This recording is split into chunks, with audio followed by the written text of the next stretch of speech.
Chapter 366 The Thousand Bamboos Sect. Once the foundation of the great Yin divine monarch, boasted numerous factions and immense power. However, after the ascension of the divine monarch, the sect found itself bereft of true disciples, with many Yuan-ing practitioners departing, leading to a significant decline in strength. Now, the Thousand Bamboos Sect resembled a frail old dragon, teetering on the brink of collapse. Lin Mo orchestrated the entry of Shi Jian into the Thousand Bamboo Sect, where Shi Jian quickly gained the admiration of the elders due to his exceptional talents. Before long, he ascended to the position of the Right Elder, effectively becoming the true leader of the sect. Under Lin Mo's strategic guidance, Shi Jian gradually eliminated dissenters, solidifying his standing within the Thousand Bamboo Sect. Ultimately, with Lin Mo as a witness, Shi Jian officially became the sect leader, wielding true authority over this ancient order. Observing Shi Jian in his flowing robes, Lin Mo was filled with profound emotions, realizing he had fulfilled the wishes of the great Yin divine monarch and resolved a lingering concern. He was confident that Shi Jian would rejuvenate the Thousand Bamboo Sect, establishing it as a new force in the southwest. Upon obtaining the leadership of the Thousand Bamboo Sect, Shi Jian promptly set about reorganizing the sect. Under Lin Mo's counsel, he restructured the disciple allocations across the various mountain gates and rigorously enforced the sect's rules. Soon, the atmosphere within the Thousand Bamboo Sect underwent a remarkable transformation, and the disciples found renewed hope. Meanwhile, Lin Mo returned to the Abyss of Demons, preparing to amass strength and ascend to higher realms. After unraveling the mysteries of the inner valley, he had cultivated to the stage of spirit transformation, yet still faced a considerable gap before achieving the great ascension. Therefore, Lin Mo resolved to enter seclusion once more, seeking to comprehend the profound intricacies of the spirit transformation realm. He also intended to employ Feng Shi's secret technique for transplanting spiritual herbs, extracting the medicinal plants from the mustard seed space for alchemical purposes. In particular, he had long wished to refine the mature Jianyun spiritual herb into a potent elixir. He first transplanted the Jianyun spiritual herb, meticulously harvesting and processing it.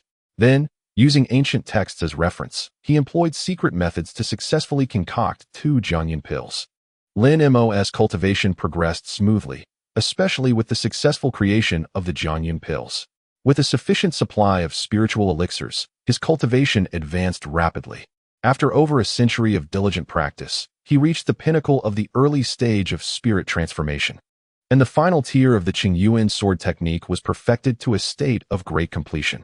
With the assistance of this rare spiritual herb, Lin Mo's advancement was swift. Through relentless practice, he finally achieved the last breakthrough of the early spirit transformation stage, further solidifying his cultivation. During his training, Lin Mo often thought of his companion, Nangong Wan, and his disciple, Shi Jian. Their growth filled him with pride, yet he harbored a tinge of concern. The competition in the realm of cultivation was fierce and fraught with peril. He wished to complete his own training swiftly to safeguard them. Throughout his cultivation in the spirit transformation stage, Lin Mo maintained communication with the ancient practitioners of the Great Jin through carrier pigeons. The likes of Xiang Zhili, Old Man Feng, and Old Demon who had become his old friends, all of whom trusted Lin Mo's wisdom and capabilities. Gradually, Lin Mo revealed the information left by Yin Yu, which became a clue to unraveling the mysteries of the spatial nodes.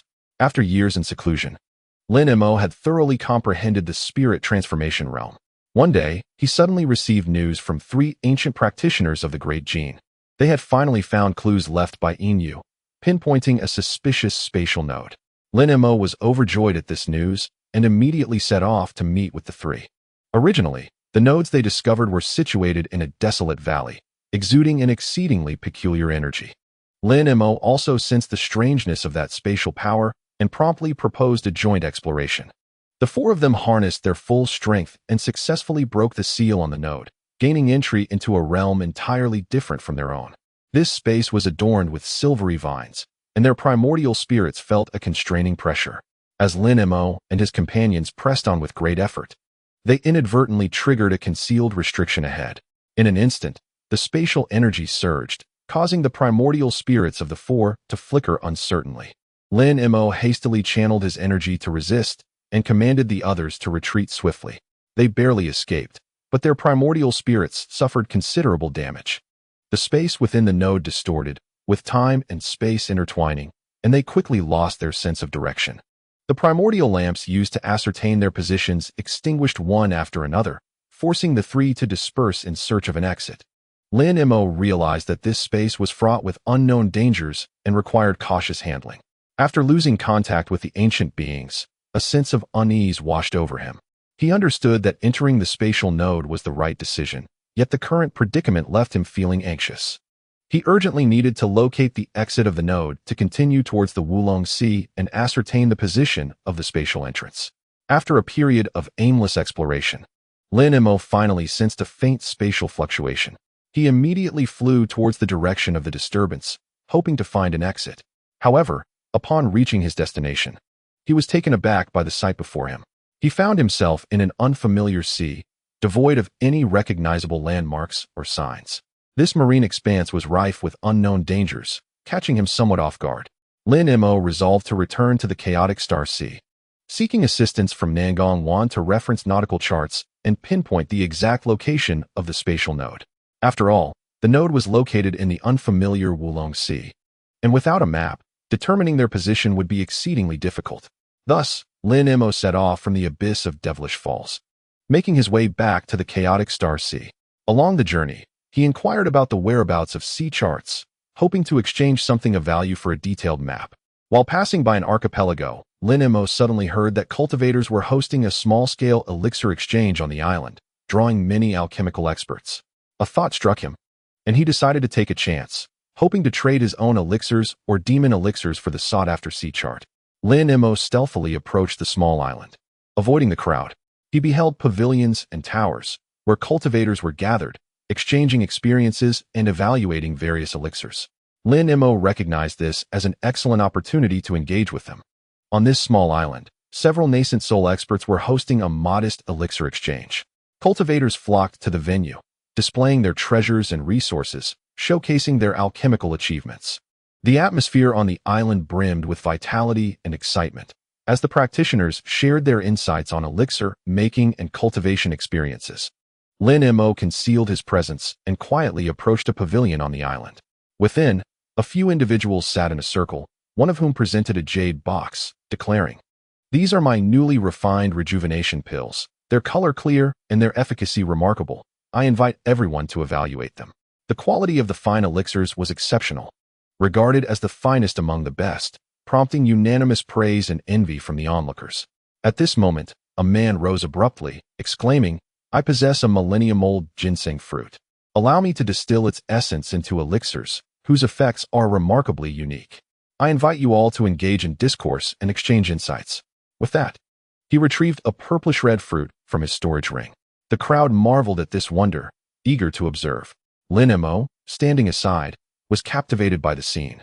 When a thought suddenly struck him, could he perhaps exchange his own elixirs or demon elixirs for one of their maritime maps?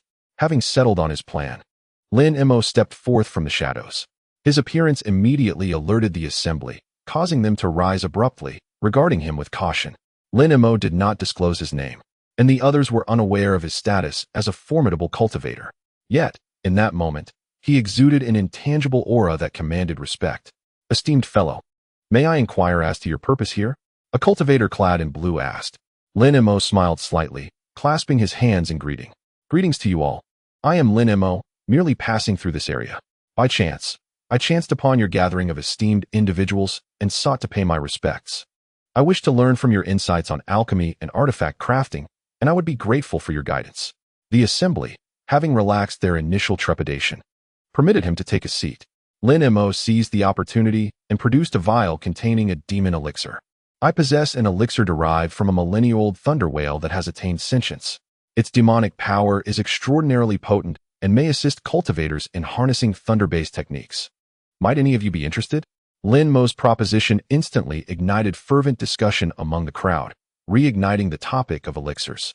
Observing their keen interest in the thunder whale elixir, Lin Mo continued, "I also have another elixir, yet its power has waned and is no longer suitable for alchemical refinement.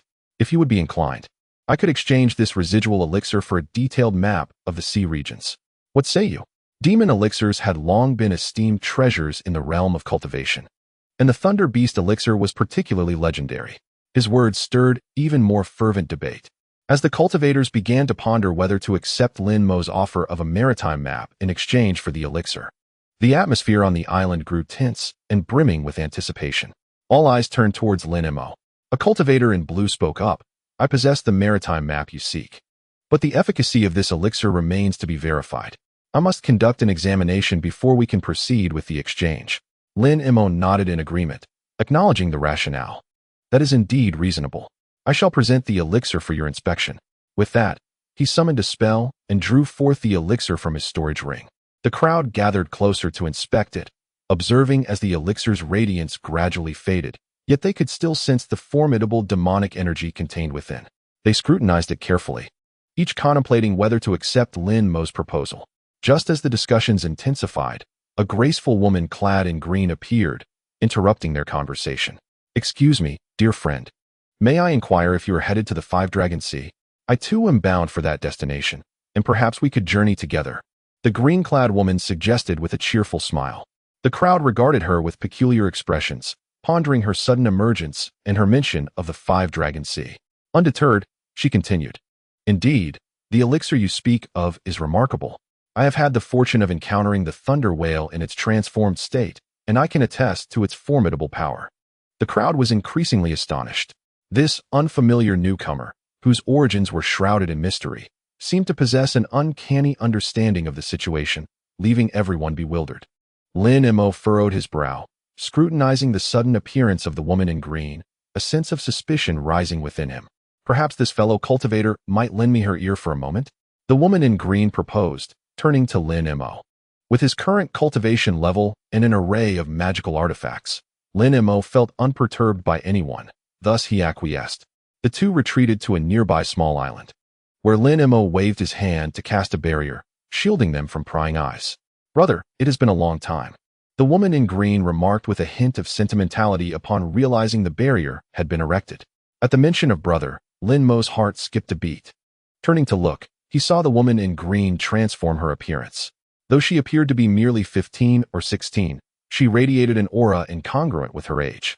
This junior sister is somewhat perplexing, Lin Mo mused. With a slight smile, she replied, Brother may not remember me, but I am Green Lo, the little junior sister who sought guidance from you in the Qian bamboo forest. Lin Mo was enlightened. She was indeed a disciple of Xiang Ji Li.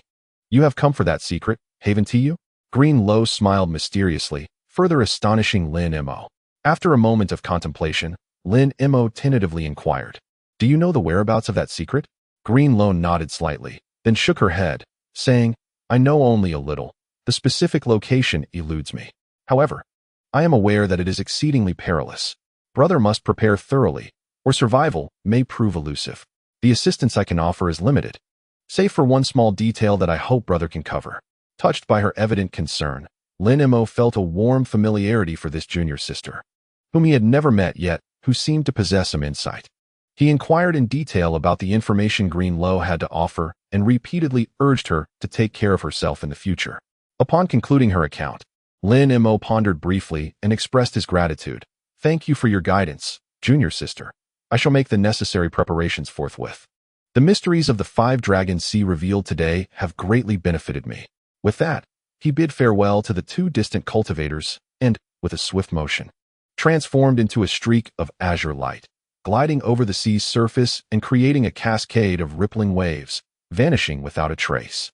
The two elder cultivators of the Five-Dragon Sea gazed in astonishment, struggling to comprehend the young man's departure. After a long pause, the elder sighed. Who would have thought this world conceals such formidable talents?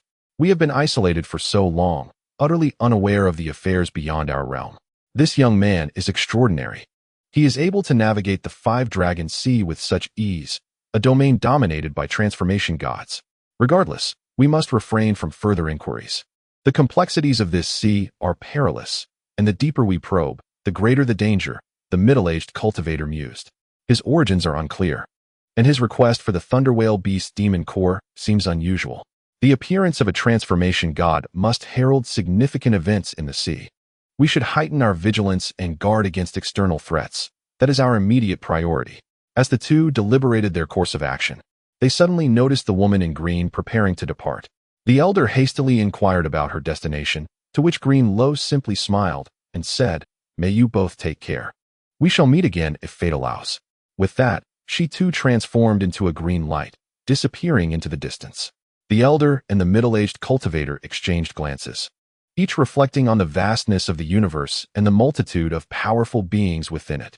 We, mere ants, are indeed pitiably insignificant. Upon returning to the island, the white-haired elder and the middle-aged cultivator recounted their extraordinary encounter to the other cultivators present. Upon hearing this, the crowd's expressions shifted dramatically, and they began to engage in fervent discussions. A profound sense of unease enveloped them, for Lin Mo's presence seemed to herald an unprecedented upheaval in these waters. One anxious cultivator voiced his concerns. "The emergence of a transformation stage practitioner in our domain. Does this signify a momentous event? Can we withstand such a change?" Another cultivator echoed this sentiment, cautioning, "The power of a transformation stage cultivator is not something we can easily contend with. It is prudent that we refrain from probing too deeply, lest we invite calamity." Their discourse was steeped in apprehension as they began to strategize their actions, seeking to safeguard themselves and their factions amidst this turbulent period. Chapter 367. The personal involvement of a transformation stage powerhouse undoubtedly foretells a monumental alteration in our maritime realm. The elder of the Lin clan appears to have intricate designs, and we must remain vigilant. The revelations he shared elucidate the mysteries surrounding the recent dissipation of fog across multiple areas in our waters over the past century. The green-clad woman may also warrant suspicion. Her familiarity with the Lin powerhouse raises the possibility of collusion. As the discourse continued, one elder cultivator could no longer contain his thoughts. "The Lin elder is already a transformation stage powerhouse. Regardless of our conjectures, we, mere ants, cannot uncover his secrets. It is wiser to observe the unfolding events and bolster our defenses." The others nodded in agreement. In this world, the actions of the powerful are often inscrutable. These seasoned cultivators were still preoccupied with their own preservation and dared not speculate on the intentions of a transformation stage practitioner. Thus, a consensus was reached to enhance the island's defenses against unforeseen circumstances. After departing from the Five-Dragon Sea, Lin Mo activated his techniques, summoning winds and thunder as he soared towards an uncharted maritime expanse. He circled above the vast ocean for several days, searching for traces of spatial nodes. At last, on the seventh day, an unusual whirlpool materialized before him, emanating a formidable gravitational pull. Lin Mo immediately comprehended that immense energy lay within. With a low exclamation, he gathered all his strength, conjuring a colossal energy shield to encase himself securely. He then transformed into a streak of azure light, hurtling towards the whirlpool. A thunderous roar resounded as Lin Mo sensed himself breaking through a spatial barrier, entering a new realm. The surrounding mist suddenly dissipated, revealing a small island.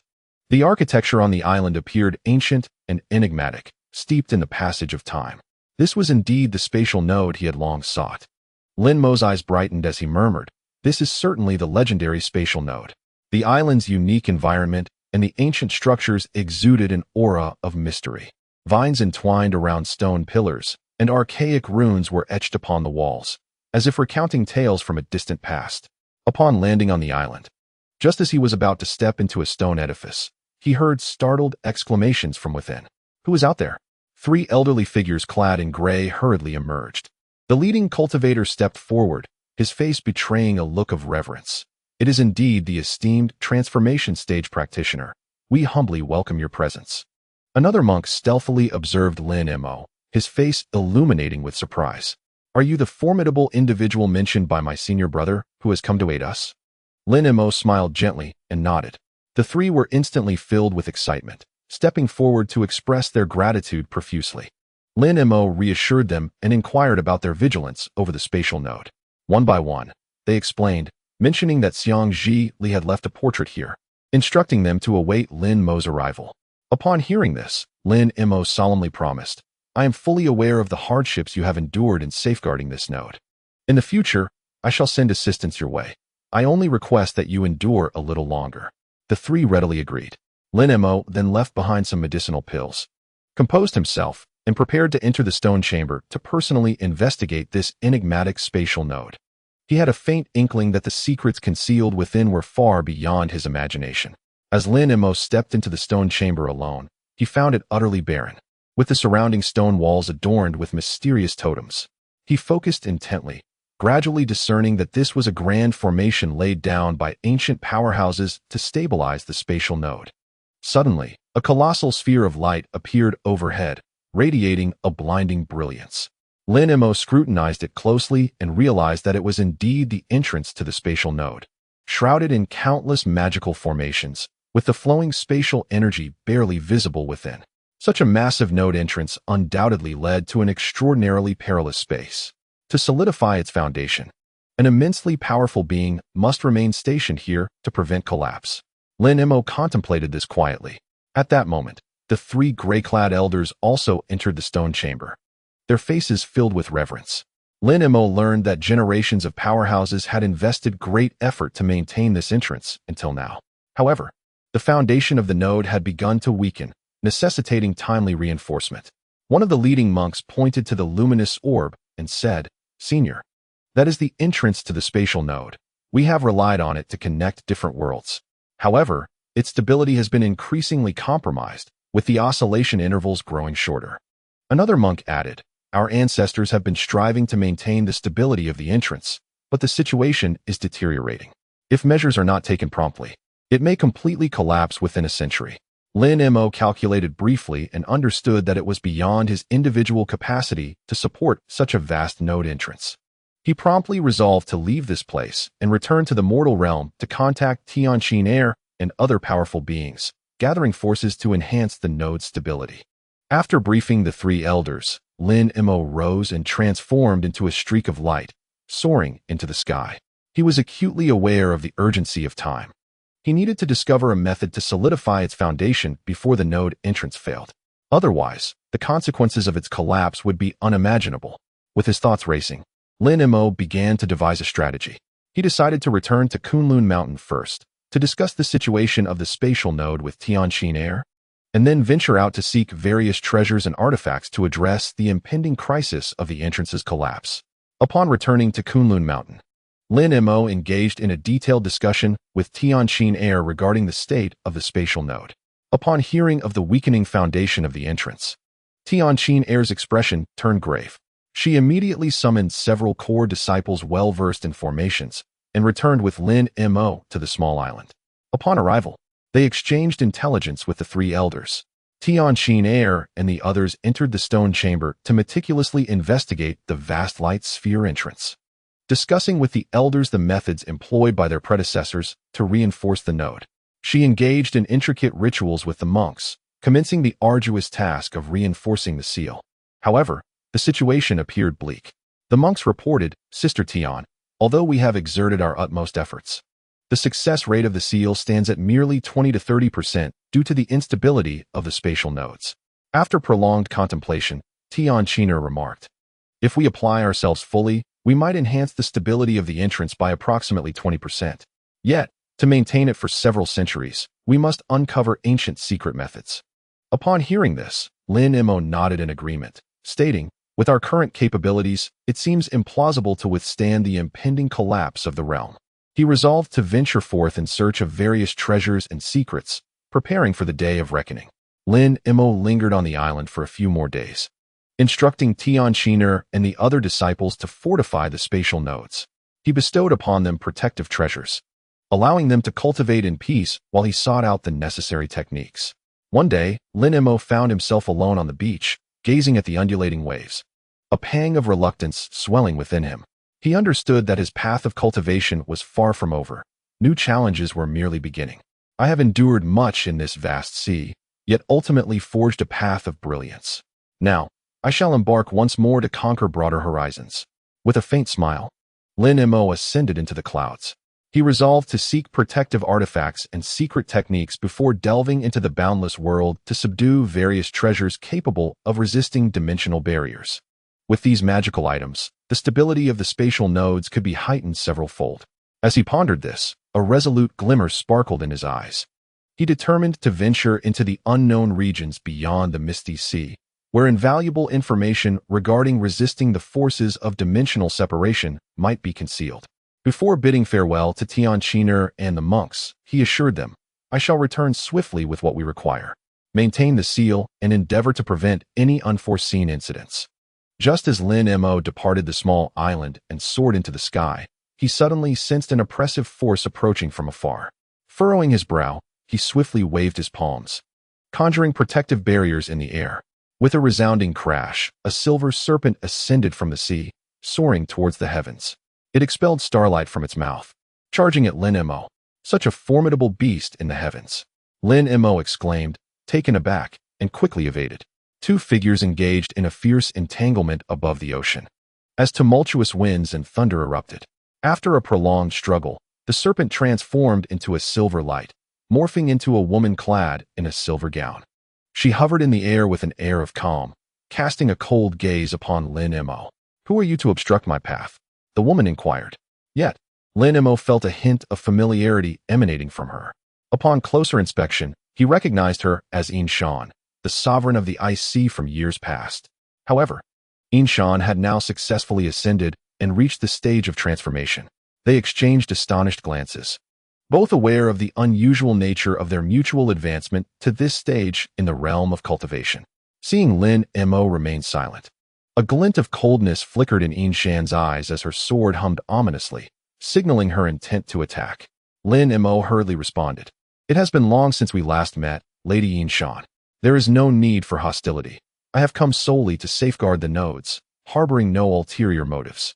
Yin Shan, momentarily taken aback by his words, eventually sheathed her sword, replying, "I too have come for the sake of those nodes. Since you and I share the same objective, why not join forces to confront the powers of that other world?" Lin Mo was greatly surprised to discover that Yin Shan was well acquainted with this spatial node. He readily consented, and the two soared back to the small island, preparing to devise a strategy.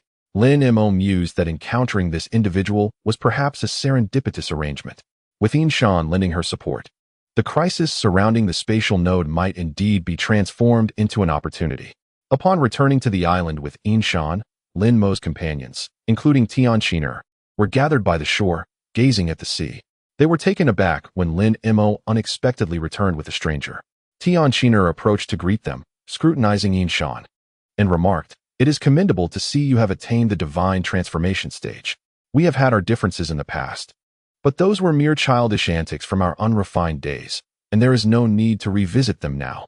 Yin Shan nodded slightly, stating, "I come only for that mysterious entrance, with no ulterior motives. Since our intentions align, let us unite to confront the interdimensional forces and devise a path forward."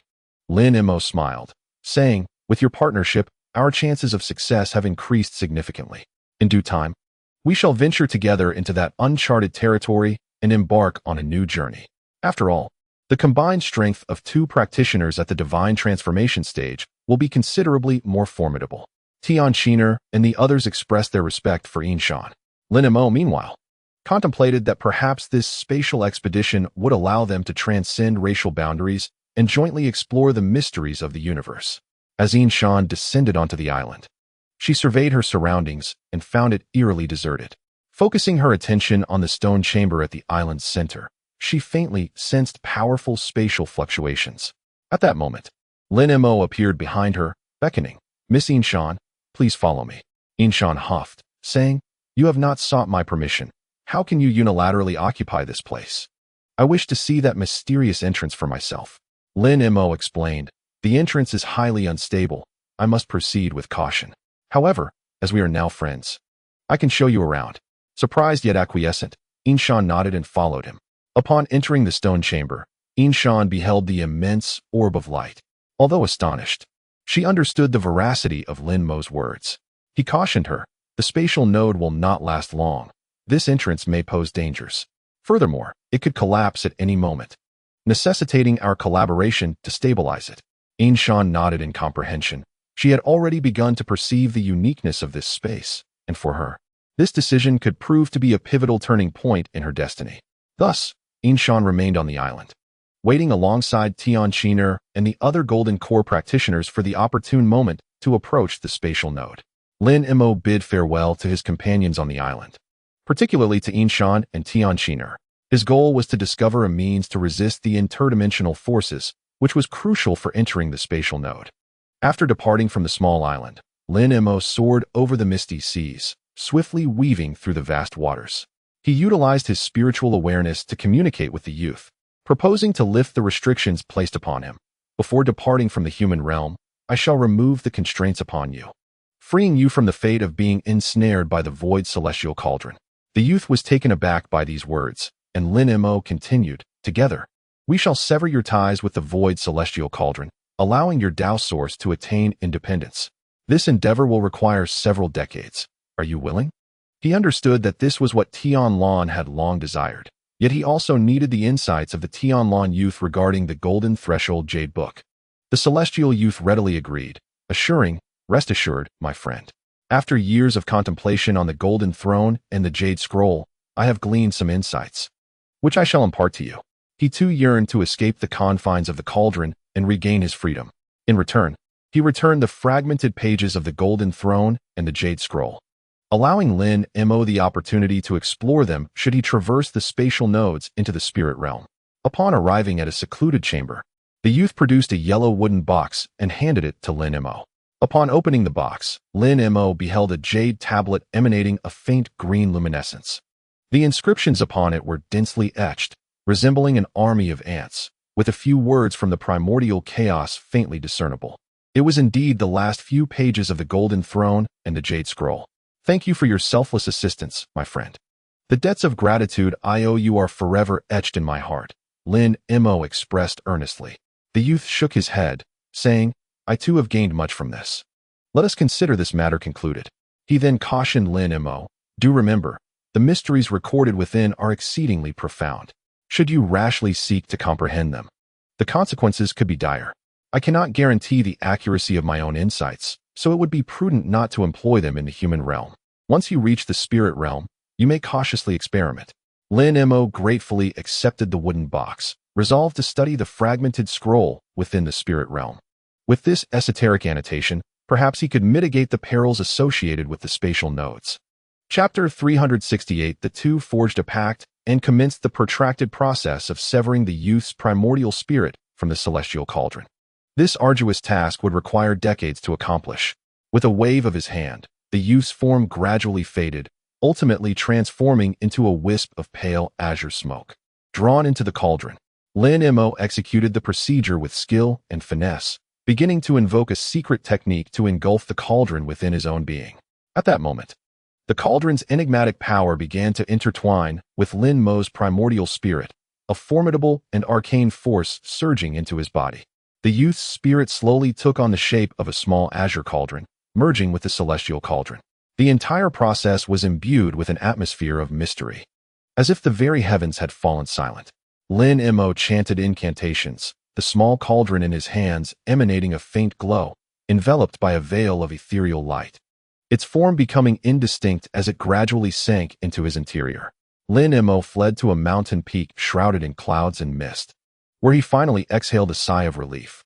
Shifting his gaze to his abdomen, he observed the azure cauldron in motion, producing a subtle rhythmic sound, with a faint blue mist swirling within. "Are you well within the cauldron?" Lin Mo inquired tentatively. "Thank you for your concern, my friend. I am well here." The youth's voice emanated from within the cauldron. "However, this seal has inflicted considerable damage upon me. It may take a long time to recuperate." Lin Mo nodded, forming a hand seal as the pale azure light enveloped the small cauldron once more, rendering its shape even more nebulous.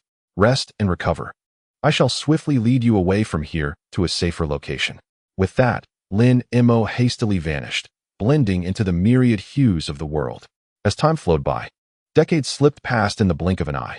During these years, a mysterious cultivator emerged, enigmatic in presence and vast in abilities, devoted to collecting rare treasures and long-lost secret techniques. The enigmatic monk never proactively harms others. He only strikes at specific moments to seize the objects of his desire, subsequently vanishing without a trace. Many informed practitioners harbor a profound apprehension towards this mysterious figure. They can sense his formidable strength, yet remain incapable of discerning his whereabouts or tracking him down.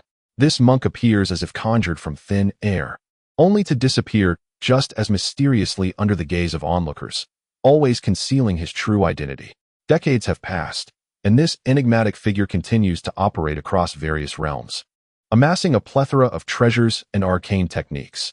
Reports suggest that his collection has surpassed several hundred items, with an incalculable number of mystical arts at his disposal. Numerous clans have secretly fortified their defenses, fearing the loss of their cherished possessions to him. Nonetheless, despite their precautions, the monk effortlessly acquires whatever he seeks. The emergence of this mysterious monk has captivated the attention of practitioners who endeavor to uncover his true identity and intentions. However, he seems adept at eluding all forms of pursuit and investigation, rendering them powerless. He inflicts no harm upon anyone, focusing solely on the acquisition of treasures and esoteric techniques. Speculation arises among the practitioners. Is he in search of a particular power or secret? The presence of this enigmatic monk has become a riddle within the realm of immortal heroes. 70 years have elapsed, yet his existence remains shrouded in mystery, with none privy to his true purpose. His supernatural abilities have only grown stronger, making him an undeniable force in the eyes of practitioners. The monk's decades-long thievery has incited both fear and ire among the knowledgeable practitioners. They comprehend the profound depth of his strength and vast capabilities, rendering him nearly impossible to confront. Even with elaborate traps set, they cannot capture his elusive presence. Some practitioners have even formed clandestine groups to track this mysterious figure, hoping to unveil his whereabouts. However, they quickly return empty-handed, for he appears as if summoned from the void, only to vanish again under the scrutiny of the crowd, always shrouded in anonymity. Gradually, these practitioners have ceased their pursuits, recognizing that although he pilfers treasures, he never intentionally harms the innocent. Thus, they have chosen to turn a blind eye, allowing him to continue. Nevertheless, each clan has heightened its defenses, apprehensive of becoming his next target. The mysterious monk seems utterly oblivious to the precautions of others, continuing to pursue his objectives with unwavering resolve. Whenever he desires something, nothing can thwart his acquisition of it. As time swiftly passes, decades slip by. This enigmatic monk remains active across various domains, his trove of treasures swelling to an astonishing number. It is said that he has gathered over 1,000 rare artifacts, with legendary techniques far too numerous to recount. Strangely, despite possessing such an extensive collection, the monk has not become ostentatious or flamboyant. He continues to appear only at opportune moments, stealthily obtaining what he desires before vanishing without a sound. Yet, as decades roll on, his collection appears to have reached a plateau. Most treasures and techniques from various clans have already fallen into his possession, yet he shows no signs of halting his plundering, still in search of something elusive. Thus, after a span of 10 or 8 years in this protracted timeline, the enigmatic practitioner continued to follow his own path, amassing treasures from various families. To him, time seemed to lose its significance. Only the relentless pursuit of collection remained the purpose of his existence. On this day, the mysterious hermit stood atop an unnamed mountain, gazing at the rivers and valleys below. Suddenly, he keenly sensed an unusual presence in the air, his eyes narrowing slightly as he became alert. Two figures swiftly approached from a distance, soon materializing before him. Clad in golden armor, the two newcomers appeared to possess considerable prowess. The leader spoke. "Do you recognize this item?" He produced a circular ring that shimmered with a faint golden hue from his robe. The enigmatic hermit examined it for a moment, then smiled gently. "Indeed, I possess such an item. May I inquire what guidance you seek?"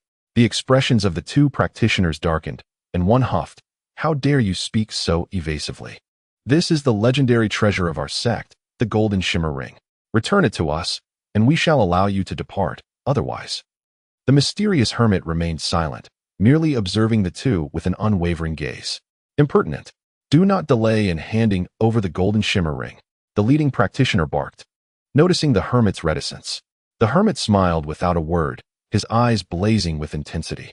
The two practitioners felt a chill run down their spines, realizing that retrieving the treasure today would be a formidable challenge. Under the piercing gaze of the hermit, the two Nascent Soul practitioners felt a shiver creep up their spines and involuntarily took 2 steps back. The hermit raised his hand to form a seal, and his aura shifted dramatically, instantly transforming him into a middle-aged scholar. "In that case, I shall temporarily borrow this item, and I assure you it will be returned in due time," he said with a cheerful demeanor.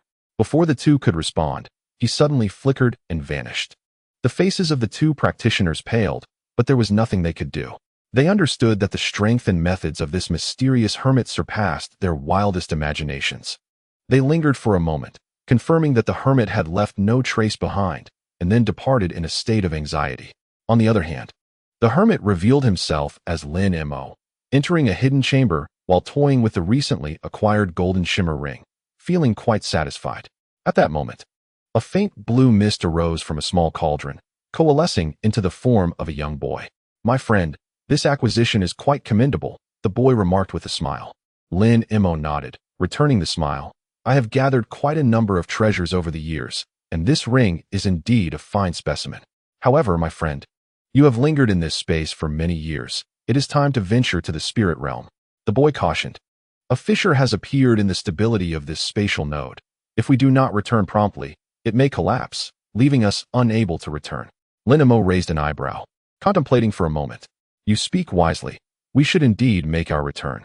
Yet, the treasures we have amassed still seem insufficient to face potential future upheavals, leaving me with a lingering sense of dissatisfaction." The boy explained, "Do not forget that collecting these treasures is also for emergencies, in critical moments. They may indeed save your life. Having achieved substantial gains, there is no need to cling excessively." Upon hearing this, Lin Mo chuckled softly and nodded. "Very well. We shall proceed as you suggest. Let us begin preparations to return to our original world." For several decades, Lin Mo had diligently pursued his enhancement plan. In the dim space of the void cauldron, he sat enveloped in a greenish glow, holding a delicate jade vial that sparkled with the essence of dragon scale fruit. In the abyss of demons, he cultivated the dragon scale fruit, which remarkably enhances physical strength. Lin Mo indulges in one of these exquisite fruits at regular intervals. On this day, he took out a translucent dragon scale fruit and consumed it. Instantly, an immense surge of power erupted from within him, causing his bones to feel as though they were explosively shattering, only to regenerate in an instant. "How delightful. The effects are becoming increasingly apparent," Lin Mo remarked with a smile. "My skeletal structure now rivals that of rare treasures.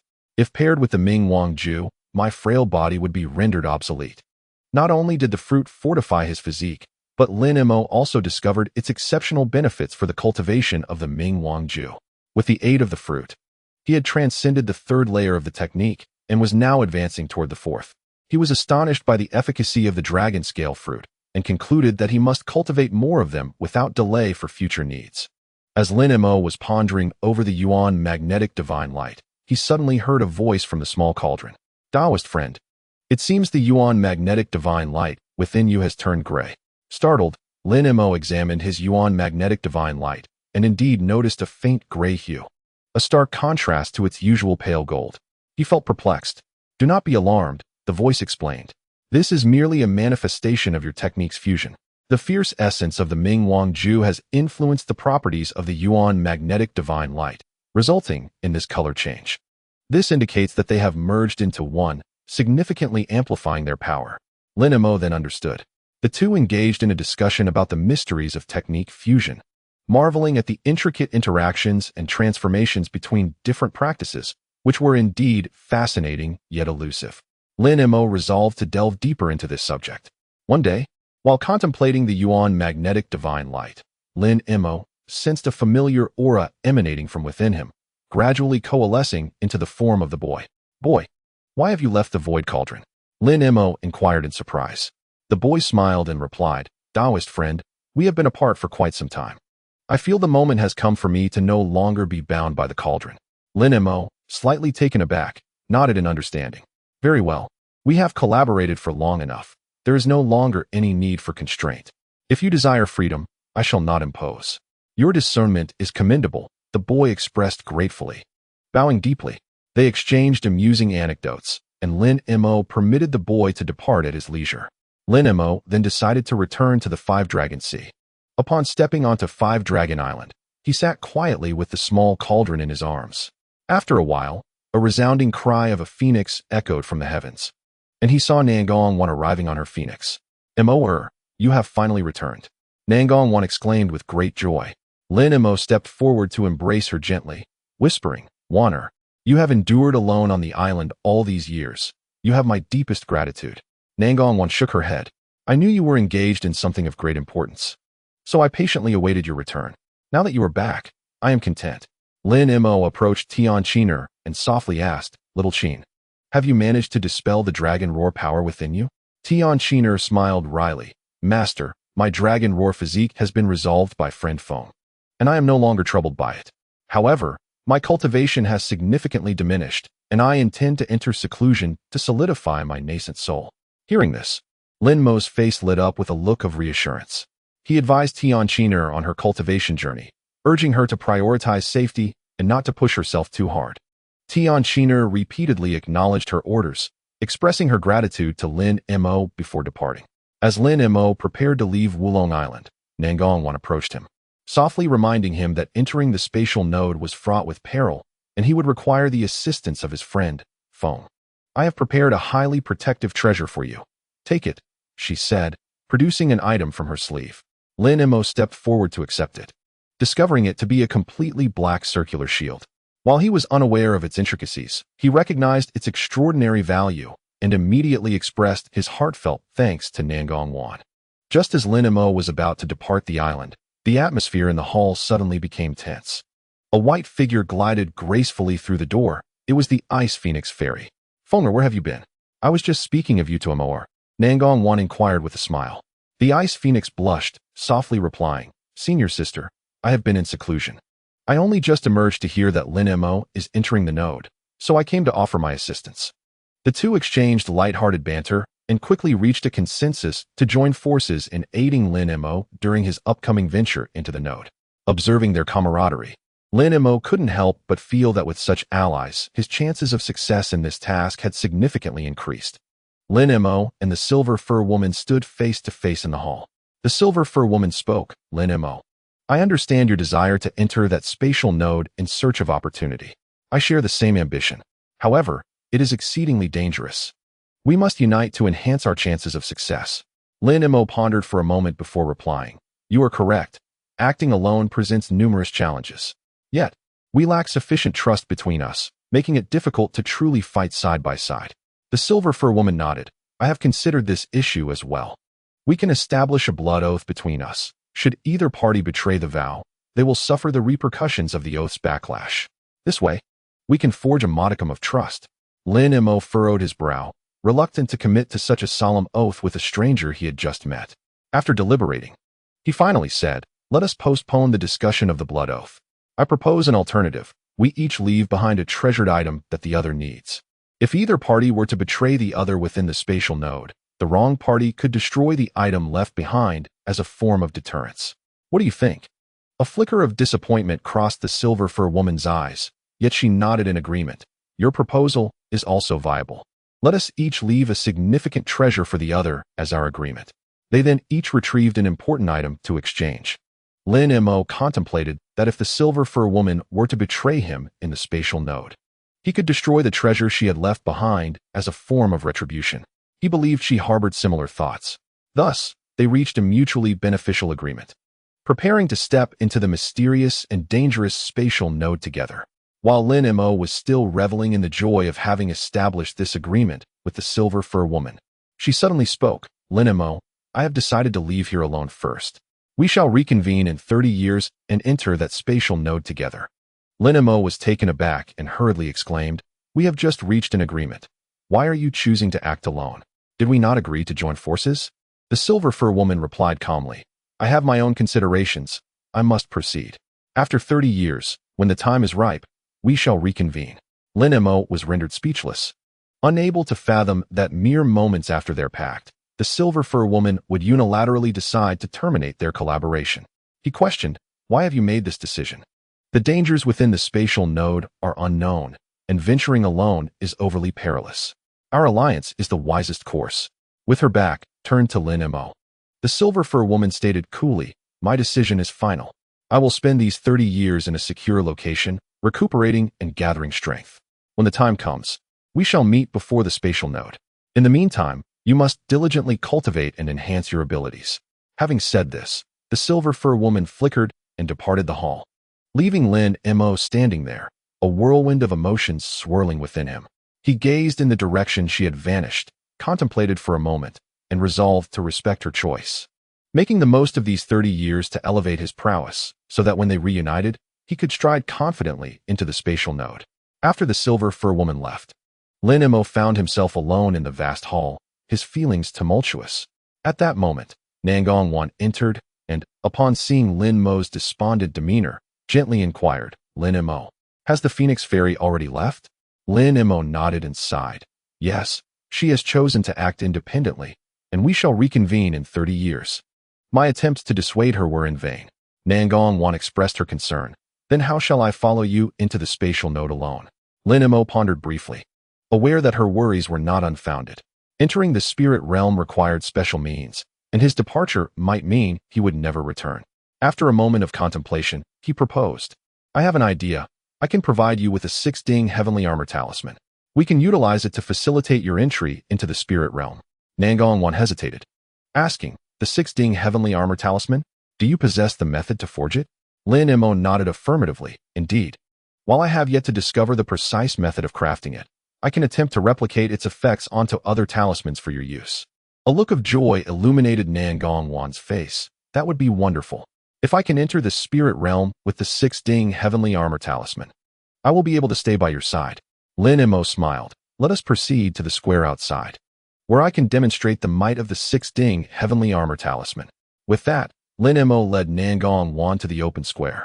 Upon arriving, he instructed her to stand aside while he positioned himself at a distance. With a flick of his hands, he summoned a golden talisman. "6-ding heavenly armor, manifest," Lin Mo chanted, and as he recited the incantation, the talisman burst forth with dazzling golden light. A thunderous roar echoed as 6 bolts of golden lightning descended from the heavens, scorching the ground within a 100-foot radius and creating 6 deep craters. Lin Mo's expression remained unchanged as he retracted the talisman, causing the 6 bolts of lightning to vanish. Nangong Wan stood there, utterly astonished, for she had never witnessed such formidable power embodied in a talisman. Lin Mo approached Nangong Wan with a smile and inquired about the power of the 6-ding Tianjia talisman. Nangong Wan, still shaken, replied that it was indeed exceedingly powerful and asked how one could forge such a talisman. Lin Mo shook his head, expressing his regret that he had yet to discover the method to create it, as it was merely a fortuitous acquisition. However, he felt content knowing that it would aid them. Nangong Wan felt both touched and joyful upon hearing this. With the 6-ding Tianjia talisman in her possession, she could remain inseparable from Lin Mo. The pair arrived on a small island adorned with lush flora, where streams cascaded down the mountainsides, creating a picturesque landscape. As they meandered along the island's winding paths, Nangong Wan occasionally bent down to gather wildflowers to adorn her hair, while Lin Mo gazed at her with tender affection. "Look over there at the waterfall. Shall we go admire the scenery?" Lin Mo proposed. "Absolutely," Nangong Wan responded eagerly. They found themselves at the foot of a majestic waterfall. Seated upon a massive stone, with her head resting against Lin Mo's chest, they quietly admired the breathtaking view before them. If only time could stand still. Nangong Wan mused softly. Time will inevitably pass. What we must do is create boundless beauty within its confines, Lin Mo replied earnestly. Nangong Wan nodded with a smile, and they spent a delightful afternoon by the waterfall, cherishing the warmth of their rare moments together while reminiscing about the years gone by. Reluctant to part ways in the future, their days on the island were filled with tranquility and joy, sunlight filtering through the leaves onto them, while the lake shimmered gently, crystal clear. Strolling along the forest paths hand in hand, it felt as if the entire world had quieted down. One day, Lin Mo unexpectedly received a jade talisman inscribed with the words, "The Xiantian immortal vine in the Demoness Fall Valley is about to bear fruit." Lin Mo furrowed his brow. The significance of this news was not to be underestimated. He immediately approached Nangong Wan and stated, "The Xiantian immortal vine I buried in the Demoness Fall Valley is ready to bear fruit. I must go and gather the immortal fruits. This endeavor will greatly enhance my future cultivation. Will you be all right waiting for me here on the island?" Nangong Wan paused for a moment, but eventually nodded, saying, "You go. I shall wait for you here. The Xiantian immortal vine is a rare treasure that blooms once in a millennium. There is surely great reward in this venture." Lin Mo reflected, "I fear I may be gone for a while. Focus on your cultivation here, and I will return to join you as swiftly as I can." Nangong Wan managed a smile as she watched Lin Mo depart the island, heading towards the distant Demon's Fall Valley, though reluctant to see him leave. She understood the importance of his journey and could only silently pray for his safe return. Upon receiving the news of the Xiantian immortal vine coming into bloom, Lin Mo set forth to the Demon's Fall Valley.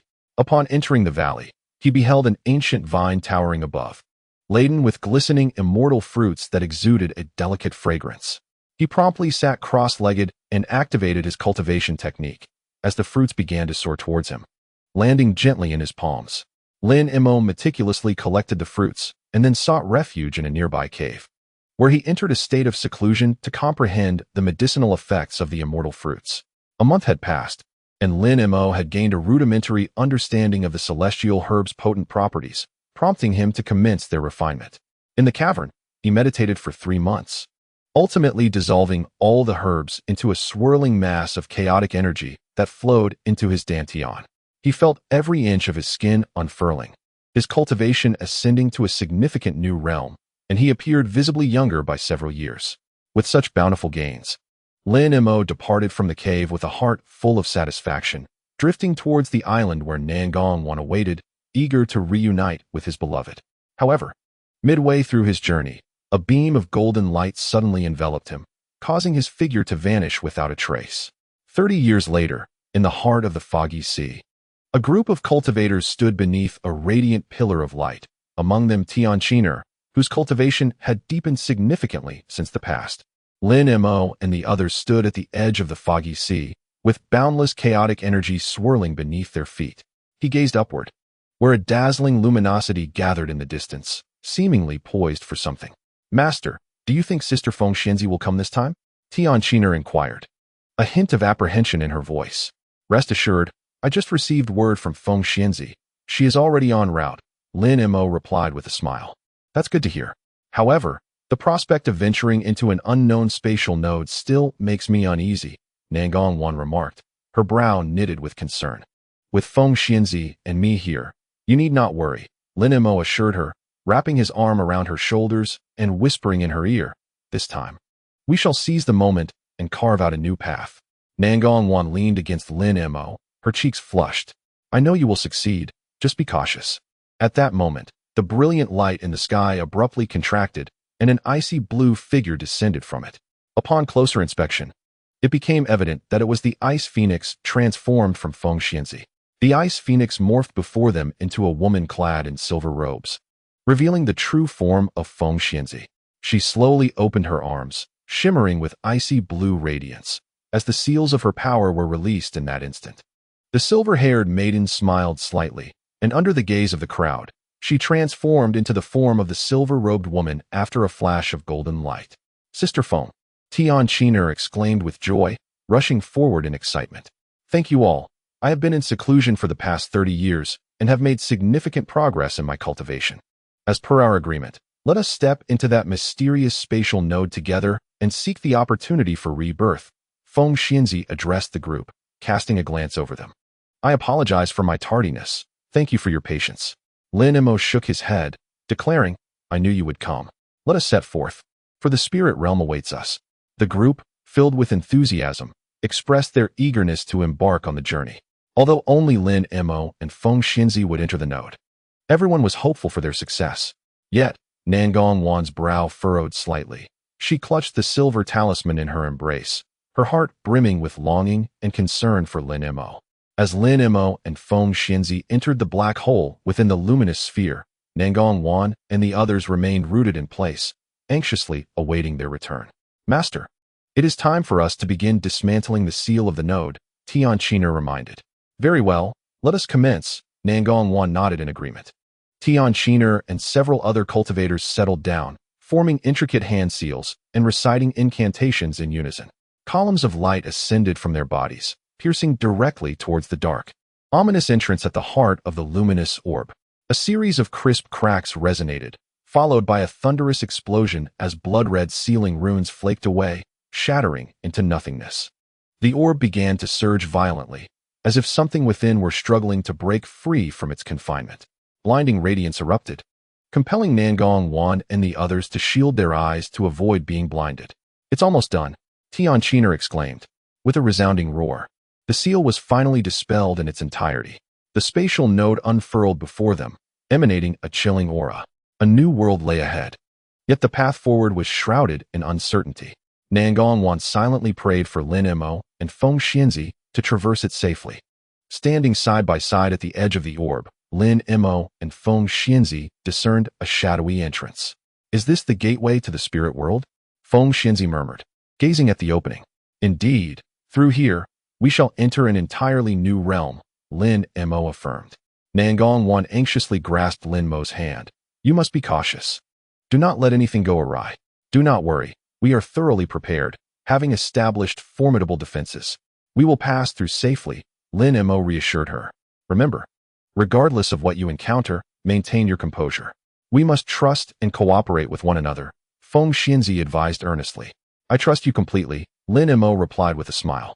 "Now, let us embark. This time, I shall give it my all." Feng Xianzi's gaze was resolute. They exchanged a knowing smile before leaping into the abyss, vanishing from sight. Nangong Wan clenched her fists, anxiously and expectantly watching the shattered black hole at the center of the orb. "You must return safely," she silently implored. Nangong Wan observed the spatial node, her heart fluttering with unease. Suddenly, a familiar voice whispered in her ear, "Wanner, do not fret. We will surely overcome this trial." Startled, she recognized it as Lin Mo's voice. She looked around but found no trace of him. "What we seek is the mystery of the great path. It is a journey against the heavens, fraught with peril and challenges, yet brimming with boundless possibilities," Lin Mo's voice echoed again. At that moment, a beam of light shot forth from the depths of the node, transforming into a shimmering visage of Lin Mo before her. "Lin Mo, are you unharmed?" Nangong Wan inquired with concern. "We can rely on each other. Feng Xianzi and I will navigate through safely," Lin Mo smiled. Nangong Wan nodded, her eyes filled with worry. "The journey is long. You must take care of yourselves. I shall remain here, awaiting the day of your triumphant return. Fear not. We are prepared and will meet again." Lin Mo's apparition gradually faded, leaving behind his final words echoing in her ears. "When we return, let us witness the sunrise over this chaotic sea of stars together." Nangong Wan resolutely clenched her fists, her gaze once more fixed upon the black void of the spatial node. She understood that this time, Lin Mo would confront unprecedented dangers and challenges. Yet, she held steadfast in her belief that with Lin Mo and Feng Xianzi together, they would ultimately forge a path to the heavens. After Lin Mo and Feng Xianzi entered the spatial node, Nangong Wan and others awaited their news in silence. Suddenly, a colossal ice-blue silhouette appeared above them, revealing itself to be the ice phoenix transformed by Feng Xianzi. The ice phoenix circled gracefully in the air before descending slowly to the ground, transforming back into the true form of Feng Xianzi. "Feng, elder sister, you are safe," Tianqiner exclaimed joyfully. "Lin Mo and I have entered the node space, and everything is proceeding smoothly," Feng Xianzi replied. "To traverse the node, we require a vessel of formidable defenses. Thus, I specifically returned to retrieve something." With that, she waved her hand and conjured an ice-blue talisman. A resounding hum filled the air as a crystalline ice ship took form before them. "This is my meticulously crafted cave heaven ice boat, capable of withstanding the onslaught of spatial storms. With this vessel, we can safely navigate through the node," Feng Xianzi declared with satisfaction. "What an impressive ship," Tianqiner marveled. "With this vessel, I feel much more at ease," Nangong Wan smiled. Feng Xianzi nodded and transformed into the ice phoenix once more, soaring into the sky and quickly vanishing into the horizon. Moments later, another beam of light emanated from the spatial node, revealing Lin Mo's figure before the group. "I have also come to retrieve some defensive artifacts," Lin Mo said, a cheerful smile adorning his face. He unleashed a golden light, summoning several humanoid puppets onto the ground. These golden puppets shimmered with a radiant hue, their eyes gleaming with a potent force. These golden puppets can withstand the impact of spatial storms against the ship. If we place them at the bow, they will enhance our defenses, Lin Mo elucidated. In addition, he showcased other treasures, including a brilliant celestial crystal, a mysterious scripture, and a translucent magical artifact. He entrusted these treasures to Nangong Wan, speaking with resolute conviction. These treasures will prove invaluable during your trials in the human realm. No matter what transpires, remember, we shall surely reunite. Subsequently, he produced a box and said to Nangong Wan, "Here are some additional treasures for you. Life in the human realm is arduous. Perhaps these will assist you." Nangong Wan joyfully accepted the treasure box. "You must exercise caution. I will await the day of your triumphant return. Rest assured, we shall look out for one another and undoubtedly succeed," Lin Mo replied with a smile, turning to leave and soon disappearing into the luminous sphere, returning to the spatial node. Nangong Wan clutched the treasure box tightly, watching Lin Mo's departing figure. She understood that numerous challenges awaited them ahead. Yet, she firmly believed that with their shared wisdom and perseverance, they would ultimately forge a new world. Feng Xinzi piloted the Cave Heaven ice boat alongside Lin Mo as they re-entered the spatial node, preparing to traverse the unknown passage. Lin Mo positioned several golden puppets at the bow to bolster the ice boat's defensive capabilities. "We are about to set sail. We must exercise caution this time," Feng Xinzi advised. "With our combined strength, we shall surely overcome this trial," Lin Mo asserted confidently. The ice boat slowly glided into the pitch-black node passage, surrounded by chaotic spatial storms. Yet the two aboard remained focused, ensuring the vessel advanced steadily. The sounds of Nangong Wan and the others praying gradually faded away from the ship's stern. Lin Mo and Feng Xinzi exchanged a glance, each perceiving the resolute determination reflected in the other's eyes. They understood that the moment had finally arrived. They were on the brink of entering an uncharted realm, poised to confront unprecedented challenges. "We shall surely succeed," they silently affirmed, their hands firmly gripping their magical artifacts as the bow of their vessel pointed resolutely into the encroaching darkness. Meanwhile, Nangong Wan and her companions awaited at the original site for an entire day and night. Their sojourn this time had extended beyond the ordinary. "What if something has gone awry?" Tian Qiner voiced her anxiety. "Fear not. With those two present, there will be no issues. We can only bide our time," Nangong Wan reassured her. As another half-day passed, the spatial node finally exhibited signs of fluctuation, seemingly signaling to the outside world. "You remain here. I have pressing matters to attend to and shall return to the chaotic star sea for now." Nangong Wan instructed a few disciples to guard the node's entrance before rising to depart. She was confident that, based on previous experiences, Lin Mo would leave behind a soul lamp upon his return to signify his safety. However, as darkness descended, no such signal emerged, igniting a flicker of worry within Nangong Wan. Could they have encountered unforeseen peril, or perhaps made a more significant discovery that delayed their return? Gripping her treasured artifact tightly, she silently prayed for Lin Mo and the others' safety, convinced that, regardless of the challenges they faced, their formidable strength would see them through. Simultaneously, her resolve to seek the path of enlightenment grew ever stronger. With sufficient cultivation, she too would one day enter the spiritual realm to seek Lin Mo. Lin Mo felt an overwhelming fatigue wash over him, his mind engulfed in chaos. Struggling to open his eyes, he found himself in a strange world. Above him, the sky was not only graced by a sun, but also two colossal moons, casting a peculiar blend of pale blue and vivid red light that intertwined in an odd spectacle. As he slowly lifted his gaze, he noticed several suns of varying sizes drifting lazily across the sky, their paths intersecting in a bewildering dance that left him perplexed. What manner of place is this, where so many suns and moons coexist? Lin Mo murmured, a wave of unease swelling within him. He strained to recall that, before traversing the black hole, there had only been one sun and one moon. Yet now, the celestial phenomena of this realm were utterly chaotic and jumbled, leaving him utterly astounded. Attempting to rise, Lin Mo discovered that both his magical and spiritual energies seemed to have dissipated entirely, rendering him incapable of channeling any power. He could only rely on his hands to support himself as he slowly crawled up, the scene before him instilling a deep sense of dread. It was a desolate expanse of desert, strewn with nothing but yellow sand and rugged stones. What has transpired? What kind of world have I fallen into? Lin Mo's heart brimmed with confusion and trepidation. He knew he had to find a way out swiftly, for the consequences of failure were unimaginable. He meticulously recalled his journey into this world, seeking any clues. Upon entering through the black hole's spatial node, he had intended to employ spatial illusion techniques to evade the risks of the. Yet, abruptly, that node vanished, along with his prepared protective artifact, the dragon pattern mirror. Consequently, the forces of the surged uncontrollably, compelling Lin Mo to muster all his strength and invoke secret techniques to barely suppress the encroaching restrictions of the. Though he had successfully preserved his life, his body had sustained grave injuries, as if his very bones had been crushed. He took a deep breath, feeling a sharp pang of pain, yet he recognized that, at the very least, he was still alive. Had it not been for the separation of his primordial spirit and the utilization of his essence to heal, he would likely have succumbed to death. In a bid for self-preservation, he was compelled to expend a considerable amount of his true essence and magical power, leaving his body exceedingly weakened.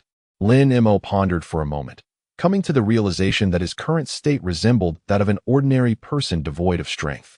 This, perhaps, elucidated why his earlier attempts to gather internal energy had proven futile. A wave of anxiety surged within him. Without magical and spiritual power, was he not akin to a lamb awaiting slaughter in this unfamiliar realm? He had to devise a means to swiftly regain his strength, or he would be ill-equipped to confront the myriad dangers that might lurk here. Steadying himself, he resolved to reclaim his power and return to his former glory. As long as he remained cautious and astute, he could undoubtedly survive in this world. Lin Mo steeled his resolve and began contemplating strategies to transform peril into opportunity. Reluctant to remain powerless, he decided to attempt mending his injuries. With closed eyes and a deep breath, he activated the primordial spirit illusion technique, channeling the essence of his secondary spirit into his wounded body. A warm current coursed through his meridians, mending the injured areas.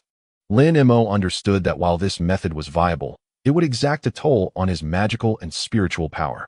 He felt a searing force emanating from within, gradually alleviating his pain as his body swiftly healed under the essence's influence. Yet, concurrently, he distinctly sensed his magical power ebbing away like a receding tide. My strength. It is all vanishing. A profound sense of helplessness welled up within Lin Mo. After some time, his injuries had largely healed, but his magical power had been nearly depleted, leaving him with a mere whisper of spiritual energy. At this moment, he resembled an ordinary mortal, stripped of all his abilities.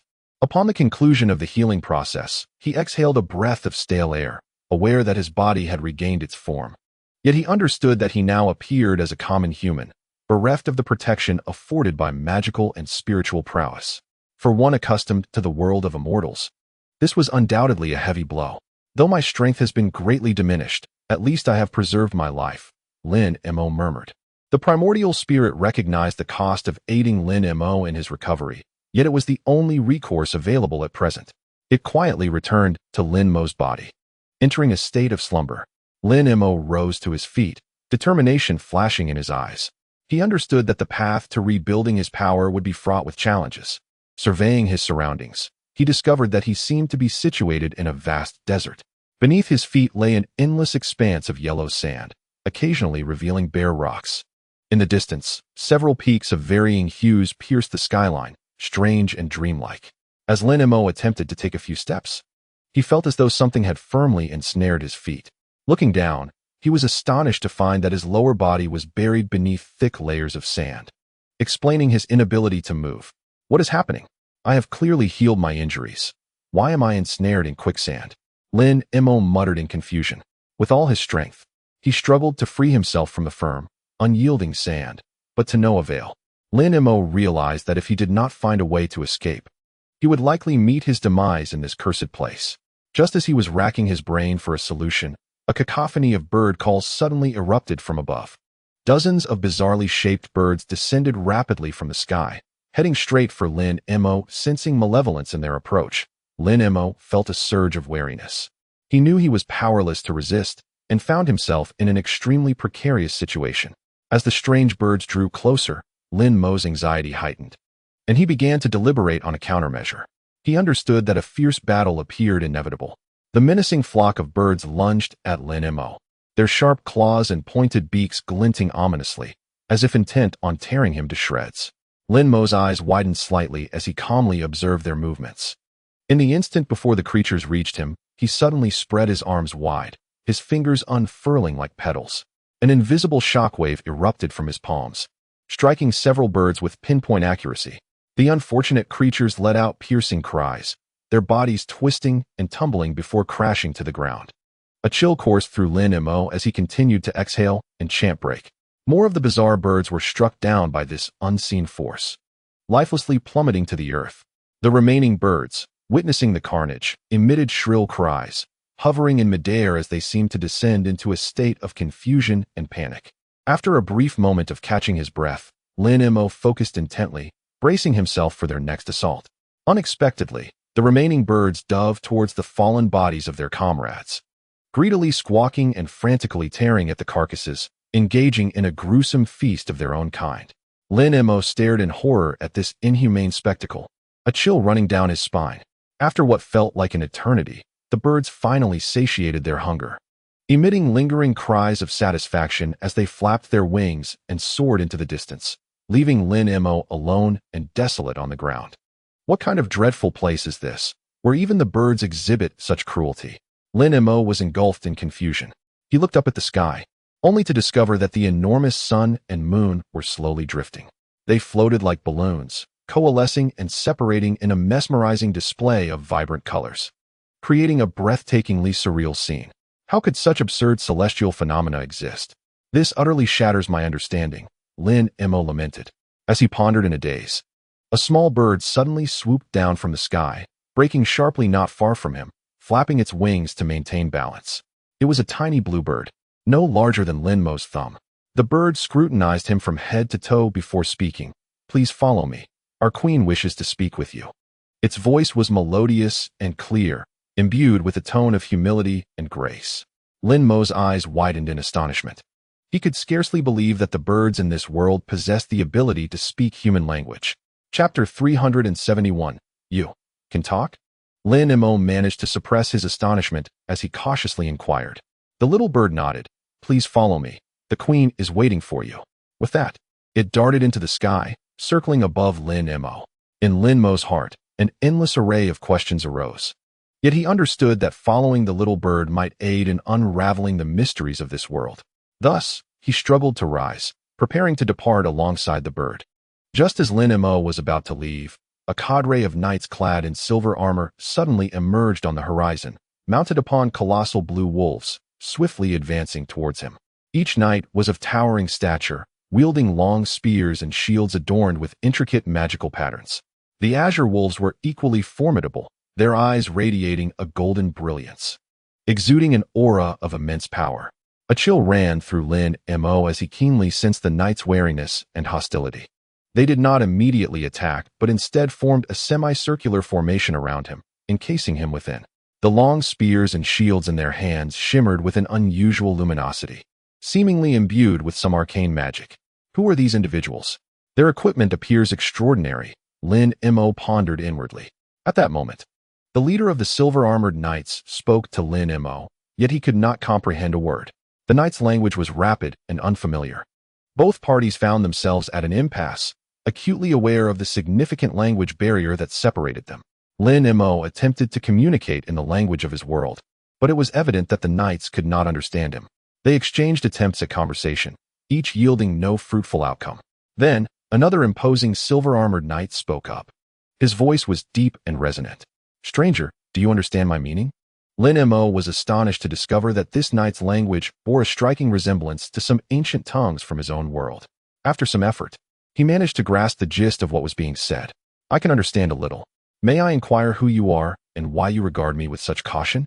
Lin Mo tentatively responded in the same ancient tongue. "We are the guards of Kara City.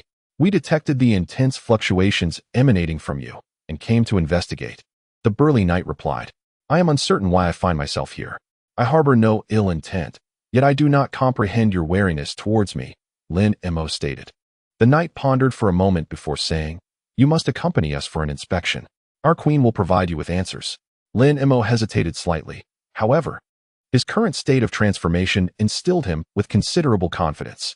Yet, as a newcomer to this realm, he preferred to proceed with caution. Following them to discover the nature of this world did not seem unwise. Thus, Lin Mo nodded in agreement, signaling his willingness to accompany them. The silver-armored knights, easing their vigilance, opened a path for him to follow. Lin Mo gazed up at the little bird still circling in the sky, his heart filled with questions. What unknown challenges lay ahead for him? Lin Mo lay in the desert, his body still numb, the 7 moons casting their light upon him, rendering his silhouette ethereal. Suddenly, a brilliant beam of light shattered the silence of the long night, descending from the heavens and striking Lin Mo directly. He felt a jolt surge through him, his inner energy stirring faintly. Struggling to lift his head, he discovered that the light emanated from a circular portal in the sky. The luminous portal resembled a gateway to another realm, its interior flickering with a kaleidoscope of colors. As Lin Mo stood in astonishment, the portal dimmed intermittently before gradually closing, the beam of light dissipating into the ether. Yet Lin Mo was acutely aware that this spectacle had drawn the attention of the forces of this world. Shortly thereafter, faint rustling footsteps emerged from behind the dunes. Lin Mo mustered the strength to lift his gaze, revealing silhouettes cloaked in gray robes approaching with measured steps. At the forefront were a man and a woman. The man was tall and robust, while the woman was petite, both obscured by veils that rendered their features indistinct. Accompanying them were several young men wielding long staffs, each topped with glimmering gemstones. "Another outsider has arrived," intoned the imposing man, his voice resonant and aged. Although Lin Mo comprehended his words, he could only barely discern their meaning, for it was evidently a foreign tongue. "My lord, this individual appears gravely injured and on the brink of collapse," the delicate female remarked, her voice melodious and soothing. "Fear not, we possess the means to heal him," the man replied. He extended his calloused hand, pressing it above Lin Mo's head in the air. Suddenly, a warm white light enveloped Lin Mo entirely. He felt his injuries gradually mending, his internal energy revitalizing. The white light undoubtedly harbored formidable healing powers. However, this was all a ruse. Lin Mo feigned severe injury deliberately to lower the native's guard. "I am grateful for your assistance. My name is Lin Mo. May I inquire as to where I am?" Lin Mo humbly inquired. The man and woman exchanged glances, seemingly perplexed. "It appears we require a means of translation," the man remarked. He retrieved a pale yellow orb from his garment, pressing it with his finger, causing it to emit a gentle glow. "Now, open your heart and grasp the essence." The man raised the orb high, reciting incantations, and the orb began to radiate an ever brighter light. Lin Mo felt a shiver of foreboding. He sensed a shift in the atmosphere. "Go," the man commanded, and the orb shot towards Lin Mo like a bolt of lightning. Lin Mo feigned an attempt to evade, but his injured form rendered him immobile. In that critical moment, the orb penetrated his body, merging seamlessly with him. Once inside, Lin Mo experienced a profound clarity of thought, as if a portal to an infinite universe had swung wide open. Instantly, a torrent of unfamiliar phrases flooded his mind, his consciousness voraciously absorbing this deluge, gradually deciphering the intricacies of word formation and grammatical structure. He felt a searing energy coursing through him, ascending towards the crown of his head. With closed eyes, Lin Mo surrendered to the linguistic tide washing over his brain. Before long, an entirely new language system crystallized within his understanding. He attempted to articulate a few phrases and discovered he could express himself with ease. His mind felt liberated, the once incomprehensible language now rendered startlingly clear. "Excuse me," Lin Mo ventured, astonished. "What you said moments ago, I seem to understand it now. How is this possible?" The man nodded in satisfaction. "I employed a language conversion device, granting you temporary mastery of our tongue. Fear not, there are no adverse effects." Lin Mo suddenly realized that the orb bestowed not only the clarity of language, but also allowed him to sense the powerful surge of spiritual energy in this world. He expressed his gratitude to the man once more. The man then remarked, "Very well, now we can converse meaningfully. You may call me Batai, and this is Mary. Could you kindly share with us your identity and the circumstances that brought you here?" Mary inquired with a smile. Lin Mo cautiously responded, "I am Lin Mo, and I accidentally arrived here from a distant place. I am entirely unfamiliar with this area and wish only to return home as swiftly as possible. A powerful cultivator, such as yourself, lost in direction? It appears your predicament is quite complex," Batai mused thoughtfully. Lin Mo refrained from a direct reply, merely indicating that he had indeed encountered certain events and hoped to return to his original world. "I see. You have inadvertently wandered from another realm. We are situated in the depths of a desert, where spatial rifts occasionally transport outsiders to this place. However, rest assured, we will assist you in your return." The woman spoke gently. Upon hearing this, Lin Mo felt a wave of relief wash over him. Just as he was about to speak again, he suddenly recognized the situation was not so straightforward. He needed to tread carefully around this unfamiliar man and woman, as well as within this enigmatic world. Batai stated, "We will do our utmost to assist you, but we require you to join our Tiandong Merchant Guild and serve us for a period in exchange." "What do you think?" Lin Mo's expression faltered. He was not well acquainted with the intricacies of this organization, yet he found himself devoid of better options. "I understand. It seems I must accept this arrangement for the time being. However, I am currently weakened and may not be able to offer much assistance for now. Do not worry. You may take your time to recuperate. We will allow you to adjust to life here," Batai reassured him. Lin Mo nodded, contemplating his strategy. He realized that for now, he must first assimilate into this world and strive to regain his strength as quickly as possible. "Allow me to offer a brief introduction. This world is known as the Oasis Realm, and we are located in the Qingluo Desert," the robust man explained. Upon hearing this, Lin Mo was taken aback. He had previously been entirely ignorant of the name of this world. "Spatial rifts occasionally appear here, connecting to other realms, which is how you unexpectedly arrived," Mary elaborated. "This place, deep within the Qingluo Desert, is isolated from the human world. Many have been brought here just like you. We refer to them as outsiders," the man added. "Oh, now it makes sense," Lin Mo acknowledged, coming to understand why the spiritual energy here was so distinct from that of his original realm. "Indeed, our Tiandong Merchant Guild frequently encounters guests like you in the desert," Batai noted, "though few possess the remarkable prowess that you do." "You mentioned that I should join your Tiandong Merchant Guild," Lin Mo cautiously inquired. "Yes, upon your joining, we will provide for your needs and protection. Once you have regained your vitality, you may venture out to gather resources. Of course, you will be required to serve us for a decade. After 10 years, we will ensure your return to your original world," Batai elucidated.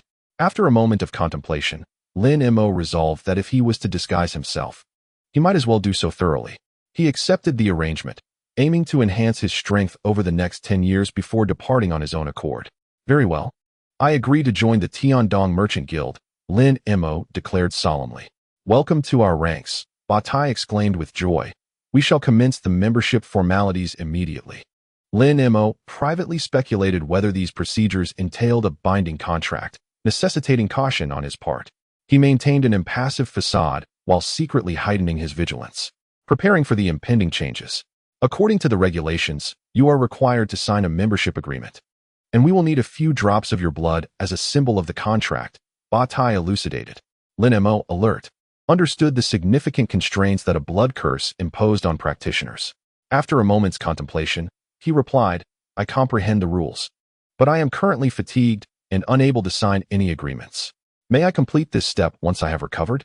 Batai and Mary exchanged glances, pondering in silence. "Very well, you are indeed weak at present. We can provide you with one of our spiritual artifacts for now, and you may sign the agreement once you regain your strength," Batai finally responded. Lin Mo felt a sigh of relief within. He needed to buy time to restore his power, which was of utmost importance. "Thank you very much. I shall certainly honor my word and join the Tiandong Merchant Group," Lin Mo said humbly. "Since you are an esteemed individual from a foreign realm, I shall first present you with a low-grade spiritual artifact." Batai instructed a nearby knight to retrieve a long sword, entirely gleaming in gold. "This golden radiance sword, I hope, aids in your recovery." Batai presented the sword with both hands. Lin Mo expressed his gratitude and cautiously accepted the hilt. Upon contact, he sensed the spiritual energy contained within the blade, unable to suppress his admiration. "Thank you, my lord, for this generous gift of a spiritual artifact. I shall cherish its use," Lin Mo said respectfully. Batai nodded in satisfaction, then turned to depart with Mary and the others, holding the golden radiance sword. Lin Mo focused and began to channel his inner strength to absorb the spiritual energy, wishing to restore his power swiftly. The sword shimmered with a gentle golden glow, evoking a sense of familiarity within him. He carefully drew forth the blade, feeling its lightness and the subtle glint of cold light emanating a hint of spiritual energy. Upon closer inspection, he noticed a pale yellow gem embedded beneath the hilt, radiating a soft golden glow. This must be a spirit stone, capable of storing abundant spiritual energy. Lin Mo mused, as he summoned his inner strength to gradually infuse the spirit stone. The stone quickly absorbed his energy, its golden brilliance intensifying. Lin Mo felt a continuous flow of spiritual energy filling his being, seemingly enhancing even his transformation stage cultivation. Remarkable. The efficacy of this spirit stone is astounding. Lin Mo exclaimed in genuine wonder. At that moment, Batai returned with several young men wielding long spears. Lin Mo noticed that the tallest among them wore a pair of beast leather gloves, embedded with a light blue spirit stone. This is Xiaoqi, my prized disciple. He will lead the others to assist you in your daily needs, Batai introduced. Lin Mo nodded slightly in acknowledgement, contemplating that these ordinary individuals, endowed with spirit stones and magical artifacts, could elevate their prowess to unimaginable heights. This world is rife with the unknown and the mysterious. Yet Lin Mo resolved to gradually uncover its secrets, striving to return to his original realm as swiftly as possible. He followed Xiaoqi and the other youths, riding the fierce wolf beasts through the desert, tasked with escorting a shipment to Yuan City. On the road, a group of riders clad in black cloaks emerged, swiftly surrounding their convoy. At the forefront stood a burly man with a prominent scar across his face. Surrender your goods, and I shall spare your lives. The scar-faced man barked. Take this, Xiaoqi bellowed, and with a wave of his hand, several young men hurled spirit stones, unleashing beams of golden light towards the intruders. In chapter 372, Lin Mo also drew his sword to join the fray. A resounding clang echoed as the golden sword in his grasp was effortlessly struck away by the scar-faced man. You dare to obstruct me with mere spiritual tools? The man scoffed. With a firm press of his left hand, he shattered the golden sword into two pieces. Lin Mo feigned terror, channeling his internal energy to protect himself with the diamond body technique. Yet the scar-faced man easily seized his wrist, his fingers like iron pincers. Blood spattered, staining a page of silk parchment. Sign the blood curse and become a member of our Black Dragon gang. Today, I shall spare your life. The scar-faced man grinned menacingly. Lin Mo gritted his teeth, feeling utterly helpless. He could only watch as the man inscribed malevolent runes upon the silk parchment, compelling him to leave a bloody handprint. A surge of crimson light erupted, and Lin Mo felt a sharp pain at the crown of his head, as if a talisman had pierced his mind. With the blood curse established, we are now bound by fate. The scar-faced man laughed heartily as he galloped away. Lin Mo's face turned pale. He had been forced to join the Black Dragon gang. Now feigning weakness, he had involuntarily signed a blood curse, which surely reassured the Tiandong Trading Company of their control over him. Big brother, are you all right? Xiaoqi inquired with concern. I have been compelled to establish a blood curse with them. I fear I cannot escape their grasp, Lin Mo replied, his expression complex. The Black Dragon gang has long been reckless. You must exercise caution, Xiaoqi urged. We shall find a way to assist you, he added, patting Lin Mo on the shoulder. Lin Mo nodded, reassuring Xiaoqi and the others not to worry. While the blood curse greatly affected cultivators, it did not completely bind him. With careful handling, there would always be a way to break free. In truth, the blood curse bore no significant impact on him. Upon returning to the camp, Lin Mo recounted the events to Bat Tai. After a long contemplation, Bat Tai spoke. The Black Dragon gang is indeed rampant, and we have been seeking methods to counter them. Since you have established a connection, perhaps this can be turned to our advantage. He continued earnestly. The trading company is willing to lend its full support. Consider this option. Lin Mo appreciated Bat Tai's goodwill. This may indeed be a mutually beneficial strategy. He nodded solemnly, affirming his commitment to collaborate with the trading company in dealing with the menace of the Black Dragon gang. Having fallen into the mortal realm, he felt it was time to contribute to this world. Subsequently, Lin Mo followed the convoy atop the back of an immense tortoise. This tortoise measured several yards in length, its shell bearing a square carriage. You should rest inside. The journey is still long, Xiaoqi encouraged, patting Lin Mo's shoulder. Lin Mo nodded, leaping onto the tortoise's back and entering the carriage. Inside, a thick carpet covered the floor, with a mahogany chair and a low couch elegantly arranged. A middle-aged man dressed in a gray Taoist robe sat in the chair. Upon seeing Lin Mo enter, he nodded slightly in acknowledgement. Please, take a seat, my friend.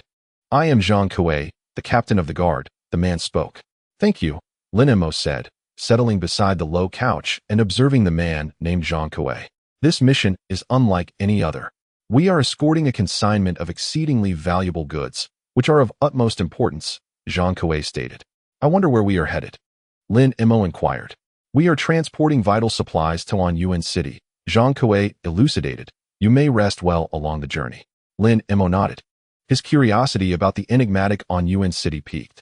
As Lin Mo felt a tinge of ennui, the carriage door swung open, and 4 maidens entered in succession, their laughter filling the air. It seems our friend has awakened. We were just discussing coming to see you, one girl clad in blue said with a cheerful smile. Allow me to introduce the 4 young ladies of our caravan. Luer, Liener, Mayer, and Launer, Zhang Kuei announced. The 4 bowed gracefully to Lin Mo, their smiles radiant as flowers. I have heard that our friend is a prodigy from afar, already having cultivated to the 3rd level of the Vajra, Liener remarked curiously. Oh, but does that not seem exaggerated? He hardly resembles a martial artist, Mayer retorted with a pout. Do not speak so carelessly. Our friend must indeed possess true talent. Luer interjected solemnly, turning to Lin Mo. I wonder how much you know about Yuan City. Lin Mo shook his head, indicating that he had never heard of it. Luer then began to regale him with tales of Yuan City, gradually capturing Lin Mo's attention. The young women spoke animatedly about the city, and one of them softly mentioned, have you heard? The 5th young master has returned. His sudden appearance in Yuan City is quite the mystery, Luer said with an air of intrigue. This news sparked excitement and speculation among the maidens. The 5th young master had been sent away to pursue cultivation under the tutelage of an esteemed immortal, and his return had caused quite a stir in Yuan City, with many speculating about the relationship between the lady and the 5th young master. Lin Mo, unable to suppress his curiosity, inquired, what is the identity of the 5th young master? Why does his return garner such attention? A young lady explained. The 5th young master is the only son of the lady and the master. He was sent away for cultivation many years ago, and his sudden return is indeed unusual. Lin Mo's mind brimmed with questions, as it seemed that the situation in Yuan City was far more intricate than he had imagined. As the maidens ardently discussed the 5th young master, the girl in blue, Launer, suddenly exclaimed, Look, it seems someone is outside. The group turned their gaze toward the carriage window, where they spotted a middle-aged man clad in gray, standing outside with a cane, his expression focused. Why is there an outsider? Liener questioned, puzzled. Wait, he seems to be Taoist Nanchizi, Luer blurted out. Upon hearing this, Zhang Kuei's expression transformed to one of surprise, and he hastily rose to greet him. A moment later, Zhang Kuei led Nanchizi into the carriage. Nanchizi surveyed the interior, and his gaze settled on Lin Mo, a slight smile gracing his lips. Ah, so the benefactor has awakened. This is truly wonderful. Do you know me? Lin Mo asked, perplexed. I have come at Captain Zhang's behest to check on you, Nanchizi explained. Lin Mo then realized that Zhang Kuei had made prior arrangements. Thank you, Taoist, for your kindness. I am afflicted by a peculiar poison, and my meridians are damaged. I indeed require the guidance of an expert, Lin Mo humbly expressed. It is my honor to be of service to you, benefactor, Nanchizi replied with a gentle wave of his hand. The arrival of Taoist Nanchizi piqued the curiosity of the other young ladies, particularly that of the girl clad in blue. They gathered around him, bowing in respect. Meanwhile, Lin Mo observed the elder and the 5 young women.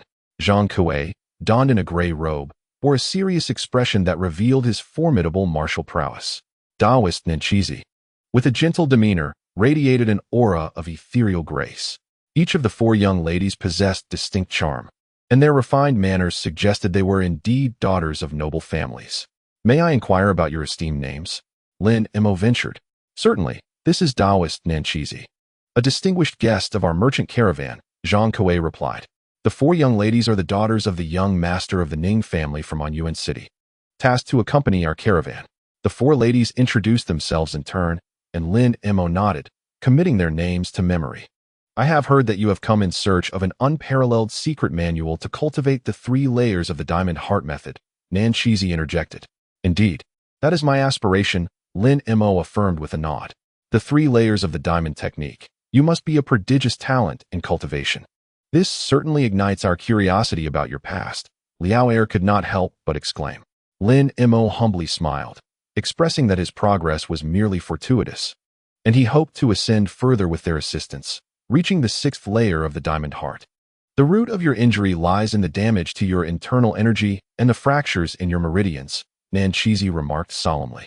Lin Mo nodded, acknowledging the truth of this assessment. His current appearance would lead others to believe he was gravely injured, with severed tendons unless examined by someone of equal cultivation level. I possess several heart-calming talismans that can aid in healing your internal wounds. Nanshizi produced a packet of talismans. I am truly grateful. Lin Mo quickly accepted them, carefully storing the talismans. Taoist Nanshizi elaborated. These heart-calming talismans will assist in stabilizing your meridians and temporarily alleviating the fractures. However, remember to avoid exertion to prevent exacerbating the situation. Lin Mo nodded appreciatively, replying, "Thank you for your generous assistance, Taoist. The heart-calming talismans must be taken daily, and their effects will gradually manifest. However, you must also focus on your recovery to fully heal your injuries," Nanshizi advised. "Thank you for your guidance, Taoist. I will heed your words," Lin Mo solemnly affirmed. Although the talismans offered miraculous effects, he found them ultimately unnecessary for his use. Yet they would serve well as a keepsake. He resolved to diligently practice during his journey, hoping to achieve a breakthrough soon. If the opportunity arises, I would also like to seek your counsel, Taoist, Lin Mo earnestly inquired. "Haha, we are fated to meet. I am certain we will cross paths again. At that time, let us engage in a thorough exchange of skills." Nanshizi laughed heartily, patting Lin Mo on the shoulder. Lin Mo's heart soared with joy, recognizing Nanshizi's amiable nature, believing he could become a cherished mentor in the future. This unexpected encounter with Taoist Nanshizi was indeed a serendipitous gain.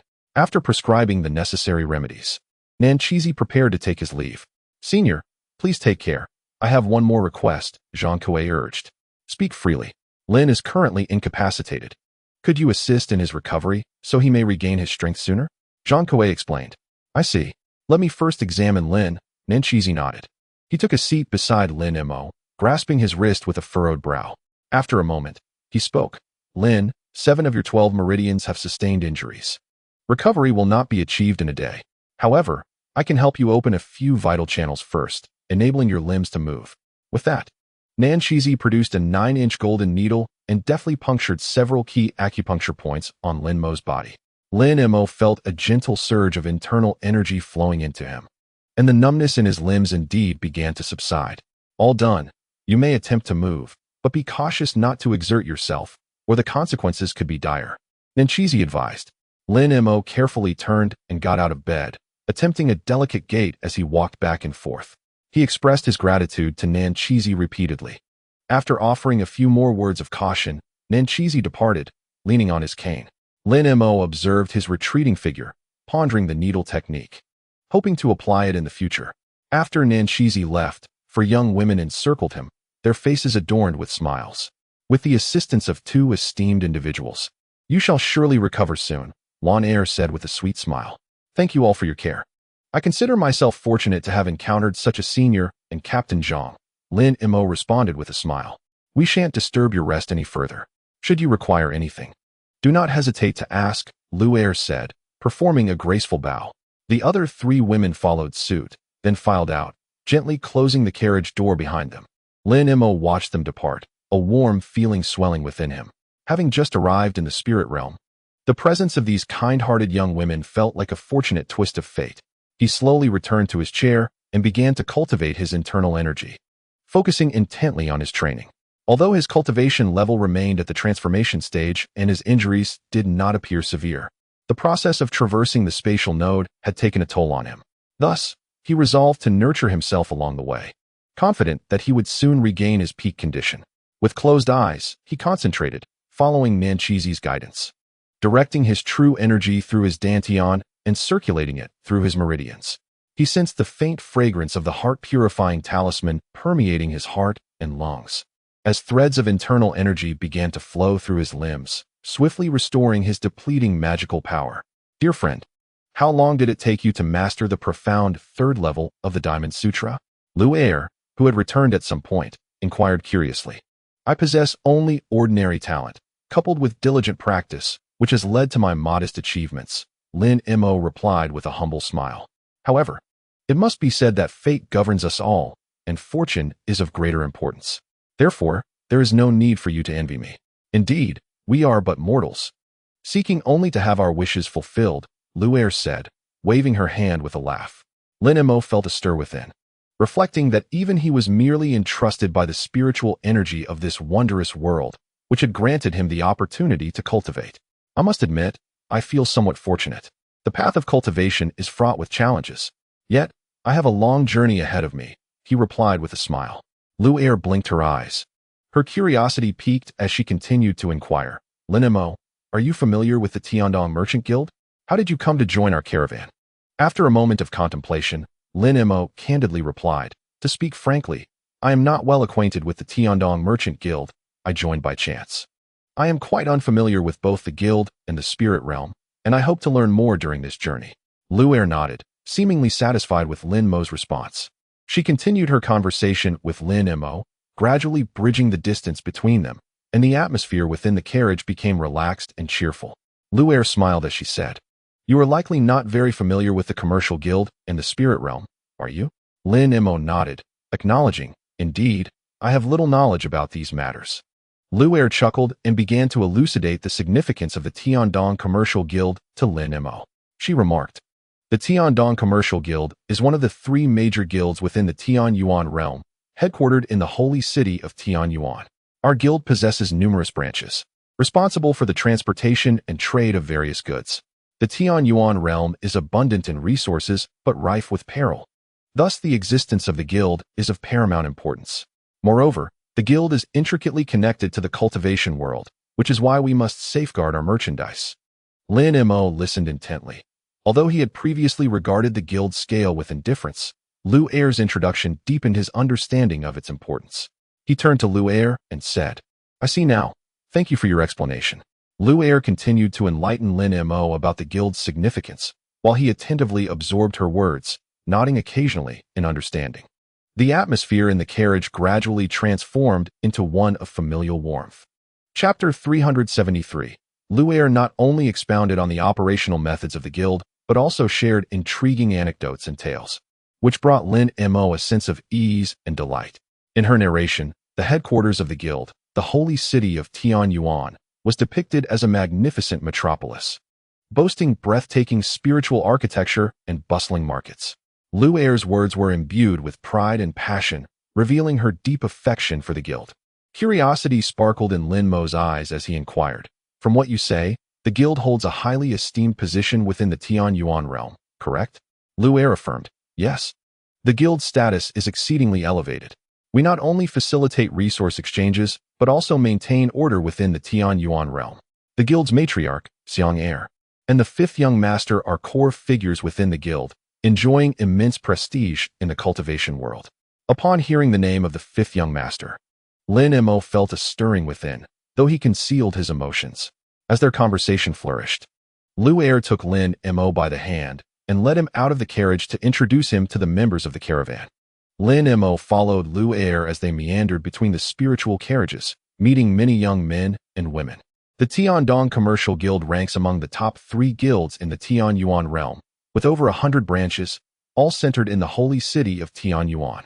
Although the number of individuals on this journey was modest, the goods being transported were exceedingly valuable. You may not know this, but our Tiandong Commercial Guild is the foremost guild in the Tianyuan realm, Lu'er proclaimed with pride. Our annual profits are countless, and our reputation precedes us wherever we go. Opportunities to join our guild are rare indeed. Lin Mo listened to Lu'er's introduction without revealing his thoughts. As a practitioner of the Great Path, he had long since become indifferent to fame and fortune, and thus was not overly concerned with material wealth. However, joining the caravan for this journey might broaden his horizons and enrich his experiences. But be cautious. Do not attract misfortune, Lu'er whispered mysteriously. What we are transporting this time are heavenly pearl fruits and Xian tiger skins, which are exceedingly precious spiritual materials that many demon cultivators covet. If we attract unwanted attention, we might be in grave danger. As Lin Mo listened, a flicker of intrigue sparkled in his eyes. The Tiandong merchant group appeared to be more than just a mere caravan. A thought crossed his mind, prompting him to temporarily join the merchant group in hopes of encountering some fortuitous opportunity. Lu'er, noticing Lin Mo's composed demeanor, breathed a sigh of relief. She jovially patted Lin Mo on the shoulder, cheerfully exclaiming, With a skilled ally like you by my side, I feel much more at ease. Come, let me properly host you, my new friend. The two exchanged light-hearted banter as they made their way towards the spirit carriage, while Lin Mo silently pondered the myriad secrets concealed within the Tiandong merchant group and whether his intentions would come to fruition. The caravan continued its slow advance through the vast wilderness of the spirit realm. As the sky gradually darkened, twinkling stars began to emerge, casting a mysterious glow over the desolate expanse. Just as Lin Mo and Lu Er were engaged in jovial conversation, a sharp cry echoed from afar, causing Lin Mo's eardrums to ache. At that moment, a sudden sandstorm struck, impeding the caravan's progress. Winds howled, obscuring visibility, and even the giant tortoise guiding the caravan began to show signs of unease. Lu Er furrowed her brow, promptly signaling the caravan to halt in preparation for the unexpected tempest. However, this was not the root of the issue. As the sandstorm swirled, the ground beneath them began to tremble slightly, as if some colossal creature were approaching. Lu Er's frown deepened as she gazed into the swirling sands, when suddenly a low growl resonated from within. A massive sandworm beast emerged before the caravan, its enormous form partially visible amidst the swirling dust, stretching an impressive 10 zhang in length, with a rigid shell that shimmered like metal. Most astonishingly, a glimmer of intelligence flickered within its eyes, suggesting it had begun to awaken a semblance of sentience.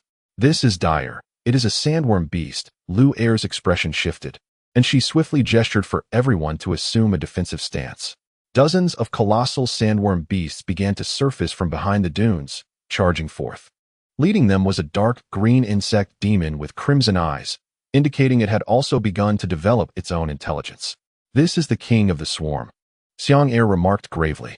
"With its newfound awareness, its power will multiply. We must proceed with caution." Lu Er immediately grasped the severity of the situation. Turning to address the members of the caravan, "Prepare yourselves, everyone. We are facing an unusual sandworm beast that has gained sentience. This will be a perilous battle." Lin Mo's mind raced, contemplating how he might assist, yet he felt a firm hand on his shoulder. Lu Er shook her head, whispering, "You have only just recovered. It is wise not to act recklessly. Leave these beasts to us." Observing her confidence, Lin Mo decided to stand back and watch. With that, Lu Er drew a gleaming longsword from her waist, its blade radiating a faint white light, an exquisite spiritual weapon known as the Golden Radiance Sword. "Remain calm and follow my commands," Lu Er declared, raising the sword before her with authority. "The Golden Radiance Sword was forged by my father, with this blade in hand. These beasts pose no threat." As Lin Mo watched the approaching swarm, he contemplated the formidable strength of the Tiandong merchant group, deeming it worthwhile to remain and observe for a while longer. As Lu Er prepared to resist to the death, two figures emerged from the carriage: Nanchizi, who had previously examined Lin Mo's physique, and an elder clad in white robes. "Sirs, I implore you to lend your assistance. I assure you, there will be ample rewards afterward," Xiang Er urged eagerly. Nanchizi shook his head, stating, "We hail from Galu Mountain and cannot recklessly slay insects and beasts. You must fend for yourselves." The white-robed elder echoed this sentiment, emphasizing the need to adhere to the teachings of their ancestors. In a state of desperation, Lu Er exclaimed, "But this is the Bug King. You cannot simply stand by and watch us perish." Nanchizi's expression darkened as he replied, "As cultivators, we adhere to the principle of harmony between heaven and humanity. We cannot indiscriminately harm nature." The group wore grim expressions, and Lin Mo observed silently. These two possessed formidable skills yet remained unwilling to assist, seemingly harboring ulterior motives. Lin Mo pondered this, growing increasingly intrigued by the pair. With a resigned sigh, Lu Er turned her gaze toward the approaching swarm of insects, a cold smile creeping onto her lips. "Very well, if you refuse to help, I shall find a way to deal with them myself. I shall summon my astonishing treasure and let it demonstrate how to eliminate you." Lin Mo was taken aback, realizing that this young woman concealed secrets of her own, his eyes glistening with renewed interest. This journey appeared to have introduced him to a myriad of intriguing individuals and events. Lu Er mysteriously retrieved a large basket tightly wrapped in black cloth from behind the spiritual carriage, from which a low, ominous growl emanated. "Do not be deceived by its current docility. Once provoked, it will become exceedingly formidable," she whispered. She directed a bronze bracelet on her wrist toward the basket, the embedded spirit stones flickering with an erratic glow. "Transform, and heed your master's command," Lu Er commanded. An enraged roar erupted from the basket, causing Lin Mo's heart to tighten. The power hidden within that beastly cry was clearly far beyond that of an ordinary spirit beast. Lu Er's expression grew serious as she reiterated her command for the spirit beast to submit. After a moment, the ruckus within the basket subsided, suggesting that the beast's ferocity had been quelled by Lu Er's influence. Excellent. It seems my spirit stone bracelet is effective. Lu Er wiped her brow, awaiting the creature's performance. Lin Mo was filled with uncertainty. Lu Er's secrets appeared to be more numerous than he initially perceived. He surveyed the heavily fortified caravan, all eyes eagerly anticipating Lu Er's spirit beast to join the fray. After a brief contemplation, he decided to remain on standby, observing the unfolding scenario. The swarm of sandworms had drawn within 100 paces, and the Bug King issued a sharp command, causing dozens of insect beasts to split into two flanks, preparing to encircle the caravan. It appears it has indeed attained sentience. Xiang Er's expression shifted. Everyone, maintain formation and prepare for battle. Lin Mo positioned himself at the rear of the convoy, coldly observing the impending assault from the swarm. The Bug King demonstrated considerable prowess, orchestrating a tightly coordinated attack on the caravan, making it difficult to discern a clear outcome. Just as the flanks of insect beasts were about to close in, Lu Er shouted, lifting the black cloth that shrouded the basket. From the basket leaped a massive crimson spirit tiger, its eyes emanating a chilling red light, creating a formidable spectacle. This tiger was grand and powerful, its body adorned with scarlet scales, and its gaze was piercing. A peculiar bond seemed to exist between Lu Er and the tiger. She murmured softly, and the beast fell silent, clearly under her control. Lu Er raised her wrist adorned with the spirit stone bracelet, beginning to direct the tiger's movements. The members of the caravan anxiously gazed ahead, a palpable tension enveloping the air. The sandworms drew ever closer, emitting deep, resonant growls, as if sensing an impending threat. Without hesitation, the caravan members plunged into battle, each showcasing their unique talents to forge an impenetrable defense, preparing to confront the onslaught of the sandworms. Lu Er brandished her sword, directing it towards the Worm King, while the spirit tiger soared into the air, unleashing a deafening roar, its body hurtling towards the sandworm with the swiftness of lightning. The ferocity and speed of this strike left Lin Mo in awe, realizing that Lu Er's capabilities exceeded his initial assumptions. The spirit tiger and the Worm King engaged in a fierce struggle, with Lu Er joining the fray personally. Lin Mo stood still, his gaze deep and contemplative as he observed the breathtaking clash. What secrets lay hidden within the Eastern Sky Trading Company? Though Lin Mo's body had yet to fully recover, the impending battle ignited his resolve to witness the confrontation firsthand. Young brother, your body is still fragile. It would be wise to return to the carriage and recuperate, advised an elder with a white beard. Lin Mo shook his head, his tone resolute. I wish to witness the prowess of these beasts firsthand. Perhaps I can glean some battle experience that will serve me well. Seeing Lin Mo's determination, the elder ceased his objections, guiding Lin Mo to stand atop a large tortoise cart for a distant view. Lin Mo's eyes shone with determination, undeterred by his physical weakness.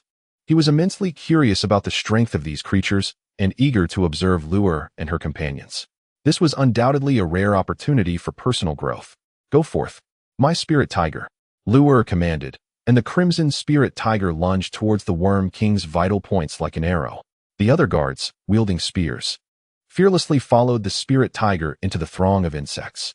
Instantly, the battlefield erupted into chaos, with dust swirling and the clanging of weapons echoing through the air.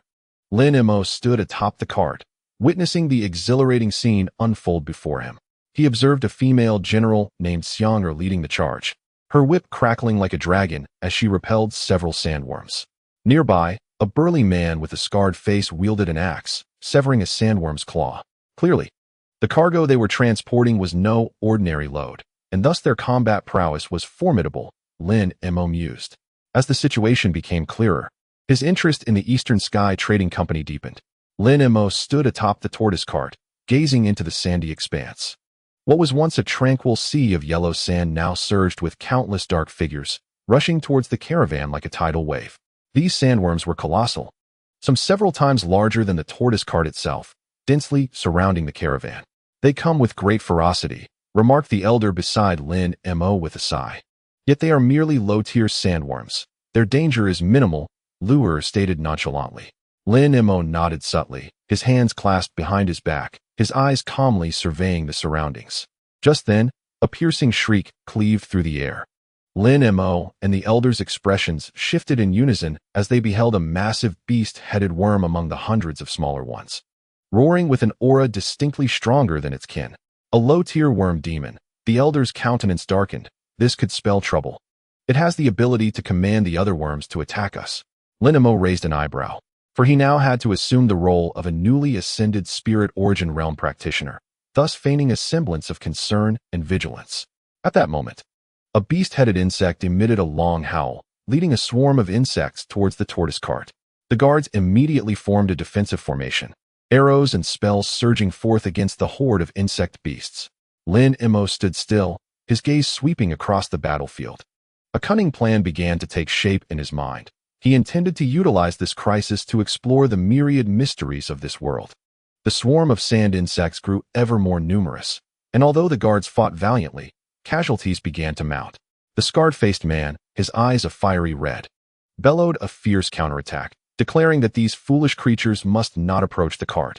With that, he leaped into the air, his body suddenly contorting, his skin transforming into bronze scales, hands morphing into deadly claws, and the scars on his face expanding into a fearsome crocodilian maw. A creature, part beast and part man, emanating a chilling aura, appeared before the crowd. What in the world is this? Gasped onlookers, their faces pale with terror. Even Lin Mo frowned slightly. He had initially believed the scarred man to be merely a fellow with some forbidden secrets, only to discover he could transform into a demon. Begone, monstrous fiend. With a swift turn, the creature's claws lunged at a sandworm charging towards it. A sharp crack echoed as the massive insect was cleaved in two. The scarred man's strength and swiftness had dramatically increased post-transformation, and other knights followed suit, plunging into the swarm of insects to engage in fierce combat. A glimmer of insight flashed in Lin Mo's eyes as he discerned the underlying mystery within this transformation. Chapter 374. It became apparent that within this spirit realm, ordinary individuals could harness external forces to gain extraordinary powers. It seemed unwise to underestimate anyone, for one could never know what secrets they might harbor. A flicker of caution crossed Lin Mo's gaze. He sensed that this world was far more mysterious and perilous than he had previously imagined. The number of sand insects continued to swell, tipping the scales against the caravan. At that moment, 3 young maidens clad in robes appeared behind the tortoise cart. Quickly, activate the formation to aid the guards, shouted the shortest of the trio. No sooner had she spoken than the 3 joined hands, crafting intricate hand seals, and a resplendent magical formation erupted, enveloping the guards above. The previously fatigued guards suddenly regained their vigor, their resistance against the sand insects significantly bolstered. Lin Mo squinted, focusing intently on the composition of the formation. After a moment, he furrowed his brow, his mind unraveling the mystery behind this array. It was not an intricate creation formation, but rather a simplified version of the spirit realm's essence array, designed to temporarily enhance others' strength at the cost of one's own lifespan. It was a formation that misused the laws of life. Such manipulation of one's lifespan was ultimately a futile endeavor. The 3 maidens continued to channel the formation, its energy flowing continuously into the guards. Empowered by the array, the guards rallied, their morale soaring as they began to push back. The scarred man led his knights into the fray, fiercely clashing with the sand insects. The clash of blades and explosions of flames echoed throughout the desert. The guards' seamless coordination alongside the mysterious spells of the 3 maidens allowing them to effectively counter the assault of the sand beasts. Lin Mo remained standing aside, observing the entirety of the battlefield. He could sense the power contained within the formation and the transformation it brought to the guards. This enigmatic force not only augmented their combat prowess, but also swiftly healed the injured, rekindling their fighting spirit. A gentle sigh escaped Lin Mo's lips as a flicker of concern arose within him. The human heart is inscrutable, for the sake of immediate gain. Who can truly consider the greater picture or the long-term consequences? The essence formation laid down by these maidens undoubtedly granted the guards a temporary boon. Yet prolonged reliance on it would inevitably undermine their foundational cultivation. It seemed that the spirit realm was far less idyllic than it appeared on the surface. Afflictions lurked everywhere, and often, people willingly compromised their long-term well-being for short-term benefits. I must exercise utmost caution. The truth is by no means as straightforward as it seems. After a moment of contemplation, he resolved to continue concealing his power and observe the unfolding events. A glimmer of lament crossed Lin Mo's eyes as he felt he had touched upon the essence of this world. The spirit realm, unlike the human realm, concealed secrets far beyond imagination. He pondered for a moment, deciding to adopt a detached perspective, refraining from revealing his own strength. After all, the time was not yet ripe. He required more time to acclimatize and comprehend this world to make sound judgments. Regardless of the spirit realm's mysterious nature, Lin Mo firmly believed that as long as he maintained rationality and vigilance, he would eventually uncover the truth. He quelled the turmoil within and focused on observing the reactions of others and the direction of the battle, proceeding with a cautious demeanor in his exploration. Lin Mo stood atop the turtle carriage, his gaze sweeping over the chaotic battlefield below. The scarred-faced man had transformed into a beast, wreaking havoc among the swarm of sandworms, while the formation conjured by the three maidens temporarily bolstered the guard's strength. However, Lin Mo felt no joy at this sight. Instead, a sense of doubt welled up within him regarding this seemingly familiar yet profoundly unknown spirit realm. Humans could transform into beasts, and rudimentary formations could drain vitality to replenish stamina. All of this struck Lin Mo as exceedingly bizarre and mysterious. In my world, this would be considered an unfathomable sorcery. Could it be that this spirit realm truly coexists with divine beings, and that all things possess sentience? Lin Mo could not help but ponder how one could explain the various dissonances if this world were as beautiful as it appeared. No, there must be some hidden secrets yet to be unveiled. I must remain vigilant and meticulously verify every conjecture. A spark of clarity flickered in Lin Mo's eyes. He understood that the larger environment shapes an individual's approach to matters. Now, in this foreign realm, he needed to uphold rationality and prudence to discern the essence of it all. Just as Lin Mo was lost in thought, the onslaught of the sandworm beasts intensified, their numbers surpassing all previous encounters. The guards, empowered by the formation, fought valiantly, yet their casualties began to rise. Even the scarred-faced man found himself struggling, ensnared by several sandworm beasts, unable to move. It appeared that with the current strength, victory was elusive. Lin Mo frowned. At that moment, a sandworm, as thick as a bowl, lunged directly at Lin Mo. Its eyes glowed crimson, sharp fangs bared, exuding a foul stench. Lin Mo's gaze darkened, and he clapped his hands forcefully. With a resounding explosion, the ferocious sandworm burst apart, sending yellow sand flying in all directions. A mere insect dares to stir trouble. Lin Mo coldly scoffed. Before me, you resemble a mere ant attempting to shake a tree. With a swift motion, he retreated back into the turtle carriage. He possessed unwavering confidence to confront any risk, yet now was not the time to reveal his prowess. The utmost priority at this moment was to remain calm and await the opportune moment. For now, his task was to patiently observe, concealing his intentions. Lin Mo firmly believed that as long as he maintained sufficient patience and vigilance, the mysteries of this world would eventually be unveiled. It was not yet the moment to grasp all truths in his hands, but the opportunity would inevitably present itself. Before that moment arrived, Lin Mo would gradually acquire the necessary information and strength. When the truth was laid bare, he would make the most judicious choice. Upon returning to the turtle carriage, Lin Mo settled in a corner, disengaging from the chaotic battle outside. He concentrated, reflecting on the earlier tumult, his doubts about this world deepening further. This so-called spiritual realm was rife with uncertainties. The scarred brute could transform into a beast, and the three maidens could conjure seemingly arcane formations. All of this was starkly different from the world he once knew. Lin Mo furrowed his brow, lost in contemplation. He could have effortlessly resolved this crisis. Yet he must continue to conceal his strength and advance methodically to uncover the truth behind it all. As long as he did not provoke the true powerhouses, his life would remain unthreatened. A glimmer of brilliance flickered in Lin Mo's eyes. He clasped his hands around his knees, patiently awaiting the passage of time. Lin Mo understood that only with boundless patience could he gain the initiative in this enigmatic world. In the Qingsha Desert, the blazing sun hung high in the sky, casting a golden hue over the undulating sand dunes. Lin Mo stood atop a dune alongside the three maidens, who had already arranged the basic layout of a defensive formation around them.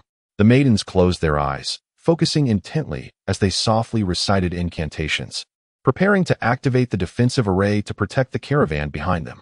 Lin Mo stood quietly to the side, gazing toward the distant caravan. This convoy traversed the perilous desert, and their activation of the array was intended to ensure its safe passage. Not far away, the guards were still engaged in battle with a swarm of insect beasts. Suddenly, a sharp sound sliced through the air nearby, prompting Lin Mo's attention to the source. He beheld a creature with a human head and serpentine body emerging from the sands below the dune. It sported a wild mane of gray hair, yet its face bore the grotesque features of a woman. The appearance of the beast caused one of the maidens to pale, exclaiming loudly. Indeed, the creature was no benign presence. It possessed two delicate arms on either side, each wielding a low-tier bone spear wreathed in dark energy, glaring menacingly at the maidens within the formation. The three maidens instantly turned pale, the emergence of the serpent demon far exceeding their expectations. The serpent demon raised its bone spear, dark radiance flickering as it shot toward the three girls who were orchestrating the formation. The maidens sensed the impending danger, hastily ceasing their incantations and retrieving their defensive artifacts. Lin Mo's expression turned contemplative, uncertain whether he should intervene.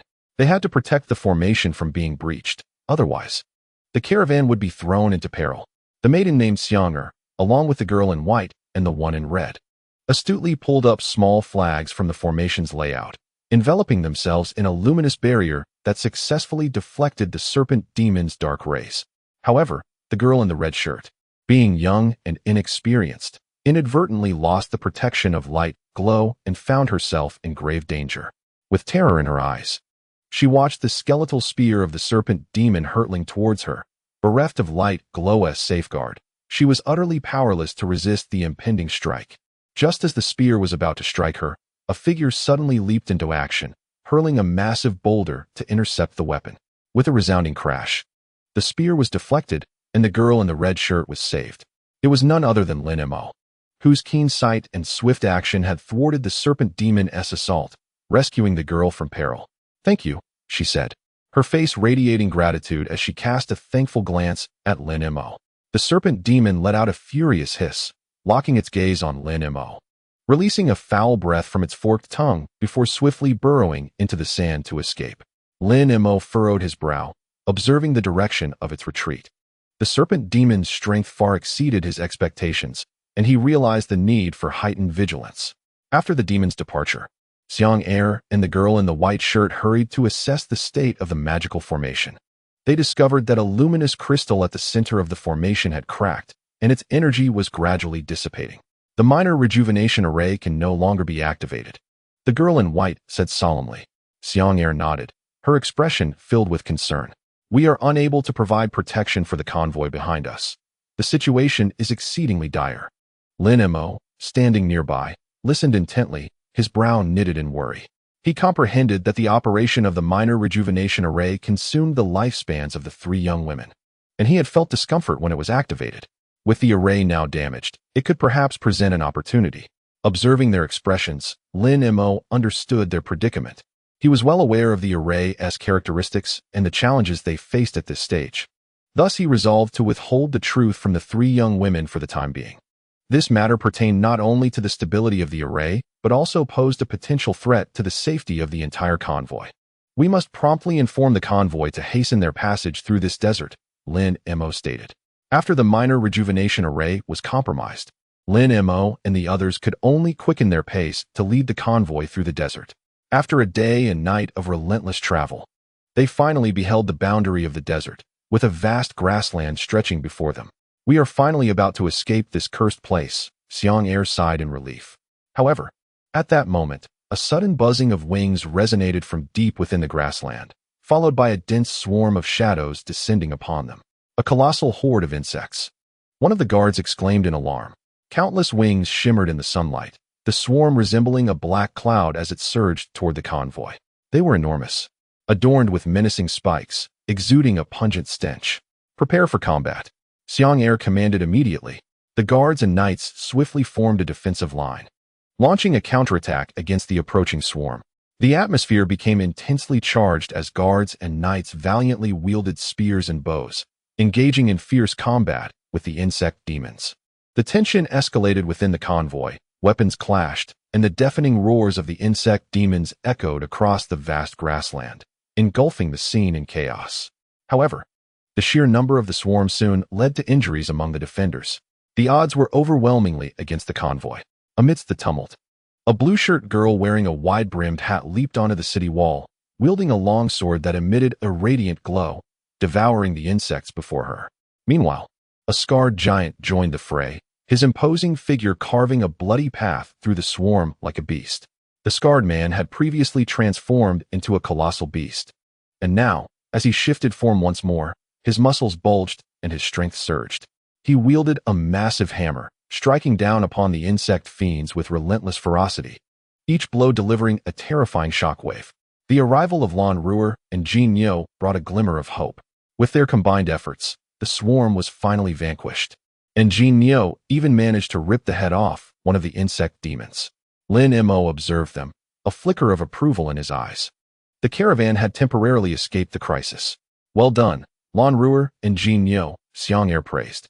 The girl in blue smiled and nodded, while the scarred giant reverted to his human form, wiping the sweat from his brow in a gesture of reassurance.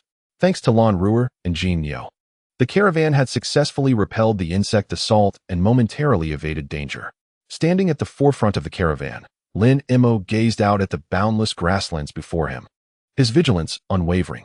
This expanse was unlike any he had traversed before, an oppressive atmosphere pervading the air, even the sunlight appearing dimmer than in the desert. Be cautious. This grassland is not ordinary, Lin Mo quietly warned the young women accompanying him. The trio, including Quan Er, instinctively drew closer to Lin Mo, their gazes filled with trust. Suddenly, Quan Er turned to Lin Mo, her face aglow with a bright smile, as if wishing to engage him in conversation. Big brother Lin, this grassland is truly beautiful. Don't you think? Her voice was infused with enthusiasm. Lin Mo smiled and nodded in response. Indeed, Quan Er, it is beautiful. However, we must remain vigilant and not let our guard down. The spirit realm is fraught with unknown dangers, and we must tread carefully. Yes, you're right, Lin Xiao. I too sense a hint of unease. The lively Quan Er agreed, her bright personality shining through as she conversed with Lin Mo throughout their journey. Chapter 375. Lin Mo chose not to elaborate further, urging the caravan to quicken its pace. Strange howling sounds echoed from the depths of the grassland, sending chills down his spine. As their journey officially entered the grassland, all fell silent. Laughter faded, replaced by an air of solemnity and caution. Lin Mo sat within the carriage alongside the four young women, who were all strikingly graceful, exuding an air of scholarly elegance despite their role as attendants. Among them, Quan Er displayed particular warmth, incessantly inquiring about Lin Mo's origins. Lin Mo remained wary. Having recently arrived in this world, he was an outsider, reluctant to divulge too much about the human realm, responding vaguely to her questions. As the carriage rolled onto a lush green meadow, Lin Mo sensed something lurking within the grass and focused intently. He noticed several areas where the grass appeared darker, perhaps remnants of beasts having passed through. As Lin Mo was about to remind everyone to be cautious, he hesitated, realizing his limited knowledge of this unfamiliar spirit realm. To speak out might seem rather peculiar, so he restrained himself from voicing his thoughts. At that moment, Quan Er leaned closer and cheerfully inquired, "Young Master Lin, why not show me your little sword? I have a fondness for gleaming weapons. It must be quite beautiful." Lin Mo quickly smiled and politely declined, thinking it best to avoid drawing attention. Suddenly, the carriage jolted, nearly causing Lin Mo and Quan Er to lose their balance, prompting hearty laughter from the others. As the carriage continued its journey through the expanse of yellow sands, Lin Mo gazed out the window at the seemingly endless dunes, occasionally disturbed by whirlwinds of sand, the scene appearing desolate. In the midst of their conversation, Quan Er took the initiative to introduce some details, saying, "Young Master Lin, you may be unaware of our backgrounds. Allow me to enlighten you. This caravan belongs to the Tiandong Trading Company, and Madame Fong is the principal figure in charge. She was originally the daughter of a wealthy merchant, married to the heir of the Fong family. Unfortunately, her husband passed away prematurely, and she has since managed the business herself. We four are her handmaidens accompanying her." She continued, "We are en route to Yuan City, where a substantial order for weapons and rare spiritual artifacts has been placed by the city. It is said that a beast tide may soon threaten the area, prompting the city lord to bolster defenses. Lin Mo listened quietly, refraining from interjecting. Quanner, seated beside him, softly remarked, "Elder brother Lin, you might not be aware, but the beast tides have intensified in recent years, leading cities to fortify their defenses and capabilities. Yuan City is no exception. They require formidable weapons and artifacts for protection." Realizing the implications of the beast tides, Lin Mo pondered and then inquired. "Such a grand undertaking must require a significant workforce. How does the trading company manage it? And from where do they acquire these artifacts?" Quanner, somewhat uncertain, chuckled and replied, "I cannot say for certain. We are not privy to all the details of the company. I only know that there are powerful individuals associated with our company who can procure these rare items, some possibly from ancient tombs, others perhaps crafted by skilled artisans. However, I cannot disclose their identities. If you are interested, young Master Lin, you might consider consulting Madame Fong when we arrive in the city." Lin Mo, aware of his novice status, refrained from probing too deeply into such matters. Soon, a commotion erupted outside the carriage, and Lin Mo leaned out to see the caravan's advance party capturing several man-eating beasts, binding them for transport to the rear of the convoy. Quanner explained, "These creatures are exceedingly ferocious and relish human flesh. They must have appeared with the intent to attack the caravan." As they chatted, the carriage transitioned from the grasslands into a desolate forest. Observing the changing scenery outside, Lin Mo felt a sense of unease swell within him. The carriage passed through the dense woods, emerging into a vast expanse of yellow sand. Gazing out the window, Lin Mo saw the sky filled with swirling sand, obscuring the sun and rendering the landscape profoundly barren. Quanner informed him, "We have now entered the realm of the Qingluo Desert, a desolate expanse we must traverse next." Lin Mo felt a chill run through him and promptly urged Quanner to share more information about this desert. After a moment of contemplation, Quanner remarked that she was only aware of some rumors. She spoke of the boundless yellow sands of this region and how easily one could lose their way amidst a desert storm. However, she reassured young Master Lin, stating that they had ample water and provisions, and with old Zhang present, there would be no cause for concern. Though Lin Mo harbored some worry, he gradually relaxed upon seeing Quanner's nonchalant demeanor. The two engaged in trivial conversations to help pass the lengthy journey. The Qingsha Desert unfolded before the caravan, revealing endless dunes and the fierce winds that swept across the sands. Lin Mo gazed out of the window, contemplating the possibility that the Qingsha Desert might hold a connection to the beast tide or conceal crucial clues. Observing Lin Mo's expression, Quanner gently remarked that the Qingsha Desert had once been a flourishing realm of the celestial world, but following the outbreak of the beast tide, it had transformed into a desolate wasteland. The threat posed by the beast tide was far greater than they realized, sending tremors throughout the spirit realm. The vast expanse of yellow sands had kept Lin Mo confined within the carriage for several days. Although the interior was comfortable, he felt a growing restlessness. One day, he suddenly overheard a mention of the beast tide outside the carriage, which piqued his interest, prompting him to look out the window. He observed several young individuals wielding long spears marching in formation, flanked by cavalry. At the forefront was a short-haired woman with a serious expression, seemingly recounting something significant. Lin Mo quickly inquired about the situation from Quanner.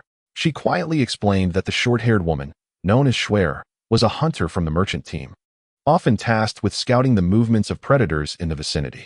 Today, she had discovered numerous serpent tracks in the desert, which hinted at a potential gathering of serpents, necessitating immediate departure from the area. Understanding dawned upon Lin Mo as he recalled a previous encounter with a massive beast tide that nearly led to their annihilation. Despite the caravan's considerable numbers, most were unskilled in magic aside from a few practitioners, rendering them vulnerable should they face another beast tide. As he pondered how to assist the caravan, he was reminded by Quanner of their impending destination, prompting him to set aside his thoughts and prepare to disembark for a rest. Upon exiting the carriage, he realized they had finally arrived at their destination. A grand stone city loomed before them. The towering walls and fortified towers equipped with formidable crossbows resembled an impregnable fortress. Lin Mo was taken aback by the city's scale and defenses, recognizing its significance. As the carriage approached the city gates, he beheld the true magnificence of Yuan City. Its walls were extraordinarily thick, constructed from an indiscernible material, standing resolute like a mountain. The towers loomed high, with crossbowmen vigilantly watching over the approaching caravan. What a colossal city with such stringent defenses. It is no wonder the citizens can be safeguarded from the beast tide, Lin Mo marveled. Quanner elaborated that Yuan City was a strategic location frequently subjected to beast attacks, necessitating complex defenses to ensure safety. Observing Lin Mo's astonishment, she softly added that Yuan City was among the strongest cities in the spirit realm, with its robust fortifications and numerous practitioners, making it a true gem of the spirit world. Their mission was to safely deliver the merchant's goods to this esteemed city. Lin Mo nodded, contemplating that his arrival in such a grand city was a testament to the vastness and wonder of the spirit realm. As the caravan approached the city gates, a shout from the crossbowmen above commanded them to halt for inspection. Lin Mo quickly leaned out to observe. He noticed the city gates slowly closing, with soldiers armed with long spears standing guard, their vigilance palpable as they scrutinized the approaching convoy. Moments later, a middle-aged man clad in silver armor strode to the parapet and inquired loudly, "From whence do you come, my friends? What cargo do you bear?" Zhang Kuei, leading the group, promptly responded, "Honorable sir, we are the Tiandong merchant convoy from the east, entrusted by the Lord of Yuan City to transport weapons and other goods." The silver-armored man pondered for a moment before stating, "The current tumultuous times have compelled Yuan City to enhance its defenses. I kindly ask for your cooperation during the inspection to validate your intentions for entry." Observing Zhang Kuei nodding in agreement, Lin Mo secretly speculated about the identity of the silver-armored man, resolving to uncover the truth once inside the city. The man acknowledged with a nod and turned to signal within the city. The convoy awaited in silence as two figures in unusual attire approached from atop the city wall. A battalion of cavalry galloped alongside them, raising a cloud of dust that obscured the sun. The foremost of the two, a silver-armored warrior, halted his steed and commanded, "Caravan, heed my orders. Halt for inspection." The two figures consisted of a scholar in white robes, adorned with a cap and clutching an ancient tome, and a monk draped in a green cassock, bald-headed and wielding a wooden fish. They gazed down at the convoy from the ramparts. The silver-armored man clasped his fists in greeting, saying, "Esteemed masters, I request your assistance in inspecting the caravan to ensure all is in order." After the scholar nodded, his tome suddenly radiated a golden light, enveloping the convoy. The monk, not to be outdone, struck his wooden fish, sending a green luminescence sweeping over the carts. Moments later, the two retracted their powers and communicated something to the silver-armored man. With a commanding shout, he ordered, "Let them pass," and the city gates slowly opened. Lin Mo let out a silent sigh of relief and exchanged a smile with Quanner. The silver-armored man then announced, "Madame Fong has reserved an entire floor at the Liyun Inn in the west of the city. I invite you to proceed there." Zhang Kuei promptly acknowledged the order. As Lin Mo observed the caravan entering the bustling city, his curiosity and anticipation for this new world swelled. The scholar in white and the monk in green awaited within the city, leaving Zhang Kuei both curious and astonished. He commanded the caravan to halt and approached them personally to exchange pleasantries. They smiled, explaining that the city lord, having heard of the Tiandong merchant convoy's arrival, had specifically sent them to welcome them and ensure the safe passage of the convoy. Zhang Kuei then realized that they were indeed high-ranking cultivators, which clarified the city lord's significant regard for the Tiandong merchant group, having dispatched two formidable masters for their reception. Expressing his gratitude, Zhang Kuei led the caravan through the city gates, mentioning to the two cultivators that Madame Fong had reserved lodging at the Liyun Inn and hoped they would visit her. They humbly smiled in response, assuring him they would pay their respects to the esteemed guest. Upon entering Yuan City, Lin Mo was astonished by its vastness, far surpassing his expectations. Shops lined the streets, and pedestrians thronged the avenues, creating a lively atmosphere. However, most faces bore an expression of solemnity and vigilance, with many individuals armed with swords, bows, and arrows. Lin Mo felt a stirring within his heart. It appeared that Yuan City was confronting some form of threat, prompting the residents to heighten their vigilance. He gazed down the street, which stretched wide and straight, endlessly extending into the city. In the distance, the towering city gates and walls were faintly visible, further accentuating the vastness and grandeur of this metropolis. The convoy moved forward at a leisurely pace, drawing the curious glances of the surrounding populace, who whispered amongst themselves, Many were astonished and puzzled by the sheer scale of the convoy that had managed to enter the city. It seemed the strength of Tiandong merchants was formidable indeed. Lin Mo sensed an abundance of spiritual energy permeating the air, yet found himself unable to absorb even a trace of it. This left him feeling both regretful and helpless, longing instead for a swift breakthrough to the fourth realm of cultivation. On the other hand, the enormity of the city ignited boundless imagination within him. What secrets lay hidden within this city? Might there be wise hermits dwelling here? Perhaps he could stumble upon unexpected fortunes. With this thought, Lin Mo couldn't help but feel a surge of excitement. As the convoy slowly advanced through the crowded streets, Lin Mo keenly observed his surroundings, striving to uncover the mysteries of this grand city. The procession struggled through the throng, its progress severely hampered. Zhang Kuei, discerning the precarious situation, promptly dispatched robust guards to command the crowd to clear a path. They waved banners and shouted, successfully creating a spacious passage for the convoy to proceed unimpeded. Although the onlookers were bewildered, they instinctively parted to allow the convoy to pass. Seated within the carriage, Lin Mo peered through the window at the bustling scene on either side. He noticed countless carts and livestock lined up along the streets. It seemed the local residents were also preparing to evacuate and gather within the city. As they traversed the thoroughfare, Lin Mo witnessed various facets of the city. Towering buildings rose majestically, some adorned with fluttering flags that signified the presence of different sections. The streets were lined with stalls offering a plethora of exotic wares, ranging from the pelts of magical beasts to spiritual herbs and medicines. Lost in his musings, the convoy had already navigated through several streets and arrived before an imposing vermilion archway. Flanking the archway were guards wielding blades, their expressions stern. It was only then that Lin Mo realized they had reached the designated location for the delivery of goods. Tiandong merchants had established specific warehouses in each major city, overseen by local officials. They had now arrived safely. Zhang Kuei ordered the convoy to halt, leaping from the carriage to engage in negotiations. Lin Mo followed suit, disembarking and passing through the archway into a spacious courtyard. Before him stood a tall warehouse, encircled by armed guards in 3 layers. A middle-aged man clad in a brocade robe was conversing with Zhang Kuei, seemingly the supervisor of this warehouse. Under the supervisor's direction, the personnel of Tiandong merchants began unloading goods from the carriage, neatly stacking them in one corner of the courtyard. After the inspection was completed, the supervisor nodded and handed Zhang Kuei a detailed inventory list. Zhang Kuei carefully tucked the list away. It served as the receipt for the goods. He then bid farewell to the supervisor, stating their intention to settle at the reunion in the west of the city to discuss the opening of the market. The supervisor offered a few compliments and saw them out of the warehouse gate. Lin Mo lingered among the crowd, pondering where he might wander next. At that moment, Zhang Kuei, who was ahead, suddenly turned and suggested to Lin, "Why not take a stroll around the city on your own? We shall head to the inn to prepare for the market." Lin Mo felt a surge of joy and expressed his gratitude profusely. Zhang Kuei advised him to join everyone at the inn later before departing. Lin Mo watched the retreating figures of his companions and stood alone in the bustling street, his eyes filled with delight and anticipation. Taking a deep breath, he adjusted his attire and strode purposefully along the street.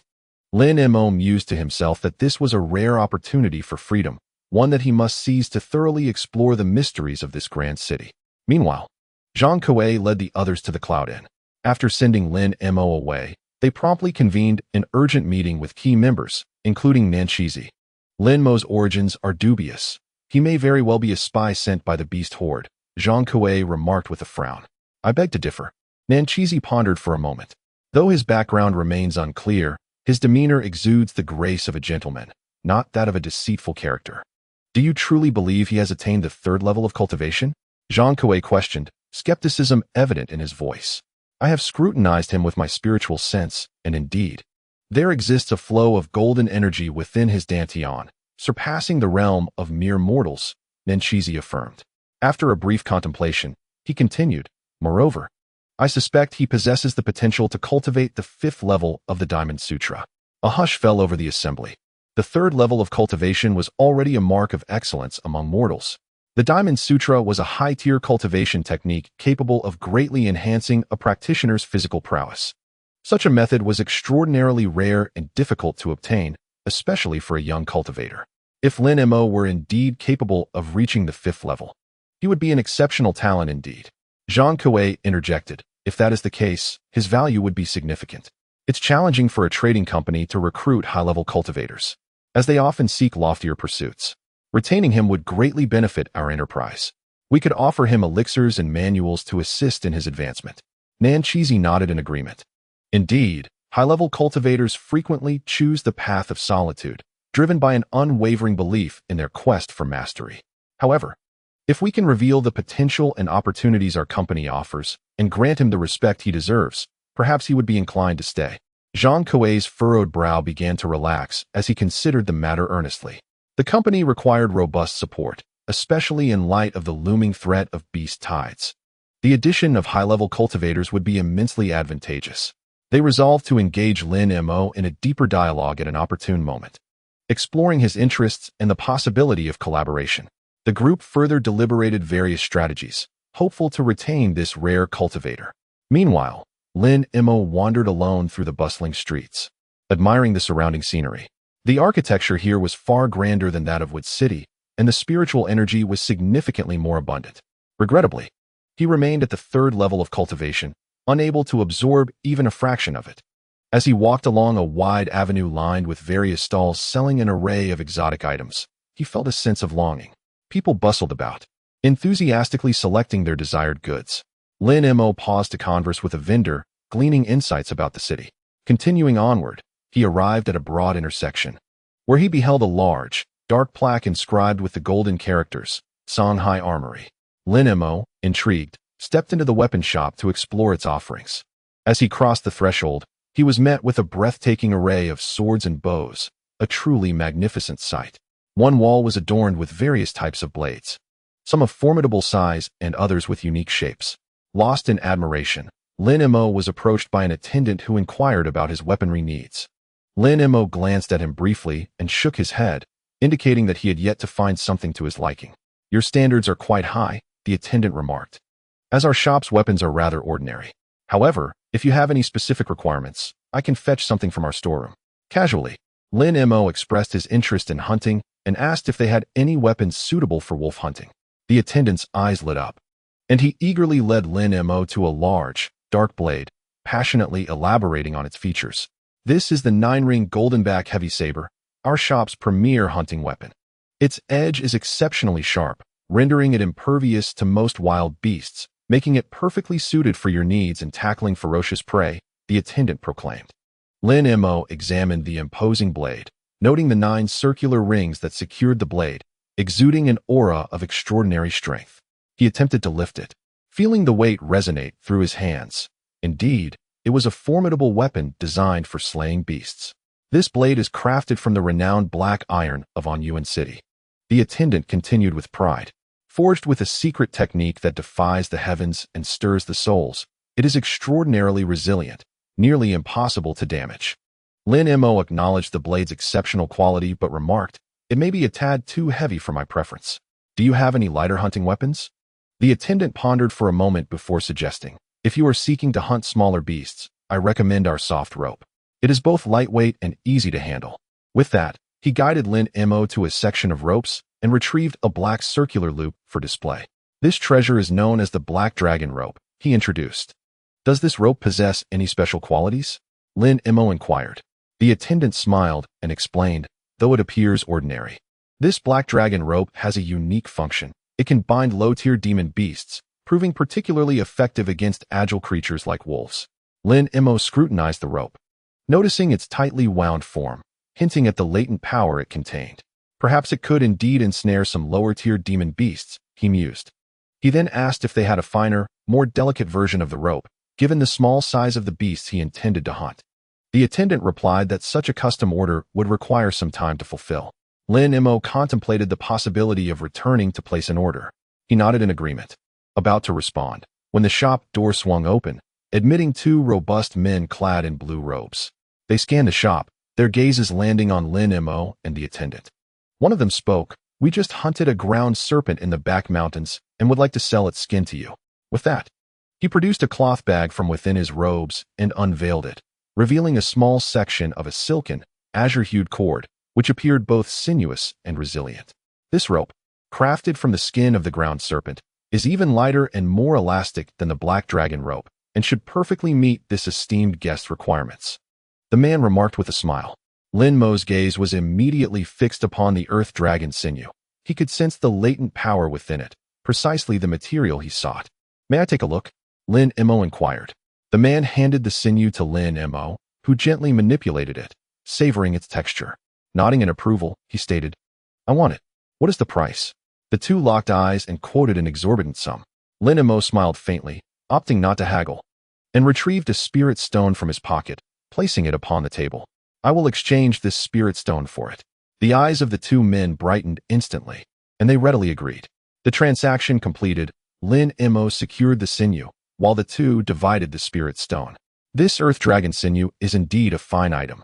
We have more, should the esteemed guest require, the two asked with cheerful smiles. Lin Mo shook his head, stating he did not need any for now, but would return should the need arise. With that, he turned and departed from the weapon shop. The two watched him leave, their smiles gradually fading.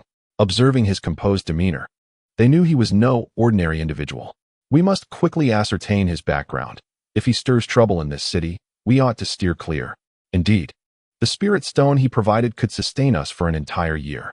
He must possess more, they whispered, their eyes glinting with ambition. After leaving the weapon shop, Lin Mo traversed several narrow alleys until he arrived at a secluded corner. Suddenly, a gust of wind rushed towards him. He swiftly leaped to the right, narrowly evading a flash of silver that sliced through the air, leaving a deep crack in the ground. Coming to a halt, he noticed the two young men in blue robes had approached him, the leader wielding the long blade that had just attempted to strike him. Esteemed guest, your skills are remarkable. We merely wish to inquire about a few matters, the leader said with a disarming smile. Lin Mo replied coldly, your greeting was rather overly cordial. What do you mean by this? Another man stepped forward, bowing respectfully. Esteemed guest, we only wish to know your identity and origin. Spirit stones are rare treasures. Your ability to produce one suggests you are no ordinary person. Please enlighten us to avoid any transgressions. Lin Mo appraised the two men with indifference and retorted, you are but minor players in this locale, and I have no interest in your affairs. I do not wish to disrupt your livelihoods, so it would be best if you do not provoke me. With that, he turned to leave. The expressions of the two men shifted abruptly as they blocked his path. The leader spoke in a grave tone, esteemed guest, you jest. Our acquaintance stems from a business transaction. We cannot part ways so easily. Surely, you must leave something behind. Lin Mo furrowed his brow and coldly commanded, step aside. No sooner had the words left his mouth than a powerful surge of energy erupted from Lin Mo, sending the two men careening backward, crashing heavily to the ground. As Lin Mo prepared to depart, the two scrambled to their feet, pleading, esteemed guest, we meant no offense. We were blind and have wronged you. We beseech your forgiveness. Lin Mo paused, observing their obsequious demeanor, and with a derisive laugh, he strode away. The two exchanged glances, one murmuring, this individual's strength exceeds our expectations. Our greed for his wealth has brought us trouble. Fortunately, he refrained from resorting to violence. Otherwise, our demise would have been inevitable. The other person sighed, acknowledging our greed. He possesses immense treasures and unfathomable strength. It would be wisest for us to keep our distance. However, having acquired the earth dragon tendons, he seems to be preparing for something. What do you think his intentions are? I have no idea, but it is a stroke of luck that he spared us. We should hastily conclude our affairs and depart from this place. Let us go for a drink to ease our minds. The two men cautiously surveyed their surroundings before hastily leaving. They arrived at a modest wooden hut, which housed a large wooden barrel filled with clear water. The two cultivators began to privately discuss Lin Mo's identity and the true purpose behind his acquisition of the earth dragon tendons. They had previously noted Lin Mo's demeanor and aura, suspecting he might be a cultivator, yet they remained uncertain of his true intentions. Do you think he has come to cultivate? One cultivator inquired in a hushed tone. The other shook his head. It is difficult to say. His aura is somewhat different, and he may have other plans. Still, we should exercise caution. They settled down, and one exhaled deeply, almost inviting disaster upon himself. Fortunately, that individual ultimately spared us. The other furrowed his brow, remarking that the individual was indeed formidable, akin to a significant figure. Given his acquisition of the earth dragon tendons, it is highly probable he seeks to forge some artifact. Your reasoning holds merit. With his capabilities, he has no need for our meager earth dragon tendons. His purchase can only be intended for the crafting of a magical tool. However, it is prohibited in this city for cultivators to forge artifacts. Should we report this matter to the city lord? What good would that do? The city lord is merely a fifth-tier cultivator, utterly incapable of contending with that esteemed guest. Reporting may only invite peril upon ourselves. Indeed. Yet, that guest appears somewhat unfamiliar with this city. Why not devise a way to extract some benefits from him? Have you lost your mind? Do you wish for my life? That guest's prowess is extraordinary. We are no match for him. What I mean is, we could observe the situation. If an opportunity arises, we could act. Enough with your fanciful thoughts. The city is currently facing an impending beast tide. We may as well seize the chance to gain some favor from the city lord. He is sure to offer a generous reward. That is a splendid idea. But isn't the city lord summoning all cultivators and body refiners for defense? If we withdraw at the last moment, we might incur his wrath. Do not worry. I have my methods. When the time comes, we shall do less and demand more in return. The two men animatedly discussed how to capitalize on the beast tide, having already pushed Lin Mo's affairs to the back of their minds. By the way, amidst the beast tide, do you think that esteemed guest might assist in the city's defense? With his strength, he could easily handle the beast tide, couldn't he? One body refiner suddenly queried. You are mistaken. The accord reached between the Alliance and the demon race prohibits high-level cultivators beyond the chi refinement stage from participating in the defense against the beast tide. We, being low-tier body refiners, are the ones deemed useful, another interjected. Chapter 377. I had almost forgotten about that. This accord is advantageous for us. Thus, high-level cultivators cannot aid in confronting the beast tide. Indeed, this is an ancient agreement between humans and demons. Its purpose is quite straightforward, to prevent high-level cultivators from indiscriminately slaughtering demon beasts, thereby preserving the balance between our two races. However, this poses a significant blow to the defensive capabilities of our city. In my opinion, this agreement is exceedingly unfair to the human race. Not entirely. While it indeed prevents advanced practitioners from participating in battle, it simultaneously restricts the demon clan to dispatch only low-tier beasts to wreak havoc. Moreover, we low-tier practitioners are afforded the opportunity to hone our skills amidst the beast tide, which greatly benefits our cultivation. Overall, this agreement is advantageous for both races. You make a valid point. I had not considered it from this perspective. However, that esteemed guest is not bound by the Alliance. If he were to assist us in combating the beast tide, it would certainly lighten our burdens. It is likely he will not offer his help. Who knows what ulterior motives that guest may possess? We shall rely on ourselves instead. Come, let us proceed with our patrol. The two rose, adjusted their garments and equipment, and stepped out of the wooden cabin. Lin Mo exited the alley where the body refinement practitioners resided and strolled down the street. After a short while, he found himself standing in front of an antique shop. Lin Mo surveyed his surroundings. The shop was modest, with a few old items piled at the entrance, seemingly indicating a lackluster business. After a moment of hesitation, he decided to enter. Esteemed guest, please take a look. We offer a variety of antiques and paintings, all of fine quality, the shopkeeper greeted warmly. Lin Mo smiled slightly, casting his gaze around, his eyes landing on several old books on a nearby shelf. Do you also sell books? Lin Mo inquired casually. Indeed, esteemed guest. We carry some writing implements and classics, although the selection is limited. If you require more, you may visit the Qingyang bookstore, which specializes in books and boasts a comprehensive assortment, the shopkeeper replied. Lin Mo's eyes sparkled with interest. He expressed his gratitude and departed the shop. Following the shopkeeper's directions, he soon arrived at Qingyang bookstore. It was a two-story wooden structure, brimming with bookshelves. Stepping inside, Lin Mo observed the diverse range of subjects covered by the books, engineering techniques, astronomy, geography, and even some eclectic topics. Yet, he found the selection of books on cultivation to be scant. He discovered several texts concerning the geography and customs of the spirit realm, as well as a detailed map. Precisely what he sought. He paid with a low-grade spirit stone and carried the books to a nearby tranquil tavern. Seated in a corner, he was served beverages, and he settled down to peruse the tomes. The descriptions within conveyed the vastness of the spirit realm, the diversity of its creatures, and the customs of both humans and demons, all of which offered Lin Mo a fresh perspective. Immersed in study, he diligently committed the contents to memory, enriching his understanding of the spirit realm. Through these texts, Lin Mo finally grasped a preliminary comprehension of the spirit realm. It turned out to be boundless and nearly infinite. The territories occupied by the human and demon races were merely the tip of the iceberg in this expansive realm. Additionally, many ancient and powerful races inhabited the spirit realm, such as the primal ancient beasts and the titans of yore. These races were formidable, some rivaling the might of celestial beings. Furthermore, there existed the demon forces led by the 7 demon kings.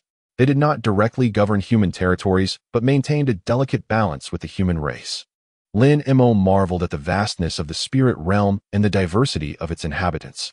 He had initially believed that humans and demons were the sovereigns of this world, only to realize today that humans are but one among countless beings. The spirit realm concealed innumerable unknown powers. To establish himself in this realm, he has much to learn and improve upon. This is an entirely new world, rife with uncertainties. Lin Mo must tread carefully and advance steadily to survive and flourish within it. At any moment, a beast tide could descend upon them. When the true crisis arises, how will Lin Mo respond? Will he choose to fight alongside the lower-tier cultivators of the city, or will he stand apart, seeking his own path? This impending beast tide will serve as a significant test on Lin Mo's journey of cultivation. Lin Mo has come to understand that there exist numerous agreements between humans and demons. These accords were established during the zenith of both races, crafted collaboratively by the 3 emperors and the 7 demon kings. Among these, the most critical is the stipulation that high-tier cultivators must not indiscriminately slaughter lower-tier demon beasts. This ensures the safety and propagation of the demon race. Additionally, when a beast tide threatens human cities, high-tier cultivators beyond the chi refinement stage are also prohibited from participating in the defense. Only lower-tier cultivators are permitted to protect the city. This not only limits the combat strength of humans, but also mitigates excessive casualties among demon beasts. Lin Mo reflects on how these agreements exemplify the wisdom of coexistence and mutual respect between the 2 races. They maintain the balance and tranquility of this land. However, this also implies that when crisis befalls the city, Lin Mo will find it difficult to offer assistance, as doing so would contravene the ancient accords between humans and demons. A brand new world unfolds before Lin Mo, and the myriad rules and constraints compel him to act with caution. He has also gained fresh insights into the origins and dangers of the beast tide. Typically, such tides are incited by powerful demon beasts, which possess formidable reproductive capabilities. Once their numbers swell, they can wreak havoc upon human cities. The wolf tide and snake tide are the most common manifestations. During a beast tide, these creatures will assault human settlements, causing immense destruction and peril. The consequences of tens of thousands of demon wolves or myriad demon serpents invading a city are unfathomable. Faced with a beast tide, lower-tier human cultivators may manage to protect themselves, yet defending the entire city proves exceedingly arduous. This scenario also presents an opportunity for their growth. Conversely, high-tier cultivators find themselves constrained from intervening, leaving the lower-tier disciples to bear the brunt of the onslaught. This inevitably inflicts a heavy toll on the city's populace. The beast tide could strike this city at any moment. When that time comes, the fragile balance between humans and demons will be shattered, and the land will once again witness the tragic plight of its inhabitants. Lin Mo remains contemplative, prepared for a tempest of blood and chaos. Seated in his room at the cloud-like inn, Lin Mo closes his eyes in deep thought. He recalls a conversation with Taoist Tianlan from the human realm, who spoke of the divine tribulation faced by transformation cultivators every 300 years. He too must prepare for this eventuality. Naturally, bolstering his own strength is of paramount importance. Thus, Lin Mo resolves to begin practicing the long-desired Diamond Sutra technique. Only by mastering the Diamond Sutra to its fullest can he fortify his physical prowess and thus navigate the divine tribulation more securely. This serves as his contingency plan. After all, as a newcomer to the spirit realm, he remains uncertain of the tribulation's true might, so it is wise to enhance his strength as much as possible. Lin Mo channels the essence from 2 nascent souls into his dantian, feeling the continuous surge of power within him. He is filled with confidence, firmly believing that with his exceptional talent and willpower, he will undoubtedly cultivate the Diamond Sutra to great success. When the time comes, he shall return to his peak prowess, and combined with physical strength, he will be considered an expert even in the transformation realm. To expedite his cultivation process, Lin Mo resolved to extract various elixirs from his storage pouch to aid his efforts. This time, he aimed to be thoroughly prepared to face the tribulation of the transformation realm. Seated cross-legged in his chamber at the Cloud Inn, Lin Mo focused intently on the myriad of choices before him. For the sake of convenience in his cultivation, he decided to remain at the Cloud Inn of the Tiandong Merchant Guild. This place attracted a multitude of formidable individuals, which would greatly benefit his future enhancement of skills. Here, he could cultivate while simultaneously engaging with diverse information, gaining insights into the intricacies of the spirit realm. Lin Mo understood that mastering the Diamond Sutra to its fullest extent presented an astounding challenge. This technique demanded exceptionally high physical conditioning, and years of arduous practice did not guarantee success. However, Lin Mo was brimming with confidence.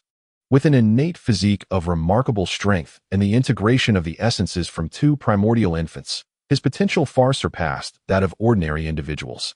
Additionally, his early martial arts training in the mundane world provided a solid foundation for the Diamond Sutra. Crucially, Lin Mo possessed an indomitable character and astonishing willpower, qualities essential for the rigorous cultivation of the Diamond Sutra. In his eyes, no obstacle seemed insurmountable. To foster further enlightenment in his practice, Lin Mo decided to continue residing at the Cloud Inn, where a congregation of masters would allow him to gain deeper insights through interaction. This was highly advantageous for breaking through critical bottlenecks in his cultivation. As Lin Mo sat cross-legged, adjusting his breath, he commenced his intensive training in the Diamond Sutra. Powerful currents began to clash within him, causing Lin Mo to grit his teeth. He recognized that this was merely the beginning. The path ahead would be even more arduous. Yet, in his quest to restore his peak strength, he was determined to persevere.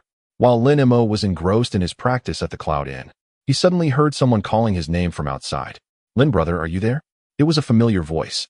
Opening the door, he found it was Brother Luo, whom he had met previously at the Tiandong Merchant Guild, also known as Shao Qi. "Brother Luo, what brings you here?" Lin Mo greeted with a smile.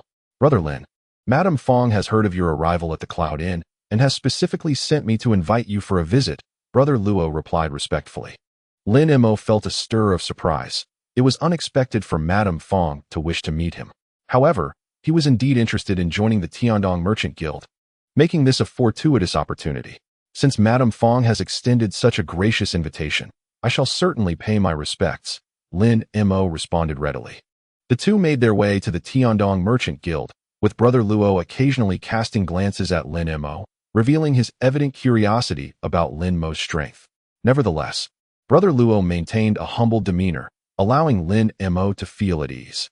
Soon, they arrived at Madame Fong's courtyard. Lin Mo was confident that through this visit, he would take a step closer to establishing his footing in the spirit realm. Under Brother Luo's guidance, they swiftly approached the entrance of Madame Fong's residence, where two imposing guards stood, wielding long blades and displaying vigilant expressions. "Who are you to intrude here?" the lead guard demanded, frowning as he barred Lin Mo's path. "This is Brother Lin, whom I have invited to meet Madame Fong," Brother Luo quickly clarified.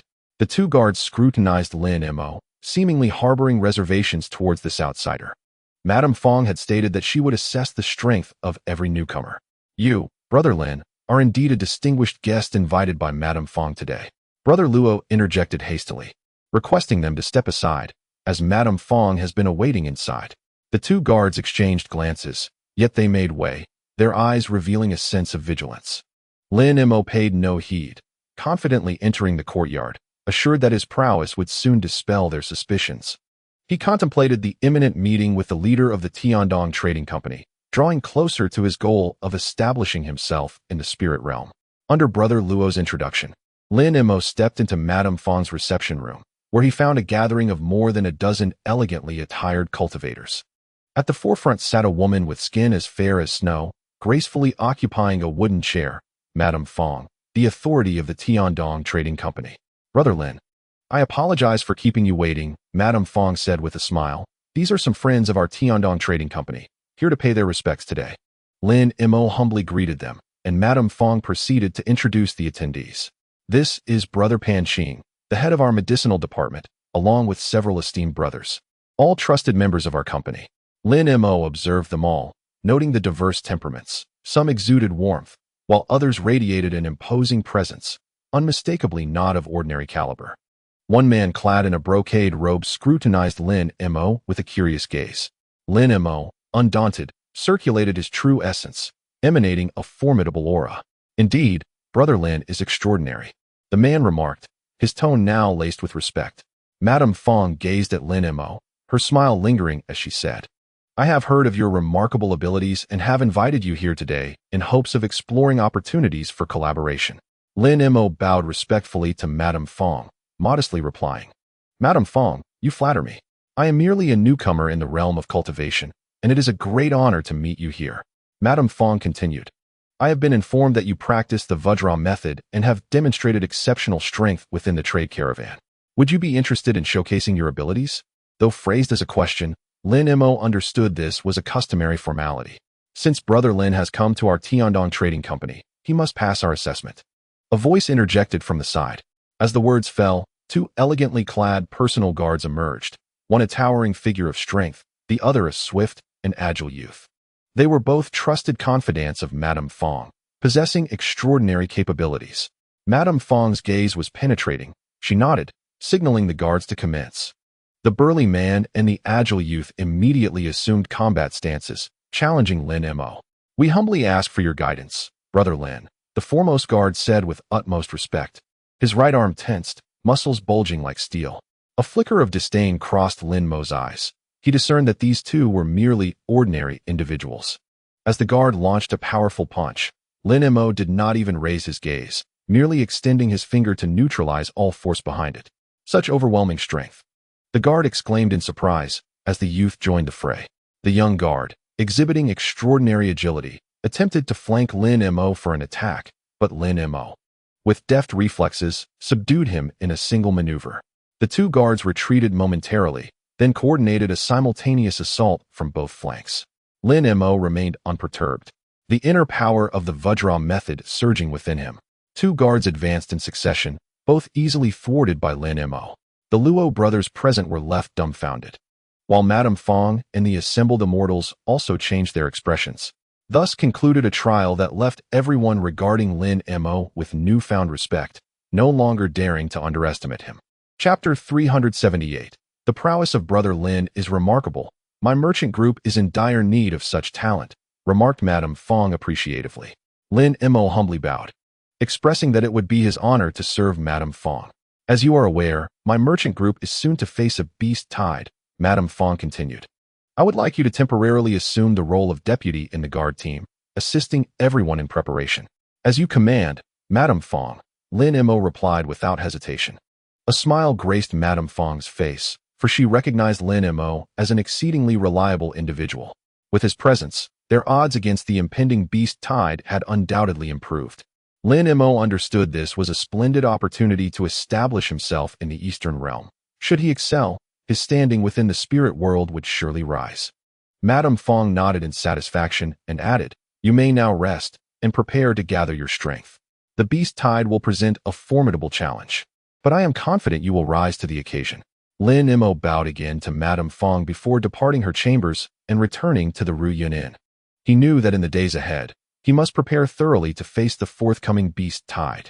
After Lin Mo's departure, Madame Fong fell into contemplation. He is indeed extraordinary. Perhaps we can cultivate him, and he might become a formidable figure akin to Elder Hua, she mused slowly. Does Madame wish to revise her plans for Lin Mo? Inquired the man in splendid attire beside her. Perhaps, Madame Fong nodded, but we should observe him for a while longer to see how he handles the beast tide. And how shall we arrange for Zhang and the Liu brothers? The man in splendid attire asked again. Let them follow Lin Mo discreetly and act in concert with him. Madame Fong pondered for a moment. Be sure to remind them not to raise any alarm. The man in splendid attire took his leave, while Madame Fong sat quietly, her mind already teeming with bold ideas. Lin Mo's arrival might just bring forth possibilities she had never before envisioned. Team leader Zhang sat facing his wife in their modest room, while outside, the wind and sand howled, casting a yellow haze. The recently joined Lin Mo had made remarkable strides in his cultivation, having already attained the 3rd level of the Diamond Sutra. Such capability is undoubtedly among the best in our team, team leader Zhang mused. Are you suggesting he replace deputy leader Li? His wife exclaimed, her eyes widening in surprise. But Lin Mo has only been with us for less than a year. Surely his qualifications are insufficient. Ha, my dear. Sometimes one must not place too much emphasis on seniority, team leader Zhang chuckled. This Lin Mo is exceptional. I foresee his future achievements exceeding mere expectations. We have a significant matter at hand requiring assistance, and he is perfectly suited for the task. You mean regarding junior brother Pan's Dan formation? His wife suddenly understood. Precisely. We must ensure he successfully forms his Dan before the next heavenly tribulation, as it is crucial for his future accomplishments. Lin Mo is just the person to help us obtain the final materials, team leader Zhang said with a mysterious smile, his eyes shimmering with brilliance. However, sending Lin Mo also carries certain risks. His wife remains somewhat apprehensive. One must embrace risks to reap rewards, team leader Zhang remarked earnestly, asserting that Lin Mo's current prowess should enable him to handle the situation. Moreover, this experience would serve as a valuable trial for him. Assisting his junior in achieving the golden core stage would significantly bolster his own path in the future. After contemplating, his wife nodded in agreement, acknowledging the reasonableness of his words. It seems we should have a discussion with Lin Mo. Team leader Zhang smiled with satisfaction, confident that Lin Mo would successfully accomplish this task and pave the way for his junior's advancement. When Lin Mo arrived at team leader Zhang's door, he gently knocked. Come in. Zhang's voice resonated from within. Lin Mo entered to find Zhang and his wife seated with an air of solemnity. Lin Mo, your cultivation has progressed remarkably of late, team leader Zhang said with a cheerful smile. Thank you for your kind words, team leader. I owe much to your diligent guidance. Lin Mo respectfully replied. Excellent. We were just discussing you. Your arrival is quite timely. We have an important matter to deliberate. Zhang's expression turned serious. We have received word that a beast tide is imminent. You are to take several disciples to ascertain the scale and types of beasts involved, then return promptly to report. This is a significant task. Are you capable of undertaking it? Lin Mo pondered for a moment before slowly nodding. With the team leader's orders, I shall exert every effort to fulfill this mission. Very well. Go prepare. We depart at dawn tomorrow. Team leader Zhang nodded with approval. This beast tide is critical to the survival of the city. Exercise caution, but do not underestimate yourself. Your current strength is adequate to cope. Understood. I shall be vigilant. Lin Mo affirmed. At dawn the next day, Lin Mo set out with several disciples, venturing beyond the city into Wangyuan Mountain to trace the signs of the impending tide. Given that this was merely a reconnaissance mission, it was a trivial task for Lin Mo, and he completed it swiftly. Upon returning to report his findings to team leader Zhang, he was assigned a serene and solitary chamber. Lin Mo gracefully dismounted from the beast cart and approached a tranquil courtyard. Deputy Leader Lin, this shall be your residence, Brother Luo respectfully announced. Please, step inside. Nodding, Lin Mo strode into the courtyard, which was deep and serene, housing a solitary room. This secluded space has been designated for your cultivation, as per the team leader's instructions. Brother Luo explained. You may fully immerse yourself in the profound mysteries of the Diamond Sutra. Thank you, Lin Mo responded with a satisfied nod, fully aware that this privilege was granted due to the significant task entrusted to him. After Brother Luo took his leave, Lin Mo entered the room. The interior was spacious yet simple. Apart from a bed, a solitary oil lamp rested in the corner. As Lin Mo surveyed his surroundings, a surge of invigorating energy welled up within him. He found himself quite content with this new environment. Sitting cross-legged on the bed, Lin Mo focused intently, beginning to contemplate the essential principles of the Diamond Sutra's cultivation.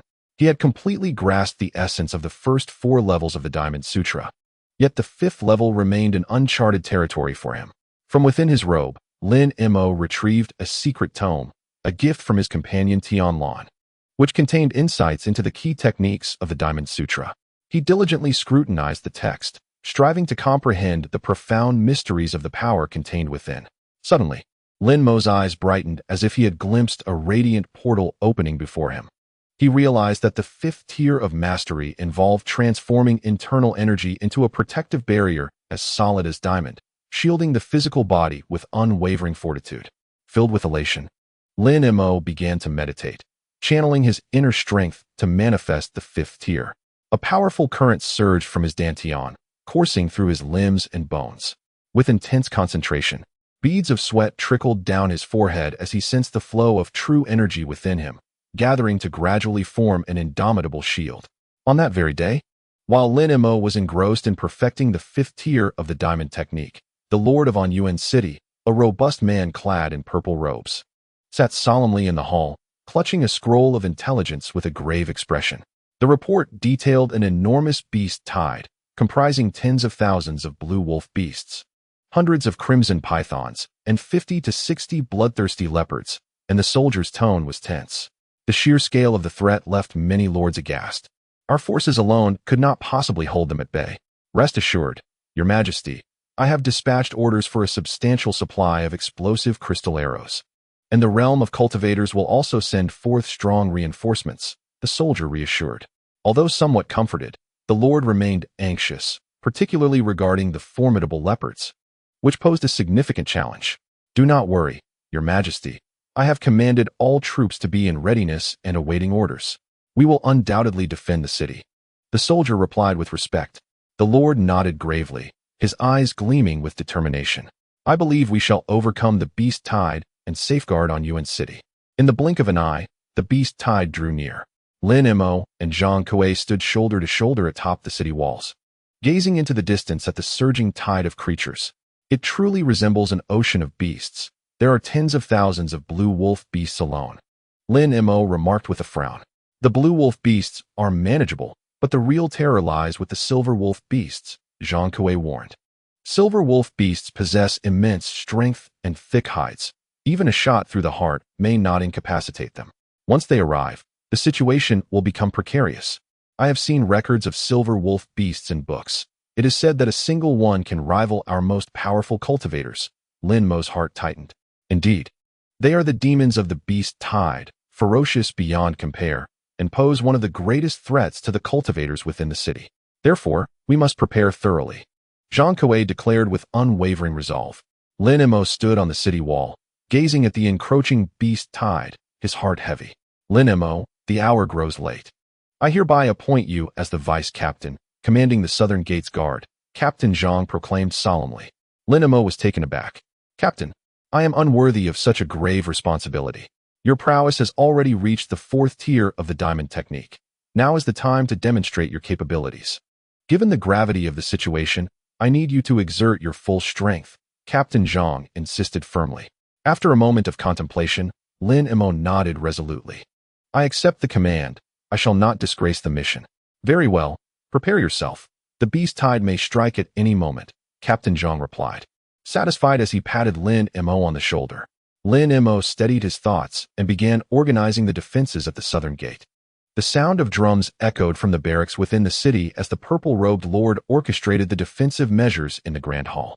All guards were summoned to their posts, ready to heed his directives. His orders reverberated throughout every corner of the city.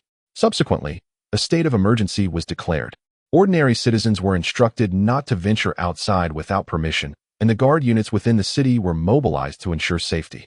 This was an urgent and necessary measure aimed at mitigating chaos and danger within the city. In the Southern Gate barracks, Zhang Kuei was meticulously inspecting the crossbows and weapons. Upon receiving orders, he swiftly assembled all the guards, declaring, "We shall devote ourselves to the defense of the Southern Gate." The guards responded in unison, ready for action.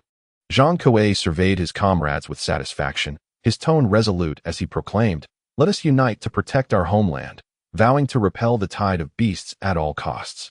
The morale among the crowd soared as they pledged their lives to safeguard the city. Lin Mo arrived at a dilapidated courtyard and knocked on the wooden door. A deep voice inquired from within, "Who is it?" "It is I, Lin Mo," he replied.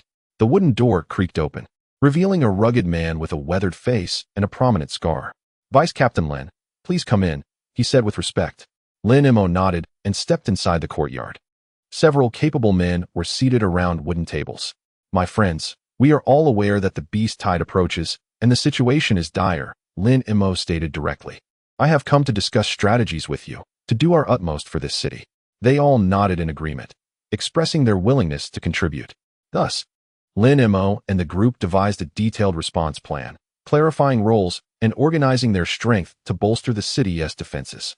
With everyone's support, we will undoubtedly overcome the beast tide, Lin Mo declared with fervor. "We shall give our all."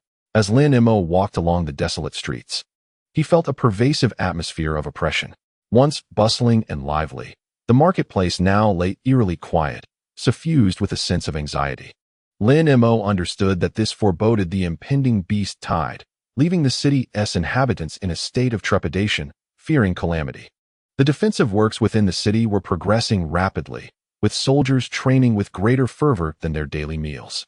In every corner of the city, people busied themselves preparing for the beast tide. Cultivators readied their artifacts and talismans, the guard inspected weapons and armor, while ordinary citizens sought refuge in safe locations, praying for the city to weather the crisis. Standing atop the city wall alongside Zhang Kuei, Lin Mo gazed into the distance, where a vast swarm of azure wolves surged forth, accompanied by hundreds of crimson-eyed pythons, all exuding a formidable presence. Night had fallen, yet the moonlight illuminated the movement of the beasts. The azure wolves and pythons gathered quietly in the distance, their eyes glinting with an eerie green glow. Lin Mo, behold, that is the pack of azure wolves. Their numbers are immense, but our concern lies with the pythons, Zhang Kuei said gravely, pointing towards the serpentine creatures. Their size and strength pose a significant threat should they breach our walls. Lin Mo frowned. The sheer scale of this horde exceeds my imagination. Indeed, it is vast. But even more terrifying threats loom behind, Zhang Kuei replied solemnly. According to scouts, a multitude of ferocious mutated beasts will join this tide, among which the most fearsome are the leopard avians. Lin Mo's heart sank. He had recently acquired books to familiarize himself with the spirit realm, which detailed various types of monstrous creatures. Indeed, this beast tide is likely to be exceptionally perilous, he acknowledged, noting Zhang Kuei's grave expression. Lin Mo furrowed his brow tightly, realizing the gravity of the situation.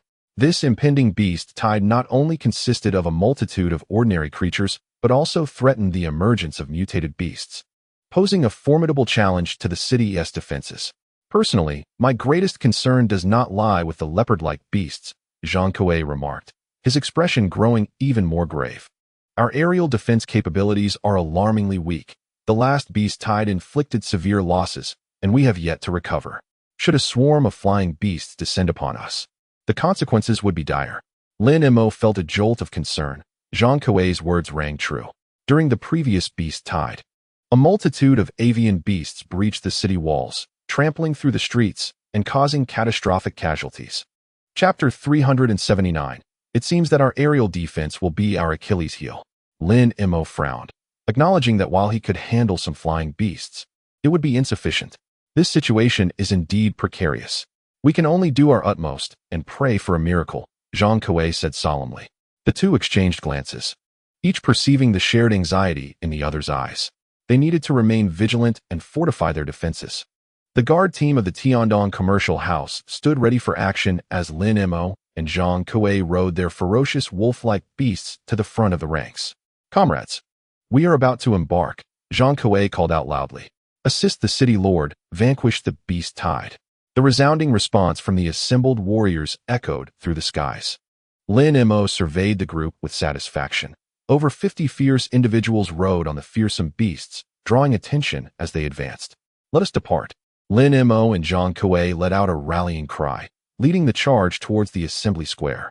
In the square, hundreds had already gathered, poised and ready, their eyes reflecting determination and valor. This was a force sworn to defend the city at all costs. Some members of the crowd, initially bewildered by the sudden assembly, quickly regained composure after a brief moment of confusion and fear.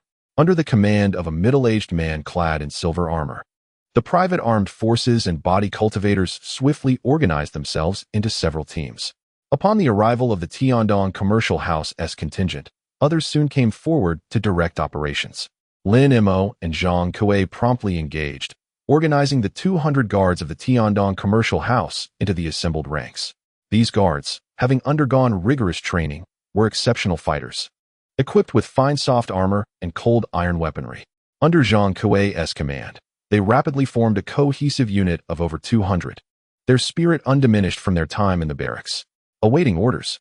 Once the beast tide strikes, we must ensure the safety of the city, the silver-armored man proclaimed. He appeared to be a senior officer in command, orchestrating the movements of these hastily assembled troops. Under his guidance, the body cultivators and trained combatants were quickly assigned to various positions along the city walls. The Tiandong commercial house team, now assembled, awaited deployment. Excellent. You will reinforce the southern gate. The commander nodded. Remain vigilant for aerial threats. Understood, Lin Mo replied, turning his gaze toward the battlements, where a large contingent of soldiers stood at the ready. Armed with long spears or drawn bows, they thronged atop the walls. Though their morale seemed somewhat diminished, they maintained a semblance of order. The guards whispered the 12 strings of the harp, preparing for battle, some regulating their internal energies, while others invoked their magical artifacts. Lin Mo cast his gaze over the city walls, observing the soldiers whose expressions ranged from anxiety to despair, a complex interplay of emotions. The archers atop the walls were insufficient in number, and only a few catapults were at their disposal, rendering their aerial assault capabilities woefully inadequate. The city stood isolated and without support, and this defense would inevitably be arduous. Zhang Kuei spoke in hushed tones. We must overcome the beast tide and steadfastly defend this last bastion. Lin Mo pondered for a moment before nodding in agreement. For now, they could only focus on defending the city and devise further strategies later. The group swiftly mobilized, taking their positions at the southern gate tower. Soldiers began distributing armor and weapons, making their final preparations. With the convergence of various battalions, a formidable defense force was formed. Everyone awaited the impending onslaught of the beast tide and the fierce battle that loomed. As Lin Mo and his comrades held the parapet, a chilling wolf howl echoed from afar. It comes. Zhang Kuei's complexion changed abruptly. Soon, more eerie screeches arose in the distance, sending shivers down their spines. The howls of the beasts resounded outside the city walls, instilling fear in their hearts. The copper gong atop the walls was struck with urgency, and cultivators soared up to the battlements, issuing urgent warnings. The beast horde, like a black torrent, began advancing swiftly toward the walls, the atmosphere growing ever tenser. The alarm sounded as an elder's voice rang out. The beast horde approaches. A chill swept through the crowd as they turned their gaze outward, seeing clouds of dust rising in the distance, the beast drawing ever closer. Everyone, be vigilant. Lin Mo commanded loudly, preparing for battle. A palpable tension enveloped the square, the defense of the city on the brink of eruption. The roars of the beasts grew increasingly near, and Lin Mo and his companions wore grave expressions, poised for action. The commander atop the walls shouted, and soldiers quickly ascended, securing the critical defensive line. Crossbowmen checked their bolts, ready to fire. Lower the drawbridge. The commander continued to shout. The drawbridge slowly rose, sealing the passage to the outside. The residents of the city bolted their doors, plunging the city into a state of emergency. Everyone prepare. Lin Mo bellowed. We vow to defend the city to the death. The resounding affirmation echoed through the air, a rallying cry of indomitable spirit. Standing atop the battlements, Lin Mo scrutinized the surging pack of blue wolves in the distance, their bloodthirsty gaze sending chills through him. Suddenly, his attention sharpened as he discerned several enormous mutated wolves among the pack. These colossal beasts were nearly twice the size of ordinary blue wolves, their eyes glowing with an eerie emerald light, revealing an extraordinary intelligence. What manner of beasts are these? Lin Mo furrowed his brow. Mutated wolves. They are exceptionally ferocious and immensely strong. Even our arrows cannot easily pierce their hides, a soldier replied, his face pale. Lin Mo's brow furrowed deeper as he contemplated how to confront these monstrous wolves. Their immense size and formidable defenses posed a grave threat to their defense. Should they breach the walls, the consequences would be dire. Rest assured, brave guardians, as long as we are here, this city shall not fall. Lin Mo solemnly assured his comrades. Upon hearing this, the soldiers steadied their resolve, gripping their weapons tighter. However, Lin Mo understood that the emergence of these mutated wolves only compounded their challenges. To hold the city would undoubtedly come at a steep price. At that moment, several large catapults within the city finally readied for action. After a mournful wail, hundreds of fireballs were unleashed from the castle walls, soaring towards the surging tide of beasts. The explosion incinerated hundreds of azure wolves, throwing the beast horde into disarray. The soldiers atop the walls, invigorated, erupted into cheers. Splendid. The catapult wields tremendous power. With such a divine apparatus, our chances of victory have greatly increased. Yet, just as the soldiers were reveling in their triumph, the catapult's bombardment abruptly ceased. What has happened? Why has it stopped attacking? Lin Mo furrowed his brow. The ammunition has been exhausted and requires reloading, a soldier grimly replied. A jolt of alarm surged through Lin Mo's heart. He realized that this pause could very well invite a counterattack from the beasts. At that moment, a few azure wolves had already charged towards the walls, howling furiously. "Stand firm, do not retreat," Lin Mo bellowed, and the soldiers raised their weapons anew, bracing themselves for another wave of the beast onslaught. The cessation of the catapult's fire thoroughly enraged the horde, which began to assault the walls with even greater ferocity. Tens of thousands of azure wolves howled, their bloody breath permeating the air. They crashed against the walls with violent force, causing the entire structure to tremble. Under the command to continue firing arrows to slay the foremost wolves, the archers strained to maintain their onslaught. However, the sheer number of azure wolves was overwhelming, their relentless advance rendering the arrows nearly futile. Casualties among the soldiers atop the walls mounted, yet they fought valiantly, unwilling to yield. Lin Mo, witnessing the brutal scene, felt a pang of anguish in his heart.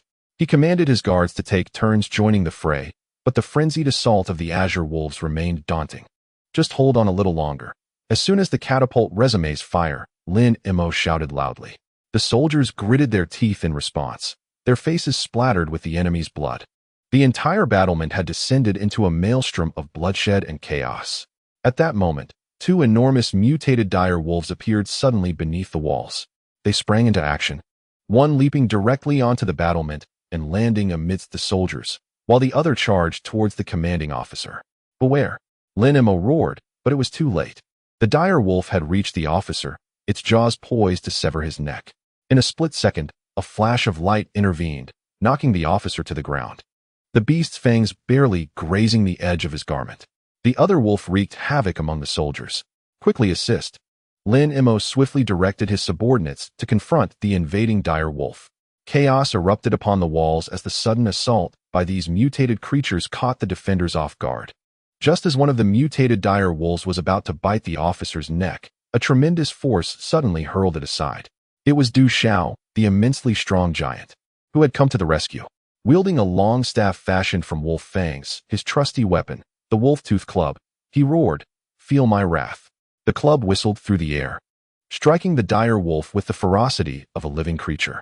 The beast crashed heavily to the ground, attempting to rise for a counterattack. But Du Xiao showed no sign of retreat, swinging the wolf-tooth club once more to deliver a crushing blow to its neck. The dire wolf howled in agony as it collapsed, the sound of its bones shattering distinctly audible. "What incredible strength! Du Xiao is a titan," Lin Mo exclaimed in admiration. With this powerful strike, Du Xiao had immobilized the dire wolf, preventing it from causing further harm and saving the officer's life. Through the valiant efforts of Lin Mo and Du Xiao, the two invading mutated dire wolves have been subdued. However, the battle atop the city walls rages on, with tens of thousands of blue wolves relentlessly crashing against the fortifications. The soldiers exhibit remarkable bravery, yet casualties remain grievously high. Despite the robust support from Lin Mo and his companions, the overall situation remains dire.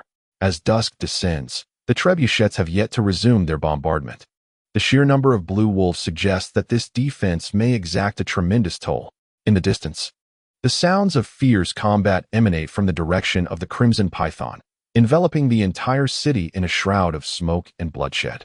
Standing atop the city walls, Lin Mo intently observes the unfolding battle, acutely aware that the true struggle lies ahead. At that moment, a brilliant full moon rises, casting an eerie and grim light over the brutal melee. On the walls, the towering Du Xiao wields a wolf-toothed club, engaging in a fierce confrontation with another colossal blue wolf demon. The creature is enveloped in a greenish mist, its eyes glowing with an otherworldly red light, exuding an aura of ferocity. It opens its cavernous maw and emits a chilling howl as it charges at Du Xiao. With each swing of his club, Du Xiao delivers earth-shattering blows, their combat a visceral clash of flesh against flesh. "Take that, beast!" Du Xiao bellows, raising his club high to strike the demon wolf's head. The creature deftly dodges, and the club merely strikes the city wall, sending up clouds of dust. Just then, the demon wolf unleashes a burst of green light from its mouth, causing its form to shrink slightly. It skillfully evades Du Xiao's next assault, swiftly scaling the wall and lunging toward an officer standing nearby. The officer's face pales in alarm as he draws his longsword in desperation. With a silver ring adorning his left hand, he swings his sword, transforming it into a shadowy blade that ensnares the demon wolf. Although the wolf is momentarily caught, its claws emanate a green light, fiercely battling against the shadowy bindings. Not good. Your spirit tool cannot withstand it, Du Xiao exclaims, disregarding caution as he swings his club once more toward the demon wolf. In that critical moment, a beam of golden light descends from the heavens, striking precisely beside the demon wolf. Howling in pain, the creature retreats to a spot several feet away from the officer and Du Xiao, panting heavily. As the golden light fades, Lin Mo appears before the officer. Are you unharmed? He inquires. The officer, still shaken, wipes the cold sweat from his brow and replies with composure, Thank you, I am fine. Lin Mo nods, casting a wary glance at the enigmatic demon wolf. You best be on your way. The demon wolf glares menacingly at Lin Mo, but refrains from launching an attack, pacing back and forth atop the walls as if assessing the situation.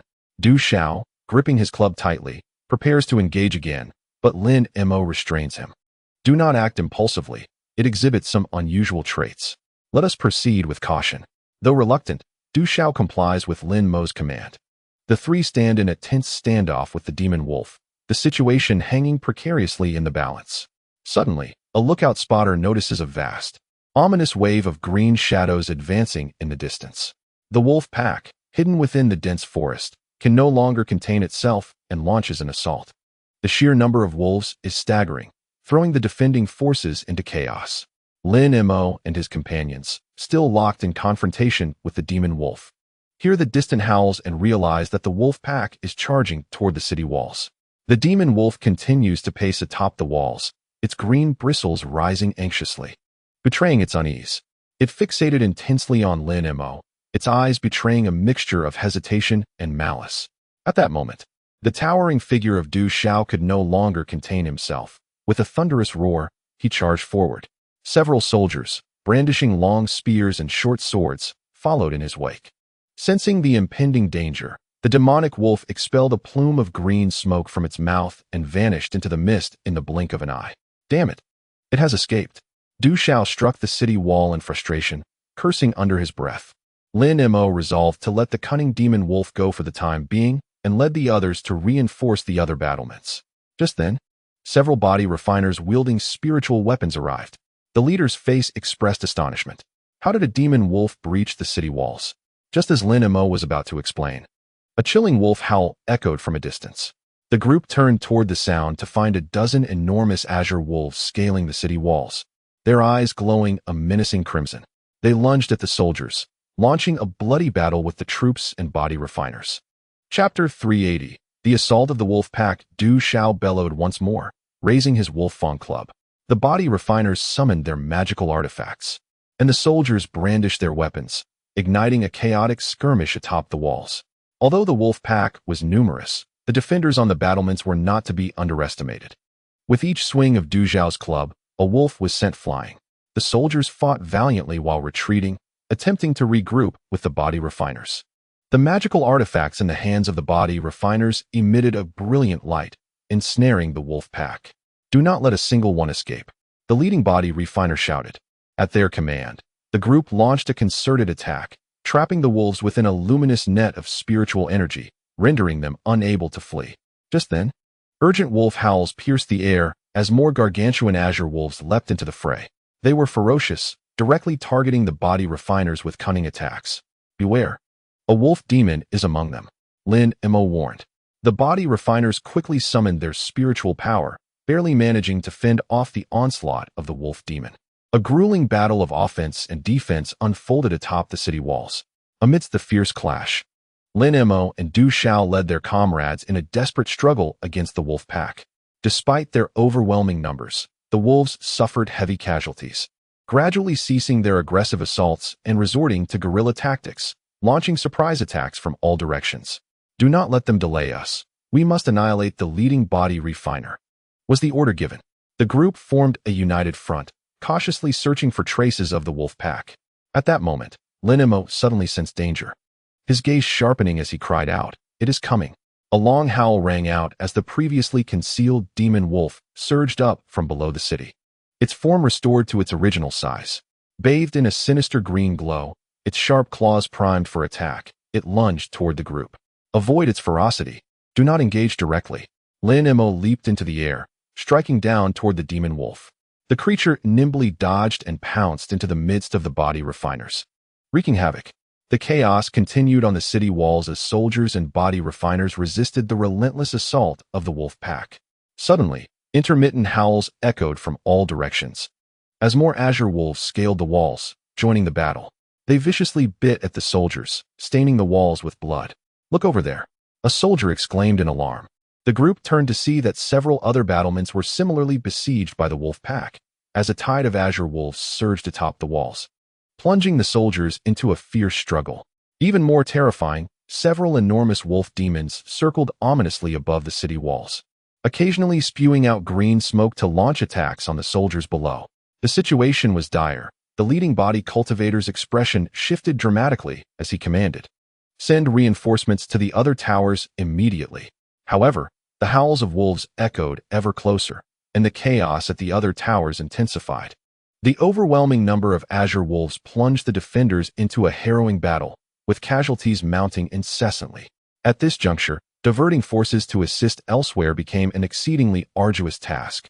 Archers stationed at the battlements unleashed a barrage of arrows, managing to slay a few of the azure wolves. Yet, in no time, fresh waves of wolves surged forth, attacking the soldiers from above. The damage inflicted by the arrows was evidently minimal. "Curse these beasts," Du Xiao exclaimed, striking two wolves away with a fierce blow, his fury palpable. Lin Mo observed intently and, in a grave tone, declared, "Their target is the city gate. We must protect it at all costs." The soldiers and body cultivators immediately converged at the gate, engaging in a desperate struggle against the wolf horde. Positions at other locations atop the walls gradually fell, as the wolves seized control of most of the ramparts, pressing relentlessly towards the city gate. "We need reinforcements," the soldiers cried out. "Hold on, they will arrive soon." As they fought valiantly, the imminent breach of the city gate by the wolves loomed dangerously close. At that moment, a synchronized cadence of footsteps approached from afar. Hundreds of uniformed body cultivators wielding spirit artifacts appeared in the air above the battlements, clad in striking white attire, their expressions grim. The foremost among them bellowed a rallying cry, adorned in armor and brandishing a variety of mystical spirit tools that shimmered with dazzling light. The hundreds of body cultivators swiftly divided into smaller squads, tracing arcs in the air like a flock of majestic eagles diving down. The brilliant glow emitted by their spirit artifacts illuminated the entire battlement. The arrival of the body cultivators reinvigorated the soldiers, who joined the fray once more. Without hesitation, the cultivators landed and charged straight into the wolf lines. Their spirit artifacts unleashed arcs of blue, red, and yellow light, toppling the wolves in droves. The azure wolves, now stricken with fear, turned to flee. A few body cultivators wielding fire element spirit artifacts ignited the area surrounding the wolf pack, encircling them in a raging inferno that prompted horrific howls from the trapped beasts. "Wonderful! We have been saved," the soldiers rejoiced. The tide of battle on the battlements had finally shifted in their favor. Amidst the charging line, Lin Mo spotted Du Xiao, who, brandishing a wolf-hunting spear, targeted the vital points of the wolf demons, coordinating his attacks with those of his fellow cultivators. Several wolf demons soon lay heavily wounded, forced to retreat with mournful whimpers. "Huh, watch me," Du Xiao exclaimed, eagerly pursuing the fleeing wolf demons. "Be careful," Lin Mo cautioned from behind. Yet, the outcome of the battle had yet to be decisively determined. Under the onslaught of the body cultivators, the wolf pack's assault was finally repelled. Realizing their precarious situation, the wolves began to scatter. The soldiers and cultivators, however, remained vigilant, continuing to hunt down the retreating wolves. Arrows pierced through their hearts, and spirit artifacts reaped lives, leaving the wolves to emit mournful cries. "Do not let them escape. We must annihilate them," the leading cultivator commanded. The soldiers and body cultivators pursued in waves, cornering the wolf pack in a secluded corner of the city walls. The last pack of wolves was driven to a dead end, confronted by the human onslaught that struck like a tempest, ultimately succumbing to despair, transforming into a wisp of azure smoke that ascended into the night sky. The soldiers, witnessing the complete annihilation of the wolf pack, erupted into laughter, as if releasing a tremendous burden from their hearts. Yet, Lin Mo remained silent. quietly observing the vanishing wolves dissolve into the moonlight. Although this bloody battle had reached a conclusion, the battlements were littered with the corpses of wolves, severed limbs, and bloodstains that were harrowing to behold. Many soldiers and body refiners lay wounded on the ground, their faces etched with agony. Exhaustion was evident on everyone's faces, and their spirits appeared somewhat disheveled. "Comrades, you have toiled greatly. Now go and refresh yourselves," commanded the leading body refiner, allowing the soldiers to descend from the city. "This victory has come at a heavy cost," Lin Mo remarked softly, his gaze fixed on the lifeless wolves scattered across the ground. Indeed, Du Xiao nodded in agreement. "I should not have allowed them to approach. Had it not been for your timely rescue, I might." He trailed off, realizing the inopportune nature of the moment for such reflections. Lin Mo patted Du Xiao on the shoulder. "You should also take your rest. We will manage here." After a moment's hesitation, Du Xiao expressed his gratitude to Lin Mo and turned to leave. Lin Mo gazed upon the overwhelming number of wolf carcasses, his heart far from tranquil, yet he recognized the brutal reality of interspecies conflict, devoid of moral righteousness. That was indeed a close call. At that moment, Zhang Kuei approached Lin Mo. "Why have you come as well?" Lin Mo inquired, turning to face him. "I followed Du Xiao," Zhang Kuei replied, surveying the surroundings. "The situation was perilous. Had you not acted swiftly to save us, we likely would not have escaped unscathed." Lin Mo shook his head. "I merely acted decisively. You two fought valiantly. This victory belongs to all the brave warriors." "You are too modest," Zhang Kuei remarked with a sense of admiration. "As a body refiner, it is truly humbling to have needed assistance from an outsider like you. Our spiritual tools played a significant role in this battle, yet they are ultimately limited. Without your support, I fear I would have met a dire fate." With that, Zhang Kuei drew his sword, its blade glimmering faintly. This golden radiant sword is considered a high-level spiritual tool, yet it pales in comparison to your strength. After contemplating for a moment, Lin Mo replied, "Spiritual tools possess their own unique attributes, do they not?" "You are correct." Zhang Kuei seemed to ponder this, pausing before continuing. "If you are interested in spiritual tools, I can elaborate further." Upon hearing this, Lin Mo's eyes brightened. He was indeed intrigued by these special implements. Standing at the edge of the battlements, he observed the body refiners within the city, his fingers gently tracing the surface of the golden radiant sword. Zhang Kuei explained thoughtfully, "These spiritual tools are specifically designed for body refiners, relying on the energy of spiritual stones.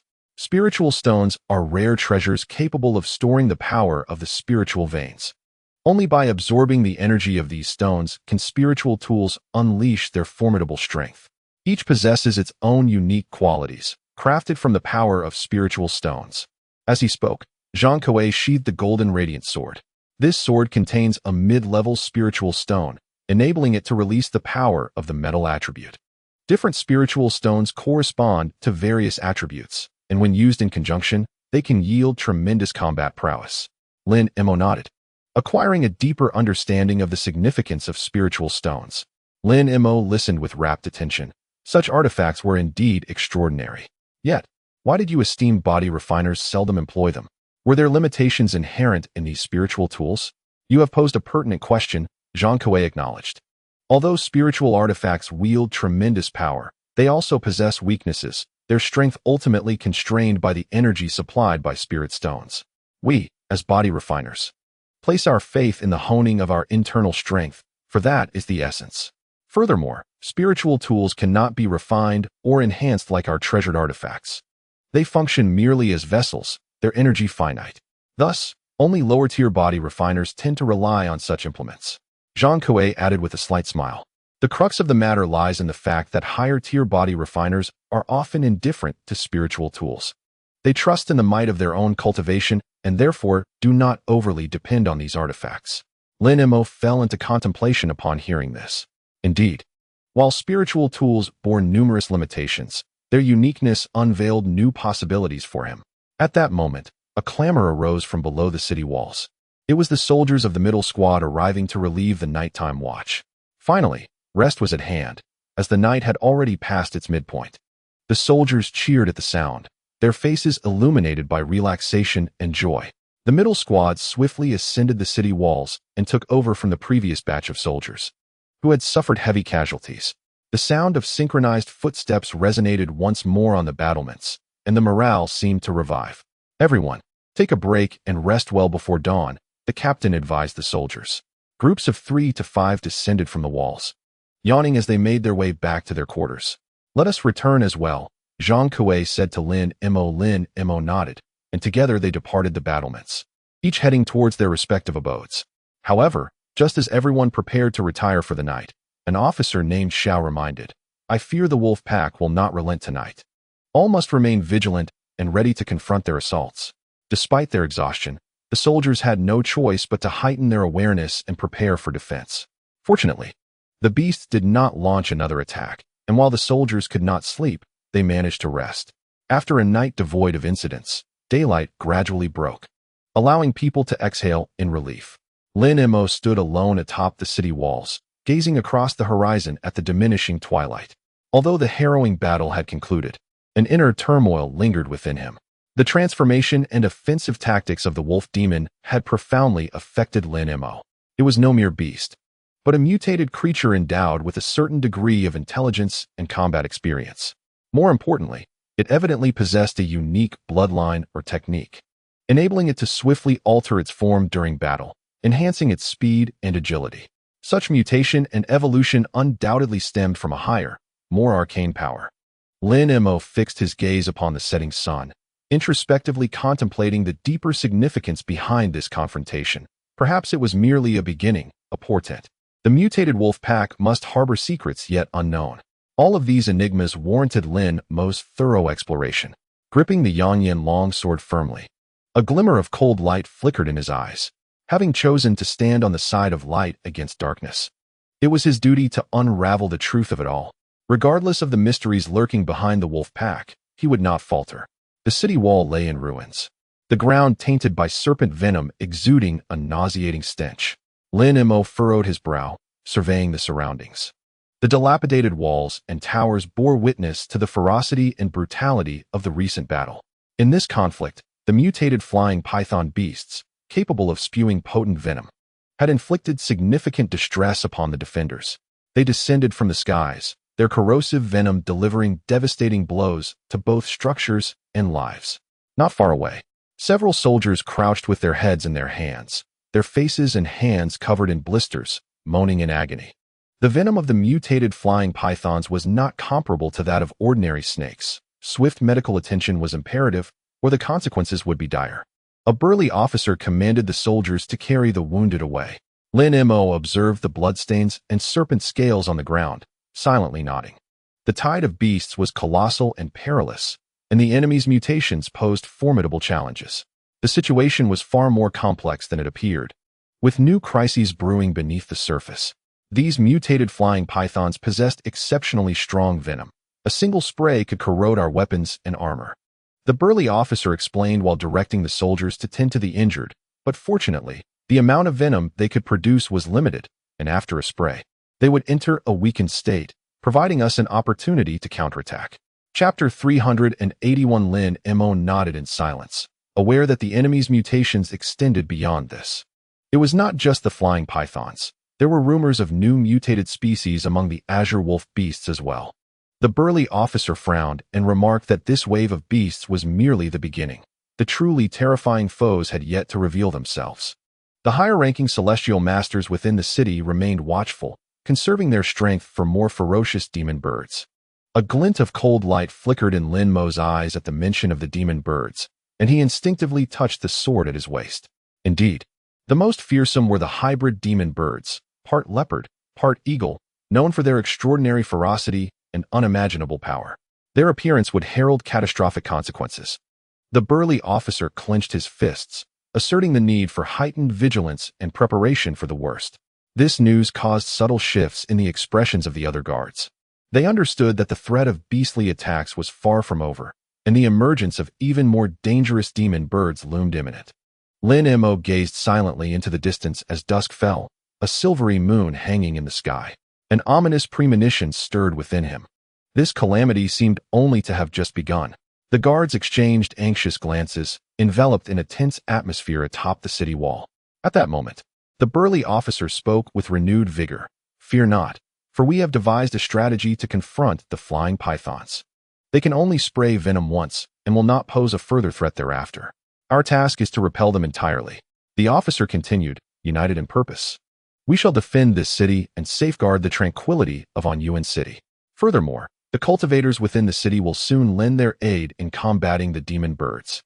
Hearing this, the guards felt a glimmer of hope. Their faith in the cultivators remained strong, believing that with their support, their chances of victory would significantly increase. The officer's words brimmed with encouragement and confidence, prompting the guards to grip their weapons tightly once more, ready to face the challenges ahead. Not long after, the bearded officer, having procured a batch of flying pythons from an unknown source, began to elucidate the situation to the soldiers. Warriors, behold, these flying pythons have shed all their scales. Their venom nearly depleted. They have lost their capacity for aggression. The bearded officer's voice boomed from the battlements, rallying their spirits. Our principal adversaries are the colossal, mutated giant pythons. They are the true culprits behind the damage to our walls. Upon hearing this, the soldiers exhaled in relief and regained their composure. Indeed, the flying pythons were struggling to escape, evidently exhausted. The scales of the giant pythons are as hard as iron. We must devise a strategy to confront them, proposed a young officer.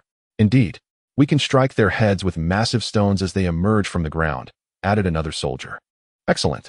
Let us proceed with this plan, the bearded officer declared resolutely. We must defend the walls. If we can withstand this tide of beasts, we will turn the tide of battle. The soldiers responded, busily preparing boulders and wooden stakes to intercept the giant pythons. Lin Mo stood quietly to the side, observing silently. This battle was far from over. An even greater storm loomed on the horizon. But at this moment, everyone needed such encouragement and hope. On the battlements, the soldiers gathered to discuss how to combat the mutated giant pythons when suddenly, a piercing cry resounded from the distant night sky. The sound was jarring and sent a tremor through their hearts. What is that sound? A young soldier asked in terror. It sounds like the legendary leopard eagle beasts. An old veteran's complexion changed. They have finally arrived. Those ferocious hybrids. Indeed, they possess immense strength, and their razor-sharp claws can easily rend our armor. We are in serious trouble. The soldiers exchanged glances, fear evident on their faces. The legendary savage hybrid beasts were nearly insurmountable even for the high-ranking cultivators within the city. Their arrival would spell dire consequences. Stay calm, comrades, the bearded officer bellowed.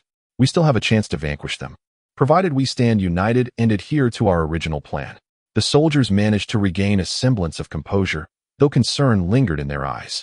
While the guards atop the city walls were thrown into a panic by the ominous cry, Lin Mo remained unfazed, seemingly indifferent to the commotion around him. He retrieved a translucent spirit stone, gently caressing it with his fingers, a glint of cold light flickering in his eyes. This spirit stone contained immense spiritual energy, and Lin Mo could already sense the flow of power within. Fixating intently on the spirit stone, he muttered incantations as if refining some secret technique. Moments later, the stone began to emit brilliant radiance, akin to a dazzling star. The power of this spirit stone far exceeds my expectations. With its aid, I am poised for rapid ascension, Lin Mo murmured to himself, his eyes gleaming with determination. He stowed the spirit stone back into his storage pouch and turned his gaze towards the dark expanse beyond the walls, where the ferocious beasts were gathering, poised to strike. In the distant night sky, strange figures emerged in droves, flapping their enormous wings and emitting deafening cries as they soared towards the city walls. It's the demon birds. They are everywhere. The guards on the battlements exclaimed in alarm. A myriad of monstrous avians swiftly approached, their leopard-headed, owl-bodied forms casting a grotesque sheen under the moonlight. Quickly inform the high-ranking cultivators within the city to provide assistance, commanded the bearded officer in haste. Soon, radiant beams of light ascended from the city, heralding the arrival of several formidable cultivators atop the walls. Leading them were a robust man crowned with a halo and a figure clad in a brocade robe, both of whom possessed profound strength and mastery. Do not panic, for we are here. These monstrous avians pose no threat, the robust man bellowed. The avian horde circled just beyond the city walls, their presence creating a charged atmosphere, teetering on the brink of confrontation. As the guards stood their ground against the avians, a sudden tremor shook the earth, and several colossal crimson serpents emerged from the ground, revealing themselves to be enormous red pythons. The pythons again, the soldiers cried in alarm, their morale plummeting. The largest of the serpents, as thick as a small mountain and with fiery eyes, was unmistakably the legendary red python Jiao. Oh heavens! The red python Jiao has also arrived. How shall we contend with this? The soldiers succumbed to panic, and the expressions of the cultivators atop the walls darkened. Stay calm. Archers, take your positions and fire with all your might at the red python, commanded the bearded officer sternly. Waves of arrows surged toward the python, which howled in agony, while the cultivators within the city joined the fray. Amidst the fervent assaults from both sides, several red pythons were ultimately slain. The night sky reverberated with the shrill cries of the avian horde as they began their descent upon the city walls. Simultaneously, several massive red pythons roared and surged toward the walls, attempting to scale them. On the battlements, cultivators and soldiers fought valiantly. The sharp claws and massive wings of the avians proved difficult to withstand, while the agile forms of the pythons rendered defense nearly impossible. Beware of their venom. The eagle-bodied monstrosities are too swift. The human defenders resisted fiercely, yet gradually began to falter. At that moment, the avians released a cloud of green mist, enveloping the battlefield in a shroud of confusion. This is the demon mist. Do not inhale it, commanded the brocade-robed cultivator. Several soldiers, having unwittingly inhaled the mist, collapsed in agony, their bodies contorting grotesquely. If this continues, we shall not endure much longer, the robust cultivator lamented, realizing the dire situation. Just then, a figure sprang onto the battlements like a bolt of lightning. Lin Mo, armed with a long sword and eyes alight with fierce determination, he swiftly joined the battle.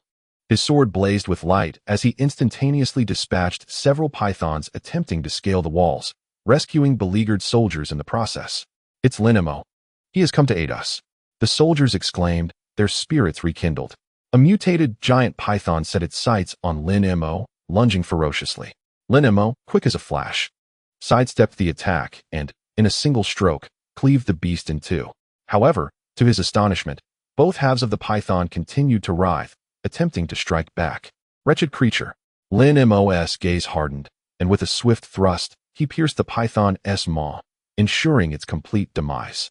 With Lin Mo's arrival, the battle atop the walls witnessed a subtle shift, yet it was far from over. Despite his presence, chaos reigned on the battlements.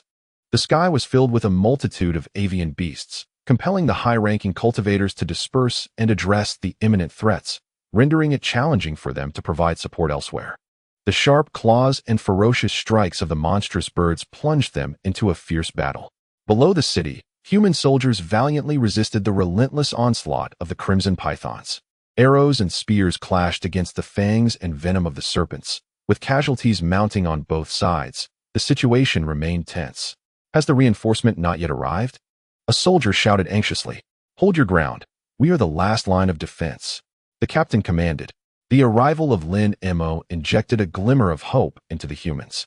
Yet the decisive turning point had yet to materialize. The chaotic skirmish continued, with the outcome still uncertain. After Lin Mo dispatched one massive python, another mutated giant snake suddenly lunged at him from behind. Its gaping maw, filled with sharp, venomous fangs, gleamed ominously, moving at lightning speed. Just as it was about to sink its teeth into Lin Mo, he deftly evaded its attack. With a swift motion, he unleashed his sword, cleaving the giant python in two. The entire sequence transpired in the blink of an eye, leaving the onlooking soldiers and body refiners in astonished silence. Too fast. I can hardly discern his swordplay. It's like the speed of lightning. Lin Mo proved himself to be no ordinary foe. His astonishing prowess and swiftness finally manifested, illuminating the path to survival for those around him. This savior atop the city wall would alter the course of the battle.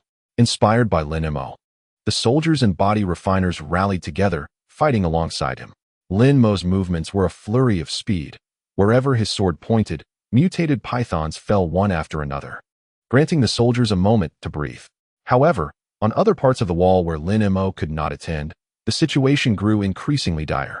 There, only ordinary soldiers and low-tier body refiners faced the overwhelming tide of giant pythons, suffering grievous losses. Yet they continued to resist fiercely, awaiting reinforcements. What a disgrace! An officer bellowed at the panicking soldiers. The chaotic melee had reached a stalemate. Lin Mo's individual strength alone could not shift the entire tide of battle. After dispatching yet another python, 3 enormous mutated serpents suddenly surged forth, encircling Lin Mo. "This is bad, we're trapped," the soldiers watching exclaimed with concern.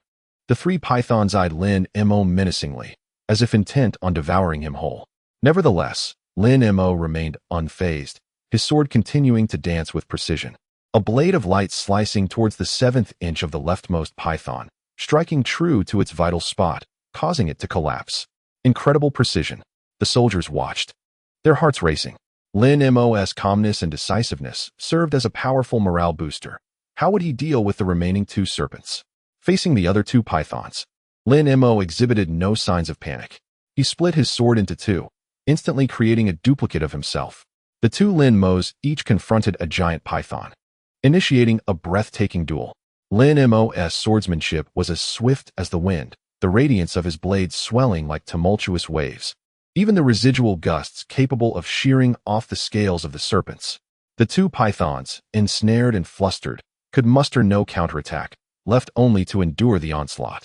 At last, Lin Mo, alongside his doppelganger, unleashed a brilliant sword light, simultaneously striking at the vital points of the 2 colossal serpents, which fell lifelessly to the ground. Devoid of vitality, such strength was nothing short of divine, leaving all in awe of Lin Mo's prowess. Just as the morale of humanity soared, a monstrous avian beast suddenly swooped down from the heavens, conjuring a swirling orb of orange-red energy in its maw. "Be cautious," someone shouted in alarm. In an instant, a thunderous explosion resounded, engulfing a segment of the city wall in blazing flames, which collapsed with a deafening roar. Massive rubble cascaded to the ground, creating a cacophony. Countless soldiers and body cultivators atop the wall were caught unawares, reduced to mere flesh and blood by the debris plummeting from above. Seizing this opportunity, hordes of crimson pythons and mutated giants surged into the city like a relentless tide. Simultaneously, a green toxic mist swiftly spread, causing all who inhaled it to collapse in agony, their bodies sprouting green scales. "Oh heavens, they have breached our defenses. Fall back." The human defenders retreated in disarray, utterly helpless against the onslaught of beasts. Before long, the throng of creatures had commandeered the streets, the air thick with the stench of decay and blood. Panic ensued as the populace screamed and fled, children cried, and the elderly fell. The entire city was engulfed in unprecedented terror and chaos. The calamity raged on, and humanity's plight grew ever more dire. At this juncture, from the distance, a thick yellow fog began to unfurl, revealing a multitude of caterpillar-like creatures known as sandworm beasts. Though not large in size, their numbers were overwhelming, surging toward the city while spewing corrosive yellow liquid. More sandworm beasts. We're doomed. The appearance of these diverse beasts compounded the already insurmountable burden on the city. United in their assault, these 4 waves of creatures nearly extinguished all hope for humanity. Just as despair settled over everyone, a figure descended from the sky, landing atop the city walls to vanquish the sandworm beasts. It was Lin Mo, wielding his long sword like a god of war, bringing a glimmer of hope to the beleaguered city. Chapter 382. As Lin Mo emerged to repel the sandworm beasts, several high-ranking cultivators convened to discuss countermeasures. "The situation has spiraled beyond our control. I believe it is time for a strategic withdrawal," an elder spoke solemnly. "Are you suggesting we abandon this city and flee for our lives?" queried a richly dressed man. "This place can no longer be held. Remaining here would only lead to futile sacrifices," the elder replied, shaking his head with a sigh. "Each of us has more significant pursuits awaiting us. We cannot perish here." The group fell silent for a moment, recognizing the wisdom in the elder's words. The seemingly unwinnable battle was no longer one they needed to partake in. "Very well. Let us each decide our own course. I wish all cultivators a prosperous future." After bidding their farewells, they took to their magical artifacts and departed from the city, which was destined for ruin. With the complete collapse of the city walls, the vast horde of beasts continued to pour into the city, bringing in Wulong City to the brink of annihilation. Everywhere, the cries and wails of the people echoed, buildings crumbled, and flames soared into the sky. Trapped residents scattered in panic, trampling one another in a desperate bid for survival. "Help! Help!" a woman cried out, clutching her child, as 3 massive pythons cornered her, leaving her with nowhere to escape. Begone! Bellowed a robust man, brandishing a wooden staff as he battled several sand-dwelling beasts on his journey home. The city had plunged into unprecedented chaos and ruin, with human blood and lives becoming the sacrificial offerings of this calamity. Yet, the turmoil was far from over. Faced with the city's collapse and the encroachment of monstrous creatures, the practitioners of the arcane made divergent choices. Some resolved to return to the city, striving to rescue their loved ones and fellow citizens. They believed that, regardless of the peril, they could not abandon the people of the city nor allow the beasts to rampage unchecked. These resolute defenders were determined to safeguard their homeland, even in the face of immense danger, to protect those they cherished. Conversely, others chose to flee the city, deeming it no longer safe. Remaining would only lead to their demise. These practitioners sought refuge in the outside world or wished to join other sects to continue their cultivation and survival. Just as the monstrous horde seemed poised to obliterate the entire city, they abruptly ceased their assault, retreating en masse beyond the city limits. The reason remained a mystery, leaving the populace bewildered. Shortly thereafter, several high-ranking practitioners emerged outside the city, among them Elder Qin of the Golden Jade Sect, clad in resplendent robes. What is happening? Why have the beasts suddenly withdrawn? He murmured to himself. Two young disciples beside him replied, "We speculate that the beasts were summoned by a higher power. They may have more significant tasks at hand." Elder Qin nodded, acknowledging that, in any case, this provided the survivors within the city a moment to breathe. "We must seize this rare opportunity to contact and rescue all who still harbor hope for survival." With that, he ventured into the city, seemingly in search of something. Upon entering, he noticed an arm protruding from a pile of rubble, indicating someone might be trapped beneath. He waved aside the debris, and a young man emerged, cradling a small girl. "Who are you?" Elder Qin inquired. "I am Lin Mo, having narrowly escaped a catastrophe," the young man replied. The little girl clung tightly to Lin Mo, her gaze wary as she regarded Elder Qin. "This child appears to share a significant bond with you," Elder Qin observed thoughtfully. "I just saved her. We are not yet acquainted," Lin Mo explained. However, the girl's demeanor suggested a deeper reliance on this stranger. Following Elder Qin's counsel, Lin Mo and the girl were escorted from the city. The group ascended upon a flying sword, heading toward distant hills. The girl continued to cling to Lin Mo, unyielding. "She seems to depend on you quite a bit," a female disciple remarked with a smile.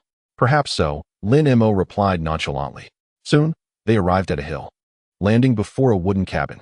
At that moment, the girl's injuries were grave, and she had lost consciousness in his arms. Standing at the cabin's entrance were two individuals, a man and a woman, seemingly anxiously awaiting something. "Madam, we have returned," Lin Mo called out, startling the two, who hurried forward. "Lin Mo, you have finally returned," exclaimed the middle-aged woman, known as Madam, upon seeing the injured girl in Lin Mo's embrace. "The girl I rescued is gravely hurt. Please, madam, hasten to treat her," Lin Mo implored. Madam nodded and swiftly ushered Lin Mo into the wooden cabin. Within the wooden cabin, several individuals had gathered, seemingly fellow survivors who had fled from Onyuan City. Upon noticing the young girl in Lin Mo's arms, their expressions shifted to one of astonishment. "This child," an elderly man clad in gray began, "is indeed the granddaughter of Lord Zhao. Lin Mo has just rescued her," the lady explained. "We must tend to her wounds swiftly. We can discuss other matters later." Gently, Lin Mo laid the little girl upon the bed within the room, as the lady commenced her healing. With the support of her magical prowess, the girl's injuries soon began to mend, and before long, she awakened. "There, you are awake," the gray-clad elder exclaimed, his delight palpable. Observing the joyous reunion, Lin Mo smiled faintly and turned to depart. "Thank you, brave hero, for saving Dayer," the elder approached with a grin, inquiring, "Might I ask for your esteemed name?" "I am Lin Mo, merely a fortunate coincidence," he humbly acknowledged. "As the girl is now safe, I shall take my leave." "Such a significant act of kindness deserves our gratitude," the lady interjected. "Might Lin be willing to hear of our plight? This large-scale beast tide is most unusual." Lin Mo pondered briefly before deciding to remain and listen to their accounts. The occupants of the cabin began to recount the events of the beast horde's assault on Onyuan City and how they had narrowly escaped. Lin Mo joined in their discourse, and this exchange deepened his concern regarding the origins of the beast tide. "A beast tide of this magnitude is unprecedented," the lady sighed. "Our merchant convoy was nearly annihilated." suffering tremendous losses. Indeed, Zhang Kuei lamented, the scale of this beast tide was too much for Anyuan City to withstand. It was utterly destroyed. I fear the entire Zhao kingdom may not escape unscathed. You are correct. This is indeed highly unusual. Lin Mo furrowed his brow. From my experience, beast tides have typically been confined to the wilderness, rarely striking human settlements. Precisely, a man named Qin nodded. Humans and cultivators within cities have generally coexisted without interference. The fact that this beast tide could assault Anyuan City seems hardly coincidental. The man in the brocade robe spoke with a grave tone. Beast outbreaks seldom approach urban areas. The spiritual energy within cities is sparse, discouraging cultivators from venturing there, and the beast should naturally avoid such places. Lin Mo concurred. Indeed, this aspect is quite peculiar.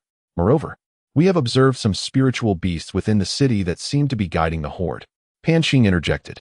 This could indicate that someone is intentionally directing the beast tide against Anyuan City, but for what purpose? Someone is manipulating events from the shadows. A glimmer of insight flashed in Lin Mo's eyes. This possibility cannot be dismissed, the man named Qin stated solemnly. We shall dispatch individuals to investigate the origins of this beast tide. Should there be foul play, we shall not show mercy. Regardless, we must remain vigilant. Lady Fong asserted resolutely. If Lin has no pressing matters, might you lend us your strength to uncover the truth behind this beast tide? I am indeed inclined to do so, Lin Mo nodded. I too am interested in understanding the cause of this beast tide. Unearthing the truth may help prevent a greater calamity. That settles it. Then, the man named Qin replied with satisfaction. We shall first send people to investigate. And Lin may join us shortly. Until we ascertain the truth, we must maintain heightened vigilance to guard against unforeseen circumstances. Lin Mo and the others reached a consensus, deciding to collaborate in investigating the shocking beast tide that had beset the Zhao kingdom. They departed from the wooden cabin, preparing for the impending trial. While Lin Mo and his companions were engrossed in discussions about the beast tide's assault on Anyuan City, a sudden exclamation pierced the air from outside. Madam, we have returned with the young lady. A middle-aged man entered, cradling a little girl, followed closely by several maidservants. Upon seeing Madame Fong, the little girl burst into joy and leapt into her embrace, weeping with relief. Madam, I'm back. It's a relief to see you safe. Madame Fong exclaimed, embracing her tightly. It turned out that the little girl was Dai, the granddaughter of the city lord of Zhao, and also the young lady of Madame Fong's household. She had become separated from her family during the beast tide and was rescued by Lin Mo. Dai lifted her head, her eyes shimmering with gratitude as she tremulously spoke. Thanks to brother Lin Mo, he saved me and brought me back. Many thanks to this hero for saving Dai, the middle-aged man said, stepping forward to express his gratitude to Lin Mo. It was merely a coincidence. You are too kind, Lin Mo replied, waving his hand dismissively. Standing quietly to the side, Lin Mo observed the heartfelt scene. He had no desire to become entangled in the Zhao family's affairs. He had simply acted out of kindness in rescuing Dai. Seeing the young girl safe brought him a measure of comfort, yet his heart remained laden with questions. A hero of such noble character commands my utmost admiration, the middle-aged man praised. Should you ever be in need, we shall certainly pay you a visit to express our gratitude. Noticing their sincerity, Lin Mo ceased his refusals. He gently patted Dai on the head, advising her to take care of herself before turning to leave the wooden cabin. Dai watched as Lin Mo departed, her heart swelling with gratitude. As Lin Mo prepared to exit the wooden cabin, Madame Fong stepped forward to halt him. Brother Lin, might you spare a moment? I have a request. Upon hearing this, Lin Mo turned back, regarding Madame Fong. Please, speak. What is it that you require? Our merchant caravan suffered severe losses during the beast tide, Madame Fong sighed.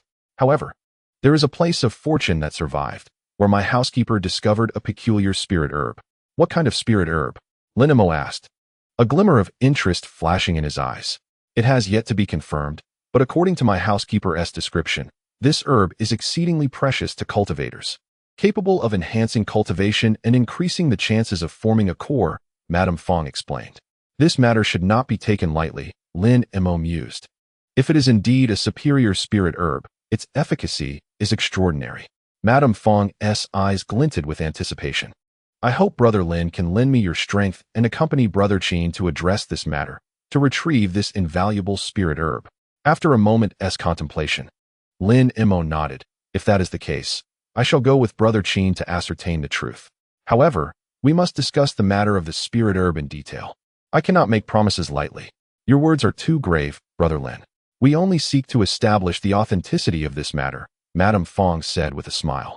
With an agreement reached, Lin Mo chose to remain temporarily. Once the investigation into this mysterious spirit herb was complete, he would decide whether to offer his assistance. Such an important treasure could not be overlooked, compelling him to delve deeper into the inquiry. Just as Lin Mo and the others finalized their agreement with Madame Fong to investigate the enigmatic spirit herb, a sudden exclamation echoed from the distant night sky. Everyone turned to gaze in that direction, witnessing a violet silhouette dashing through the treetops, pursued by two shadowy figures resembling birds. Behind the violet light, two monstrous avians swiftly pursued, their wings flapping, generating gusts of wind. The figure within the violet glow appeared injured, moving with a certain clumsiness. Seizing the opportunity, the two creatures launched an attack. The figure hastily gathered its energy to defend itself. The violet light flickered, managing to withstand the onslaught. Observing the sword technique, it seemed to belong to the Jinyu sect, remarked the man of the Qin surname, furrowing his brow. Suddenly, the figure within the violet light sharply swerved, evading one avian's beak, yet the other swiftly struck. Its sharp claws sliced through the air, aiming for the figure enveloped in violet. Sensing the presence of others, the figure retraced its steps toward Lin Mo and his companions. "Save me," he cried, and before his voice faded, he fell into Lin Mo's embrace. Lin Mo caught him and turned to flee, but the two avians were relentless, charging forward to continue their assault. "You take him away, I will hold them off," commanded the man of the Qin surname. Lin Mo nodded, drawing the injured figure clad in purple away on his sword. Meanwhile, the Qin man and Madame Fong fully engaged the two avians, igniting a fierce battle. Lin Mo, with the wounded purple-clad figure, concealed himself within the forest, finally shaking off the pursuit of the monstrous fowl. The man seemed gravely injured, having lost consciousness in Lin Mo's arms. Lin Mo sought a cave, settling him inside, and began to tend to his wounds. In the woods, two avian beasts resembling hawks flitted among the branches, their crimson eyes scanning every corner of the forest vigilantly. A young woman clad in palace attire stood atop a tree, wielding a silver whip, her gaze coldly fixed below. "That wretched human dares to harm my kin. He shall pay dearly," she hissed. "Have you too found that girl?" The two avians flew to her side, bowing slightly. "Madam, we have scoured the forest within a 10-mile radius, yet we have found no trace of the girl named Dyer." The woman's beautiful eyes narrowed, and with a flick of her whip, she struck at the two avians. They deftly evaded, the silver whip slicing through the air with a chilling gleam. "Incompetence! You cannot even locate a mere girl. It seems my efforts to raise you have been in vain," she fumed. "Madam, please calm your anger. We will intensify our search." The avians pleaded. "Should you fail to find her, I want you to vanish far from my sight, lest your incompetence taint me." The woman turned to leave. "Madam, please wait. We swear we will find the girl named Dyer," the avians implored, hastening after her. The woman scoffed, yet an ominous premonition stirred within her. The girl named Dyer was the purest of her bloodline, having been sent to live with a human steward to evade the clutches of their enemies. Little did she know that the steward had betrayed her kin, whisking Dyer away to an unknown fate. Now, Dyer's destiny was shrouded in mystery. She needed to find her swiftly to prevent any misfortune from befalling her. Suddenly, a tremendous crashing sound echoed through the woods, followed by the clashing of blades and furious roars. The woman and the two avians turned their wary gazes toward the source of the commotion. "Investigate," commanded the woman. The two avians spread their wings, swiftly darting towards the origin of the sound. In the depths of the forest, three serpentine creatures of varying hues besieged a robust man clad in a purple robe, while a creature resembling a sandworm, entirely composed of grit, lent its assistance nearby. The purple-robed man wielded a long sword, his body drenched in blood and his complexion ashen, yet he valiantly resisted. The three serpents gaped their cavernous jaws, releasing venomous tongues, while the sandworm extended its sharp, sandy claws, lunging towards him. With a sudden surge of energy, the purple-robed man deftly slashed at one of the serpents, dispatching it with remarkable skill. However, this victory came at a dire cost, as another serpent severed his right arm, blood gushing forth. At that moment, Two avian beasts seized the opportunity to swiftly attack the injured purple-robed man. Though he attempted to defend himself, exhaustion weighed heavily upon him, and he was soon subdued by the creatures. "Release me," he bellowed in desperation. Shortly thereafter, a woman clad in regal attire arrived, observing the scene with a cold demeanor. "Human, you are more formidable than I had anticipated. You must have knowledge of the whereabouts of that girl," she remarked icily. The purple-robed man remained silent, glaring at her with defiance. The woman's expression darkened, her eyes glowing with a crimson light as she lashed out with a whip towards him, causing his blood to boil and his insides to feel as though they were ablaze. "I shall inquire once more, where is that girl?" Her voice was frigid. "She is dead," the purple-robed man rasped, his voice hoarse with pain. The woman, employing her magical powers to extract information about the girl named Dyer, found his resolve unyielding. With a mocking smile, she declared, "It seems I shall have to seek answers from your lifeless body." With a flick of her finger, a silver whip glimmered as it struck his chest, inflicting excruciating pain, and blood erupted from his mouth as he collapsed to the ground. "Madam, this wretched human refuses to divulge any information regarding the girl, even at the cost of his life," one of the avian beasts stated respectfully. Gazing upon the near-death state of the purple-robed man, the woman sneered, "It appears you truly intend to remain silent. In that case, you shall meet your demise." With that, she brandished her long whip, its surface glistening with a chilling light. She swung the silver whip forcefully at him, and with a resounding crack, it penetrated flesh and bone, sending blood splattering. The man let out a pained roar, but continued to bite his tongue in defiance. Her beautiful eyes grew cold as she stated, "I offer you one final chance. Reveal the girl's location." The man coughed up blood, struggling to lift his head, his eyes ablaze with fury as he glared at her. "I have told you, the girl is dead. You insolent fool. Witness how I shall deal with you," she replied frostily, flicking her wrist as the silver whip lashed out repeatedly upon him. The man screamed in agony, his flesh a mangled mess, yet he remained resolute. "Madam, this obstinate one truly seems ignorant of the girl's whereabouts," interjected the avian beast nearby. The woman snorted in disdain, increasing the speed of her strikes until the final lash landed heavily upon his forehead. He howled in anguish, his eyes filled with resentment as he fell lifeless to the ground. "How dare you, wretched human, conceal the truth from me and bring about the demise of my kin? I shall return to exact vengeance upon you," she screamed, her eyes glinting ominously with a hint of bloodlust. "Useless wretches." The young woman let out a cold snort. Since he was already deceased, she had no choice but to seek alternative methods. "You too, continue the search for that girl. Should you fail again, consider your lives forfeit." With that, she caressed a black gem resting against her chest, murmuring incantations as if engaging in some form of divination. Her divination cast eerie shadows upon the grass of the forest, while the lifeless body of the man in purple lay desolately nearby, seemingly heralding an ominous event about to unfold. The young woman gazed coldly at the corpse, an unsettling premonition stirring within her. She crouched down to examine the body closely, but found nothing. It appeared he truly had no knowledge of Dare's whereabouts, she mused. "So, where has Dare gone?" Rising, she paced back and forth in the woods, a glimmer of concern flickering in her beautiful eyes. Dare was the purest descendant of her clan, and her journey was initially intended to shield her from the pursuit of their enemies. As Dare's aunt, she bore the responsibility to protect the young girl. Yet now, Dare was missing, her fate uncertain. The young woman couldn't help but grit her teeth, her animosity towards humanity intensifying. It must be that wretched old human who deliberately concealed Dare's location, causing my inability to find her, she spat bitterly. She resolved to continue searching for Dare. As long as Dare existed in this world, she would undoubtedly locate her. "Spare no effort in finding that girl," she commanded. "Anyone who dares to slacken their efforts shall face my wrath." The beasts surrounding her, sensing her ire, dared not slacken their pace, instantly unfurling their wings to resume the search for Dare within the forest. The young woman decided to employ other methods to pinpoint Dare's location. She produced a gemstone resembling obsidian and softly recited an incantation, hoping to uncover Dare's whereabouts. Just as she prepared to cast her spell, an elder clad in black robes suddenly appeared at the edge of the woods. He fixed his gaze intently upon the corpse of the man in purple, a sinister grin spreading across his face. The young woman regarded the elder warily. "Who are you to intrude upon my domain?" The black-robed elder remained silent. raising his staff and chanting an odd incantation towards the corpse.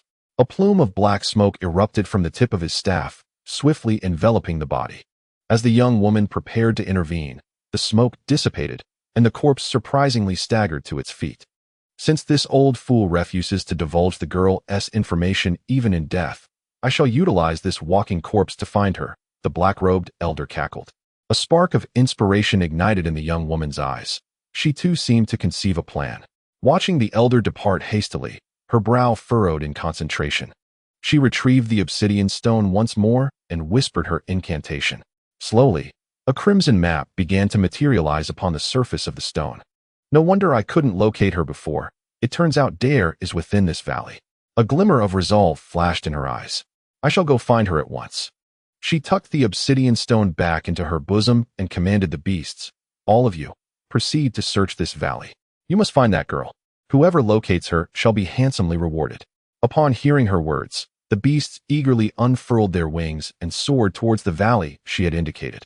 The young woman watched as the demonic beasts swiftly vanished into the distance, her mind racing with strategies on how to deal with the discovered Dyer.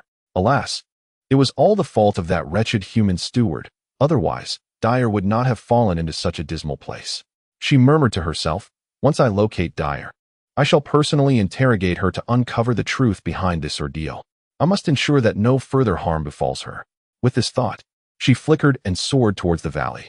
Just as she departed, the once ashen figure of the old man in a black robe began to resurrect from the remnants of his own destruction, regaining his human form. "Huh, this woman is utterly naive to believe I have found the girl," he cackled maliciously. "In truth, I have long known the whereabouts of that girl. I merely sought to employ this corpse to ascertain her location. Now my plan is halfway complete."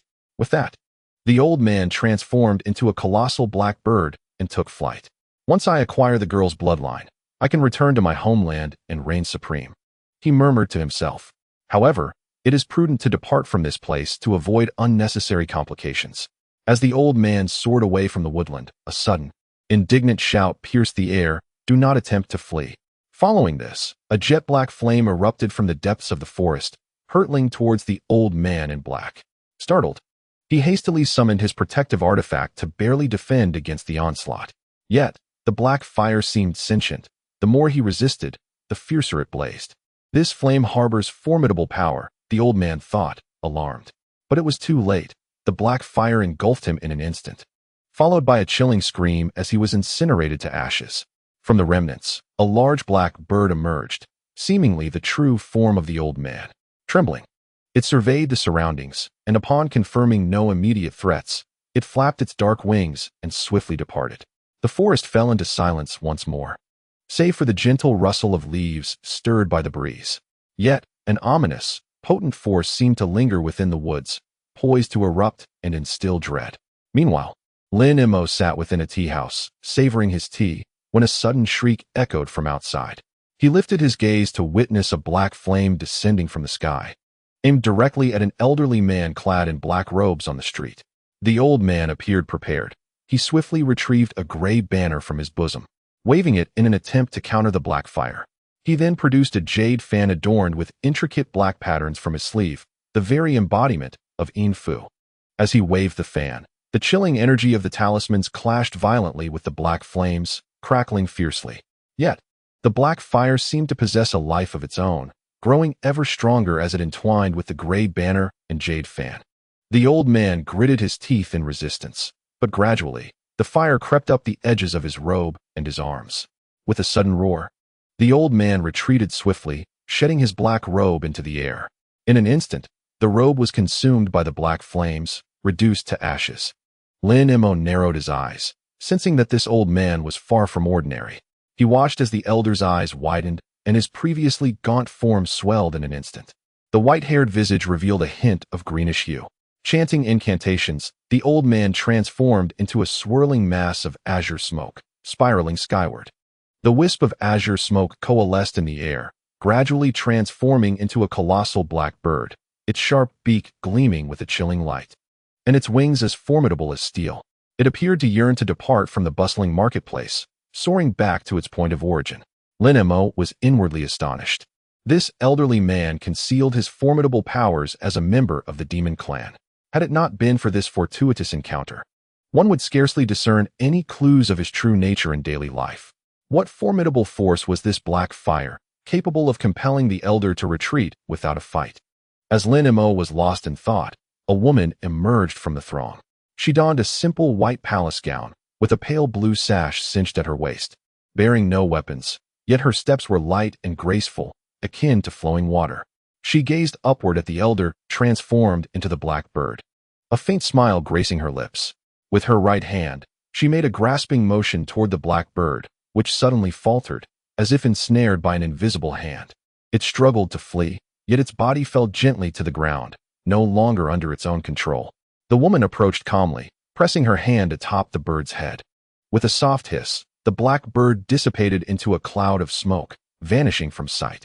Lin Mo quickly subdued his presence, concealing himself within the tea house. He sensed that this woman might prove even more formidable, necessitating cautious engagement. The woman turned, her gaze settling on the corpse of the purple-robed man once occupied by the black-clad elder. With her hands clasped together, she murmured incantations directed at the body. To Lin Mo's astonishment, the corpse of the purple-robed man slowly rose, standing before her, his eyes devoid of life, like a puppet. The woman softly remarked upon the ability to manipulate cadavers through necromancy, pondering whether she was a remnant of the Qiangshan sect. From her bosom, she produced a crimson sphere, delicately placing it within the man's mouth. With a resounding gulp, he appeared to revive, drawing breath once more, yet his gaze towards the woman lacked vitality. As if he had lost all sense of self. Lin Mo silently noted this occurrence, intending to reflect upon it in greater detail later. He rose to depart the tea house, unaware that the woman had observed everything, though her current focus was solely on searching for Dyer, leaving Lin Mo unheeded. Hastily, Lin Mo exited the marketplace and returned to his abode, mulling over the peculiar events he had just witnessed while organizing the clues in his mind. At that moment, a knock resounded at the door. Upon opening it, he found a servant accompanied by a middle-aged man. The man, surnamed Qin, was clad in a blue robe, exuding an air of respect and courtesy. Upon seeing Lin Mo, the man clasped his hands in greeting, stating, "Greetings, Brother Lin. I have come specifically to invite you to assist in retrieving a 7-leaf blood herb from a demon beast lair. This herb would greatly benefit the recovery of my family's younger generation. However, the cavern leading to it is sealed by a golden light barrier, requiring someone of your formidable prowess to breach it." Chapter 384. Lin Mo nodded at the mention of the herb, recognizing its significant value and the benefit it would bring to the Qin family. However, the barrier posed a dilemma for him. Observing his hesitation, the man continued, "Brother Lin, for your efforts in this endeavor, my family shall offer a substantial reward. I can provide you with an opportunity to bathe and cultivate in the 9 profound bright jade pool, which would undoubtedly enhance your cultivation." At the mention of the 9 profound bright jade pool, Lin Mo's eyes sparkled with interest. The waters of the 9 mysterious bright jade pool indeed offer substantial benefits for both the body and cultivation, aiding in the transcendence of one's limitations. After weighing the options, Lin Mo consented to embark on this endeavor. The man surnamed Qin was overjoyed and promptly presented Lin Mo with a luminous Lingxin pendant as a token of sincerity and the formal commencement of the task. Upon receiving the pendant, Lin Mo contemplated the inherent dangers of the journey. However, the potential enhancement to his cultivation made it a worthy venture. Recalling the 9 mysterious bright jade pool associated with the Lingxin pendant and the assistance of the 7-leaf blood mushroom, he ultimately resolved to accept the mission. That evening, Lin Mo prepared his belongings for departure the following day, meticulously checking his weapons and elixirs in anticipation of unforeseen circumstances. Not long after, there was another visitor at the door. Upon opening it, Lin Mo was greeted by the city lord, Zhao, accompanied by a girl of about 8 or 9 years old. Clad in a pink dress, the shy child was none other than Dyer, the girl Lin Mo had rescued. It appeared that City Lord Zhao intended to take his granddaughter Dyer to Tianyuan City for refuge, and, passing through this area, Dyer insisted on expressing her gratitude to Lin Mo, unable to refuse. Lin Mo welcomed the two into his home for a moment of respite. Dyer earnestly thanked Lin Mo, vowing her eternal gratitude for saving her life, her tone resolute. Lin Mo, modestly deflecting her praise. Advised Dyer to take care of herself and prioritize her safety in times of danger.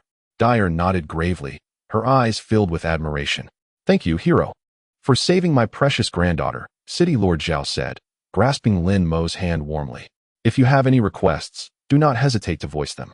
Rescuing her was merely my duty. No gratitude is necessary," Lin Mo humbly replied. "I am aware of your esteemed status and that you must have desires of your own. I shall do my utmost to fulfill any requests within my power," City Lord Zhao insisted on repaying Lin Mo's kindness. After a moment of contemplation, Lin Mo shook his head. "I require no recompense. Saving Dyer was simply a fortunate act, a small deed of virtue." City Lord Zhao, seeing Lin Mo's reluctance to make demands, felt even more grateful. He instructed his subordinates to prepare a lavish banquet in honor of Lin Mo, who graciously accepted and joined in the festive gathering. At the banquet, Dyer joyfully sat beside Lin Mo, her innocent and radiant smile softening his heart. Perhaps saving this little girl was not without its merits, Lin Mo mused. After a brief stay, Lin Mo prepared to take his leave, mindful that he could not afford to delay his journey, which was set for the next day. Though reluctant, Dyer understood the necessity of parting and bid him farewell with a heavy heart. Lin Mo watched them depart, warmth blossoming within him. The following morning, as Lin Mo readied himself for departure, a knock echoed from the door. Upon opening it, he was surprised to find City Lord Zhao once again, his expression fraught with concern. Zhao explained that Tianyuan City, their intended destination, had succumbed to an ominous force and was currently inaccessible. In a state of uncertainty, he could only seek temporary refuge here. His granddaughter, having learned that Lin Mo was still present, insisted on visiting him to convey her gratitude once more. Lin Mo, seeing no reason to decline, welcomed them back into his home for respite. Dyer once again expressed her heartfelt thanks to Lin Mo, her gratitude unwavering. "Are you leaving this place, elder brother?" she inquired, her voice tinged with concern. Lin Mo smiled and nodded. "I have pressing matters to attend to and must set forth. You both may remain here for a few days. The situation in Tianyuan City will surely improve in due time." Dyer listened, a flicker of reluctance crossing her eyes. Yet she understood the difficulties Lin Mo faced and could only nod in agreement. Lin Mo urged Dyer to take care of herself, emphasizing that her safety must come first in times of danger. Dyer promised to heed her father's words and refrain from wandering about. Seeing her cleverness and obedience, Lin Mo felt reassured. He bid farewell to the two and embarked on a new journey. On the third day after Lin Mo set off, he arrived at the designated meeting place of the Qin family, where he found a man of the Qin lineage anxiously awaiting his arrival. Upon seeing Lin Mo, the Qin man was overjoyed and hurried to greet him. He explained that the other martial artists who had set out earlier had encountered misfortunes along the way, leaving Lin Mo as the only one to arrive safely. The Qin family held great hopes for Lin Mo. After a moment of contemplation, just as Lin Mo was about to speak, he heard someone call out, "Brother Lin."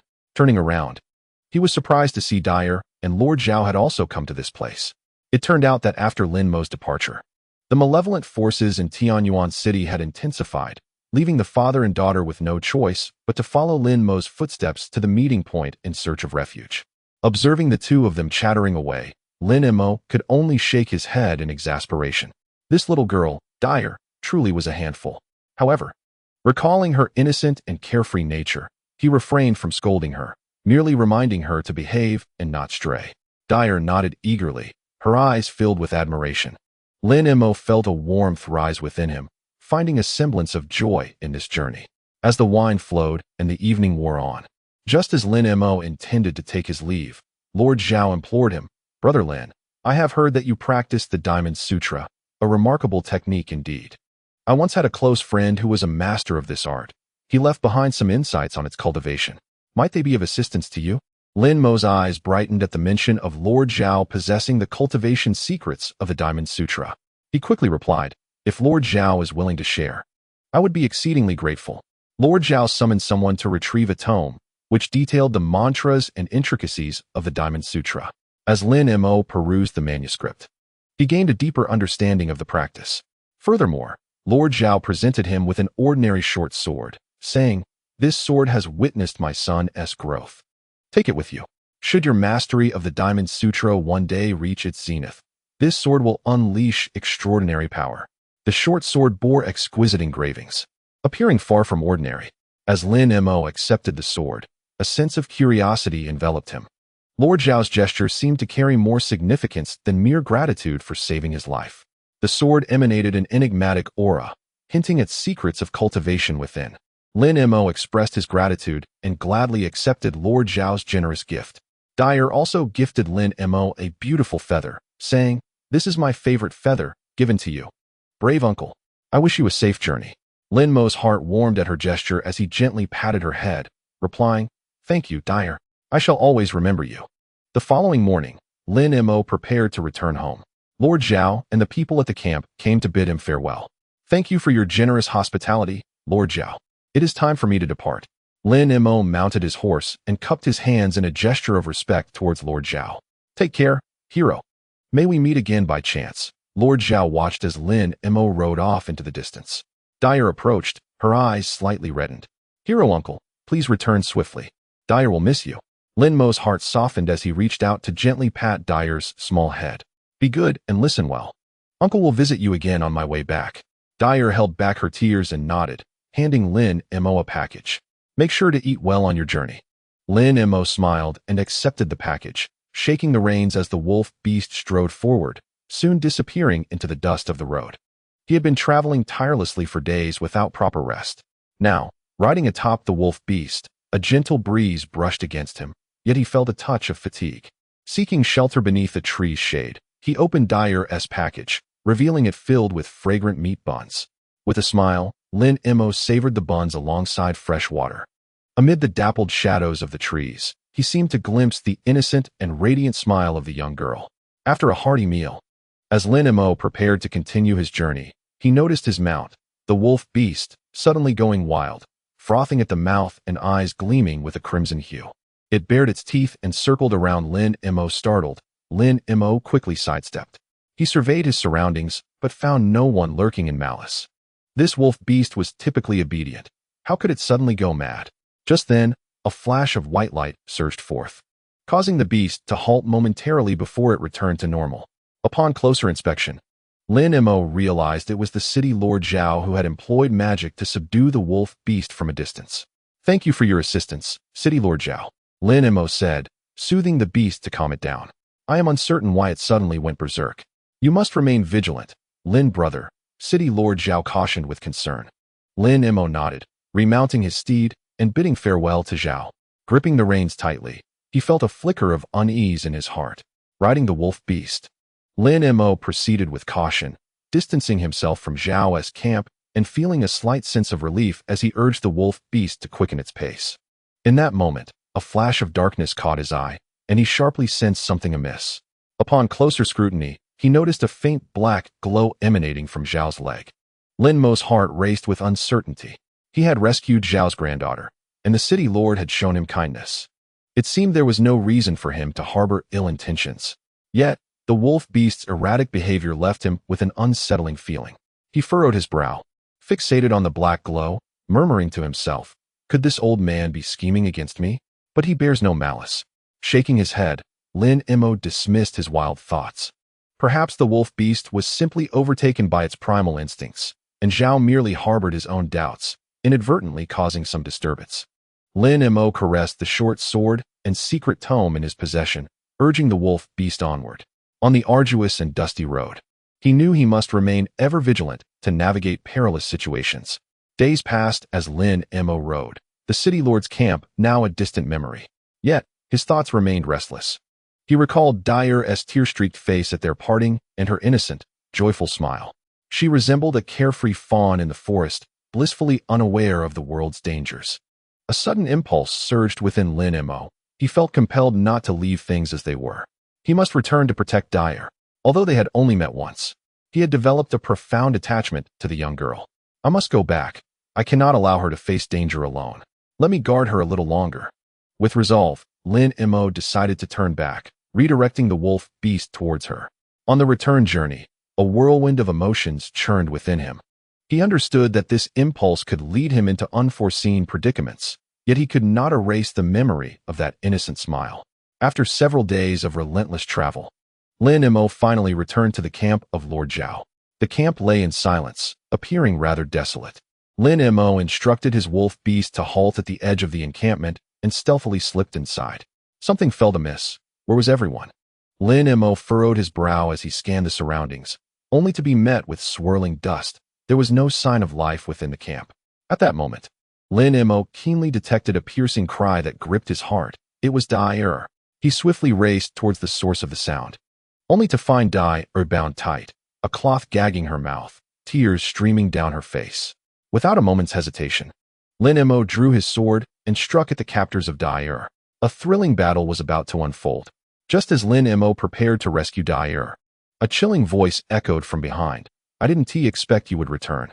Lin Mo turned abruptly to see Lord Zhao and several of his subordinates materialize, a cold smirk gracing his lips. So it was you behind this mischief, Lin Mo thought, instantly on guard. What a foolish boy, willingly walking into a trap. Lord Zhao laughed heartily, signaling his subordinates to unleash a horde of ferocious beasts upon Lin Mo. Recognizing the dire situation, Lin Mo summoned the power of the diamond decision to slay the beasts. Just as he found himself overwhelmed, a group of alluring demonesses entered the fray, attacking Lin Mo with whips and barbed hooks. Lin Mo staggered back, struggling to hold his ground. He caught a glimpse of Dai, her terrified gaze locked onto him, tears flowing profusely. Dai, fear not. I shall protect you. Lin Mo bellowed, forcing his entire energy into a counterattack amidst the onslaught. With reddened eyes, he roared in rage, channeling the inner strength of the diamond decision. His sword transformed into a solid blade, effortlessly cleaving the approaching beasts. Blood splattered as the creatures fell, their numbers dwindling, while the remaining beasts hesitated in their advance.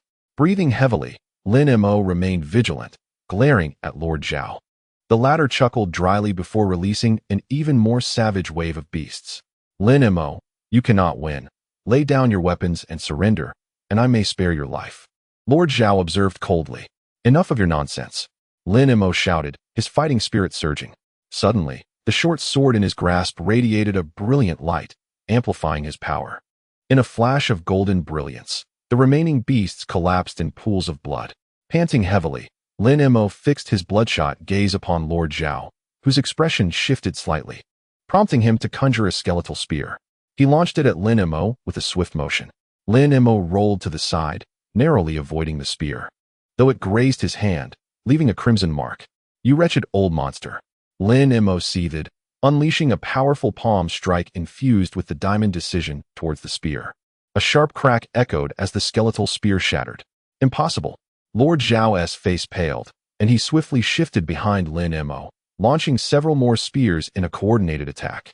Unfazed, Lin Mo summoned all his strength. Golden light erupted as the spears were reduced to dust. You shall not break my diamond decision. Lin Mo's eyes blazed with intensity as he pressed forward, relentlessly pursuing Lord Zhao.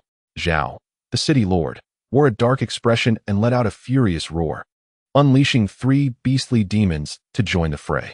Chapter 385. Lin Mo, with a mere thought, suddenly erupted with a formidable aura of malevolence, instantly immobilizing the 3 demons. Seizing the opportunity, Lin Mo leaped forward, his blade descending with precision, and the 3 demons collapsed to the ground, lifeless. Who exactly are you? This monstrous being? Zhao, the city lord, was taken aback and filled with astonishment. Lin Mo let out a cold snort, advancing step by step towards Zhao.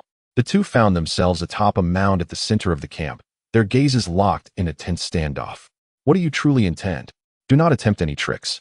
Lin Mo's eyes glowed crimson, as his overwhelming malevolence enveloped the surroundings, sapping Zhao's willpower.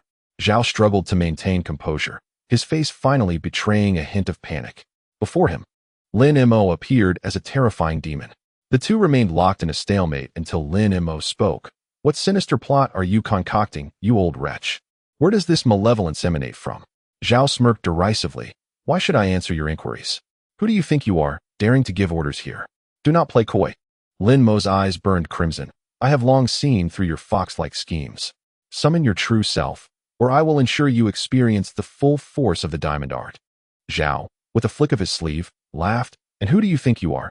I would be more than willing to exchange blows with you to see what you are capable of. As the tension escalated, Lin Mo's expression darkened. Today, I must unmask your true identity. If you dare to harm me, you shall pay dearly for it. Very well, I shall send you on your way. Zhao suddenly unleashed his form, his palms flying as a torrent of powerful strikes surged towards Lin Mo. Lin Mo sidestepped, retaliating with a strike of his own. The two forces clashing in midair, generating immense energy. Incredible, the old man's strength is formidable, Lin Mo marveled inwardly. Zhao formed a hand seal, and suddenly his figure flickered, vanishing without a trace. What sorcery is this? Lin Mo scanned his surroundings warily, only to feel a chill run down his spine. He hastily leaped to the left, narrowly evading a powerful strike. Zhao reappeared to Lin Mo's right, launching a flurry of attacks.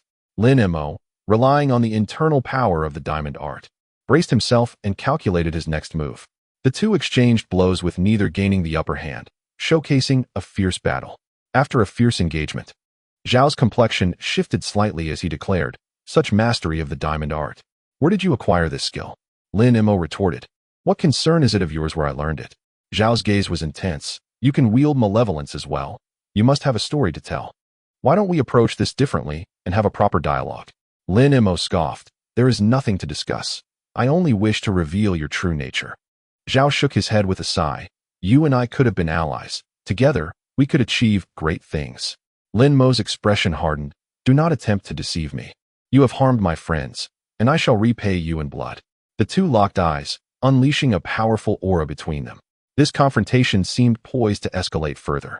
Lin Mo gazed at Zhao, coldly declaring, "Today, I must provide an explanation to Dyer. Continuing this entanglement serves no purpose. I offer you one last chance. Abandon your malicious intent and free yourself." Zhao laughed heartily. "I shall not free myself. I am eager to see what you are truly capable of." Lin Mo's eyes glinted with murderous intent as he subtly shifted his stance, casting a glance towards Dyer to signal that he would not harm her. "Thus, I shall accompany you a distance." Lin Mo inhaled sharply, a fierce aura of murderous intent emanating from him. His gaze, sharp as lightning, scrutinized every move of Lord Zhao. Drawing a deep breath, he advanced resolutely towards the earthen mound, his presence reminiscent of a sword drawn from its sheath, exuding an unmistakable killing intent. "Come forth, let me witness your true prowess," Lin Mo declared, as he gradually summoned his inner strength, imbued with unparalleled destructive power. Lord Zhao also steadied himself, bracing for the impending confrontation. At that moment, a mysterious woman clad in palace garb suddenly appeared, positioning herself before Lin Mo. Her eyes, deep and indifferent, radiated a formidable presence. The lady wore resplendent attire, dignified and elegant, seemingly delicate. Yet Lin Mo instinctively sensed the tremendous fluctuations of spiritual energy emanating from her. A shiver coursed through him. He was prepared. Retrieving 2 crystalline destruction pearls from his bosom, channeling his inner force to maintain a firm grip. Should the lady make any sudden movements, he would detonate the pearls without hesitation. Holding the 2 pearls, Lin Mo felt a pang of anxiety, fearing that this palace-clad woman's cultivation might surpass his expectations. The lady's gaze sharpened as she recognized the destruction pearls, understanding the catastrophic consequences should they explode, causing her to abandon any thoughts of taking the initiative. Lin Mo exhaled inwardly, relieved that the pearls had indeed proven effective. "Who exactly are you?" the lady inquired, her brow furrowed, astonished at his possession of such formidable artifacts. Lin Mo remained silent, coldly fixating on her, his grip on the destruction pearls unwavering, as both found themselves in a stalemate. Lin Mo resolved to probe further, suspending the pearls in his palm and feigning composure as he asked, "Who are you? What brings you here?" The palace lady smiled faintly, her gaze resting on the pearls in Lin Mo's hand. She spoke slowly, "I recognize the destruction pearls you hold." Subsequently, she threatened Lin Mo to surrender them. Yet he stood resolute, ready to unleash the pearls at a moment's notice. "You witch, should you dare to approach any closer, I shall detonate the destruction pearls, taking us both to oblivion." Lin Mo shouted defiantly. The lady clenched her teeth, retorting, "Do you think I fear death? Had I not shown mercy today, your life would have been forfeit long ago." Lin Mo scoffed, "With your capabilities, I am eager to see how long you can endure." The corner of the lady's mouth curled upward, a glimmer of mockery flickering in her eyes. "Lin Mo, do you believe 2 destruction pearls are sufficient to threaten me? Perhaps you are unaware that I possess a far more potent trump card than you can imagine." The atmosphere grew palpably tense as the two faced off, each prepared for the imminent clash. The lady raised her hand, forming seals to channel her magic, poised to unleash a formidable attack. Lin Mo heightened his vigilance, ready to detonate the destruction pearls. Suddenly, the palace lady smiled broadly, fingers weaving spells as she chanted incantations. A strange purple aura surged from her, rushing towards Lin Mo. Startled, Lin Mo quickly summoned his inner strength to defend himself, but the purple mist relentlessly pursued him, closing in on his dantian. Haha, let you taste the power of my purple sun divine technique. The lady cackled. As the purple mist was about to invade, Lin Mo bit his tongue, spewing forth a mouthful of celestial blood, which coalesced into a protective mist around him. The purple aura struck the blood mist, hissing as it failed to penetrate. The young woman's expression shifted dramatically as she once again formed intricate seals, unleashing a more potent surge of purple energy. This time, Lin Mo found himself unable to withstand it, feeling a disorienting wave wash over him, as though his very limbs were struck by lightning. The gaze of the woman, adorned in palace attire, sparkled like the stars. Suddenly, she raised her palm, and a mysterious magical rune materialized in her hand. With her movements, a formidable magical aura began to permeate the surrounding air, creating an overwhelming sense of pressure. Lin Mo sensed his thoughts becoming muddled, his perceptions blurring into obscurity. He fought against the woman's magical influence, yet soon succumbed to a state of confusion. His consciousness was enveloped in a fog, thoughts no longer coherent. The woman smiled, her voice resonating like a melodious tune in Lin Mo's ears. Lin Mo, your resistance is futile. My magic can ensnare you in an illusion, rendering you unable to discern reality from delusion. Panic surged within Lin Mo. He realized he had fallen victim to this enchantress's spell. Straining to maintain his composure, he felt his thoughts growing increasingly chaotic, his body no longer under his control. Just then, a gentle azure energy surged into Lin Mo's body, fortifying him against the encroaching corruption of the purple energy. His spirit revitalized. He summoned his inner strength, letting out a fierce roar as a whirlwind of energy erupted from his mouth, hurtling toward the woman.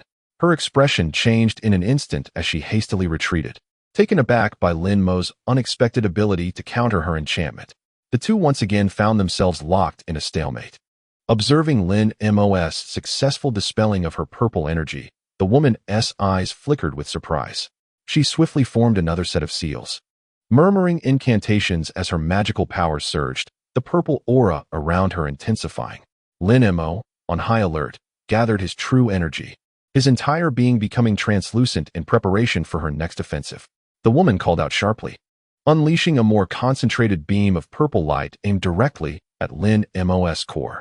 He strained to gather his energy in defense, but this beam seemed alive, tightly ensnaring his true energy.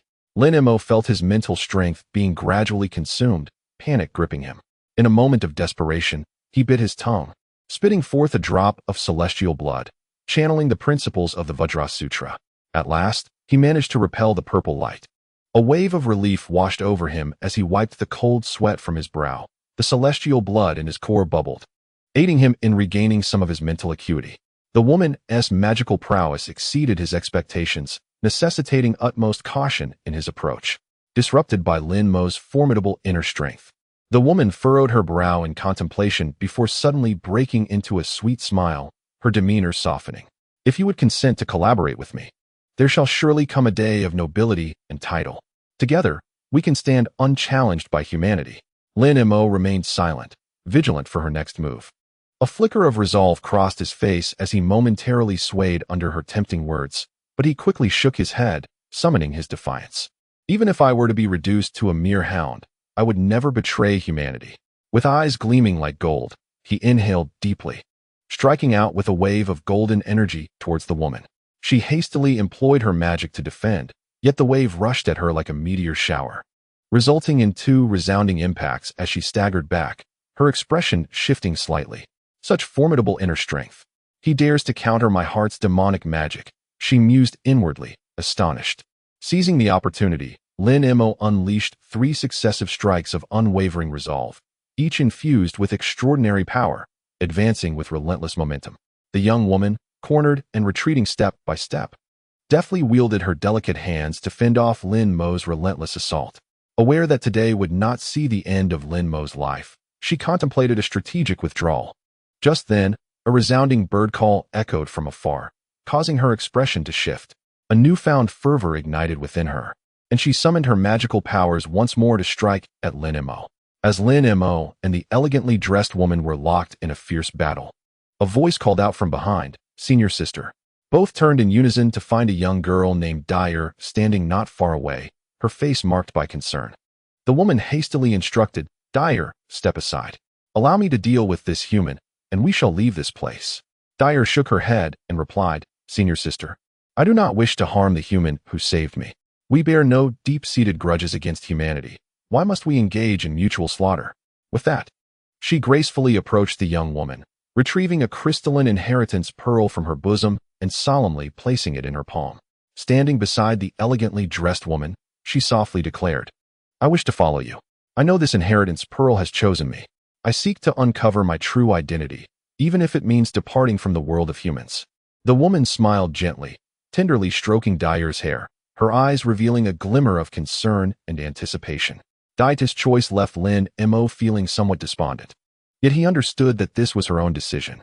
"This inheritance pearl has illuminated my lineage and mission. I am resolute in following my senior sister and living alongside my fellow demon kin. Please spare this human." The woman's demeanor softened as she nodded. "Since you have made your decision, I shall no longer make things difficult for him. Let us depart at once." Upon hearing this, Lin Mo's heart was a tumult of emotions. He gazed into Dyer's determined eyes, realizing that persuasion was futile, and he could only sigh in resignation. Watching Dyer and the elegantly dressed woman gradually recede into the distance, Lin Mo was engulfed by a complex array of feelings.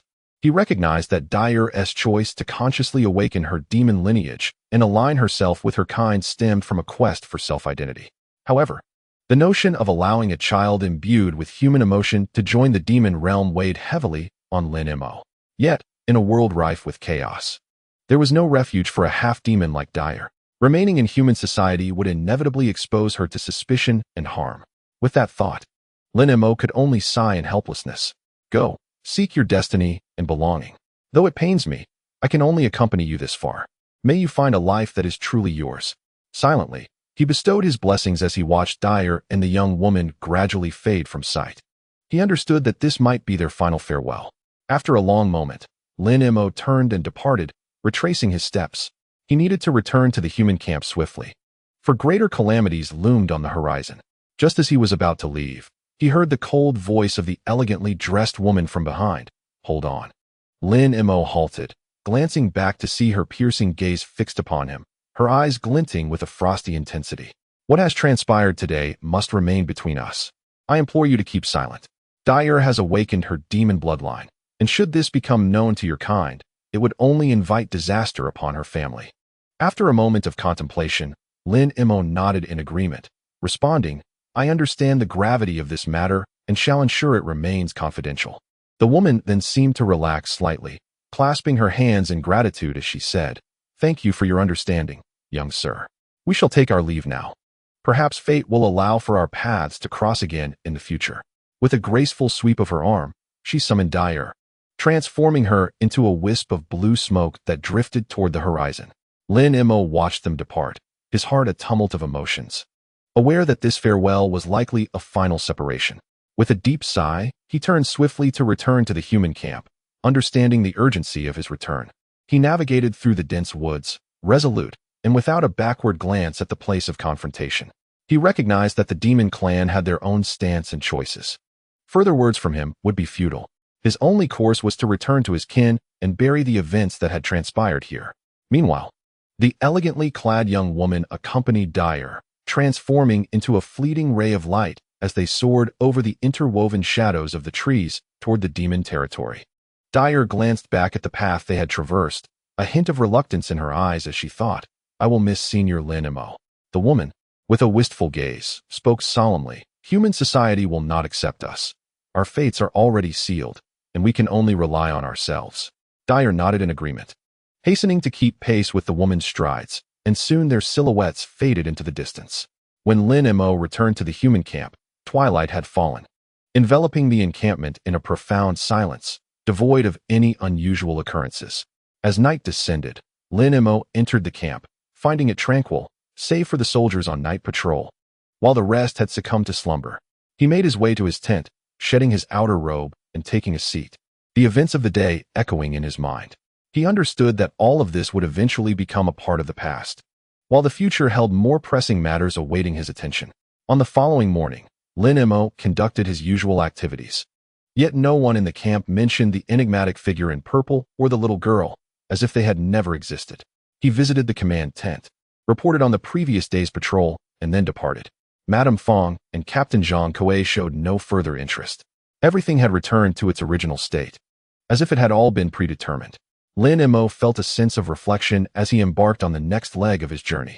In Wulong City, an ancient and mysterious metropolis with a legacy spanning millions of years, every cobblestone street resonated with a sense of antiquity.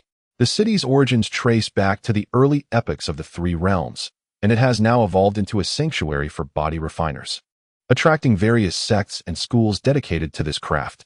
The practitioners in this city each possess unique skills, ensuring the stability of Wulong City, making it resilient against beast tides that might threaten its existence. The city's crowning glory is the towering Holy Tower, the pride of Wulong City. Within its walls lie a trove of body refining techniques and insights, rivaling the most esteemed treasures within the Tianyuan mirror. Countless cultivators yearn to catch a glimpse of its mysteries. The legacy of Wulong City is not only reflected in its architectural marvels and cultural continuity, but also in its cultivation of talent. At present, the most notable establishment in Wulong City is the Longxing Auction House. Founded by the rotund Fan, it boasts a century-long history. Initially a mere merchant, Fan fortuitously met Lin Mo, whose assistance enabled him to gradually expand his enterprise. While Lin Mo appeared to be an ordinary spirit tool master, Fan was acutely aware of his extraordinary identity. In times of crisis, Lin Mo consistently transformed peril into safety, preserving the city's tranquility. Wulong City is also renowned for its flourishing spirit tool manufacturing industry. Every year, a multitude of spiritual artifacts is born here, with auction houses like Longxing Auction House specifically dedicated to the sale of rare spiritual tools, generating substantial wealth. The overseers of these auction houses are extraordinary spiritual craftsmen, who must not only cultivate their physical prowess, but also master intricate formations and possess formidable mental acuity to become a true spiritual artisan. Lin Mo once shone as a rising star in the realm of spiritual artifact creation in Wulong City, with his top-tier creations highly sought after. Over the years, Lin Mo entrusted his finest works to Fan Auction House, significantly enhancing its reputation. However, he has now made the perplexing decision to depart from Wulong City, relinquishing all his crafted artifacts to the auction house. This news has greatly disheartened Fan, who is left wondering how long the auction house can sustain itself without Lin Mo. Furthermore, the city has lost its most powerful guardian, raising concerns about its safety. Longxing Auction House stands as the grandest venue for spiritual artifact auctions in Wulong City, attracting cultivators and shi refiners from all corners who aspire to obtain exquisite spiritual tools. The continuous supply of high-grade artifacts relies on a cadre of exceptional spiritual craftsmen, among whom Lin Mo is a distinguished figure. He not only excels in various formations and crafting techniques, but also possesses innate talent that allows him to imbue his creations with unique powers. Many premier artifacts have emerged from his skilled hands. To become an outstanding spiritual craftsman, one must practice specialized mental techniques and develop potent mental acuity. Lin Mo's profound cultivation has enabled his creations to reach such remarkable heights, yet it has also imposed immense mental pressure on him, necessitating constant control over his thoughts as he carefully channels power into each artifact. Having resided in Wulong City for a century, Lin Mo now feels the imperative to venture beyond, to explore a broader world. He believes that his skills in artifact crafting have nurtured a remarkable group of disciples who will carry forward his legacy, ensuring the enduring brilliance of spiritual artifacts at Longxing Auction House. Although reluctant to part ways, Lin Mo recognizes that his mission has been fulfilled. He trusts that Fan and the other disciples will uphold the legacy, allowing the light of Wulong City's spiritual artifacts to shine ever more brilliantly. On this day, Lin Mo visited the auction house to bid farewell to Fan. Brother Fan, I must leave Yuyang City, Lin Mo said solemnly. Fan was taken aback. Knowing how much Lin Mo cherished the city, he had never imagined he would depart. What is the matter? Yuyang City cannot do without you, Fan exclaimed, grasping Lin Mo's hand tightly, tears welling in his eyes. I have encountered a bottleneck in my cultivation and need to journey to distant lands for further practice to advance, Lin Mo explained. Thanks to your support over the years, I have been able to showcase my talents here. Now, it is time for me to leave. Lin Mo, are you truly leaving? Fan's voice quivered with emotion as he desperately tried to retain the spiritual craftsman he regarded as family. Lin Mo turned, smiling as he patted Fan's shoulder. Brother Fan, I understand your concern, but I must seek new avenues for breakthroughs. I have entrusted all my crafted artifacts to you. As a gesture of my gratitude for the years of kindness you have shown me, and as my way of repaying Yuyang City. Fan's eyes glistened with unshed tears, for he comprehended the truth in Lin Mo's words. It was futile to attempt to restrain this prodigious spirit tool master. For whatever reasons, Lin Mo's departure was an inevitability. Lin Mo, take care of yourself, and please inform me at the earliest of any news, Fan implored, gripping Lin Mo's hand tightly. At a loss for words to adequately convey his gratitude, Lin Mo nodded, his voice steady. Brother Fan, rest assured, I shall return. Fan fell silent, understanding that Lin Mo's decisions were seldom swayed. Do not worry. I have entrusted you with all the premier spirit tools I crafted. You may auction them at your leisure. And I believe the auction house will prosper. Lin Mo patted Fan's shoulder. When will you depart? Allow me to see you off. There's no need. I can manage alone. Remember, whatever may unfold, protect Yuyang City. With that, Lin Mo turned and swiftly vanished into the throngs of people. Fan gazed at his retreating figure, tears welling in his eyes. Lin Mo's departure cast a shadow of unease and lament over both Yuyang City and its surroundings. Yet, the populace remained oblivious to the astonishing secrets that Lin Mo harbored. As Lin Mo left Yuyang City, Fan settled into his shop, closing his eyes as he reminisced about the harrowing scene from years past. He had once been lost in the wilderness, having relinquished all hope of survival, when a mysterious and formidable cultivator emerged, pulling him back from the brink of death. That cultivator was Lin Mo, who later imparted to him the art of commerce, aiding him in establishing the Longxing auction house. In times of peril, Lin Mo transformed crisis into opportunity, repeatedly saving the establishment from the threat of collapse. However, he was no ordinary spirit tool master. Fan reflected on Lin Mo's remarkable prowess, feeling a profound sense of awe. Lin Mo's strength transcended the confines of Yuyang City. He had saved the city on numerous occasions, ensuring its stability. With the passage of time, Fan gradually realized that Lin Mo was anything but an ordinary individual. He frequently appeared at pivotal moments, alleviating the various crises besetting Yuyang City. On several occasions, Lin Mo wielded his enigmatic power to rescue the entire city. Though Lin Mo may have already achieved great heights, he chose to remain in Yuyang City solely to protect its citizens. Fan was overwhelmed with gratitude, feeling it a rare fortune to have encountered such a benefactor. Now, as Lin Mo prepared to embark on a new journey, Fan understood that he would travel far and wide. Yet, regardless of where Lin Mo ventured, their friendship would endure. After leaving Yuyang City, Lin Mo began his solitary journey back to Yuan City. After months of walking, he finally returned to the ruins of Yuan City. Once a thriving metropolis, it now lay in desolation, with crumbling walls and collapsed houses. The cracked streets were littered with weathered debris, and a thick layer of dust covered the lifeless city. As if mourning its past glory, standing in the central square, Lin Mo reflected upon the myriad experiences he had encountered here. In those days, Yuan City was a bustling hub. However, it had suffered a catastrophic calamity a century ago, falling prey to a beast tide, during which Daer was taken away. Left unanchored, he had embarked on a long and arduous journey of wandering since that fateful day. A century has elapsed, and Lin Mo has finally returned to his homeland, only to be met with desolation. His heart swells with infinite emotions, yet he understands that to find vitality amidst this barrenness, he must rely solely on his relentless cultivation. Over the years, Lin Mo has advanced the Diamond Sutra to the 7th level, with only one final step remaining to achieve mastery. However, this step looms as vast and daunting as the boundless sea of stars, rendering progress exceedingly arduous. His rapid advancement is attributed to the abundant spiritual energy of the spirit realm and his own exceptional talent.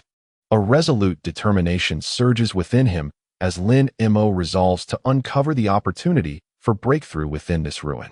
Immersed in the world of cultivation, he remains ever vigilant of the surrounding movements, for he knows that although the ruins of Wulong City lay in tatters, they still harbor numerous dangers.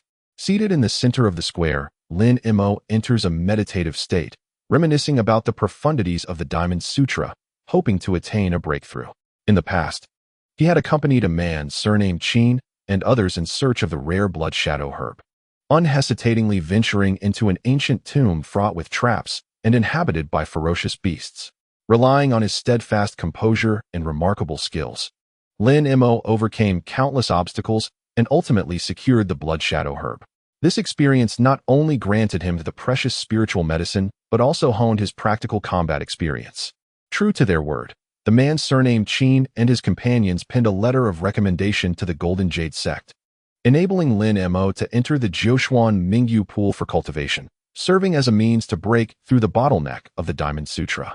However, he chose not to seize this opportunity immediately, planning instead to pursue it when he encountered his next obstacle. Subsequently, he intended to journey to other human cities for further training and did not seek out Madame Fong and her party. On his way to Wulong City, Lin Mo fortuitously rescued a small merchant named Fatty Fan, forging a profound friendship between them. Fatty Fan, a resident merchant of Wulong City, thrived in his business. His humor and wit never failed to elicit laughter from Lin Mo, providing him with rare moments of relaxation amidst his cultivation.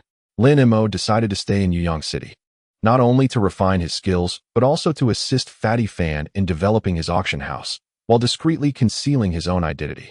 In Wulong City, they faced various commercial challenges and threats from beasts together, deepening their friendship and allowing Lin Mo to glean the city's myriad secrets. They quickly grew close. With Fatty Fan's cheerful disposition, Lin Mo felt no need to hide his identity and shared his cultivation endeavors with him. Intrigued, Fatty Fan offered financial support to Lin Mo, allowing him to focus on his training. In gratitude, Lin Mo began crafting exquisite spiritual artifacts for Fatty Fan to gift to others. These artifacts, both aesthetically pleasing and practical, imbued with Lin Mo's spiritual energy, became immensely popular among customers. Their business flourished, and they became confidants. During this period, Lin Mo diligently practiced the Diamond Sutra, rarely venturing outside Wulong City, until he encountered a bottleneck in breaking through the 6th layer of the Diamond Sutra. Alone, he journeyed to the Golden Jade Sect, where the man surnamed Qin remained true to his promise, permitting Lin Mo to utilize the Jiuquan Mingyu pool for cultivation. The Jiuquan Mingyu pool, infused with the essence of heaven and earth, serves as the most efficient training ground for the Diamond Sutra. Lin Mo sat at the heart of the pool, the blood shadow herb resting in his mouth, as a brilliant moonlight bathed him. A crimson glow emanated from his body, transforming him into a figure akin to a demonic deity. With a mighty roar, Lin Mo infused his essence into the blood shadow mushroom, and instantly felt an overwhelming surge of power coursing through his body, propelling the diamond technique to the 6th realm. After achieving this breakthrough, Lin Mo silently returned to Wulong City, where life continued as usual, and he resumed his arduous training. Over the years, Lin Mo dedicated himself to refining his skills, elevating the diamond technique to its pinnacle at the 6th realm. Yet, despite his relentless efforts, he found himself unable to ascend to the 7th realm. Each time he approached a critical moment in his cultivation, an invisible barrier obstructed his path, preventing him from progressing further. Lin Mo understood that this was the cultivation bottleneck between the 6th and 7th realms. However, he had yet to discover any opportunities for a breakthrough. Determined to seek the means to transcend this limitation, Lin Mo resolved to venture forth alone in search of enlightenment. He first returned to the ruins of Nangong City, which still lay in desolation. After briefly reminiscing about past events in Nangong City, Lin Mo decided to embark on his training plan. In Chapter 387, in pursuit of overcoming the bottleneck to the 7th realm, Lin Mo chose to journey to the Qing Luo Desert, a domain inhabited by formidable beasts. Through fierce combat with these creatures, Lin Mo hoped to forcibly shatter his limitations. Yet, his purpose extended beyond mere cultivation. He had heard whispers of treasures hidden within the Qing Luo Desert, capable of enhancing one's prowess and spiritual energy. Lin Mo first made his way to an underground chamber, where he had buried treasures obtained years prior.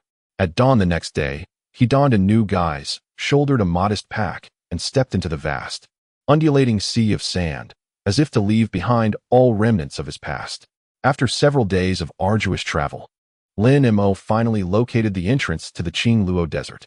It was a barren, desolate place, ravaged daily by dust storms, said to conceal countless dangers.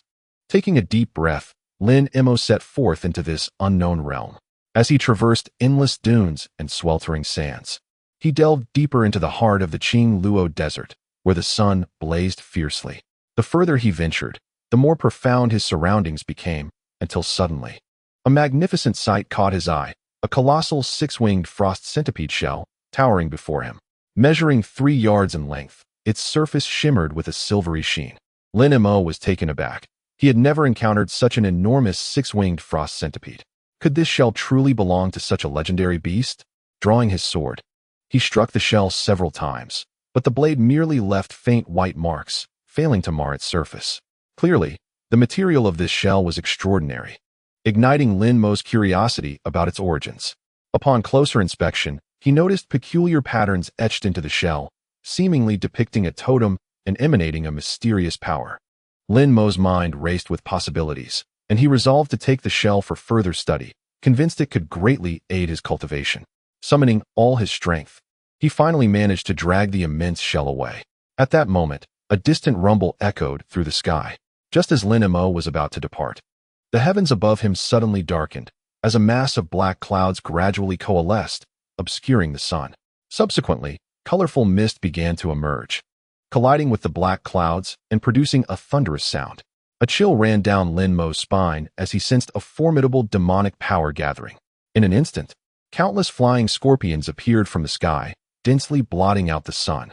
Finally, a colossal scorpion king materialized before Lin Mo, its size tenfold that of an ordinary scorpion, emanating an icy aura. What could have instigated such a calamity, able to summon so many demonic beasts? Lin Mo gripped his sword tightly, bracing himself for battle.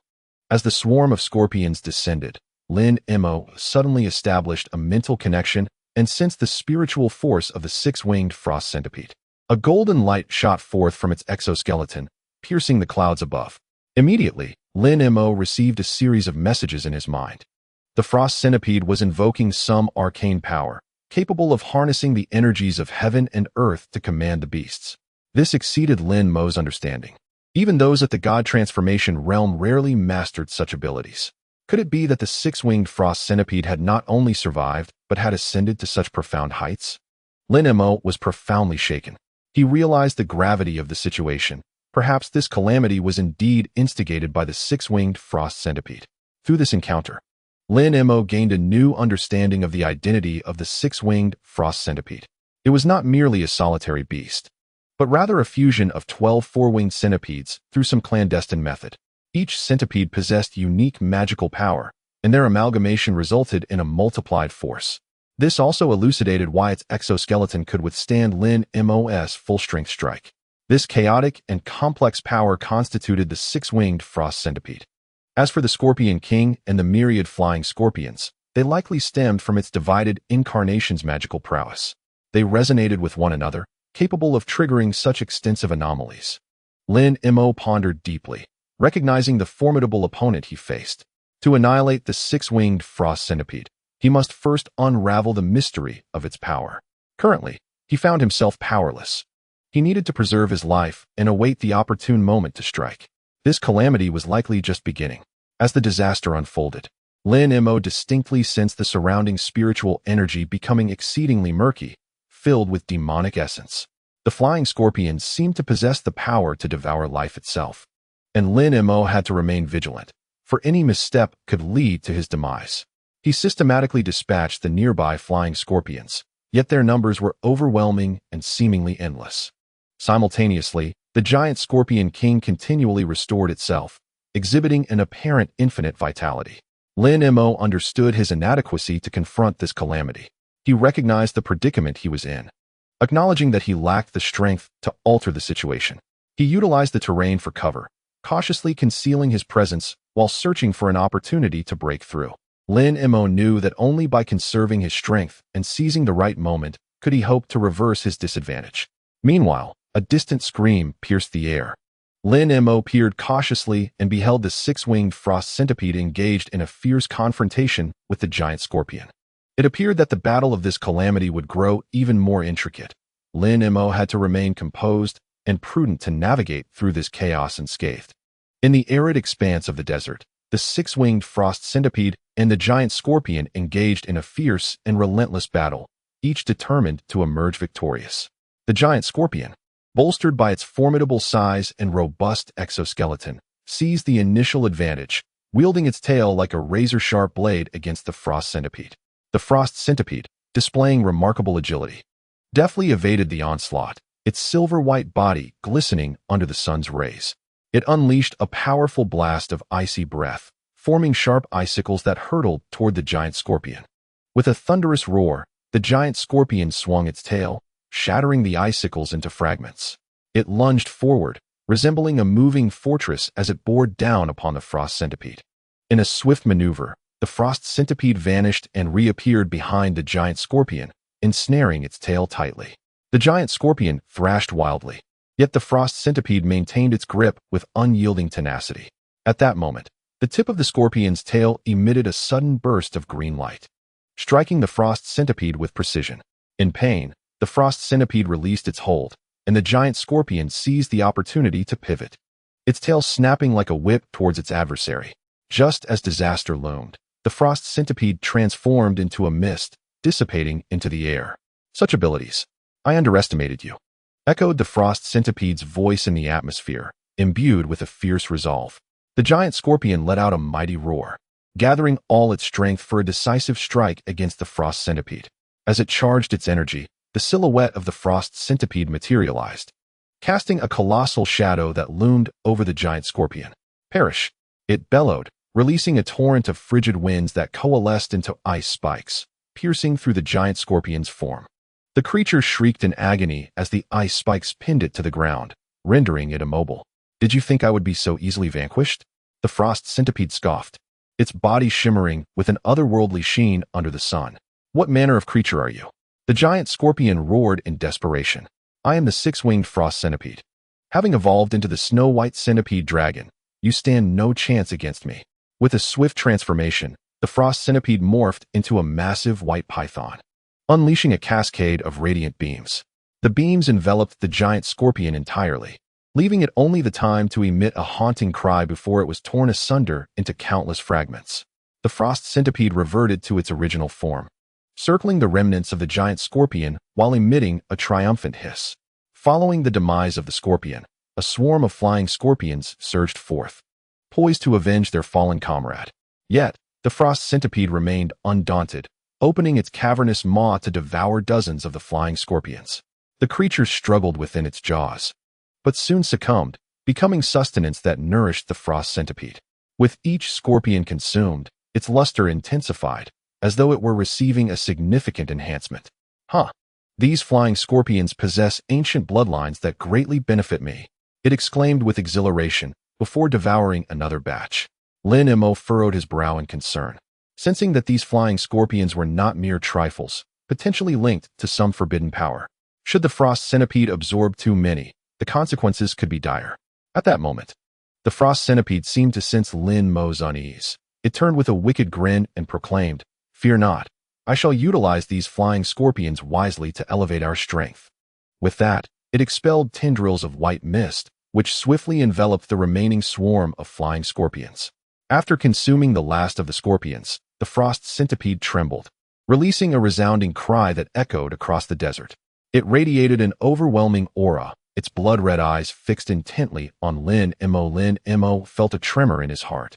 Acutely aware of the gravity of the situation, he immediately unleashed his mental control, attempting to suppress the rebellion of the six-winged frost centipede. However, his magical power was severely insufficient, rendering him incapable of contending with the newfound strength of the creature. "Master, please let go. I am no longer the six-winged frost centipede of old," it spoke, its tone laced with a hint of mockery. Lin Mo's face turned pale as he attempted to chant incantations, but the six-winged frost centipede remained unfazed. It flicked its tongue in warning, emitting a hissing sound. In despair, Lin Mo could only watch helplessly as the six-winged frost centipede unfurled its wings, transforming into a streak of white light that shot upward into the sky, vanishing from sight.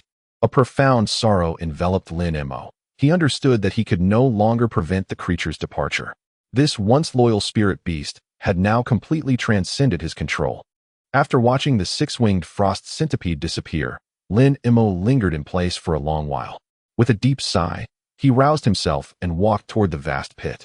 Inside the pit, everything was barren, save for the marks left by their recent battle on the ground. He approached a corner and picked up the storage bag that had fallen to the ground. Upon inspection, he found the contents entirely unscathed, including 3 bags containing other spirit beasts.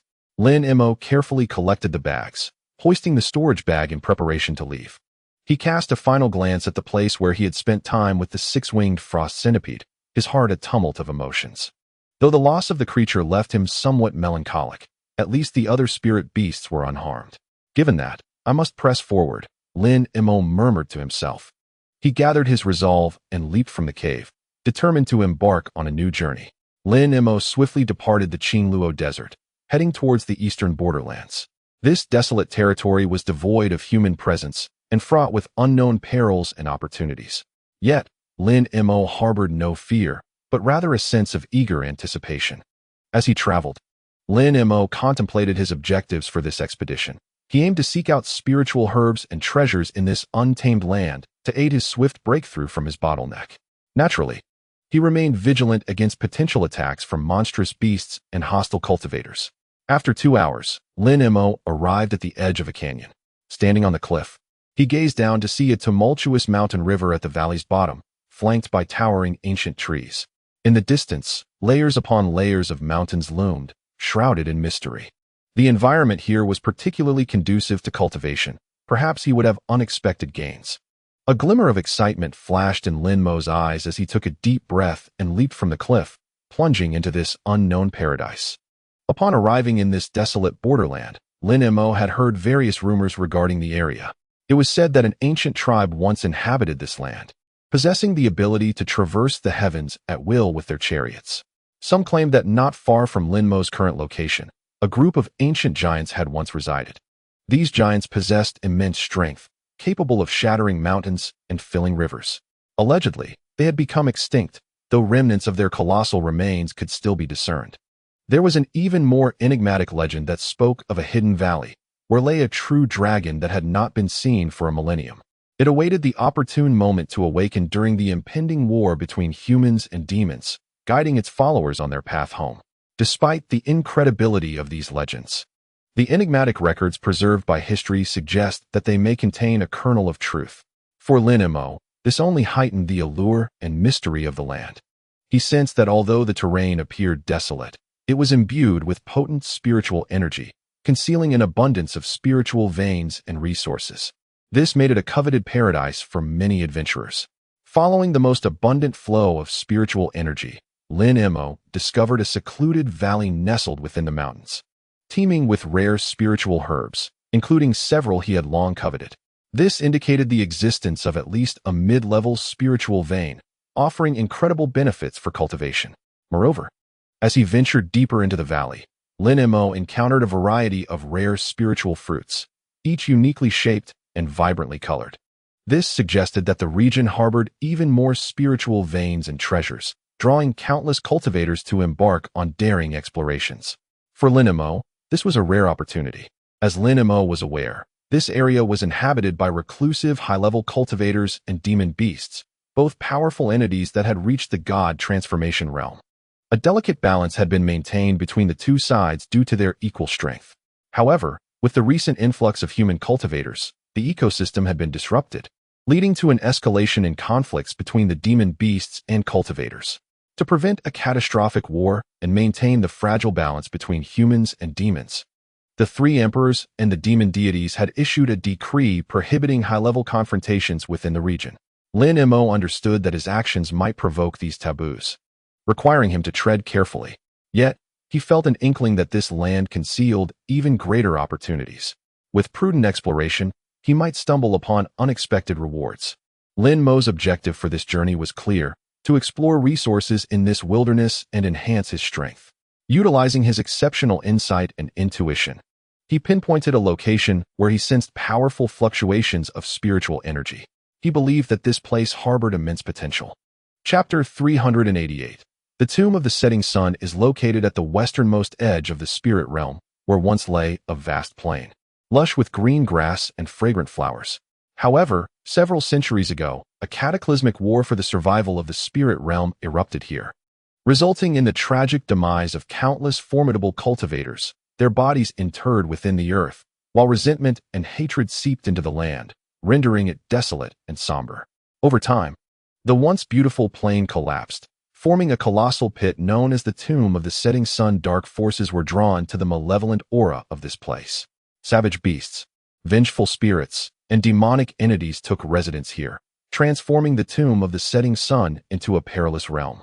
Yet, for those bold enough to take risks, the legendary treasures and cultivation resources lay buried within, leading to the establishment of Sunset City on the outskirts of the crater. Sunset City is divided into two sections, one for humans and the other for demons, attracting numerous wandering cultivators and formidable body refiners. Shops lining the streets sell spiritual treasures, spirit stones, and elixirs, while auction houses display extraordinary artifacts retrieved from the tombs. Everyone converges here for the singular purpose of reaping benefits from the Tomb of the Setting Sun. As Lin Mo stepped into Sunset City, he was awestruck by this city where humans and demons coexisted. The city of Sunset is divided into two parts by a long river. The eastern bank is inhabited by humans, where the houses are orderly, the streets spacious, and an air of human prosperity permeates the surroundings. Numerous taverns, apothecaries, and markets abound, supplying goods from various regions. Lin Mo observes many human cultivators entering and exiting, their expressions cautious, as if each possesses remarkable skills. In contrast, the western bank serves as the domain of demonic beasts, characterized by uneven buildings and winding alleys, imbued with an aura of mystery and the unknown. Lin Mo faintly perceives wolf packs traversing this area, their occasional roars sending chills down one's spine. Towering structures stand on both banks, adorned with prohibitions, seemingly erected to prevent conflicts between the two sides. Lin Mo ponders in silence, perceiving the east and west banks as two distinct worlds, sparking his curiosity about their secrets. Perhaps he could seize this opportunity to delve deeper, which would greatly benefit his cultivation.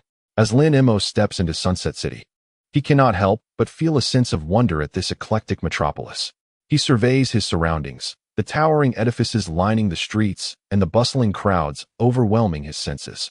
The cultivators here are clad in diverse attire, comprising both humans and demonic beings, all engrossed in their respective pursuits. Lin Mo's presence quickly attracts attention. After all, a young body refiner's arriving alone is a rarity. A few young demonic beings scrutinize him. Among them, a young wolf from the wolf tribe approaches, seeking to glean information. Where do you hail from, and what brings you to Sunset City? The wolf youth asks directly. Lin Mo coolly assesses his interlocutor, refraining from a straightforward reply, merely stating, "I'm just wandering about. This is not your territory." A flicker of displeasure crosses the wolf youth's eyes, yet he chooses not to press further. Lin Mo continues to meander through the streets, aware that his presence has stirred some ripples, an inevitability he accepts. As Lin Mo ambles aimlessly, a slender youth approaches briskly, bowing to Lin Mo and saying, "Esteemed brother, I have long admired your reputation. I am Tian Xing at your service." It turns out this individual, named Tian Xing, is a young guide in Sunset City. He proactively offers his services, hoping to earn some business from Lin Mo, the outsider. Lin Mo sizes him up, noting his ordinary appearance, simple attire, and lack of martial prowess, which diminishes his interest in the self-appointed guide, prompting him to prepare to depart. "Please, brother, do not leave just yet. I possess extensive knowledge of Sunset City, capable of providing you with lodging and insights into local customs, ensuring your satisfaction," Tian Xing implores, positioning himself before Lin Mo with utmost respect. Lin Mo then notices the humble and courteous tone of Tian Xing, stirring a slight change in his heart. Perhaps a local guide could indeed prove beneficial, and thus he concedes, "Very well, you may lead the way." With a sigh of relief, Tianxing guides Lin Mo away from the bustling thoroughfare, seamlessly integrating him into the vibrancy of Sunset City. Under Tianxing's guidance, Lin Mo arrives at a relatively understated tavern to rest. Tianxing explains that this establishment is situated in a secluded area, offering tranquility, ideal for someone like Lin Mo, who has just arrived in Sunset City. Lin Mo nods and casually inquires, "Are there any intriguing events happening nearby?" "Well, it is said that the Magic Martial Workshop is set to auction an ancient celestial artifact soon. I wonder if you might be interested, esteemed brother," Tianxing tentatively replies. In the Tianyuan weaponry, a glimmer of light flickered in Lin Mo's eyes before it swiftly vanished. He pondered the reliability of the magic weapon pavilion and inquired about the details of the auction. Noticing Lin Mo's keen interest in the Tianyuan weaponry, Tianxing promptly provided the information that the Magic Weapon Pavilion is the largest auction house in Sunset City, known for its excellent reputation, and the auction would take place in 3 days within its premises. After contemplating deeply, Lin Mo recognized the allure of the Tianyuan weaponry, but ultimately shook his head. He resolved to abandon the bidding for the Tianyuan weaponry and instead focus on preparing for his own crafting endeavors. Lin Mo approached Tianxing and expressed his desire to forge a top-tier spiritual weapon, requesting his assistance in gathering materials. Tianxing readily agreed, assuring Lin Mo that he would have no trouble in procuring what was needed. With Tianxing's help, Lin Mo swiftly gathered an array of precious materials. He chose a secluded cave on the outskirts of Sunset City, intending to retreat there for an extended period to craft the spiritual weapon. In the cave, Lin Mo meticulously laid out the materials, infusing them with his own vital energy. After thorough preparations, he closed his eyes, invoked the necessary incantations, and commenced months of intensive forging. When he would re-emerge, he would undoubtedly wield a formidable weapon, instilling fear in all his competitors. The news of the Tianyuan weaponry stirred turbulent emotions within Lin Mo, undeniably a tempting treasure. However, after careful consideration, he relinquished the thought of participating in the auction. He understood that, given his current abilities, seizing the Tianyuan weaponry amidst numerous rivals would be no easy feat and could even lead to dire consequences. As a prudent individual, Lin Mo resolved to take control of his destiny. He began to contemplate a more secure alternative, to personally forge a top-tier artifact suited to his needs. Tianxing seemed to sense Lin Mo's intentions and cautioned him, stating that he had heard rumors of hidden experts participating in the auction, all of whom had set their sights on the Tianyuan weaponry. "Brother, think twice," he urged. Though momentarily swayed by Tianxing's words, Lin Mo soon reaffirmed his resolve. With fierce competition looming, he recognized the necessity of not venturing recklessly into the fray, as that would only invite calamity.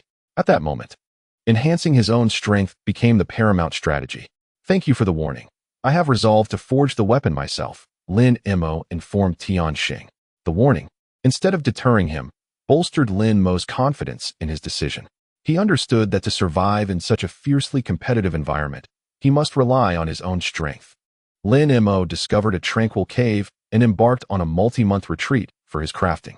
He devoted himself entirely to this process, determined to create a top-tier artifact tailored to his abilities.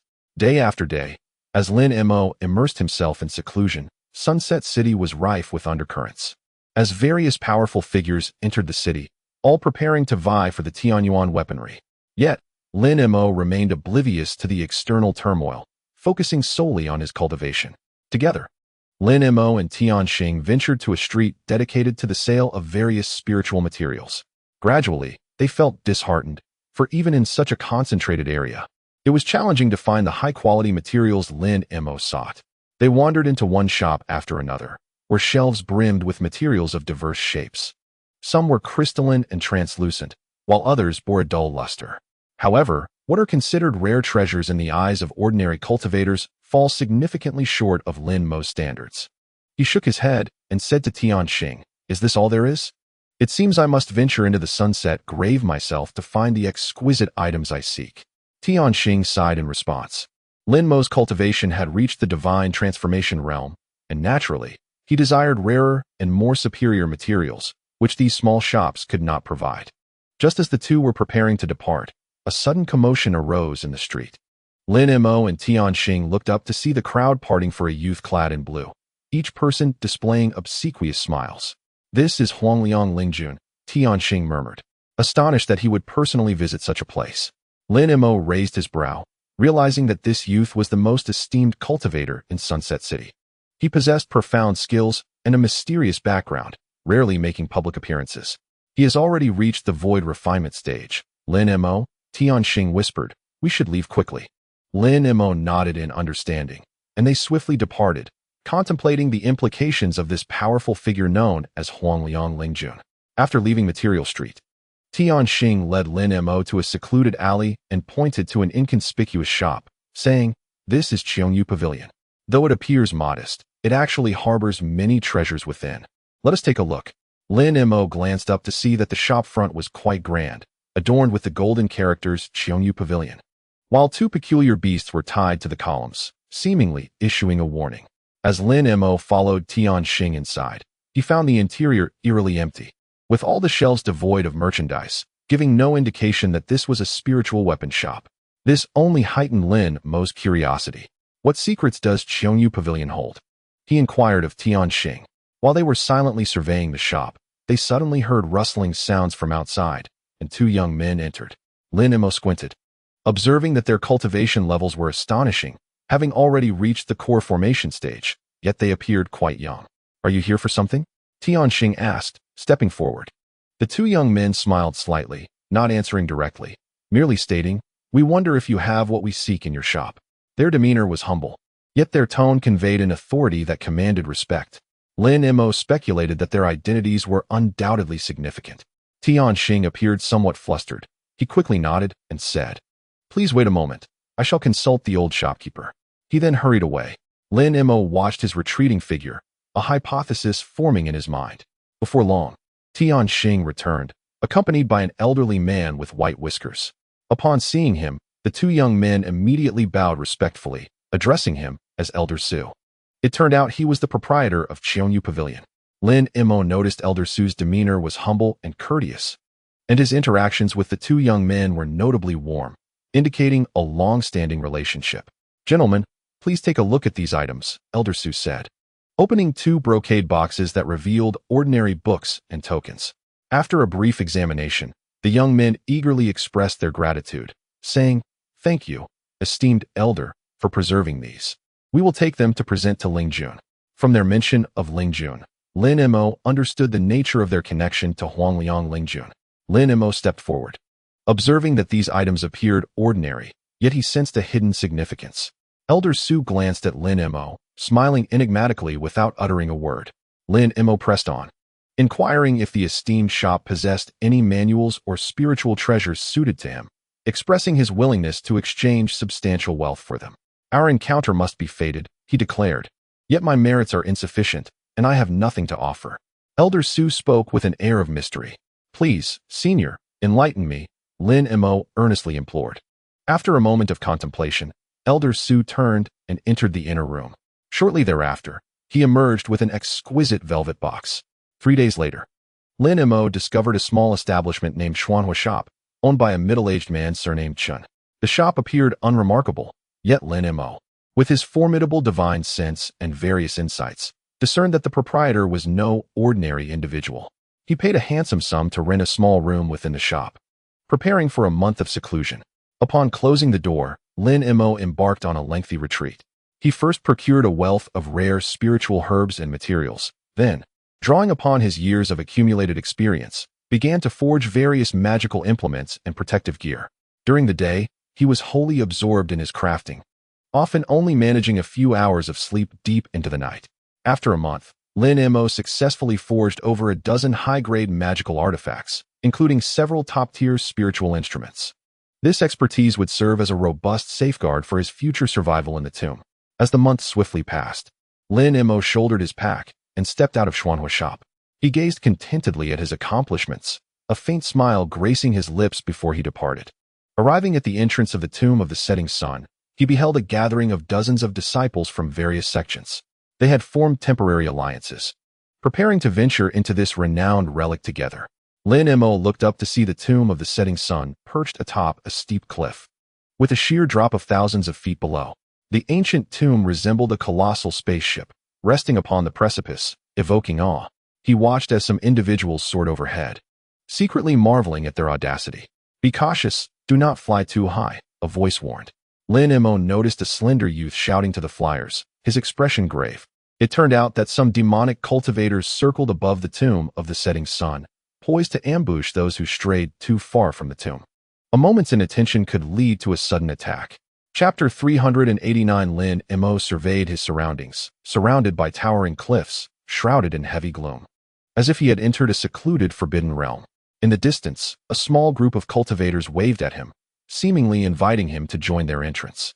Lin Mo furrowed his brow, choosing to ignore them as he made his way towards another entrance. This too was a point of access to the canyon, concealed and narrow. It exuded an air of uncertainty. Lin Mo understood that the perimeter of the tomb of the setting sun was guarded by cultivators, each at least at the core formation stage, with a divine transformation expert overseeing to prevent any unauthorized individuals from entering. Lin Mo sought to seize this opportunity to explore the mysteries of the tomb of the setting sun. Taking a deep breath, he flickered into the canyon. The ambient light dimmed abruptly, with only a sliver of daylight filtering through above. Beneath Lin Mo's feet lay rugged stones, flanked by towering cliffs, while ahead stretched into the dark unknown. He traversed the canyon with measured steps, his mind recalling the myriad pieces of intelligence he had gathered about the tomb of setting suns. This place not only teemed with rich spiritual veins, but also concealed ancient relics, Taoist artifacts, and secrets yet to be unveiled. For this expedition, Lin Mo had meticulously prepared. Clad in a suit of gray armor, both lightweight and resilient, he was well equipped to withstand most physical assaults. At his back rested a seemingly simple spear, its dark shaft exuding a faint yet formidable aura, indicative of its high caliber. Wrapping his left wrist was a segment of verdant sinew, a precious material obtained from the earth serpent beast, imbued with potent marrow-corrupting toxins. However, his greatest trump card lay within his storage bracelet, 2 annihilation pearls capable of threatening even those at the divine transformation stage. Contemplating this, Lin Mo could not help but smile. He firmly believed that with cautious maneuvering, this adventure would yield bountiful rewards. As Lin Mo delved deeper into the canyon, the surrounding cliffs expanded, becoming increasingly spacious. The once narrow passage had now vanished completely. Standing at a fork in the path, he found himself surrounded by desolate rocks, devoid of any visible route. After a moment of contemplation, he ultimately chose a direction at random. In this enigmatic forbidden land, he could not project his consciousness to probe his surroundings, forcing him to tread carefully in search of a path forward. With each stretch he traversed, he marked his trail to prevent losing his way. In this barren expanse, no paths existed, and Lin Mo relied solely on his faint instincts to leap between the stones. Occasionally, he wielded his spear to carve a way through obstructing deadwood and boulders. Days passed as Lin Mo journeyed through the canyon, encountering a few wild beasts and serpents, all of which he dispatched with ease. Yet, the vastness of the territory undeniably complicated his exploration. Thus far, he had not encountered any formidable monsters or fellow cultivators. In this desolation, such absence was hardly surprising. After several days of wandering, Lin Mo had engaged with some smaller fauna and serpents, but still had not come across any powerful creatures or traces of other practitioners. Given the expansive nature of this area, such a situation was to be expected. Lin Mo understood that locating the core of this forbidden zone would likely demand more time. He examined his storage pouch, finding ample provisions to sustain him for the next leg of his exploration.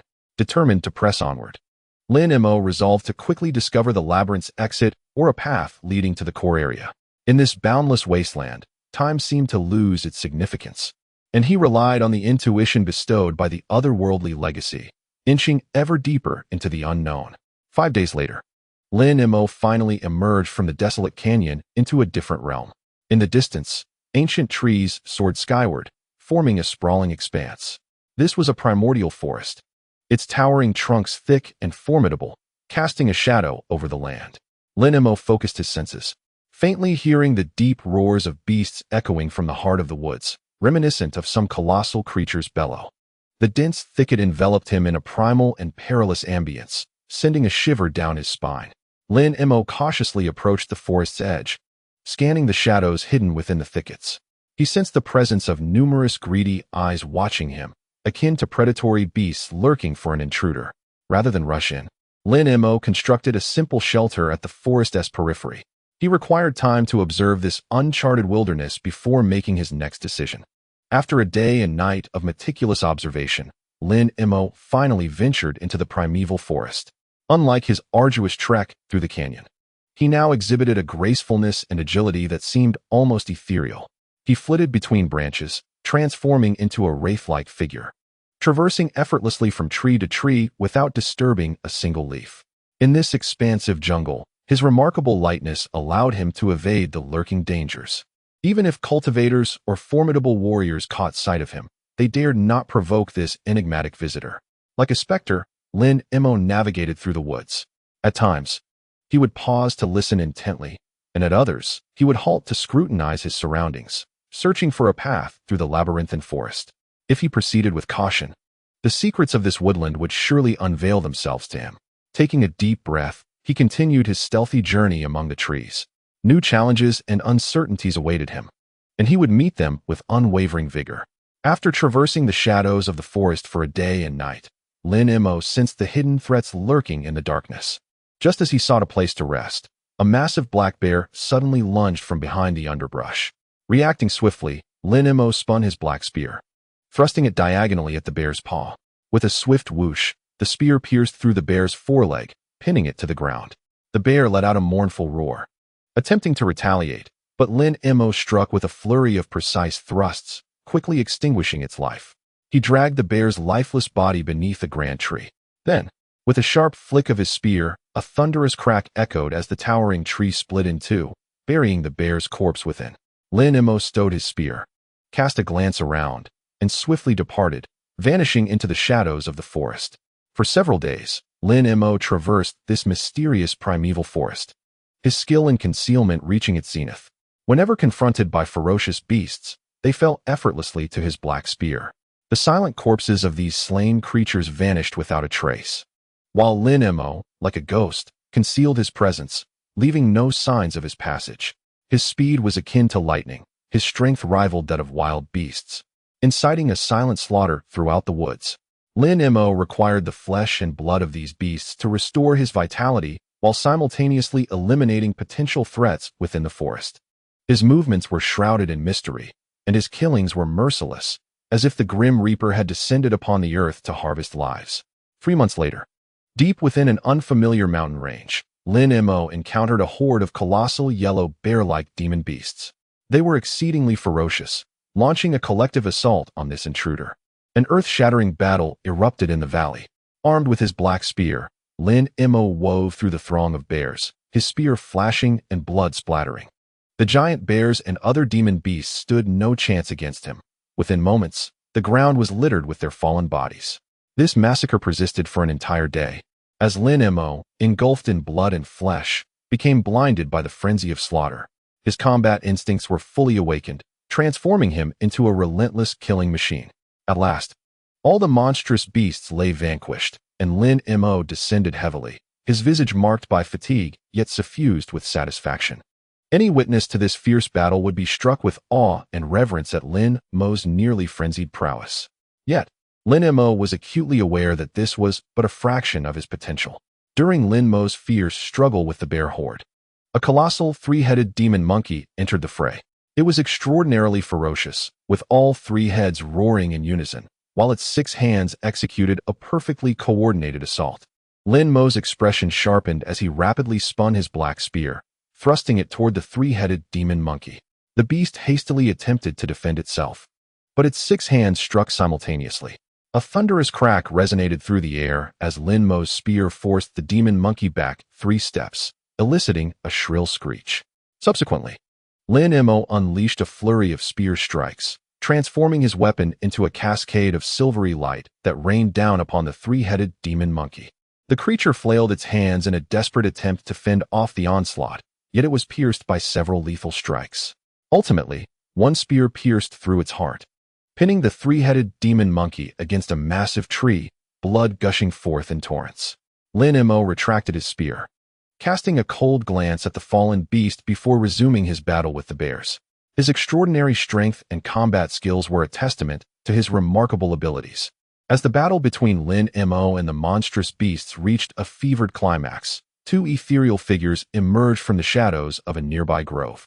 A young girl clad in a green robe gazed intently at Lin Mo's fierce struggle, a flicker of astonishment crossing her eyes. Uncle Shu, this individual appears extraordinary. Observe the crackling lightning surrounding him, hinting at a potential ascension to divinity. The elderly man in a yellow robe nodded in agreement, his expression reflecting similar astonishment. This person seems not yet divine, yet possesses the strength to contend with such beings. He appears to be a formidable entity at the threshold of divinity. Should we intervene? The girl, known as Tianying, surveyed the chaotic battlefield, contemplating. I sense this individual is not an ordinary cultivator. His power is overwhelmingly potent, and he conceals his consciousness. He may very well be a master at the divine transformation stage. If we act recklessly, we might invite disaster. The yellow-robed elder, Huang Shigong, nodded sagely. You speak wisely. If he truly is a being of divine transformation, it is likely that we are no match for him.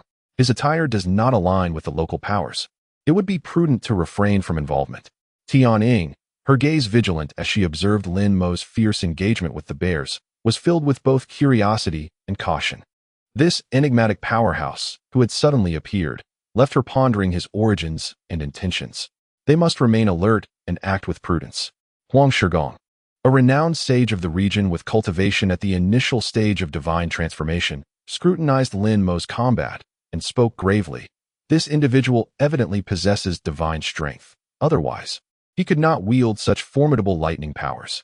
He likely hails from the divine realm, bearing some special mission. Tianying nodded in agreement. Uncle Shu, your insights ring true.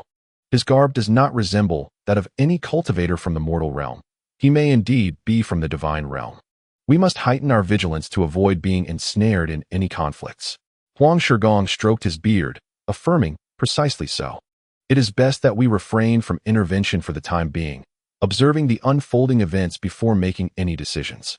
The two reached a consensus, opting to remain hidden and quietly observe this mysterious and powerful figure. In the valley, Lin Mo unleashed a brutal slaughter, with thunderous lightning crackling around him, demonstrating immense power. Huang Shigong and Tianying observed from a distance, their expressions grave. This individual's identity was evidently extraordinary. He could very well be a celestial being descended to the mortal realm, and it would be prudent for us to remain uninvolved, Huang Shigong remarked. Tianying nodded in agreement, stating, Uncle Shu is right. Encountering such a formidable opponent may invite unnecessary trouble. Yet, what could be his purpose? Could it be to seize the family's divine artifact? The sunken tomb is laden with restrictions, even if he is powerful. Penetrating the core area will be a formidable challenge. It is wise for us to observe for the time being and act only if circumstances change. The two reached a consensus to remain hidden and vigilant, avoiding rash actions to prevent potential complications. As Lin Mo's identity became clearer, Huang Shigong and Tianying commenced serious discussions regarding their strategy. This person is potent enough to pose a threat to those at the transformation stage. It seems we must reassess our plan to pursue the traitor. Tianying furrowed her brow. Hold on. This matter involves divine blood, and we cannot act impulsively. Huang Shigong shook his head. I have heard that the Shui Ling tribe has also sent individuals to seize the blood, and even the Qi Ling tribe covets it, hoping to steal the celestial body. We must proceed with caution. Uncle Shu is correct. We must act before the traitor yields the divine blood. Only the human race can truly comprehend the power of bloodlines. We must seize the initiative. They deliberated, their expressions serious. They needed to resolve this unpredictable variable before they could confront the traitor. After their discussion, a plan to deal with the traitor took shape. Once the traitor unites with the human race, reclaiming the divine blood will become exceedingly difficult, Tianying said with a frown. I must act before he escapes. Xiaoying, it will be challenging for the two of us to oppose the other races coveting the traitor and the divine blood, Huang Shigong reassured her. Even so, I must make an attempt. Determination flashed in Tianying's eyes. The human race understands the application of bloodline power better than any. We cannot stand idly by while the divine blood is lost. I am confident I can find a way to seize it. Very well, I respect your decision. Huang Shigong nodded. I can divert the attention of other practitioners while you focus on confronting the traitor. However, you must exercise caution and avoid overestimating your capabilities. Thank you for your guidance, Uncle Shu. I will surely keep it in mind. Tian Ying's gaze was resolute. She had made up her mind to act before the traitor could escape with the divine blood.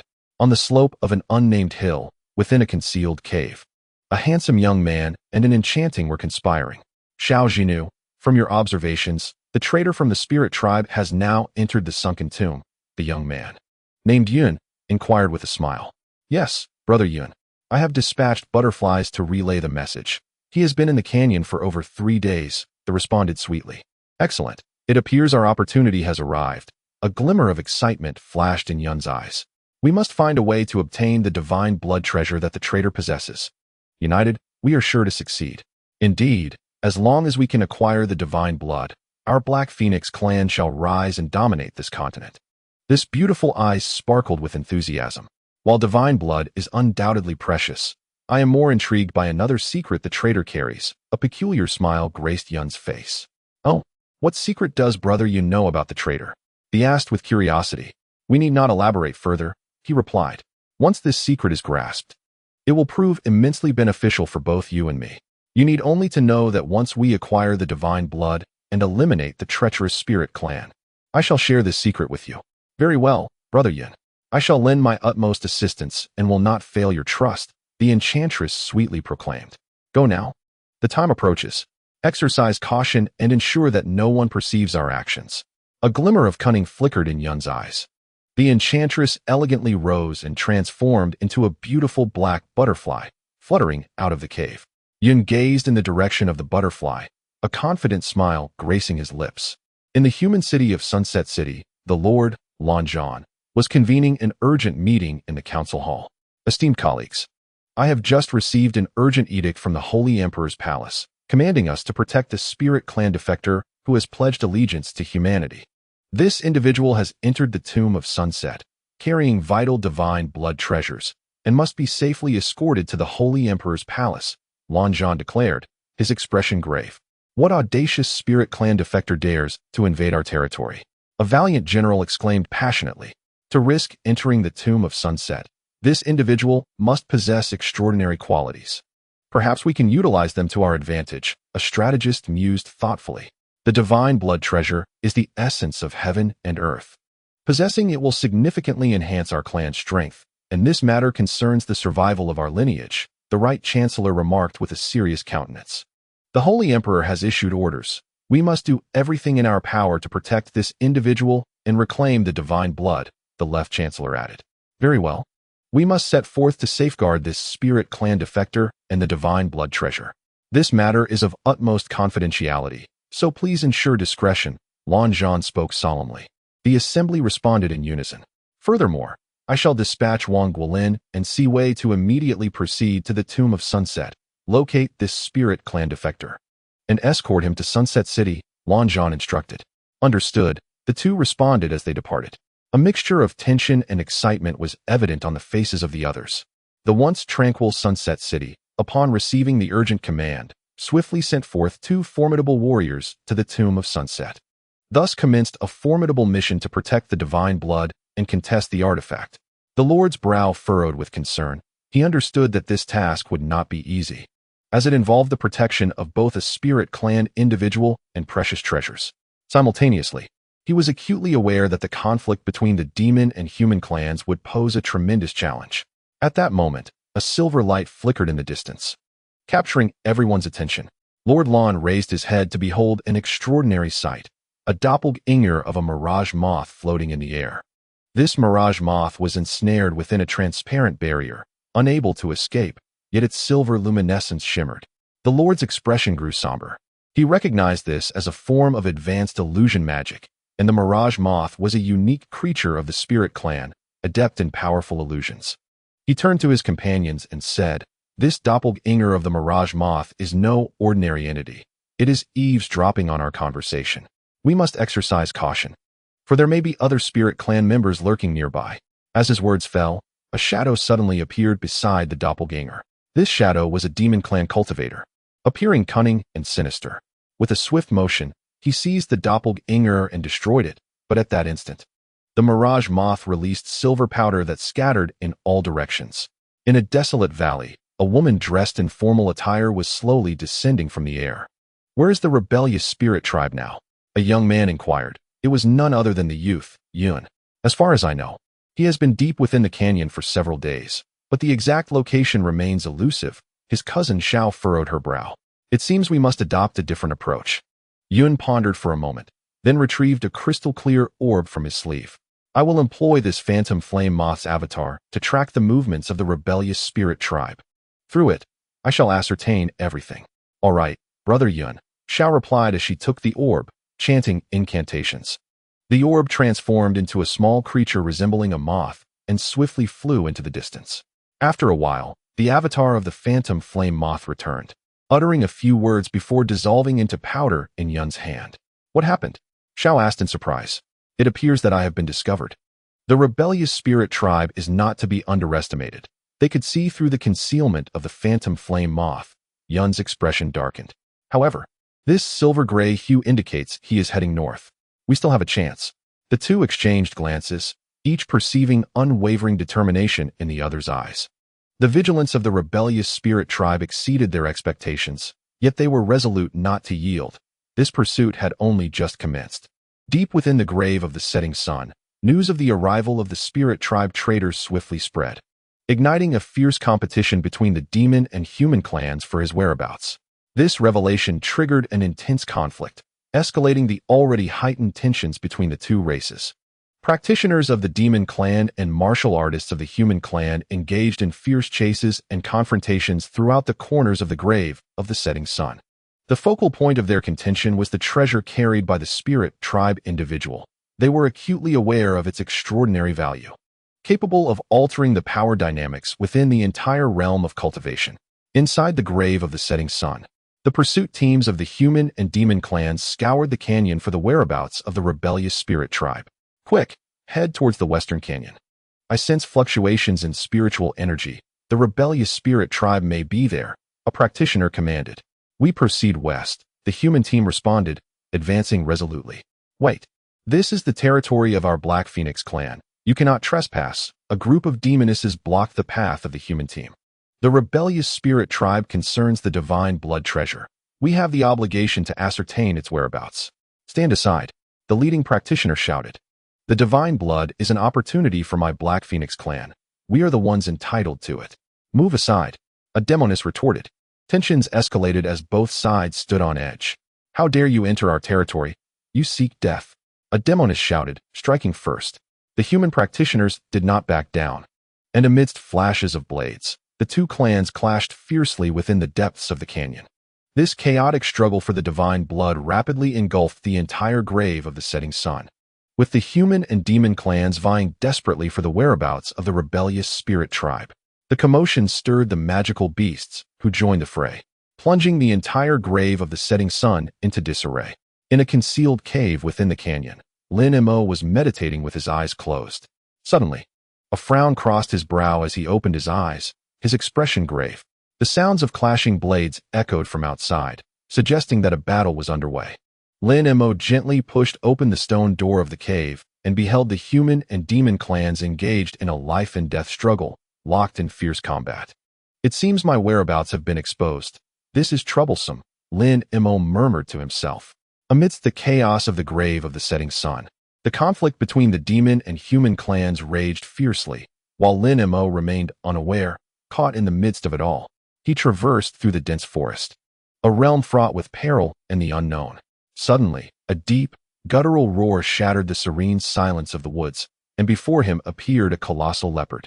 Yet, this leopard was unlike any ordinary one. Its fur shimmered with a golden glow, its claws were razor-sharp, and its blood-red eyes radiated a menacing aura. Lin Mo furrowed his brow slightly, for he understood that this leopard was no benign creature. It was the sovereign of the forest, known as the Golden Claw Overlord. Its speed and strength exceeded the ordinary, rendering it a formidable adversary. The Golden Claw Overlord lunged at Lin Mo, its form darting like lightning. Lin Mo reacted swiftly, his gray battle armor coalescing around him, while the black spear in his hand glimmered ominously. Undaunted, he met the Golden Claw Overlord head-on. A fierce battle erupted instantly, trees splintering under the force of their clash, debris scattering in all directions. The claws of the golden claw overlord sliced through the air with a piercing shriek. Attempting to ensnare Lin Mo, who deftly dodged and thrust his spear towards the creature's body. An intense struggle for survival ensued, showcasing Lin Mo's astonishing prowess and combat skills. His black spear struck with the precision of a viper, each blow deftly targeting the overlord's vital points. The golden claw overlord retaliated with a thunderous roar, relentlessly seeking to overpower Lin Mo amidst the dense primordial forest. Lin Mo navigated through towering ancient trees entwined with climbing vines. Sunlight filtered through the treetops, casting dappled patterns on the forest path as he treaded upon the fallen leaves, his mind awash with myriad thoughts. Suddenly, he keenly sensed movement in the thicket. Lin Mo halted immediately, gripping his spear tightly, attuning his ears to the sounds around him. A bush rustled, and a nimble creature sprang forth, lunging directly at Lin Mo. It was a small, yet incredibly swift leopard, its eyes glowing crimson, sharp claws bared as it aimed for Lin Mo's neck. Lin Mo, quick-witted and agile, raised his spear just in time to block its assault, though its razor-like claws grazed his sleeve. Such speed, Lin Mo thought, realizing that this was no ordinary leopard. It had likely undergone some form of extraordinary training. Each of its strikes was as sharp as a dagger, carrying formidable power. Taking a deep breath, Lin Mo thrust his spear toward its abdomen, but the small beast nimbly evaded and counterattacked, forcing Lin Mo to barely fend it off. They found themselves locked in a fierce struggle. While Lin Mo's inherent human strength granted him a temporary advantage, the creature's swiftness kept him on high alert. At that moment, the small beast lunged forward, and Lin Mo felt a sharp pain in his chest as his azure robe was torn, revealing the sturdy golden armor beneath. He grunted softly, retreating several steps, acutely aware that he needed to tread carefully. Lin Mo and the small beast stood in fierce confrontation, employing every ounce of skill he possessed. The azure light flickered as his spear struck like a serpent, swiftly targeting the creature's vital areas. The small beast adeptly darted left and right, using the trees as cover, occasionally launching itself forward, its claws slicing through the air. Lin Mo's azure robe had been shredded into tatters, leaving only the inner golden armor to withstand the creature's relentless onslaught.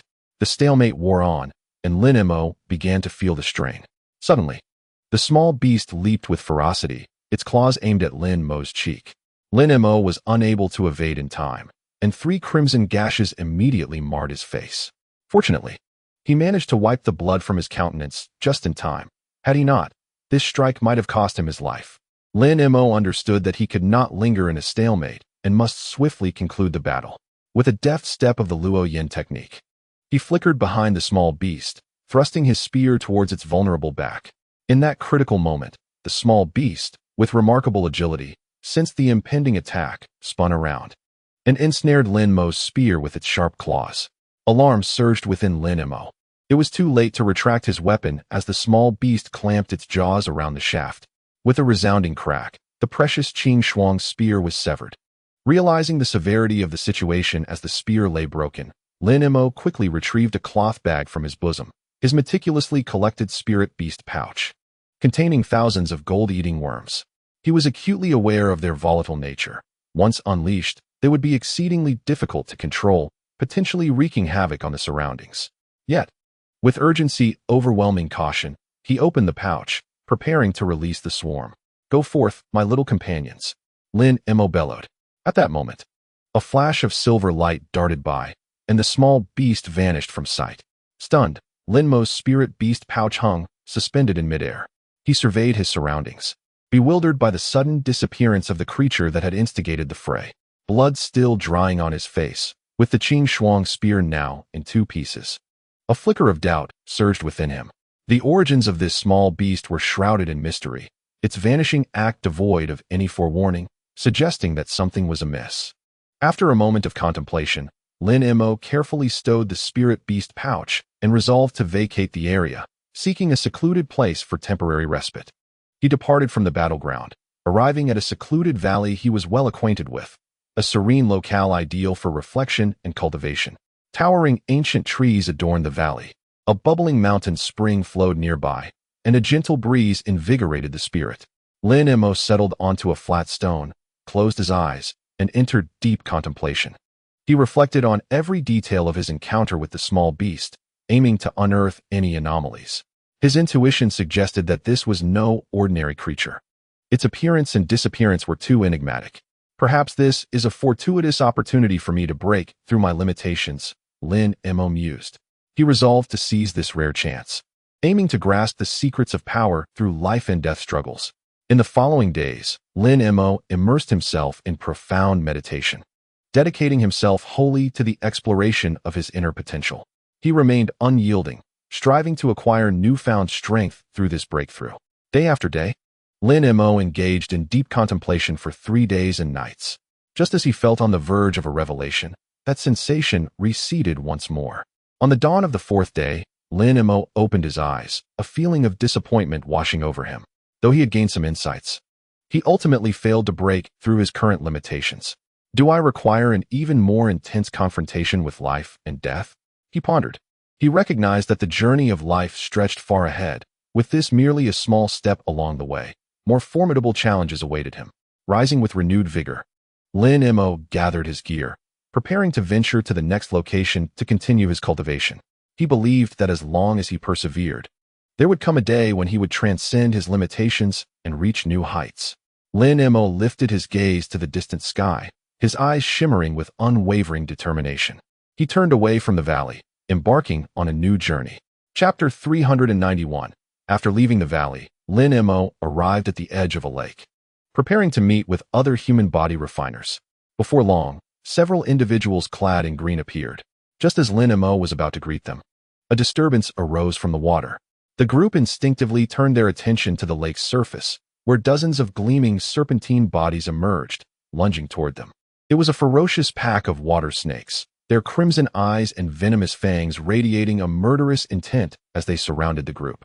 "Be cautious," Lin Mo shouted, prompting the human body refiners to form a protective circle back-to-back against the onslaught of the water snakes.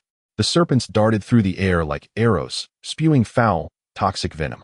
The refiners fought valiantly, but the overwhelming number of snakes began to wear them down. "Watch this." Lin Mo clapped his palms together, producing a thunderous sound that sent several water snakes flying. However, more serpents surged forth, plunging the group into a desperate struggle. At that moment, a flash of silver light appeared, followed by the incessant sound of metal clashing. The silver light revealed a pair of enormous mechanical hands suspended in the air, moving with lifelike agility as they seized several water snakes. Simultaneously, a barrage of water arrows rained down, striking true to the snake's vital points. The serpents writhed in agony, and soon, the majority of them were vanquished. "What is this?" Lin Mo wondered, perplexed by the evident intervention of some mysterious force. The other refiners were equally bewildered, speculating about the origin of this power. The enigmatic water arrows and silver hands gradually retreated into the depths of the lake, revealing 2 mysterious figures. One was a man draped in a silver cloak, while the other was an elegant water spirit. They stood silently by the lakeside, exchanging glances with the group. The silver figure spoke calmly, his voice as tranquil as the tide. "We are not adversaries, merely passing through." Those serpents seemed to have been lured by some force. The water spirit added, "We are pursuing a traitor from our kind, who may be connected to the situation you encountered." Just as the silver figure and the water spirit conversed with the group, a blazing flame suddenly erupted from the distance, coalescing into a humanoid figure of fire, radiating intense red light like a roaring inferno. The arrival of Chi Mie sent shockwaves through the crowd, shattering the tranquility by the lake. His eyes flickered with flames as he scrutinized the silver figure and the water spirit, seemingly harboring ulterior motives. "You have followed us as well." Chi Mie's voice was as scorching as the flames he embodied, rough and intense. His presence enveloped the scene in tension, the atmosphere thickening with unease. The silver figure replied with composure, "We encountered these human refiners while tracking the traitor. Your timing is fortuitous." The water spirit continued, "These refiners appear to have also been influenced by the traitor. They seek to capture him, yet he has already entered the blazing light pond in the Chaos Valley. We require the water spirit's divine abilities to gain entry." Chi Mie scoffed at this. "Water spirits? Those hypocritical beings, I have long seen through their facade. If you wish to enter the blazing light pond, then follow my lead." The group of spirit folk arrived at the designated secret chamber. The walls were adorned with several ghostly blue night pearls, casting a soft, ethereal glow. Within the chamber, several strikingly handsome men with silver hair were engaged in hushed conversation. The leader, a water elemental, acknowledged their arrival with a slight nod and invited them to take their seats. Once everyone was settled, he addressed them directly, stating that the purpose of this urgent meeting was to discuss the apprehension of the rebel from the scorching light pool. I believe we should seek the assistance of the water enchantress. Only she possesses the ability to draw the rebel out using the energies of the pool, suggested the fire elemental. Your insight is astute, Crimson Fire, the water elemental agreed, nodding. I will dispatch someone to the water enchantress's clan to negotiate. However, a nearby silver figure shook his head, expressing concern. It may not be so simple. If the rebel could be easily captured, he would not have sought refuge in the scorching light pool. We must first send someone to investigate the area and gain an understanding of its energies before we can devise a comprehensive plan. Your reasoning is valid. The water elemental contemplated for a moment. Let us first send a few powerful elders to scout the scorching light pool, and then we shall confer with the water enchantress regarding our specific strategies. The assembly expressed their consensus. Just as they were preparing to adjourn, the silver figure suddenly stood, his expression grave. I have a foreboding feeling that this operation will encounter unforeseen obstacles, and you all must be prepared for any eventuality. The water and fire elementals exchanged glances, each recognizing the flicker of uncertainty in the other's eyes. The spirit clan soon arrived at the Chaos Valley. Spotting the white smoke rising above the scorching light pool, it appears the rebel has already entered the pool, the water elemental remarked, frowning. We must act swiftly, the fire elemental urged, displaying a sense of urgency. Just as they deliberated on entering the pool immediately, a piercing cry echoed from behind them. Turning, they beheld dozens of fierce demon cultivators gathering in midair, led by the dark-feathered demon phoenix. Umph, how dare you trespass into our territory? Do you spirit clan seek death? The black phoenix sneered. The water elemental replied solemnly, we are merely here to apprehend the rebel. We bear no enmity with your clan. Please, allow us passage. Bear no enmity? Your spirit clan has oppressed us for far too long. Today, we shall settle the score, the black phoenix retorted, her eyes glinting with malice. With a dragon-like roar, the dark-feathered demon cultivators surged forth like a tidal wave. A fierce battle ensued between the two clans. The water and fire elementals combined their powers to weave a massive net of water and flame, ensnaring a portion of the demon cultivators. Meanwhile, the silver figure swiftly appeared behind the demons, conjuring countless silver swords to pierce through their ranks. Under their combined efforts, the demon cultivators suffered heavy casualties, and the black phoenix was firmly trapped by the water elemental's water mirror. Just then, a shadow suddenly leaped from the air, darting towards the scorching light pool. Before they could intervene, the figure had already plunged into the depths. Curse it is the rebel. The fire elemental bellowed in fury. The water elemental closed his eyes in regret. They had arrived too late and could only watch helplessly as the rebel escaped into the pool. As the spirit clan battled the demon clan, a young man clad in azure and silver armor, leading dozens of disciples from the artifact spirit clan, appeared at the entrance of the Chaos Valley. The towering figure, with eyes like lightning, was none other than Su Tian, the prodigious son of the artifact spirit clan. Brother, why do you think the spirit clan and the demon clan are clashing so fiercely? A curious disciple inquired. Su Tian, calm and composed, replied. They are likely vying for some treasure or resource. However, it holds no relevance for us. We must focus on seizing the opportunity to search for heavenly materials and earthly treasures. Upon concluding his speech, he swiftly led the group directly into the valley. Simultaneously, Lin Mo arrived at the Chaos Valley, where he detected a subtle scent of blood permeating the air, suggesting that a recent conflict had transpired.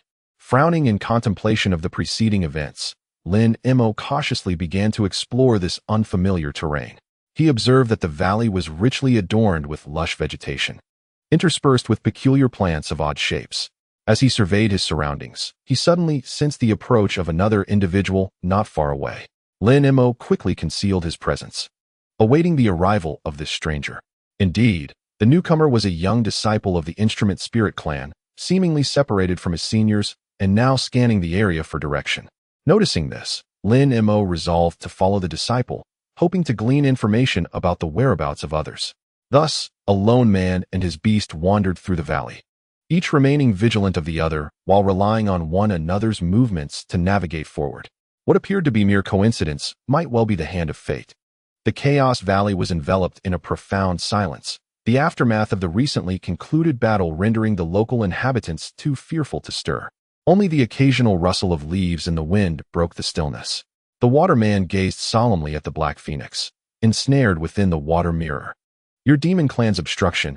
Are you intent on severing ties with my spirit clan entirely? The Black Phoenix scoffed. What of the spirit clan? Today, I shall exact a blood debt. Such audacity from your demon kin, flaunting the law, the waterman retorted, his fury flaring as he prepared to strike. At that moment, a deep voice interrupted, Waterman. Please hold your ground. Turning, the assembly beheld a towering figure clad in azure and silver armor, flanked by dozens of instrument spirit disciples. It was none other than Brother Shutian of the Instrument Spirit Clan. My apologies, the waterman said, tempering his rage and bowing in respect. Shutian nodded before addressing the Black Phoenix. Your vendetta against the Spirit Clan is your own affair, but now that a rebel has entered the Blaze Pond, we must unite to capture him. Cooperate with you? Never. The Black Phoenix retorted indignantly. Disregarding her outburst, Shutian turned to the waterman Brother Water. We plan to explore the pond tonight. We should discuss how to coordinate our efforts. After a brief contemplation, the waterman engaged Shutian in a discussion about their specific action plan. In the depths of the forest inhabited by the demon clan, a stunning young woman adorned in resplendent palace attire sat sideways on a chair, her expression one of displeasure as she regarded the kneeling subordinate before her. Madam, the Spirit Clan and the Instrument Spirit Clan are deliberating on reclaiming the rebel, the subordinate stammered. The woman let out a cold laugh. Ah, the Spirit Clan. Daring to tread upon our demon territory. Truly, they grow increasingly brazen. Madam, shall we summon our clan's experts and eliminate those Spirit Clan members without a trace? The subordinate suggested. Eager to flatter. Fools. A direct confrontation would only provide the Spirit Clan with grounds to encircle our kin, she shot back, casting a disdainful glance at her subordinate. Rising, she paced restlessly, her delicate face etched with seriousness. I have made my decision. We shall proceed with the current scheme, she declared. Select several of our kin with exceptional transformation skills to disguise themselves as members of the spirit and human clans, lying in ambush at the valley's entrance.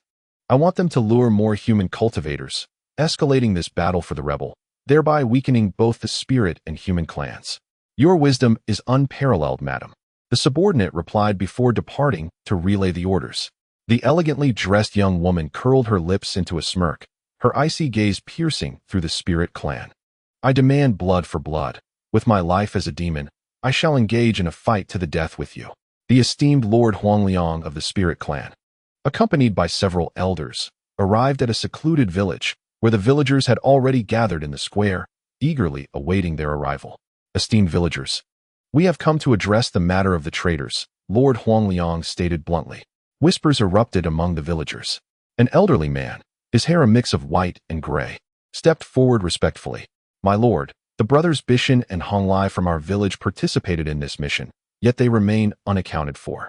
We are uncertain of their fate, he lamented, his voice quivering. With deep sorrow, Lord Huangliang responded. Bishan and Honglai fought valiantly and perished. We have come to request your assistance in venturing to the Chaos Valley to apprehend the traitors and avenge the two.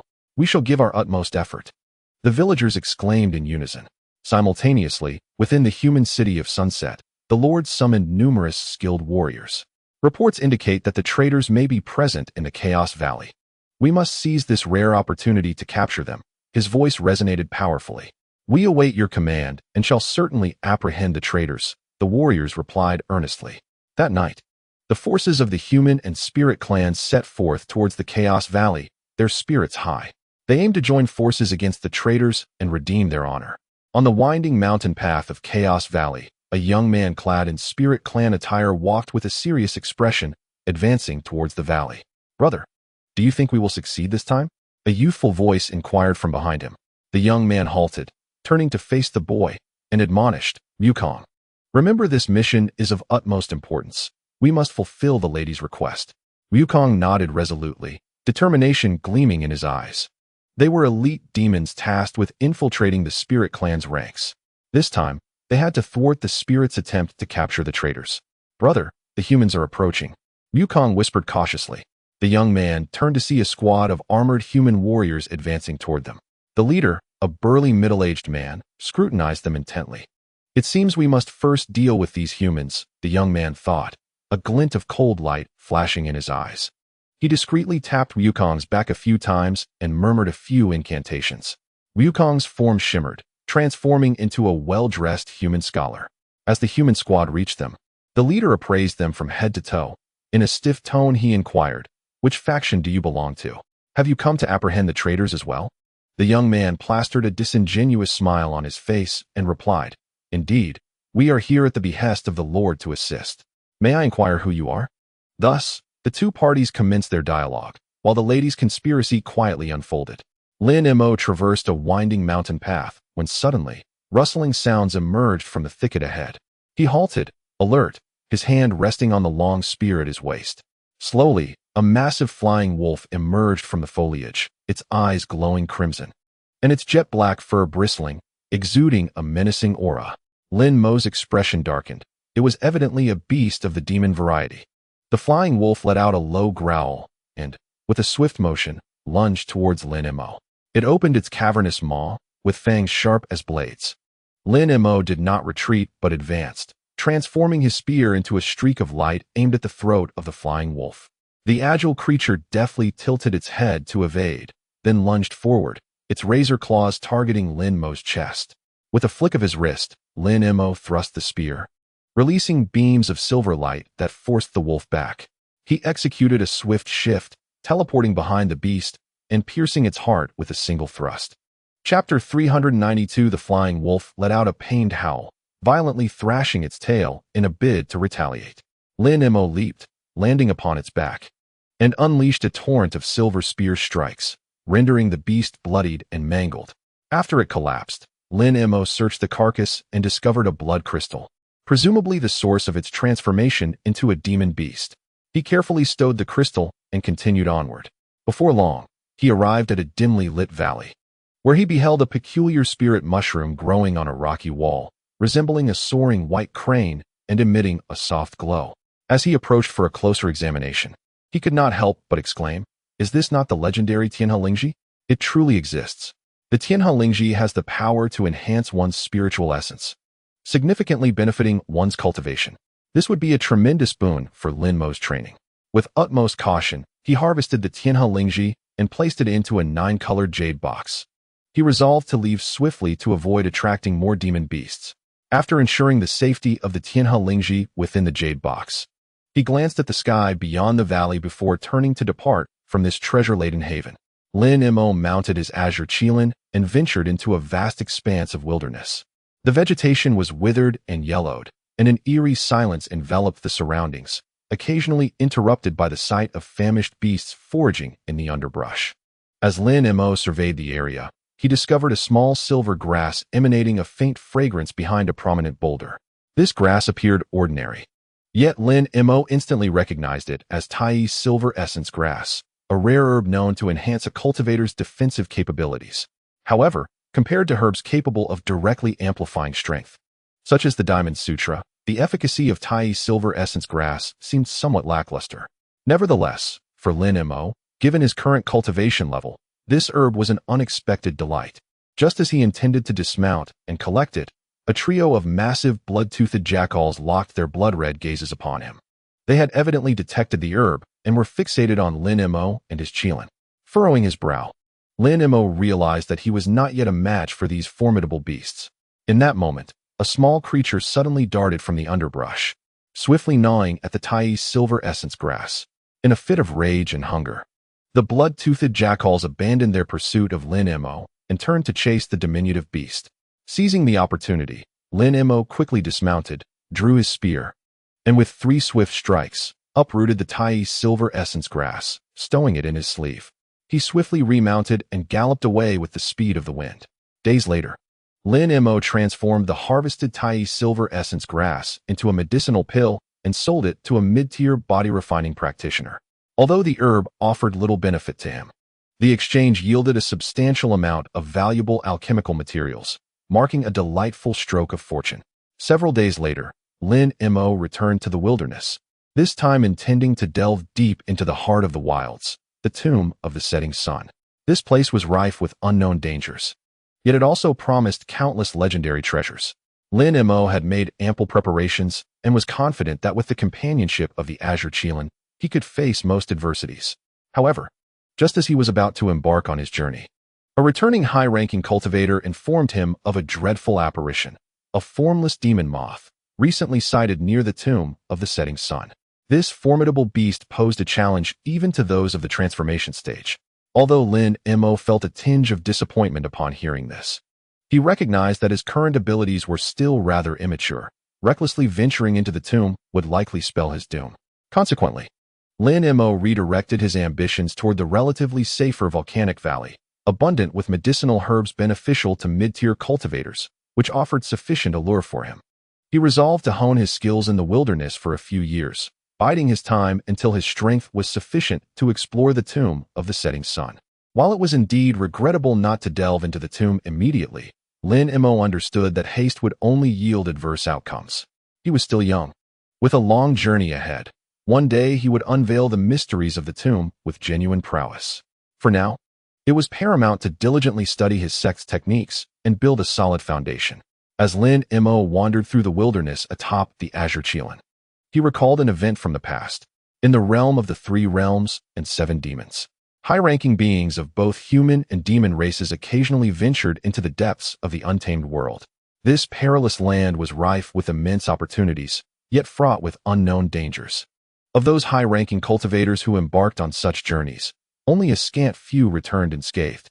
The majority were destined to perish in the wilderness, becoming sustenance for that enigmatic forbidden domain. Each time a powerful figure set forth only to vanish, the leadership of both races would lament their fate. Yet there was little they could do.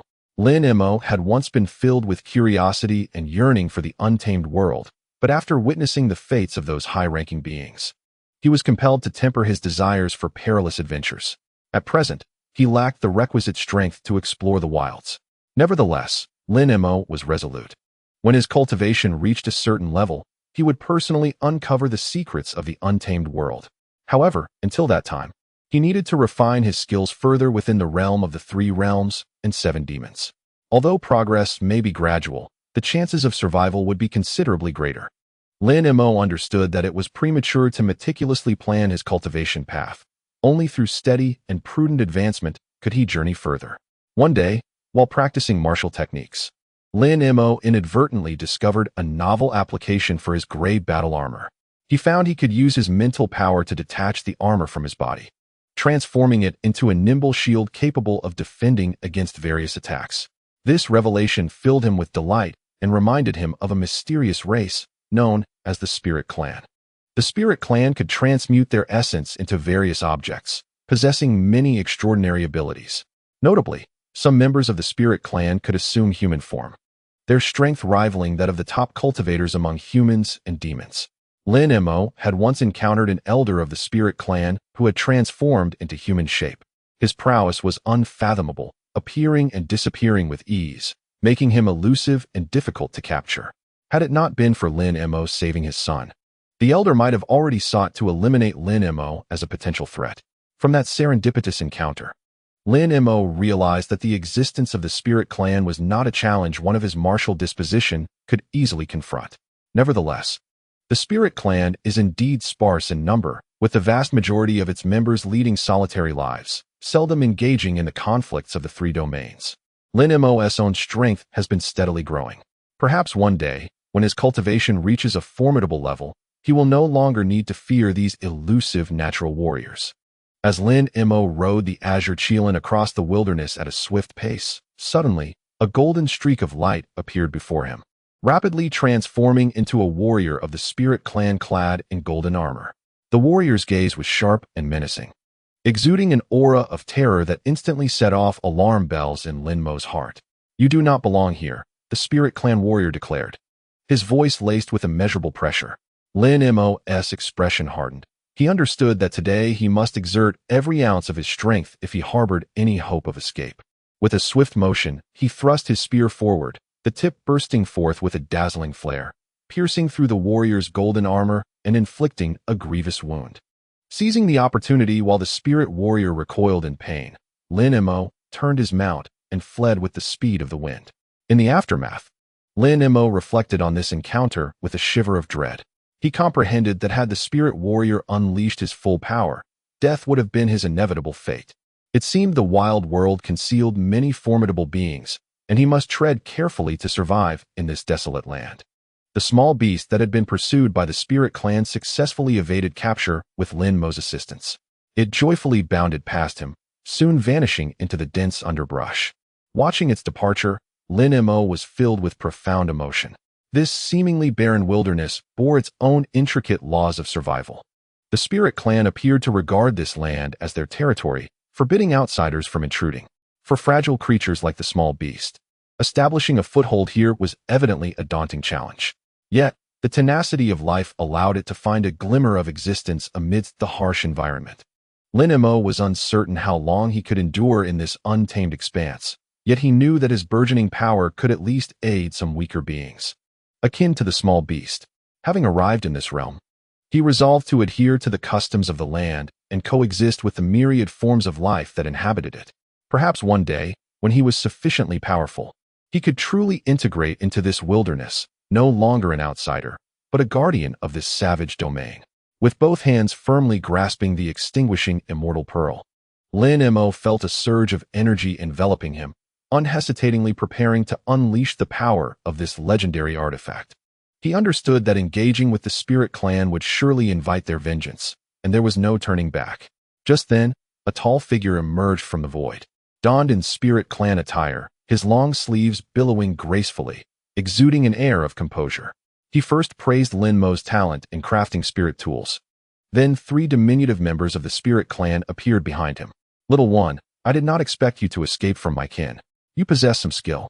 However, as long as my clan resides in these mountains, I shall ensure your demise," the tall figure stated with an easy demeanor. Lin Mo's gaze sharpened, his grip tightening around the extinguishing immortal pearl. The 3 small figures of the spirit clan advanced steadily, manifesting 7-colored radiance that encircled him. Lin Mo felt his feet rooted to the ground, a formidable binding force descending upon him, rendering his movements increasingly sluggish.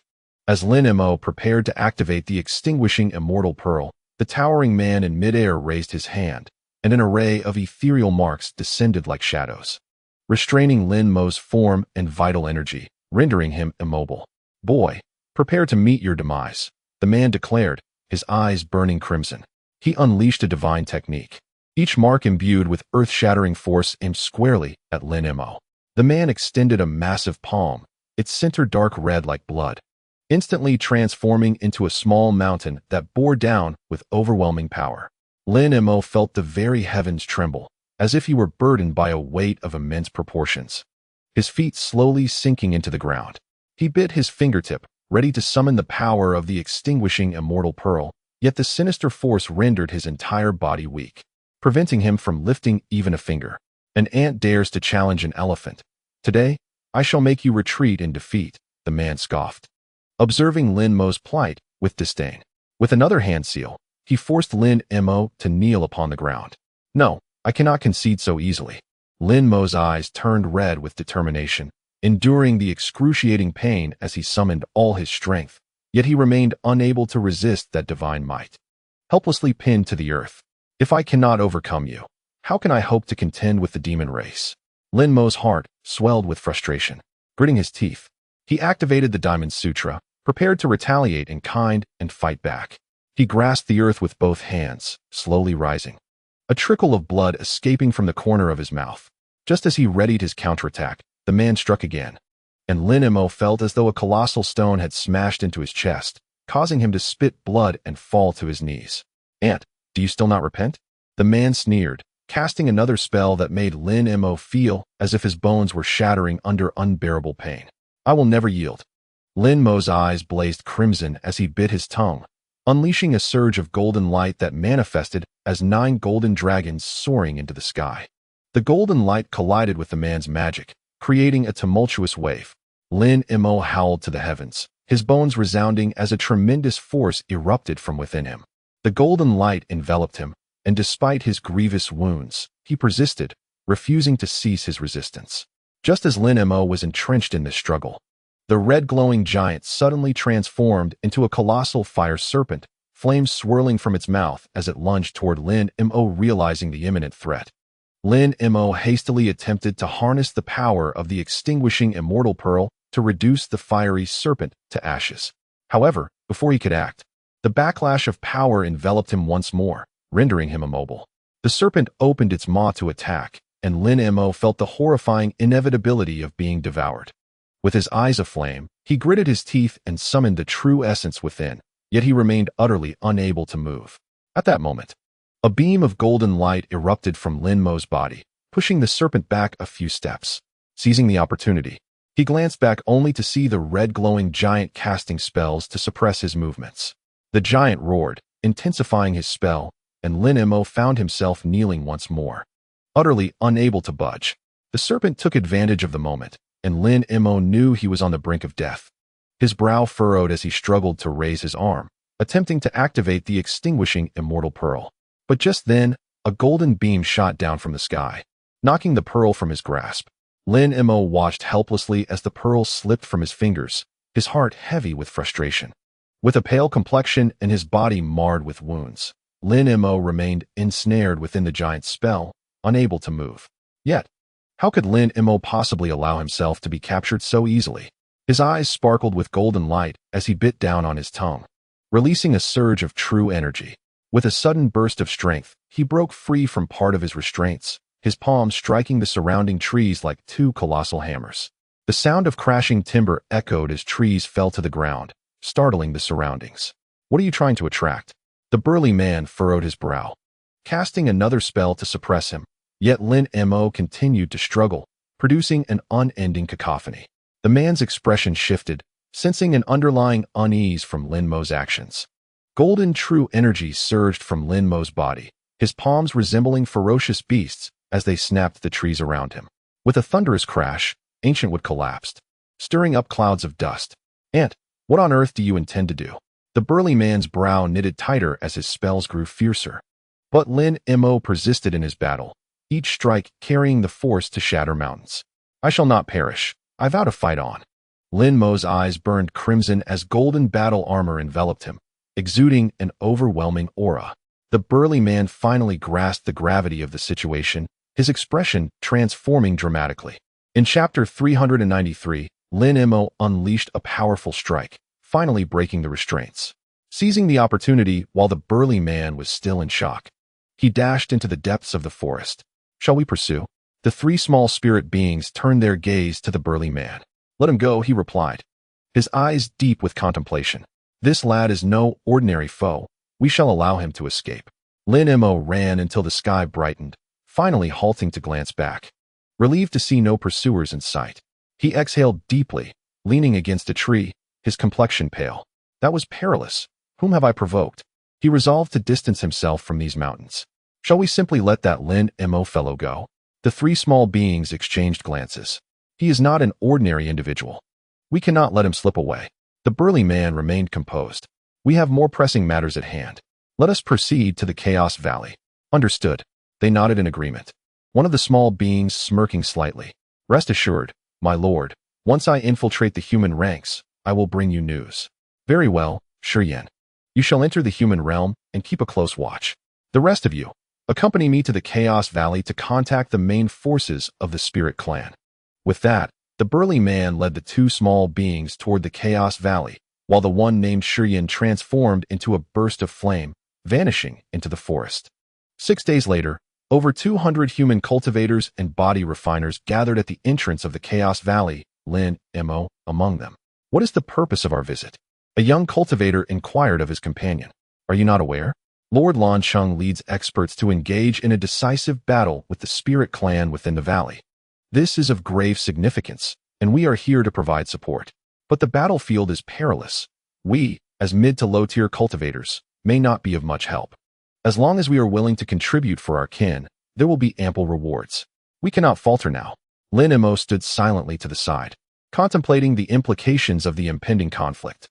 At that moment, a long howl suddenly erupted from within the Chaos Valley, a palpable demonic aura rising, silencing the crowd, who wore expressions of grave concern. From deep within the valley came the low growl of a savage beast, followed by a thunderous crash that sounded as if the very mountains were collapsing. A formidable wave of demonic energy surged from the valley's depths, instilling fear in all who beheld it. Alas, the demon clan has launched an attack. Quickly, inform the city lord and the leaders of the various peaks. We are in dire need of reinforcements. The crowd immediately erupted into a flurry of agitation, each person speculating about the formidable army that the demons would deploy this time. Make way, make way. The city lord approaches. A commanding voice resonated, and the throng parted to grant passage to a stern-faced middle-aged man. Friends, please remain calm. We have prepared for this eventuality. Trust that we shall repel the demon clan, the city lord declared. No sooner had his words faded than a colossal green wooden bird soared from the valley, diving straight toward the crowd. Following closely behind were dozens of similar avian creatures, all aiming for the human cultivators. Those accursed wooden birds. Shoot them down. Instantly. Quick-witted individuals within the crowd drew their bows and flying swords to strike at the wooden birds. The sharp twangs of arrows echoed as several birds fell from the sky. Yet, an unrelenting stream of these creatures continued to surge forth from the valley. This is dreadful. The sheer number of these wooden birds is overwhelming, Lin Mo thought. Sensing the gravity of the situation, it appeared that the demon clan had made thorough preparations. Just then, thunderous footsteps reverberated from the depths of the Chaos Valley, and soon, dozens of towering stone giants emerged before the crowd. These were the puppets of the demon clan, and their numbers were alarmingly vast. Summon reinforcements at once. We require all skilled fighters. Lin Mo and his companions' expressions shifted dramatically. Faced with such a colossal army of puppets, could they withstand until help arrived? A harrowing battle seemed inevitable. Within the Chaos Valley, cultivators from various races were in seclusion, the valley shrouded in an eerie stillness. Suddenly, a green light streaked across the sky, heralding the arrival of several demon cultivators, disturbing what should have been a tranquil cultivation space. The human and hidden cultivators grew wary, recalling the painful lessons from the last surprise attack by the demons. At that time, two unknown spirit race experts had suddenly appeared, effortlessly repelling the demon cultivators, allowing the humans to breathe a sigh of relief. To their astonishment, the demons had returned with a vengeance. It appeared they had summoned reinforcements, for they would not dare trespass here again without substantial support. As the human cultivators pondered the demons' intentions, chaos erupted in the Chaos Valley. Countless emerald wooden birds surged from the valley floor, calling to one another and quickly forming a vast green sea. Simultaneously, dozens of towering stone figures emerged, each several meters tall, instilling a sense of dread. The sheer multitude of wooden birds and stone giants left the human cultivators gasping in shock. They had never anticipated the demon clan could muster such a formidable force to invade the Chaos Valley. The situation was far more dire than they had imagined. As despair enveloped the humans, a verdant wooden phoenix and a gray-white stone giant stepped forth from the throng of their kin, gradually transforming into human forms under the watchful gaze of the crowd. One was a beautiful woman clad in a green dress, and the other, an elderly man with flowing white beard. They were the leaders of these two great legions, hailing from the spirit race.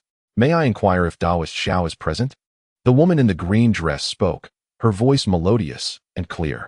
From the crowd emerged a young woman in palace attire, the very Taoist Xiao who had been in seclusion for cultivation. I am here. How may I assist the esteemed guests from the spirit race? She replied with a courteous bow.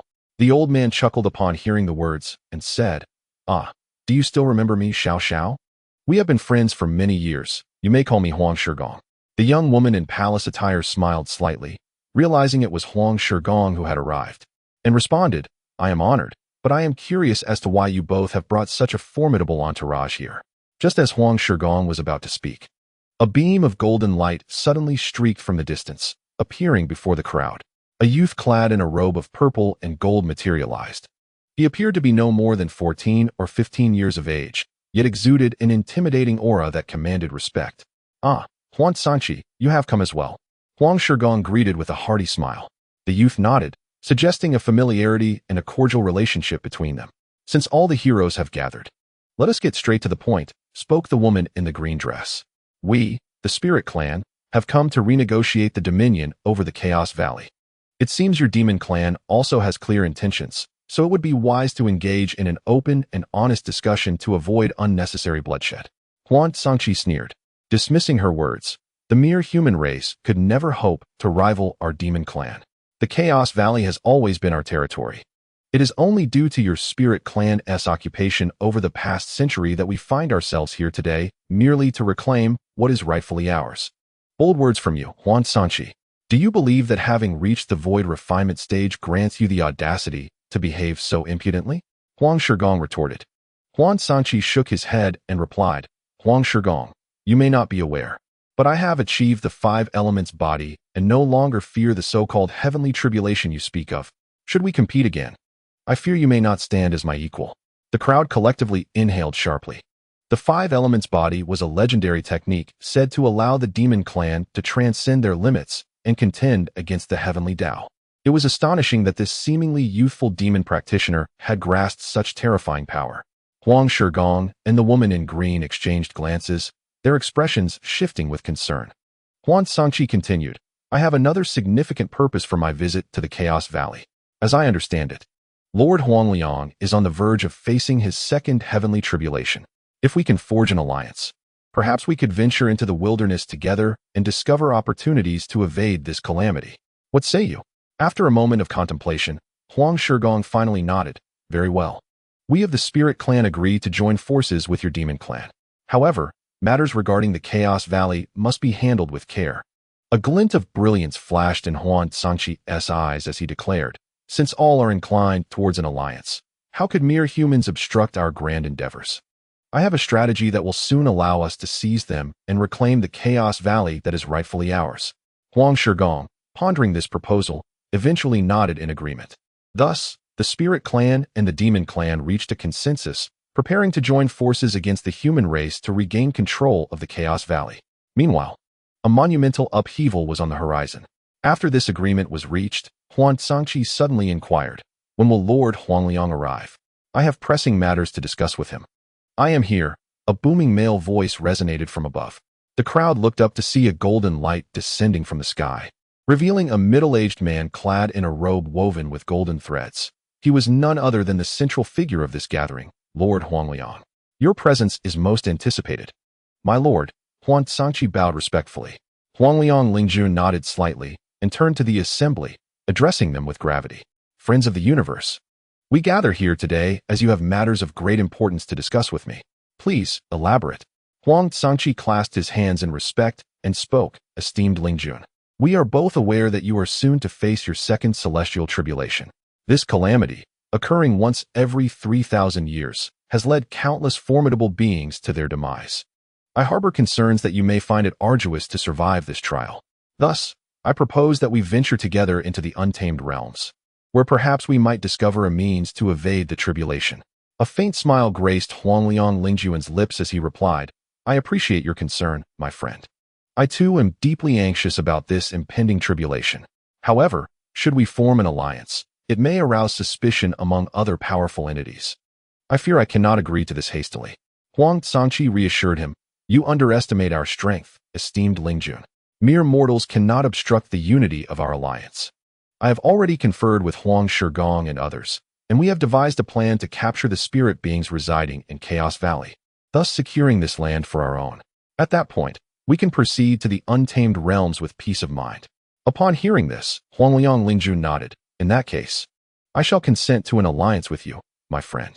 However, we must ensure the matters concerning Chaos Valley are meticulously arranged before we embark.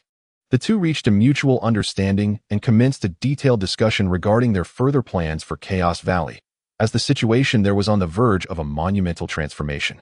After a moment of contemplation, Huangliang Lingjun responded, your words resonate with truth. This second celestial tribulation poses a far greater peril than the first. Even with my profound strength, I cannot guarantee a safe passage. An alliance and a journey into the untamed realms may indeed be a prudent strategy. Huang Sangqi swiftly declared, your wisdom is unparalleled. Esteemed Lingjun, together, we shall surely uncover opportunities to avert this calamity. In due time, what is there to fear about ruling the mortal realm? Huangliang Lingjun shook his head with a smile. My only desire is to live in peace, not to seek dominion over others. Yet, The affairs of Chaos Valley require careful management. Is your proposed strategy feasible? With confidence, Huang Zangqi replied, rest assured. I have already laid a comprehensive net to ensnare those two spirit beings. When the time comes, we shall eliminate them and reclaim Chaos Valley without difficulty. This trivial matter need not trouble you, esteemed Lingjun. After a prolonged silence, Huangliang Lingjun finally nodded slowly. Very well. Since you have made arrangements, I shall refrain from further inquiry. Once you capture those spirit beings, we shall set forth to the untamed realms to evade the tribulation. My sole wish is to avoid this disaster, and I shall be content. A shadow of darkness flickered in Huang Zangqi's eyes as he smiled. I thank you, Lingjun, for your support. I shall not betray your trust. Huangliang Lingjun nodded in agreement. Given this understanding, I consent to our alliance. However, the affairs of Chaos Valley must be meticulously arranged before we can proceed. They solidified their agreement, preparing to resolve the immediate concerns before embarking on a journey to distant lands, evading the imminent calamity. The fate of Chaos Valley was poised to undergo a dramatic upheaval as a result of their decisions. Once their consensus was reached, Huang Zangqi promptly suggested, since we have resolved to act, why not take immediate action to deal with the two spirit beings in Chaos Valley? Huangliang Lingjun pondered for a moment before nodding. Indeed, it is wise to act swiftly. I have no desire to linger in Chaos Valley any longer. Thus, Huang Zangqi addressed the assembly, esteemed colleagues. We have resolved to join forces against the spirit beings in Chaos Valley. I ask for your active cooperation in swiftly capturing them. The assembled demon practitioners expressed their willingness to follow Huang Zangqi's command, all affirming their support. In the realm of humanity, the Lord of Blue City pondered briefly before voicing his agreement. Since this is the decision of Spirit Sovereign and Friend of the Universe, I, Blue, shall comply. Upon hearing this, the assembly nodded in silent accord. With the consensus reached by these two formidable figures, dissent was ill-advised, and they resigned themselves to the reality, preparing to execute their commands. Observing the resolute demeanor of the gathering, Huang Zangqi promptly assigned tasks, instructing the elite forces to swiftly encircle the Chaos Valley. Anticipating the effectiveness of the traps laid, with the intent of capturing the two enigmatic spirit clan cultivators. Following Huang Zangqi's directives, the assembly sprang into action. As the representative of humanity, the Lord of Blue City actively collaborated, conjuring a sphere of azure flame that soared into the heavens. Though the magical potency of this flame was not formidable, its purpose was to convey a message. Indeed, soon after, several streaks of light appeared in the distance. These were several high-ranking human cultivators summoned at the behest of the Lord of Blue City. Subsequently, Huang Zangqi employed a similar method to summon a few demon clan cultivators. The convergence of these two races' elites created an imposing atmosphere. Under the direct orders of their leaders, they successively arrived at the periphery of the Chaos Valley, completely encircling it. The sheer size of this assembled force was sufficient to address any unforeseen circumstances. While remaining vigilant, they awaited the successful activation of the traps devised by Huang Zangqi and his cohorts, acting in accordance with the directives of their respective leaders. There were no overt conflicts between the demon and human clans for the time being. However, this was but a temporary alliance, fraught with mutual suspicion. Once their objective was achieved, this fragile coalition could very well disintegrate. In Chapter 394, addressing the human faction, Spirit Sovereign Huang Liang surveyed his surroundings before speaking in a measured tone. Given the current situation within the Chaos Valley, we must consider a temporary alliance with the demon clan to resolve the immediate predicament. The assembly reacted with a mix of surprise. The historic enmity between humans and demons rendered Huang Liang's proposal quite unexpected. The Lord of Blue City contemplated for a moment before affirming, "Your words hold merit, Spirit Sovereign. While some of our cultivators are present, we lack the strength to confront such a vast demon army alone. It would be prudent for our two races to unite in addressing the pressing crisis before discussing other matters." The other human cultivators nodded in agreement. The necessity of alleviating the current threat took precedence over all else. Huang Zangqi, recognizing the clarity of the human stance, smiled and remarked, "Since Friend Blue has expressed his consent, we demons shall comply with the Spirit Sovereign's directives. The human race poses no significant threat to us." Satisfied, Huang Liang nodded and declared, "Since we have reached a consensus, let us promptly organize our efforts to eradicate the spirit clan within the valley." Thus, under the direct command of these two powerful leaders. The human and demon clans embarked on an unprecedented collaboration. They swiftly devised a seamless plan, catching the spirit clan off guard. Above the Chaos Valley, streaks of light from both races converged in rapid succession. The previously tense atmosphere transformed into an uncommon alliance, forged by the decisions of their leaders. Yet, the resilience of this fragile coalition in the face of impending challenges remained uncertain. Just as the human and demon factions established their alliance and dispatched numerous masters to encircle the Chaos Valley, an unexpected disturbance erupted within the valley itself. The previously revealed figure of the woman in the green dress, Tianying, exhibited a slight change in expression as she whispered to her companion, Huang Shigong, "Brother, the situation outside seems rather precarious. It appears that the human and demon races have forged some form of temporary alliance. We may not stand a chance against them. It would be prudent for us to retreat." Upon hearing her words, Huang Shigong was taken aback. He closed his eyes to sense the surrounding energies and then sighed deeply. "You are indeed correct. We face the imminent danger of encirclement. It seems the human races Huang Lianlingjun and that Huan Kenki have joined forces, bringing numerous formidable experts. Should we confront them head-on, we might not escape with our lives. What are we waiting for? We must leave at once," Tianying urged. Huang Shigong nodded in agreement, and the two transformed into a wooden phoenix and a swirling mist of stone, swiftly merging into the trees and boulders of the valley, disappearing without a trace. Meanwhile, the coalition of humans and demons had completed their deployment and was preparing to storm the valley to capture the two. However, midway through their advance, they discovered that their targets had vanished. "What is going on?" Huan Kenki exclaimed in shock. Huang Lianlingjun closed his eyes to sense the situation and then, in anger, declared, "Damn it! Those two from the spirit race have escaped ahead of time. It seems someone has tipped them off. This is suspicious." Both parties were caught off guard by the sudden disappearance of the two from the spirit race, and the temporary alliance began to show signs of strain. Just as they were expressing their disappointment and astonishment over the unexpected vanishing of their targets, a thick blood mist suddenly surged from the center of the Chaos Valley, revealing the elongated figure of a young man. Huan Kenki narrowed his eyes and muttered, "This is not good. Isn't that Su Tian? What is he doing here?" Su Tian smiled faintly, and a massive blood-red lotus flower materialized behind him, exuding a sickly sweet fragrance that sent shivers down the spine. The blood lotus. Huang Lianlingjun's complexion changed drastically. The blood lotus was a legendary malevolent entity in the cultivation world, capable of emanating a potent demonic aura that could corrode the spirits of ordinary cultivators. The unexpected appearance of the blood lotus left both sides in shock and concern. "Su Tian, your timing is impeccable. We were just discussing an alliance," Huan Kenki said with a frown. Yet Su Tian laughed heartily. "I have come precisely for you. Let me see if your fragile alliance can withstand the assault of me and the blood lotus."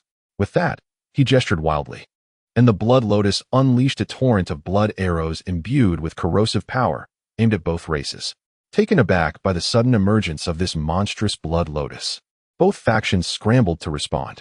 Fortunately, as powerful high-level cultivators, they reacted swiftly. Huan Kenki transformed into a massive golden sphere, shielding his kin, while Huang Lianlingjun chanted incantations, instantly morphing into a colossal golden Buddha to block the incoming blood arrows. "Damn it, we've fallen into his trap," Huan Kenki seethed. "We have no choice but to face him head-on. We must unite against Su Tian and then address our own issues," Huang Lianlingjun proposed. Though reluctant, the strong figures from both races recognized the necessity of neutralizing Su Tian's threat before addressing their own conflicts. Thus, the human and demon cultivators quickly adjusted their attitudes and formed a coalition to confront Su Tian, unfazed by their alliance. Su Tian continued to command the blood lotus to launch relentless assaults. In an instant, blood arrows flew through the air, and a miasma of corrosive demonic energy enveloped the battlefield, plunging both sides into a stalemate. Despite suffering losses, the allied forces, under the leadership of two formidable leaders, did not falter. They coordinated their efforts closely, their strength compensating for the vulnerabilities born of mistrust, and through sheer tenacity, they withstood the onslaught of Shutian. The alliance of the two clans faced their first trial, yet greater challenges loomed ahead. Under the relentless assault of Shutian's blood lotus, the allied forces found themselves at a disadvantage, embroiled in a desperate struggle. At that moment, a tall and robust human male could no longer contain his fury and bellowed mightily. His form surged, transforming into a towering black giant, standing 100 feet tall. With hands clasped in a ritualistic gesture, he unleashed a torrent of ravenous black flames, charging directly at the Blood Lotus. How dare you, a mere body cultivator? Show no fear of the Blood Lotus. Xu Tian seethed in rage. It was revealed that this was a top-tier body cultivator of the human race. A man by the surname Jin, who had invoked a secret technique of body refinement. Just then, a silver light shot forth from the direction of the humans, rapidly coalescing into a silver-armored warrior, who also transformed into a 100-foot giant to fight alongside the Jin man. Haha, it's Ironblade. It has been far too long. The Jin man exclaimed jovially. Together, they confronted Xu Tian, as black flames and silver radiance intertwined, forcing the Blood Lotus to retreat slightly. How infuriating! To be pushed back by two giants. I shall double my efforts. Xu Tian cackled wickedly, drawing in more essence from the Blood Lotus, his form swelling into a towering blood entity. The three giants clashed fiercely in midair, their conflict resonating with thunderous roars, while the battle below raged on as the human-demon alliance continued to fend off the rain of arrows from the Blood Lotus. As the three giants remained locked in combat, Huan Kanki's expression suddenly shifted. Look, he pointed, noticing a massive black bird soaring from the horde of demonic beasts, which swiftly transformed into a palace-clad woman. Surrounding her was a halo of black flames, her eyes glowing crimson, clearly devoid of reason. Get back! Huan Kanki shouted, but it was too late. The black flames surged forth, instantly incinerating over 100 green wooden birds into ash. Who is that? Huangliang Lingjun inquired, his voice filled with alarm. I do not know. She seems to have lost her mind. We must stop her. Huan Kanki replied urgently. Just as they were about to act, the woman reverted to her avian form, diving toward the entrance of the Chaos Valley. Her sudden assault caught the guards off guard, allowing the black bird to breach the valley and vanish from sight. This is terrible. She has entered the valley. Huangliang Lingjuan's face darkened. The strong warriors from both clans exchanged glances, uncertain of the mysterious woman's intentions. After the black-clad woman plunged into the Chaos Valley, the external battle fell into a stalemate. Lord Lanqing fixed his gaze on the valley's mouth, a glimmer of inspiration flashing in his eyes. Huan Kanki, why not take this opportunity to break through and enter the valley? We may evade the chaos outside. Upon hearing this, Huan Kanki grasped Lord Lanqing's intent. A splendid idea. Let us act at once. Thus, under the guidance of the two powerful leaders, dozens of human and demon cultivators stealthily maneuvered to a different position at the valley's entrance, seizing the opportunity to slip into the Chaos Valley while the three giants battled. Inside the Chaos Valley, dense fog obscured visibility, compelling everyone to tread cautiously, seeking a way out or a place to hide. Be wary of that woman in black. She may be lying in wait within this fog, Huan Kanki cautioned. Rest assured, with us here, she will not dare to act recklessly, Lord Lanqing replied confidently. The two clans joined forces to enter the valley, seeking refuge from the raging warfare beyond. However, the challenges that awaited them within the valley remained unknown. As the demon and human cultivators ventured into the abyss, Lin Mo gazed down from above, his expression a tapestry of complexity. What transpired in the Chaos Valley? The mist here was unlike any he had encountered before. In the midst of his contemplation, a colossal crimson bird materialized beside him, transforming into a youthful maiden. Master, we must exercise caution as we proceed, she advised.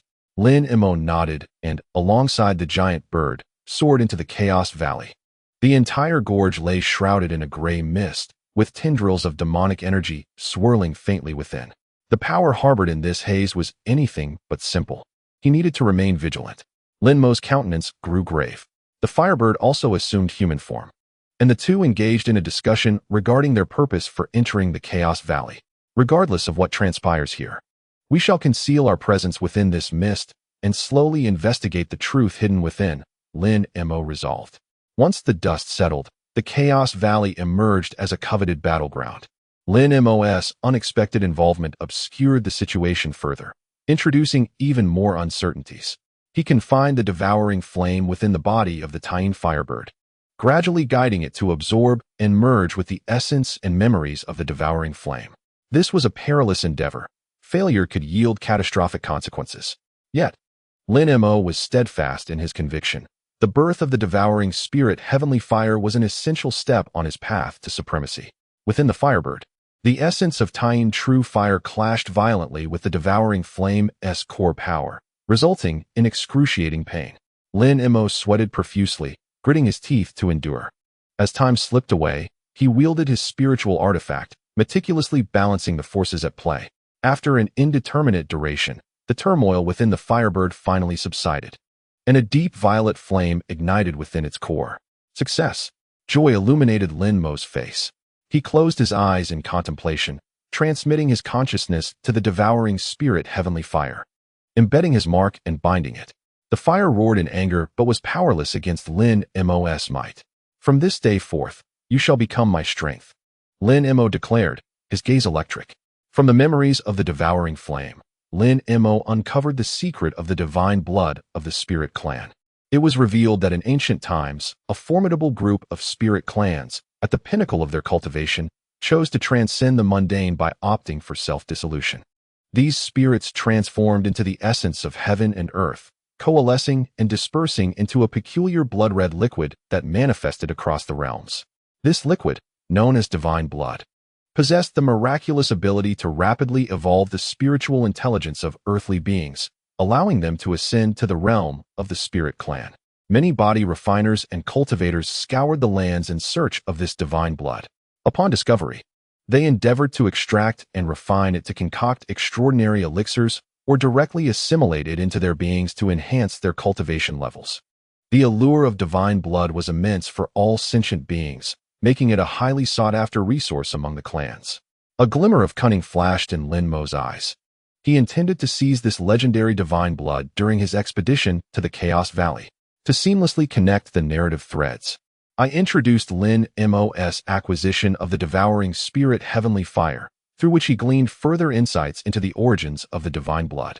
This revelation serves as a prelude to forthcoming plot twists, providing Lin Mo with a renewed objective. Surrounded by dense fog, Lin Mo cautiously ventured into the Chaos Valley. He understood that to obtain the divine blood, he must adeptly navigate the various factions within the valley. After a moment of contemplation, he resolved to conceal his presence and observe the situation first. Lin Mo retrieved the Tai transformation talisman and ignited it, allowing the runes to meld into his being. Instantly, his aura became imperceptible, harmonizing seamlessly with the environment. With a flicker of movement, Lin Mo transformed into a wisp of gray smoke, silently infiltrating the mist. He navigated with vigilance, wary of disturbing the formidable beings within the valley. Ahead, a glimmer of light pierced through the fog, prompting Lin Mo to quicken his pace. By the water's edge, powerful beings of both human and demon descent stood in a tense standoff. Concealed behind the foliage, Lin Mo observed a pool of radiant water, encircled by several formidable figures from both races. The situation was precarious. After much deliberation, Lin Mo decided to remain hidden, awaiting the opportune moment. Taking a deep breath, he settled quietly among the trees, closing his eyes to contemplate the mysteries of the Tai transformation talisman, merging his essence with the surrounding environment. After a quarter of an hour, Lin Mo opened his eyes, gently gesturing as leaves stirred in the woodland, settling upon him. His figure immediately blended into the surroundings. Holding his breath and focusing intently, he stealthily moved through the mist, edging closer to the pool. Faint voices of conversation reached his ears, compelling Lin Mo to tread lightly, anxious not to alarm the rival factions. As he drew nearer, he discerned a blood-red pillar of light shooting skyward from the center of the pool. Evidently, the divine blood resided within. I shall seize the opportunity when it arises, Lin Mo mused, inching closer to the reeds by the water's edge. Concealed among the reeds, he scrutinized the standoff between the human and demon powers. The figures near the light included the human leader, Lord Blue, and the ascetic, alongside the demoness of the Black Phoenix clan and 3 young men. Lord Blue asserted gravely that the divine blood was a celestial treasure, rightfully belonging to cultivators. How dare you demons claim it for yourselves? The Black Phoenix lady raised an eyebrow, retorting that the divine blood indeed belonged to her kind, questioning the audacity of the humans. The exchange between the two races was laced with veiled hostility, and the other strong beings were on high alert, prepared for conflict at any moment. Chapter 395, Lin Mo contemplated that this might be his opportunity. He lay in wait, ready to act when the two factions clashed over the divine blood. Concealed within the reeds, Lin Mo focused, gathering his strength for any eventuality. Just then, the blood-red pillar in the center of the pool flickered erratically, ripples spreading across the surface. What is happening? Lin Mo's heart raced, sensing instability in the pillar's power. Both Lord Blue and the Black Phoenix Lady turned their gazes toward the pool, their expressions grave. It seems the divine blood is undergoing a transformation. We must devise a strategy, the ascetic remarked. Lin Mo furrowed his brow, aware that something was amiss. He resolved to remain hidden, observing the unfolding situation before making any plans. As the two factions deliberated, three figures suddenly drifted in from the distance. Lin Mo sensed an unfathomable aura emanating from them. They were no ordinary beings. The situation had become increasingly complex, he thought, exercising caution as he awaited developments. The human cultivators and body refiners had arrived, ready to engage in resolving the issues of Chaos Valley. Lin Mo followed the crowd to the edge of the Zhiguang Pond, where he observed the water appearing somewhat murky, with occasional ripples, unlike its usual crystalline brilliance. What could be the cause of this? Lin Mo pondered. It seemed that something significant was brewing within the waters. Beside him, a fellow cultivator hesitated. Lin Mo focused his gaze and vaguely discerned a wisp of crimson energy flickering at the pond's bottom. Could it be related to divine blood? He mused. Just as he was about to delve deeper into his inquiry, a ripple swiftly emanated from the center of the pond. Be cautious, Lin Mo warned. Retreating a few steps with the others, a milky white beam of light surged from the water, creating ripples and splashing droplets. What could this signify? Lin Mo's unease deepened as he sensed an unknown force gathering. Another wave rose within the pond, causing Lin Mo and his companions to wear grave expressions. At that moment, three figures abruptly appeared on the ground beside the pond. Lin Mo fixed his gaze upon them, noting that they were all gaunt elders clad in black robes. Who are you? Inquired the Lord of Lon City. The three elders maintained their stoic demeanor, and one of them spoke. We are from the Silver Moon Wolf clan, sent to investigate this location. No sooner had he finished speaking than the three elders flickered and split into three doppelgangers, each surrounded by 9 more. Lin Mo's heart sank. These were three-headed mutated wolf demons. The Silver Moon Wolf clan possessed formidable strength, making them a challenging adversary. The Lord of Lon City's expression shifted slightly as he replied, This Chaos Valley is not a place for your kind. I kindly ask you to depart. The three elders showed no reaction, merely casting a fleeting glance at the Lord before proceeding toward the pond. Lin Mo silently tightened his hand, preparing for action. The appearance of the three-headed wolf demons must be connected to the unusual phenomena in the pond. The ensuing events would surely be significant. As the three-headed wolf demons approached the water, Lin Mo and the others stood ready. Just then, a young woman in palace attire, known as Xiao Dao, stepped forward to intercept them. Please, wait, she said in a commanding tone. This place belongs to my clan. I request that you halt and clarify your intentions. The three-headed wolf demons paused, their expressions indifferent as they regarded her. Xiao Dao continued, We are preparing to investigate the anomalies in the pond. If you could assist us in dealing with the spirit clan, we can discuss the distribution of rewards afterward.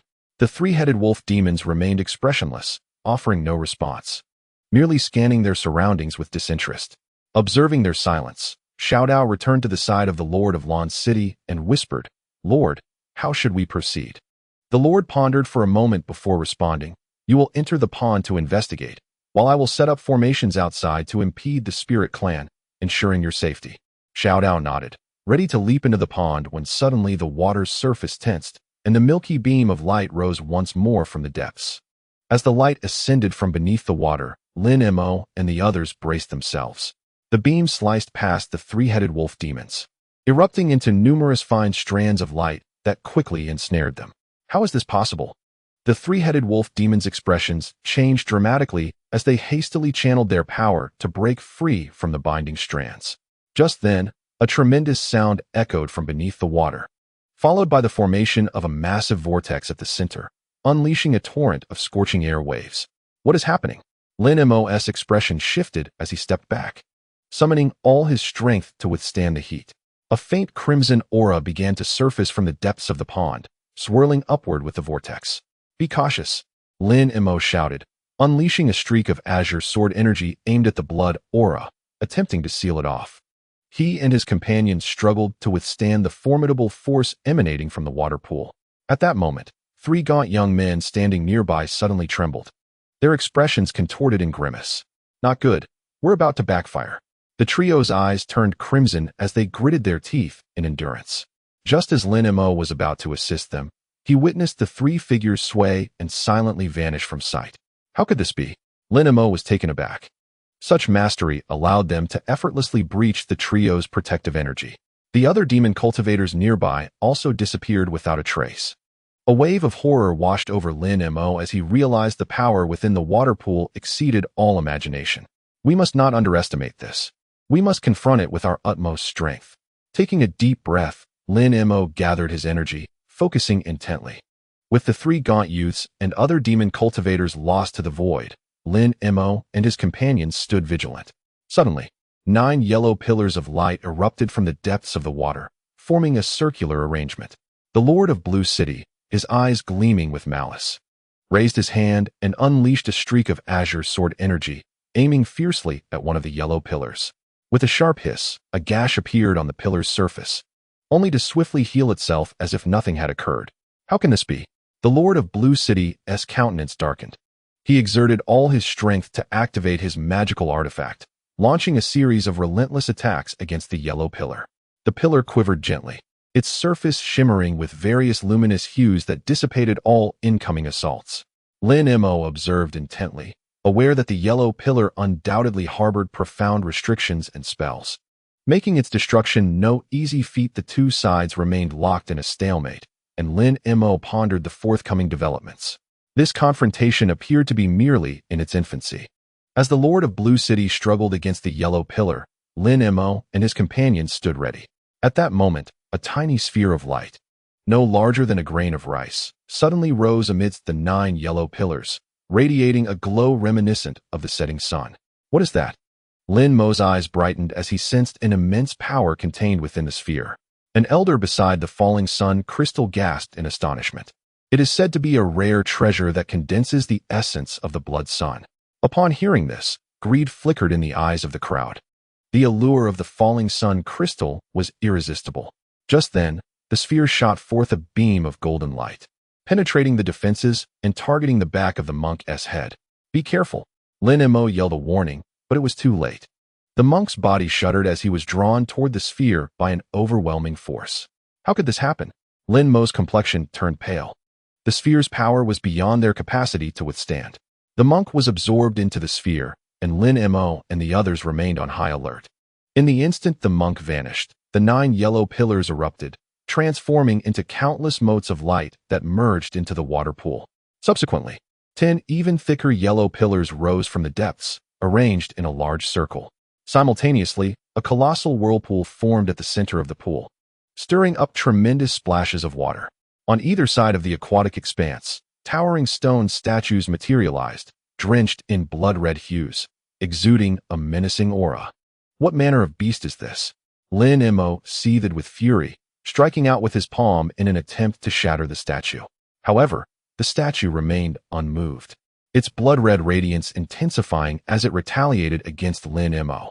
The situation grew increasingly dire. Lin Mo evaded slightly and called out, "We must unite to confront this." Frowning at the scene before him, Lin Mo felt a chill run down his spine. The once tranquil pool now churns violently, as 2 colossal hands suddenly emerge from its depths, forcefully parting the surrounding waters. These hands, rough and dark gray, possess nails over a foot long, glinting with a metallic sheen under the sun.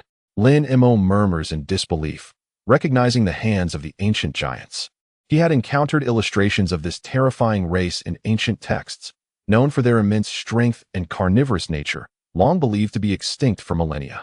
Could it be that beneath this pool lies a forbidden secret of antiquity? As Lin Mo speculates, the water abruptly stills, the whirlpool at the center settling into a glassy calm. Then, a massive eye slowly rises from the depths, emanating a blood-red glow. A chill runs down Lin Mo's spine as he realizes this is one of the eyes of the ancient giant, now awakened. Alarmed, he knows he must flee before the giant notices him. He must quickly find Huantianqi and other powerful allies if he is to stand a chance against the impending dread. What sinister secrets lie beneath this pool, and what greater crisis awaits? Nearby, a regal lady stands silently at the pool's edge, flanked by 3 silver wolf spirits kneeling at her back. All 4 sense a sudden surge of murderous intent in the air, an unsettling omen. "My lady, do you feel that?" The lead silver wolf spirit inquires in a hushed tone, as if a terrifying presence is stirring. "Yes, you must remain vigilant," the noblewoman replies, her expression grave. She forms intricate hand seals, establishing a formidable protective barrier around them. Her unique defensive technique, which has once withstood a full-force strike from a transformation stage powerhouse. At that moment, 2 enormous hands surge forth from the water's center, lifting a horrifying blood-red eye. The lady and the silver wolves gasp, their faces paling in shock. "We cannot contend with such ancient giants," the lead silver wolf exclaims, despair evident in its voice. The noblewoman recognizes the futility of their situation. They can only rely on the protective barrier to survive. "Prepare the soul gems. I will summon heavenly lightning to obliterate this taboo." Her eyes blaze with fierce determination, ready to gamble everything. Just then, a more dire event unfolds. After escaping the pool, Lin Mo reaches the edge of a nearby cliff, a vantage point from which he can observe the pool's happenings. To his horror, he sees the giant's blood eye turning its gaze toward the noblewoman and the silver wolf spirits. The giant extends a hand, unleashing a crimson beam aimed directly at the protective barrier she has conjured. The barrier trembles violently before collapsing into oblivion. The silver wolves and the noblewoman stand frozen, utterly subdued by the giant's overwhelming force. Suddenly, the 3 silver wolves levitate into the air, seemingly summoned toward the giant's blood eye. "No, it is drawing the spirits," Lin Mo cries, leaping from the cliff in haste. He watches in despair as the 3 silver wolves, unable to resist, ascend uncontrollably toward the giant's eye. "Stop!" The lead wolf's aged face is etched with hopelessness, yet it is entirely oblivious to its own fate.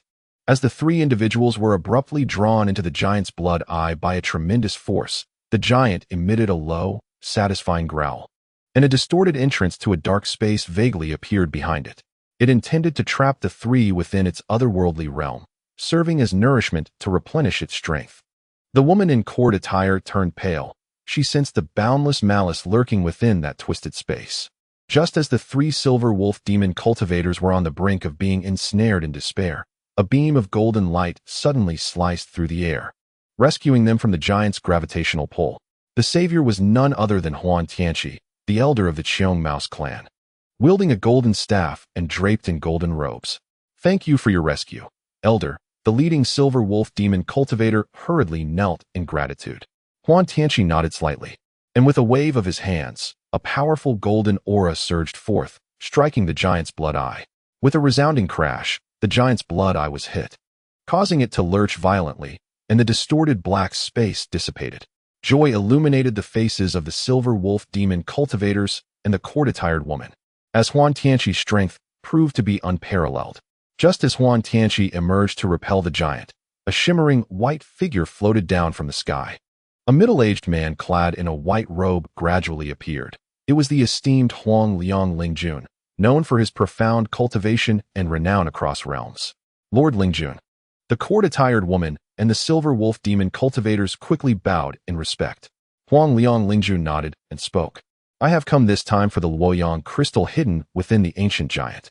I wonder, Elder Huantianqi, would you be willing to join forces to confront this remaining taboo and then discuss the ownership of the crystal?" After a moment of contemplation, Huantianqi replied, "Since Lingjun has proposed this, I am willing to ally with you against the giant, though the matter of the crystal's division requires further discussion." "Agreed.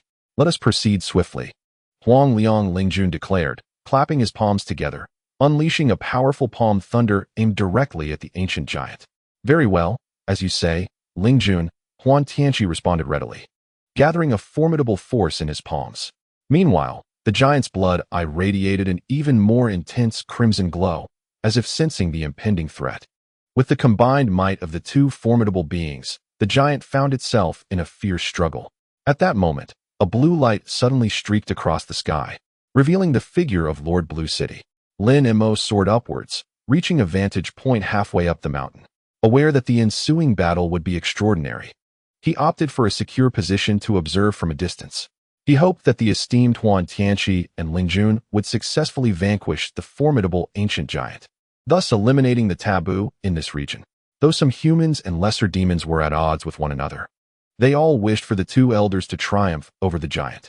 Chapter 396. Lin Mo watched from afar, fully cognizant that the upcoming contest would be even more intense. However, he believed that as long as Huan Tianqi and Huang Liang Lingjun worked in unison, defeating the giant was merely a matter of time. As for the ownership of the Luoyang crystal, he needed to approach it with caution, mindful of Lord Blue City and other schemes. Lin Mo quietly devised strategies while continuing to observe the thrilling battle from a distance. The fury within the giant's blood eye intensified, and it violently waved its hands, unleashing two terrifying streaks of bloodlight aimed at Huang Liang Lingjun and Huan Tianqi. The two swiftly evaded with graceful movements. However, Huang Liang Lingjun's expression changed suddenly as he felt a sharp pain in his abdomen. It was revealed that the giant's assault concealed an illusionary power, which unexpectedly harmed the primordial spirit of Lord Huang Liang. How perilous! The giant's strength surpassed all expectations. Lord Huang Liang's complexion turned pale as he struggled to withstand the torment of his uncontrollable spirit. Meanwhile, Huan Tianqi was taken aback upon witnessing Lord Huang Liang's injury. Just then, a blue light suddenly appeared in midair, and the figure of Lord Blue emerged quietly before the two. Lord Blue, what trickery do you intend to employ this time? Huan Tianqi exclaimed. Both were on high alert, sensing that Lord Blue's arrival boded ill for the impending battle. As anticipated, Lord Blue spoke. Lord Huang Liang and Elder Qiong of the Mouse Clan, we too are interested in the treasures contained within this ancient giant. Why not join forces to confront the giant, and then discuss the ownership of the Falling Sun crystal afterward? Exchanging glances, Huan Tianqi and Lord Huang Liang discerned the hesitation in each other's eyes. Engaging in a struggle for the Falling Sun crystal against Lord Blue and his allies could lead to chaos. Just as the two factions faced off, the giant's blood-red eyes suddenly widened, emitting a thunderous roar. We are out of time. We must first unite against this external threat, Lord Huang Liang swiftly concluded, gathering a sphere of golden spiritual energy in his hands and hurling it at the giant. Very well, since Lord Huang Liang has made a decision, let us temporarily ally. Lord Blue agreed, rallying his formidable subordinates to join the fray. In an instant, Huan Tianqi, Lord Huang Liang, Lord Blue, and others united against the ancient giant, and a fierce battle erupted. From a distance, Lin Mo observed this breathtaking scene, contemplating how to safeguard the Falling Sun crystal from Lord Blue's grasp once the chaos subsided. Thus, various factions allied due to the emergence of the ancient giant, yet each harbored ulterior motives and remained vigilant. A fierce contest for the Falling Sun crystal was about to unfold, the outcome still shrouded in uncertainty. In the depths of the Chaos Valley, Lord Huang Liang and a young man of the Huan clan confronted a towering giant, standing 100 feet tall. The giant, adorned with beastly horns and clad in scaled armor, possessed blood-red eyes, unmistakably a member of the Su Tian Xianling clan. With a thunderous clap of its hands, the air erupted with dozens of thunderous roars, each carrying the power to raise cities and shatter mountains, charging toward the duo. Lord Huang Liang's countenance darkened as he swiftly spun a massive spiritual mirror in hand, directing its surface to confront the oncoming thunder. With a resounding boom, the thunder was entirely reflected away. Simultaneously, the young man transformed into a colossal wolf, positioning himself protectively before Lord Huang Liang. How could this be? Your techniques can counteract one another, the giant exclaimed in shock. Realizing that Lord Huang Liang's mirror technique could nullify its thunderous sound, while the young man's wolf techniques could withstand the residual force. Together, they rendered the giant powerless to retaliate. Behold, the young man from the Huan clan howled, gripping a gray long knife, baring his fangs, and cleaving toward the giant's neck. Enraged, the giant slammed its hands against the ground, shaking the mountains. Let me see how many of my attacks you can withstand. As the words left its mouth, the giant unleashed a golden red beam from its maw, aimed directly at Lord Huang Liang. With a grave expression, Lord Huang Liang transformed the spiritual mirror into a shield to meet the onslaught. In the midst of their fierce battle, a golden silhouette separated from Lord Huang Liang's body, materializing into a robust man clad in golden armor, wielding a great seal. This is precisely the incarnation of the Yuan-ing of the Huangliang Spirit Lord. Concurrently, the youth of the Huan surname undergoes a remarkable transformation. His limbs elongate, and dark gray wolf fur envelopes his form, morphing him into a hybrid of man and wolf. He manifests a pair of sharp claws infused with spiritual energy, launching an assault alongside the Yuan-ing incarnation of the Huangliang Spirit Lord against the giant. The synergy of the three sends ripples through the primordial energies of the Chaos Valley, altering the very landscape as mountains shift and the sun and moon dim. The giant, the Huangliang Spirit Lord, and the Huan surname youth are embroiled in a fierce battle within the Chaos Valley. Lin Mo conceals himself in the air, observing the unfolding conflict from a distance. Through the eyes of the demon spirit, he perceives a faint, ethereal figure nearby, intently watching the struggle between the Huangliang Spirit Lord, the Huan surname youth, and the giant. This towering specter emanates a profound and weighty aura, unmistakably the Su Tian Xianling of the primordial spirit realm. A sense of caution grips Lin Mo, fearing detection by this Su Tian Xianling. He meticulously masks his presence, refraining from any rash movements. It appears the Su Tian Xianling has not noticed me. Perhaps I can exploit the chaos of this battle to find an opportunity for advancement, Lin Mo silently contemplates. At that moment, the Huangliang Spirit Lord and the Huan surname youth coordinate their attack on the giant, unleashing a powerful shockwave that disperses the ethereal figure of the Su Tian Xianling. Seizing the moment, Lin Mo descends rapidly into the depths of the Chaos Valley. Within the valley, the giant, the Huangliang Spirit Lord, and the Huan surname youth engage in a life-and-death struggle. This fierce combat has persisted for a full half-day, reshaping the very geography of the Chaos Valley due to the violent collisions. The Huangliang Spirit Lord and the Huan surname youth exhibit seamless teamwork, adeptly balancing offense and defense. The Huan surname youth deploys a swarm of spiritual insects, and the Yuan-ing incarnation of the Huangliang Spirit Lord joins the fray, gradually gaining the upper hand and forcing the giant into a desperate predicament. Exhausted and bloodshot-eyed, the giant spews flames in an attempt to launch a final counterattack. Yet, the Huan surname youth's spiritual insects coalesce into a curtain of water, while the Huangliang Spirit Lord conjures an ice shield, both successfully deflecting this lethal strike. It seems the outcome is all but sealed. The Huangliang Spirit Lord and the Huan surname youth exchange knowing smiles and prepare to strike together once more. Hidden within the earth's veins, Lin Mo senses the progression of the battle. He is confident that this turmoil will soon culminate in victory for the Huangliang Spirit Lord and the Huan surname youth. The giant, gravely wounded and far from its initial vigor, continues to struggle with its last breaths. Its blood-red eyes blaze as most of its scales have shed, yet it still swings its arms, unleashing waves of fire, pressing ever closer to the Huangliang Spirit Lord and the Huan surname youth. However, its attacks lack the potency of before, ultimately unable to withstand the duo's combined force.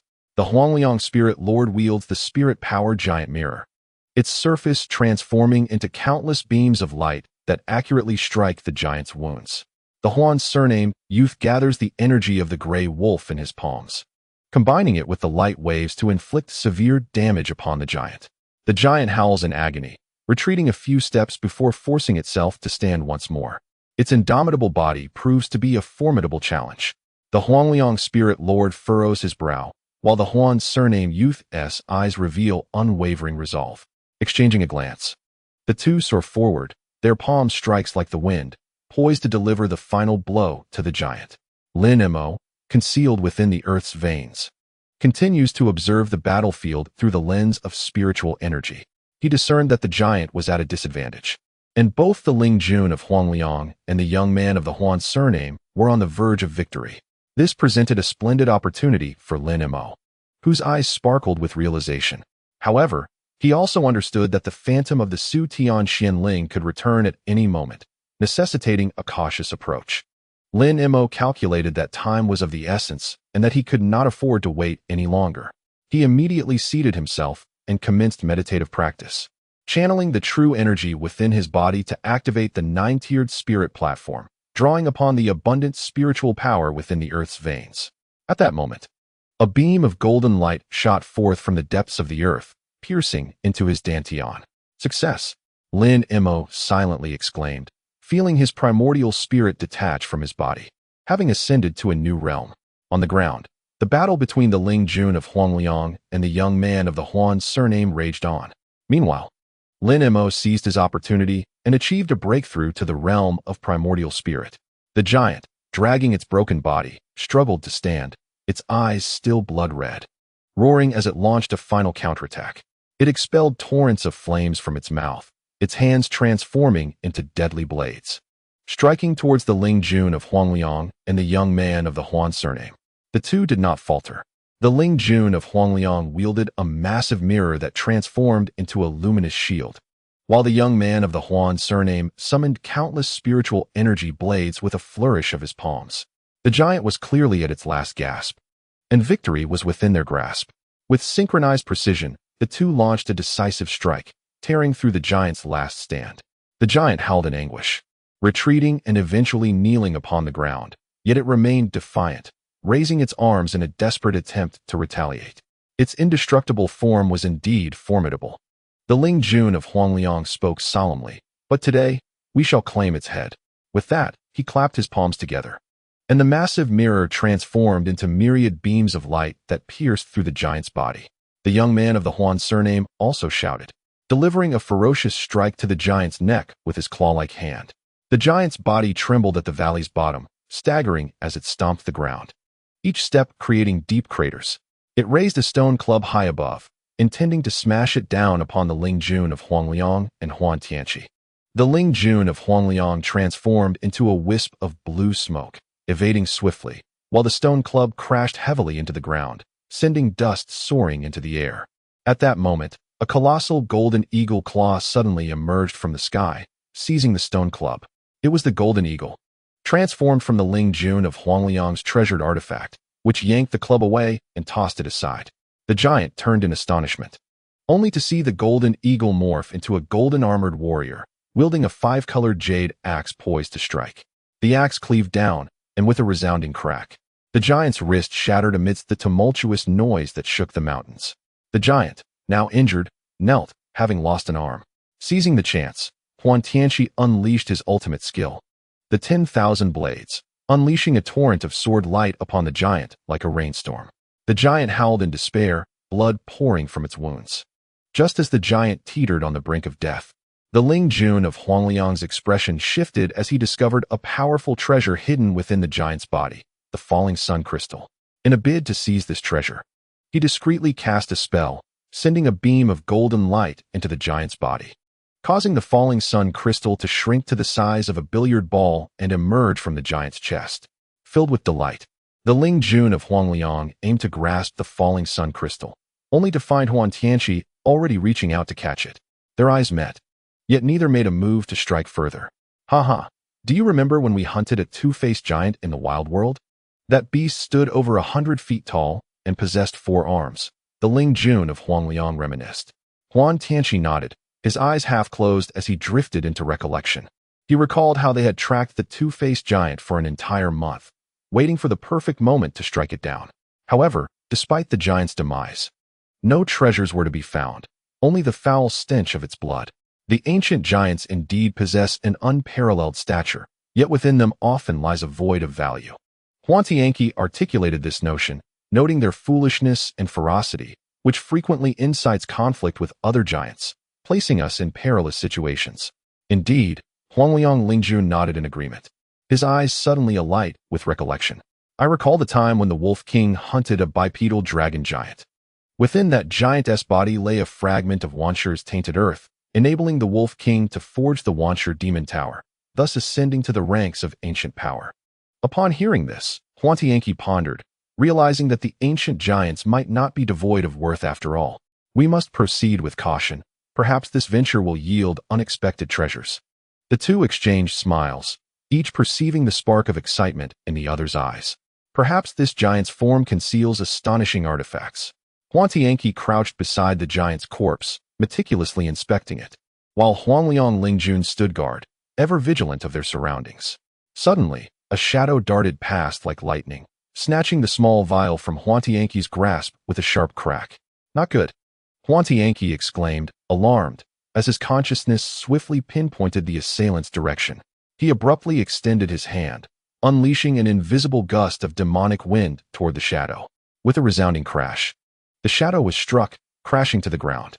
Huangliang Lingjun joined the fray, a beam of golden light erupting from his palms, transforming into a torrent of sword energy directed at the shadow.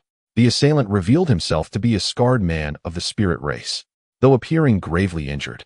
He suddenly dissolved into a cloud of black mist just as the sword energy approached, vanishing underground. "How dare you ambush me? You seek death!" Huantianqi roared, causing the very earth to tremble. A blood-red gem ignited upon his forehead, exuding a formidable aura that commanded respect. With a fierce shout, Huantianqi gestured with his left hand and thrust his right, sending forth an invisible gale. The shadow, unwilling to linger, bit his tongue, spitting blood to transform it into a blood arrow that surged forth, colliding with the demonic wind. A powerful shockwave erupted as both forces clashed, momentarily repelling one another. Seizing the opportunity, the shadow executed a roll, creating multiple afterimages as he fled into the distance. "I shall assist you," Huangliang Lingjun bellowed, thrusting his palms forward as 10 beams of golden light erupted from his hands, piercing through the shadow's illusions and striking its true form. The shadow fell, revealing the scarred spirit man once more. "Bold spirit race, how dare you steal my divine blood? You deserve to die 1,000 deaths." Huantianqi's eyes blazed crimson as he spoke coldly. Just as the shadow attempted to burrow underground, a sudden voice echoed, "Shu Tian, do not be disrespectful. Promptly surrender the divine blood." Upon hearing this, the shadow's expression shifted, and he halted, cautiously responding, "Ah, it is the esteemed Ji Yan. Shu Tian has indeed acted out of line. However, this divine blood holds great significance for my clan. I implore you to allow me to keep it." Before finishing his sentence, he hurled the vial in a certain direction, and with a flicker of his consciousness, the vial vanished into the void. "Thank you, esteemed elder," the shadow replied respectfully, and then he disappeared without a trace. Ji Yan fixed his gaze toward the direction where the vial had vanished, a glimmer of cunning flickering in his eyes. Just as Huantianqi and Huangliang Lingjun simmered with indignation over the stolen divine blood, a faint aura approached from afar. The two individuals exchanged a fleeting glance, immediately embarking on a pursuit.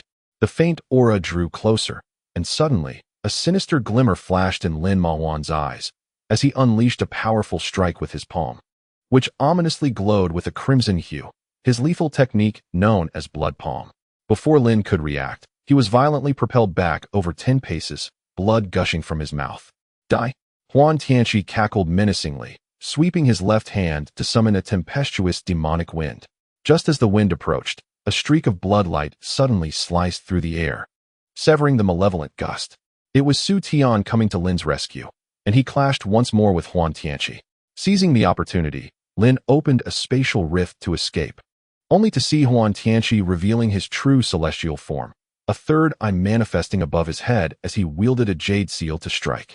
Lin was severely wounded by the jade seal, his complexion paling, yet he gritted his teeth and persevered. He summoned the Shu Tianding, reforged from the 9 Nether Soul Palace, channeling the arcane principles of the Wutian escape and Blood Shadow escape, attempting to withstand Huantianqi's onslaught. The two were locked in a stalemate when, in an instant, a golden light pierced the sky, revealing Huang Lianglingzhen hovering in midair. "A mere blood field ant dares to consume divine blood," he sneered, his eyes radiating golden light as they fixed upon Lin's form. "A human?" His eyes widened in astonishment, clearly taken aback by Lin's identity.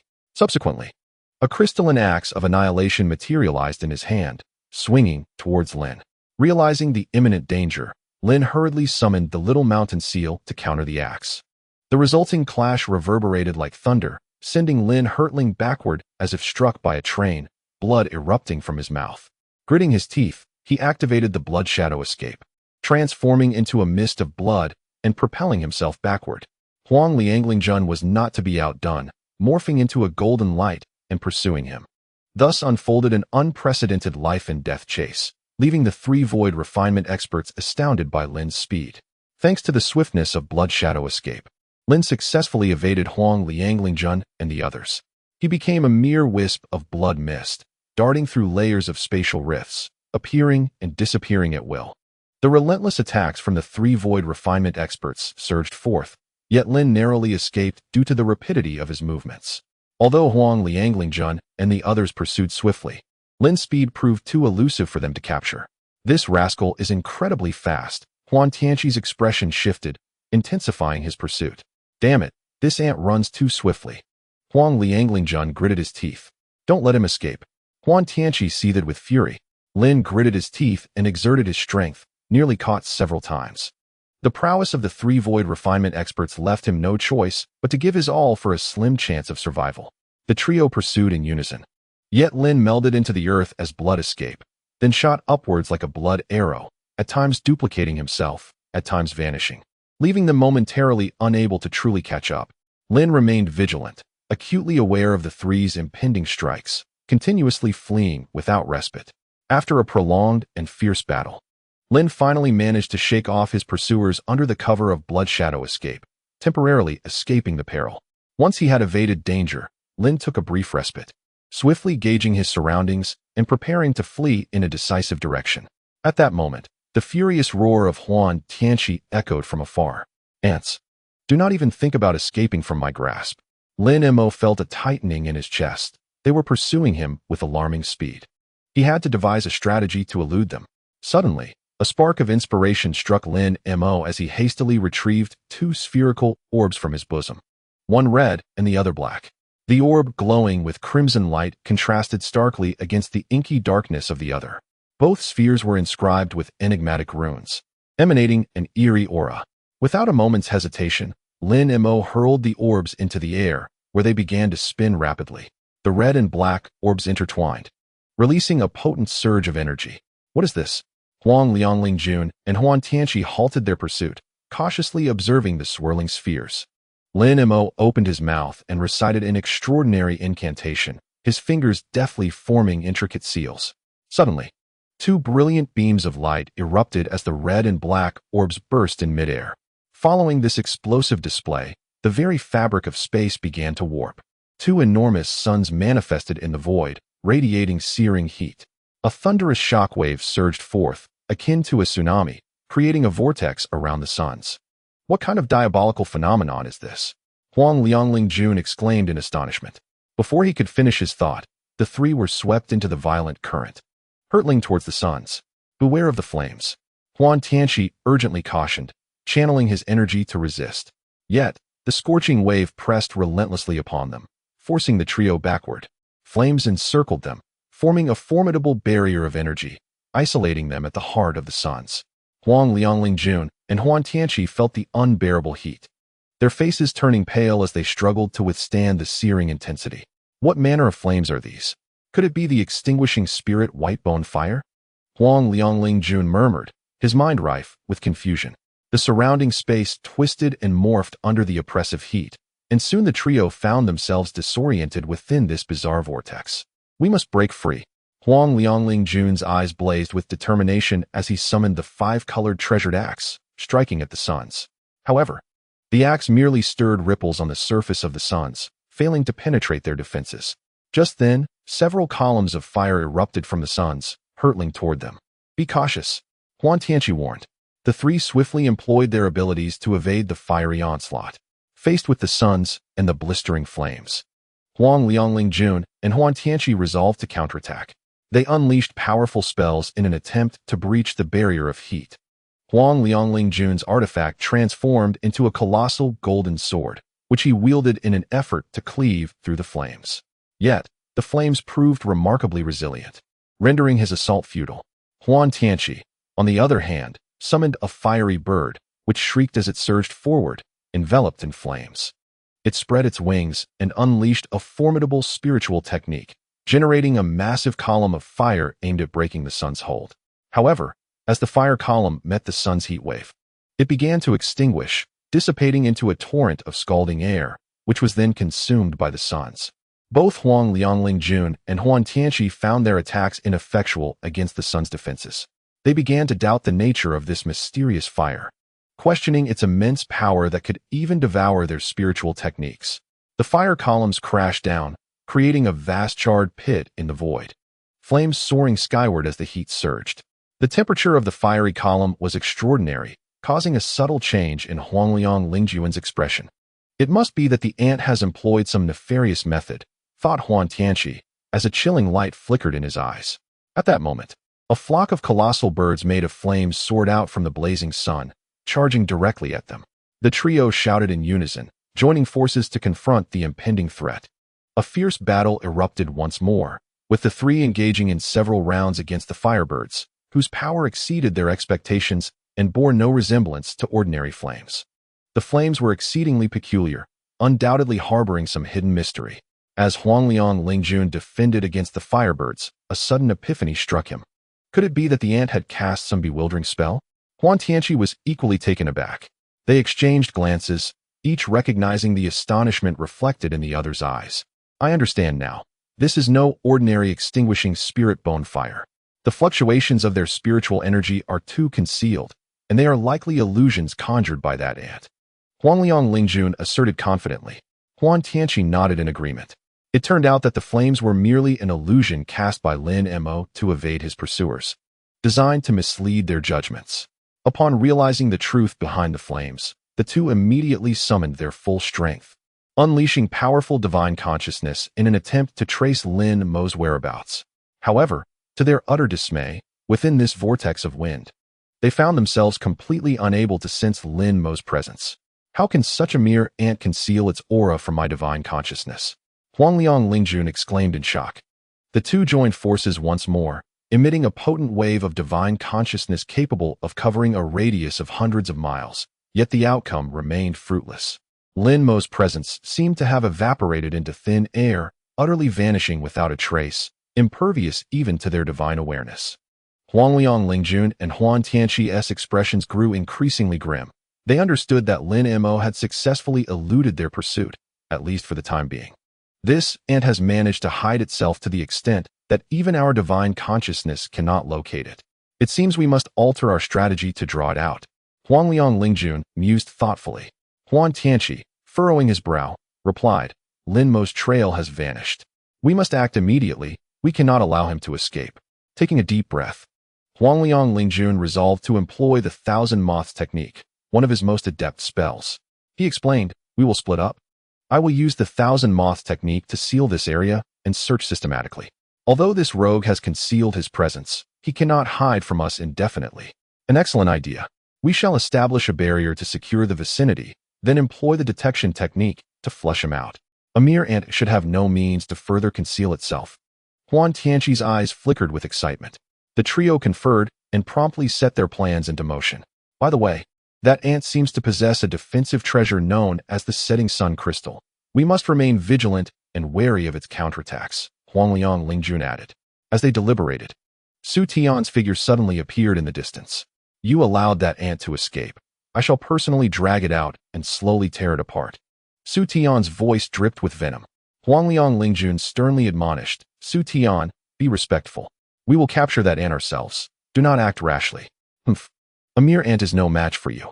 If that is the case, I shall take matters into my own hands. You had best not interfere, Su Tian scoffed.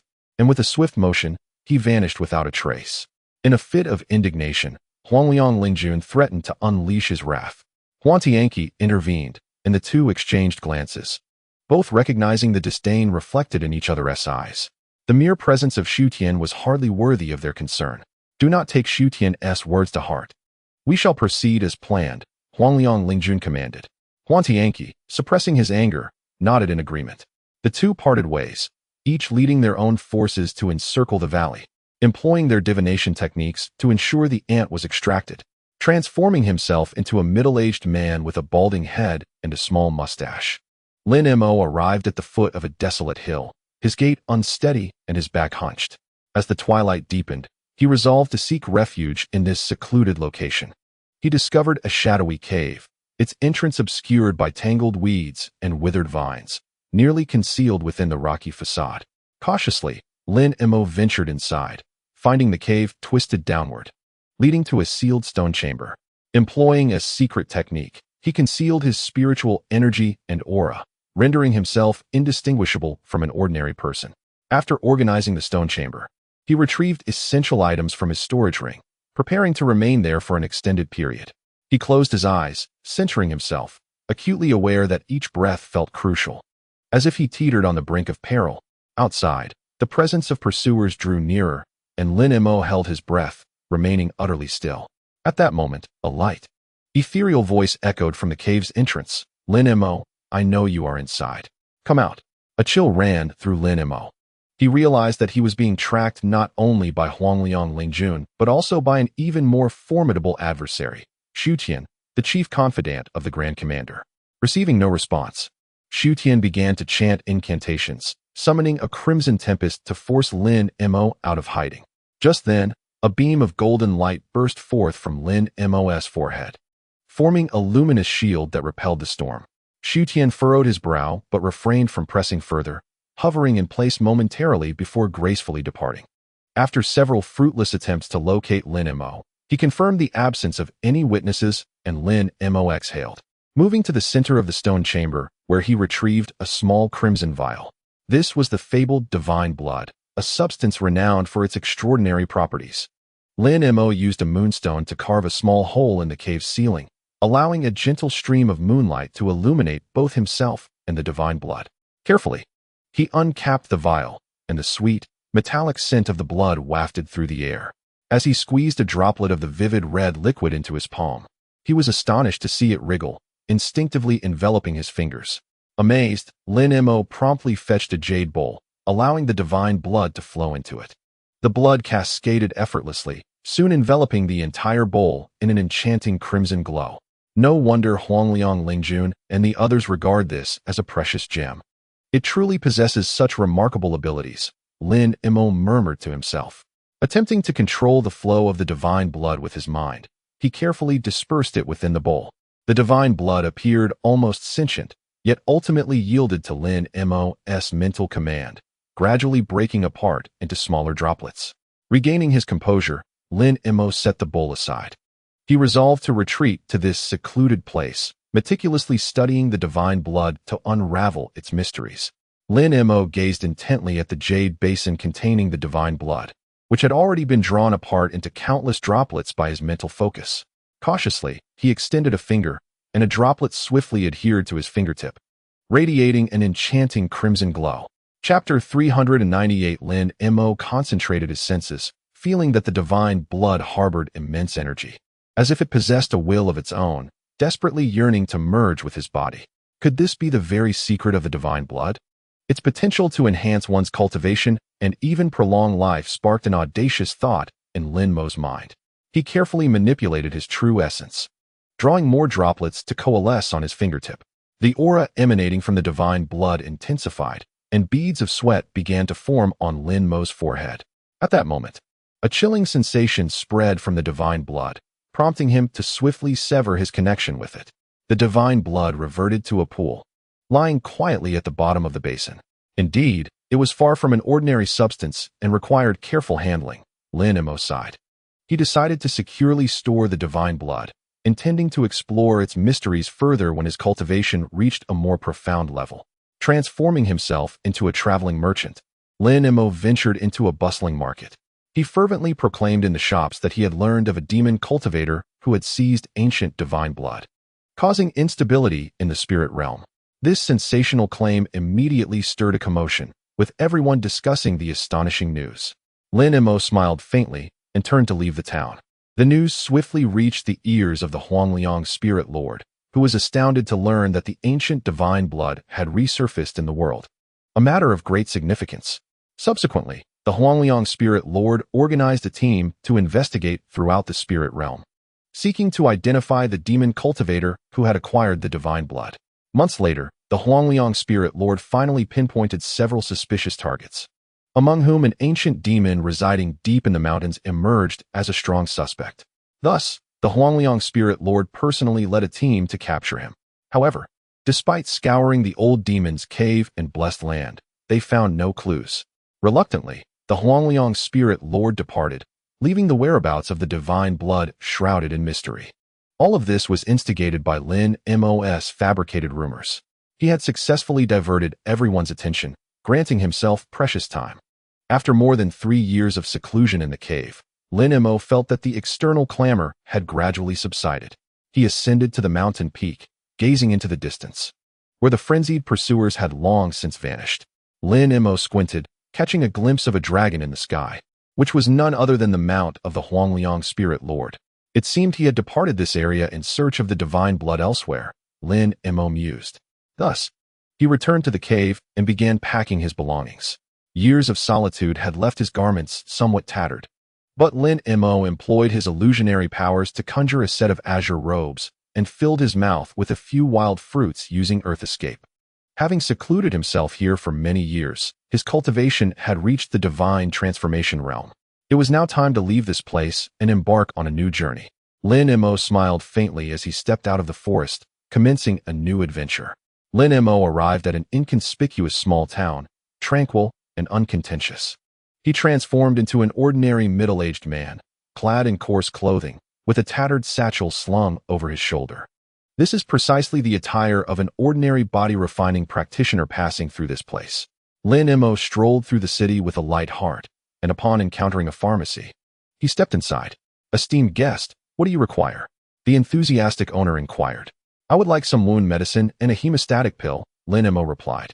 The owner hastily packaged the medicines, and after Lin Mo settled the payment, he departed in haste.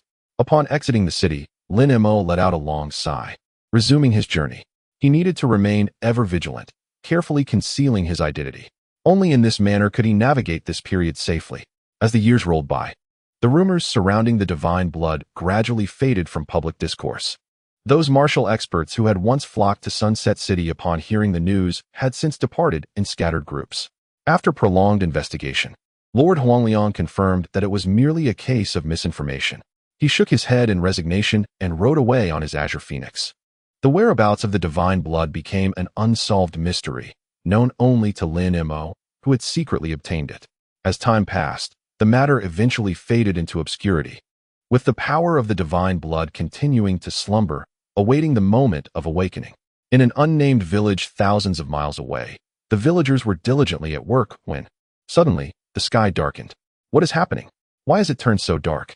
The elders did not forewarn us of a change in weather," the villagers exclaimed as they gazed upward. In the northern sky, flashes of lightning intertwined with ominous clouds, forming a massive vortex. "This is unprecedented. I have never witnessed such a formidable thunder calamity," an elder exclaimed in astonishment. "It is terrifying. Will it destroy our village?" a young girl cried as she ran to her mother's embrace. The thunder roared amidst the calamity, and the villagers watched in disbelief at the grand spectacle unfolding in the northern sky, fearing that this heavenly tribulation might bring about their ruin. On the opposite side of the village, near a colossal mountain, a group of knights also beheld the magnificent sight of the thunder calamity.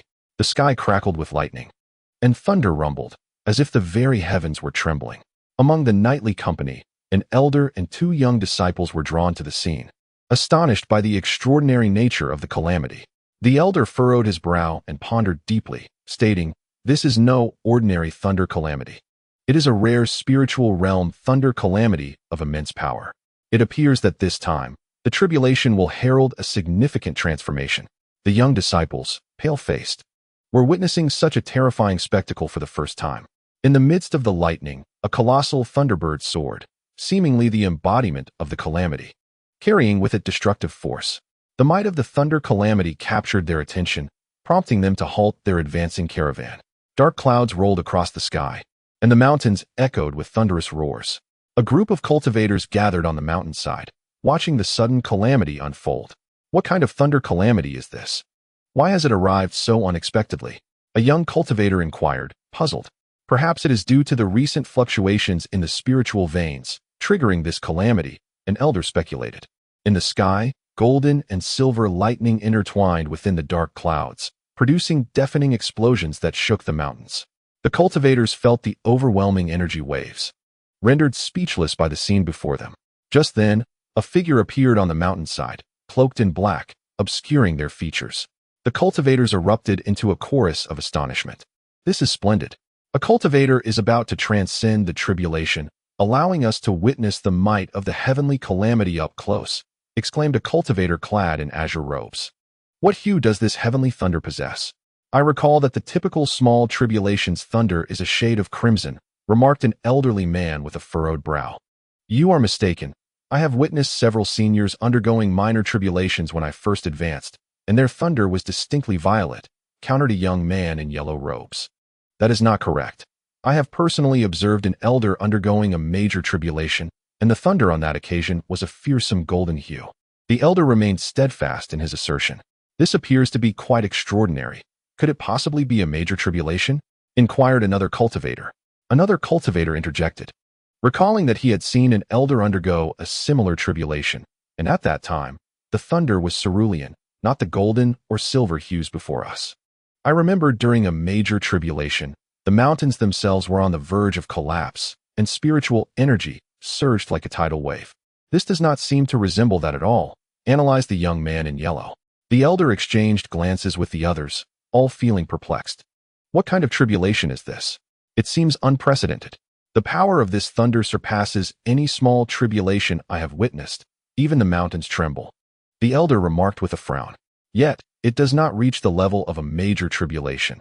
If it were, the entire mountain would crumble, a middle-aged cultivator assessed. Have you not noticed the peculiar aura within the thunder? I sense that it embodies more than just the force of a tribulation, warned a cultivator in yellow robes. As they focused more intently, they discerned a shadowy energy subtly weaving through the thunder, appearing and disappearing in an eerie manner. You speak true. This may be a form of mutated tribulation we have never encountered before. The fate of the one undergoing this tribulation seems grim, sighed the elder. A cultivator among the yellow-robed ones frowned in concern, stating, "This thunder feels extraordinarily unusual." The group felt a sense of unease regarding the dark energy. What manner of tribulation was this, seemingly beyond their comprehension? The cultivators fell into deep contemplation, striving to grasp the unique nature of this calamity. The elder surveyed the assembly, his gaze imbued with gravity. Regardless of the circumstances, we must remain vigilant. The power of this tribulation far exceeds our expectations, and we cannot afford to be complacent. The onlookers continued to observe as the thunderstorm showed no signs of abating. The initial waves of thunder appeared to pose little challenge to the one undergoing the tribulation. The heavenly thunder seemed to seethe with wrath, unleashing one bolt after another upon the mountain peak. Even the watching cultivators were left in awe. What shall we do? This thunder is too ferocious. If it affects us, we may not escape unscathed, a cultivator exclaimed loudly. Quickly, retreat down the mountain to avoid injury, the elder commanded. Just as everyone prepared to withdraw, a figure concealed beneath a cloak suddenly burst forth from the mountainside, enveloped in the tumultuous thunder. What? He emerged from within the mountain? The crowd gasped in astonishment. The figure hovered mid-air, arms outstretched, welcoming the baptism of each bolt of heavenly thunder. The onlookers were bewildered by his intent and could only continue to watch in silence. In the sky, dozens of bolts of thunder coiled with anticipation, converging into a colossal sphere of lightning, descending upon the one undergoing the tribulation. With a sweeping gesture, the transcender summoned a surge of gray radiance towards the thunderball, astonishing all as it levitated effortlessly. The sheer magnitude of his power left the onlookers dumbfounded. Employing every ounce of his strength, the transcender gradually elevated the thunderball, which writhed in a futile struggle, producing resounding booms, yet ultimately succumbing to his control. This spectacle was nothing short of magnificent. The valley reverberated with deafening thunder, captivating all present. As the radiance lifted the thunderball high, a sudden black void appeared, instantaneously engulfing it. Such marvel! The transcender's prowess surpassed our wildest imagination. The young man in yellow robes could not help but exclaim. This scene was almost unbelievable. The transcender wielded such colossal power. The observers' faces reflected their shock as they began to comprehend that this transcender was no ordinary being. His magical abilities became increasingly refined as he transformed the thunderball, once a threat to the mountainside, into shimmering arcs of gold and silver, dancing across the sky like splendid fireworks. The arcs entwined around him, creating a fantastical tableau. Then, with the gentleness akin to that of an infant, the transcender absorbed the golden and silver arcs into his being, akin to an artist lovingly putting away his paintbrush.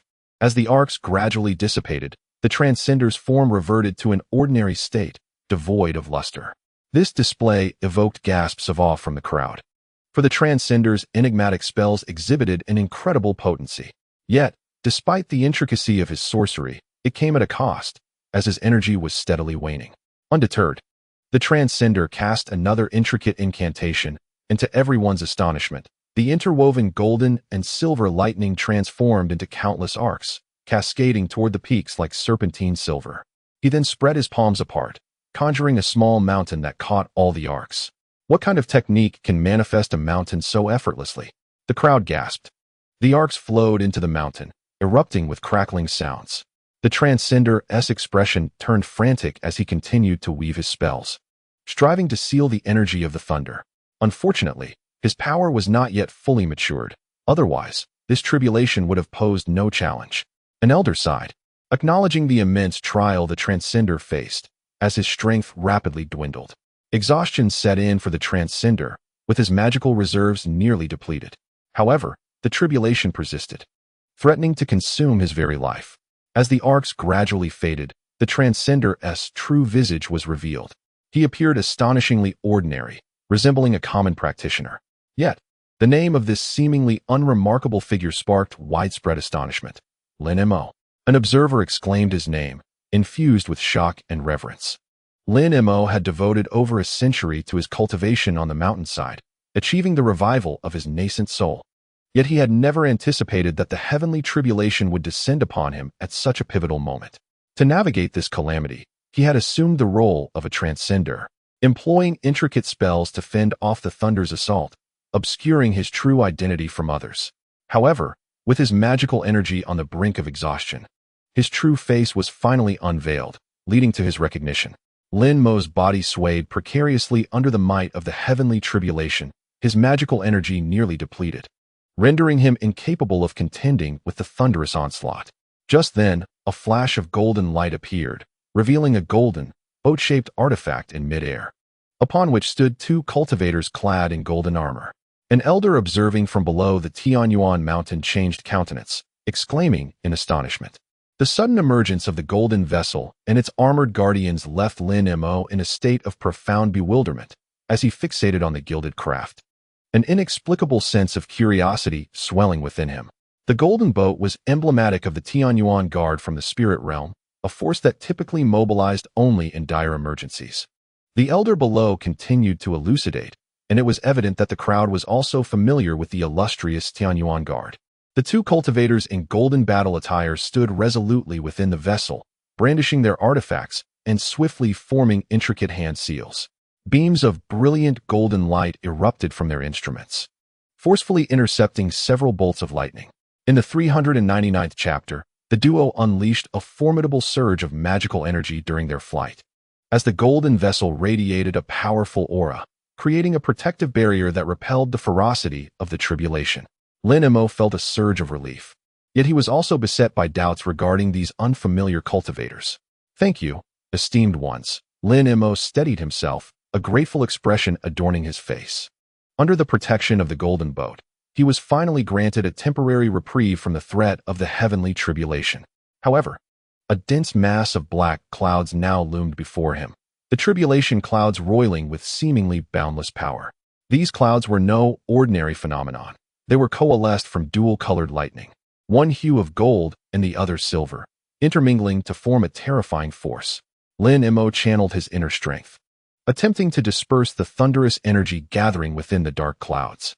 Yet, this particular heavenly lightning was exceptionally fierce, a tumultuous blend of gold and silver. The storm clouds so thick they nearly obscured the sun. In a moment of realization, Lin Mo recalled the spirit realm's lore regarding dual-colored tribulations, known to be exceedingly formidable and difficult to surmount alone. At that instant, the two members of the Tianyuan Guard simultaneously acted, gracefully wielding their artifacts. Brilliant golden rays shot forth from their instruments, piercing into the heavens. In an instant, the dense black clouds were rent apart by the golden light, and the thunderbolts began to wane. Lin Mo's heart soared with joy as he focused his thoughts, using his remaining strength to guide the direction of the lightning, ultimately breaking free from the clutches of this heavenly trial. "Thank you for your assistance. I am Lin Mo. May I inquire from whence you hail?" Lin Mo respectfully inquired. Both cultivators bore a silver tadpole totem emblazoned upon their chests, seemingly hailing from the Tianyuan Sect's guard. Although Lin Mo was puzzled by their appearance, he understood that without their aid, overcoming this calamity would have been a daunting task.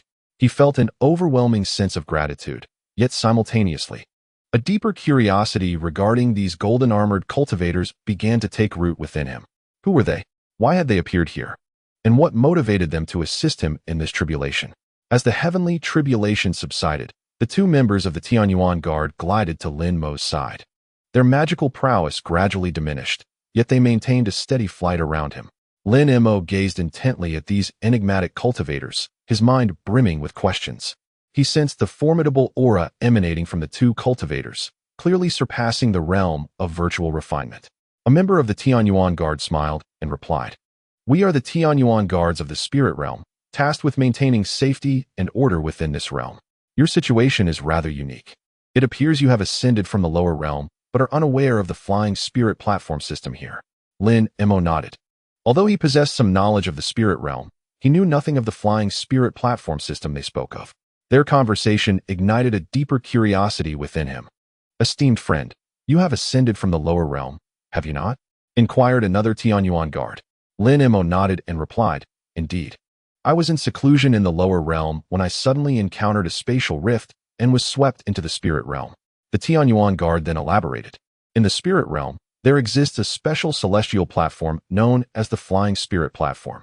This platform serves as a conduit between the lower realm and the spirit realm, allowing ascenders to arrive here and subsequently be dispatched to various cities to embark upon their cultivation journey."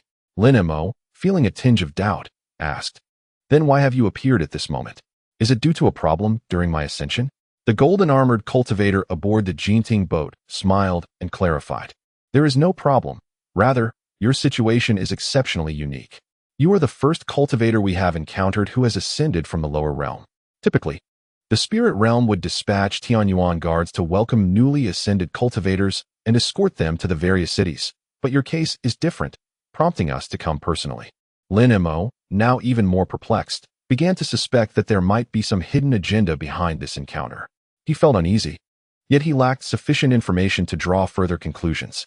As Lin Mo conversed with the cultivators aboard the Jinting boat, other cultivators nearby gradually became aware of the unusual occurrence. Not far off, the Fire Elder and several yellow-robed cultivators bore witness to this sudden scene. The yellow-robed cultivator furrowed his brow, his expression filled with confusion. He murmured, "What is this situation?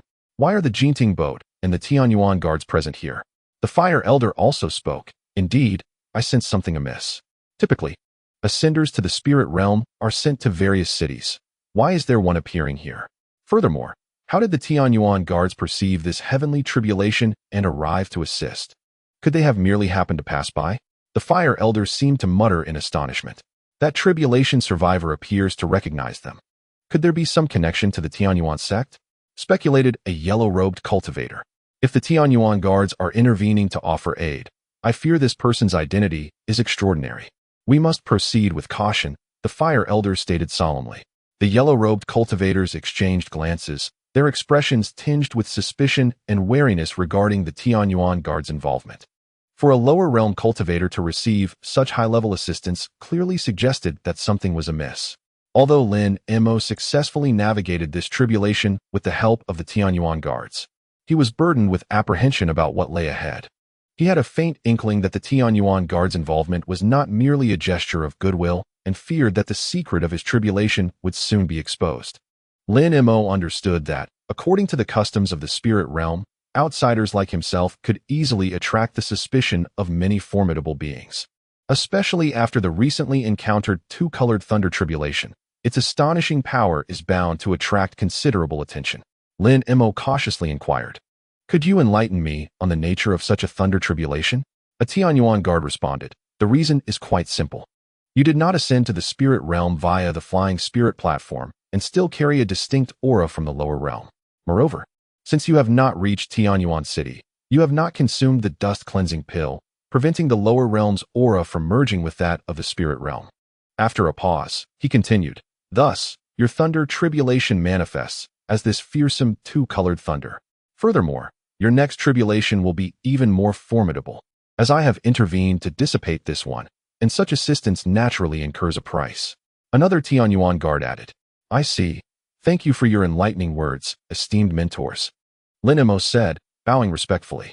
After hearing their words, Lin Mo was filled with trepidation, resolving to act with greater caution to secure his position in the spirit realm and avoid attracting further troubles. Upon learning of the significance of the dust-cleansing pill, a whirlwind of emotions surged within him. He finally comprehended that the rarity of his two-colored thunder tribulation stemmed from the lingering essence of the lower realm within him. To completely shed his identity from the lower realm, it seemed that consuming the dust-cleansing pill to harmonize the essences of both realms was imperative. Otherwise, he might not withstand the next thunder tribulation. With this in mind, Lin Mo asked, "Might I inquire how one can obtain this dust-cleansing pill?" A Tianyuan guard smiled and explained, "It is quite simple. Accompany us back to Tianyuan City to serve, and each year you will receive a dust-cleansing pill. After a century, the foreign aura on you will naturally dissipate, and you will be free to depart." Lin Mo was not surprised to learn that acquiring the dust-cleansing pill required a price. After all, in this world, there are no free lunches, and obtaining something precious always demands commensurate effort. For now, accompanying the Tianyuan guards to Tianyuan City might be the necessary path to discern the situation and ensure his safety. Under the guidance of the two Tianyuan guards, Lin Mo boarded the golden vessel, embarking on a lengthy journey. The vessel traversed the void, consuming high-grade spirit stones as its source of power with each teleportation. Gazing at the indigo river of the sky outside the cabin, countless thoughts flitted through Lin Mo's mind. After several teleportations, the golden vessel finally arrived at the edge of an expansive, boundless abyss. From a distance, the bottom of the abyss seemed infinite, instilling a sense of awe. Above the abyss stood a grand and magnificent city, Tianyuan City. The golden vessel slowly descended onto a spacious platform. As Lin Mo disembarked, he surveyed his surroundings. This platform was perched atop Tianyuan City, and in the distance, endless seas of clouds stretched before him, evoking the sensation of being in a fairyland. Stepping off the vessel, he noticed 4 Nascent Soul cultivators clad in black battle armor, silently guarding a massive teleportation array. They emanated a powerful aura that made Lin Mo hesitant to gaze upon them. "We have arrived," one of the mentors announced. "Enter, within Tianyuan City. You shall receive the supreme protection of the spirit realm."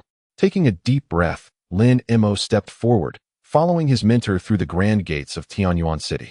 Upon crossing into the city, Lin Mo was astonished to discover that it was indeed another vast world altogether.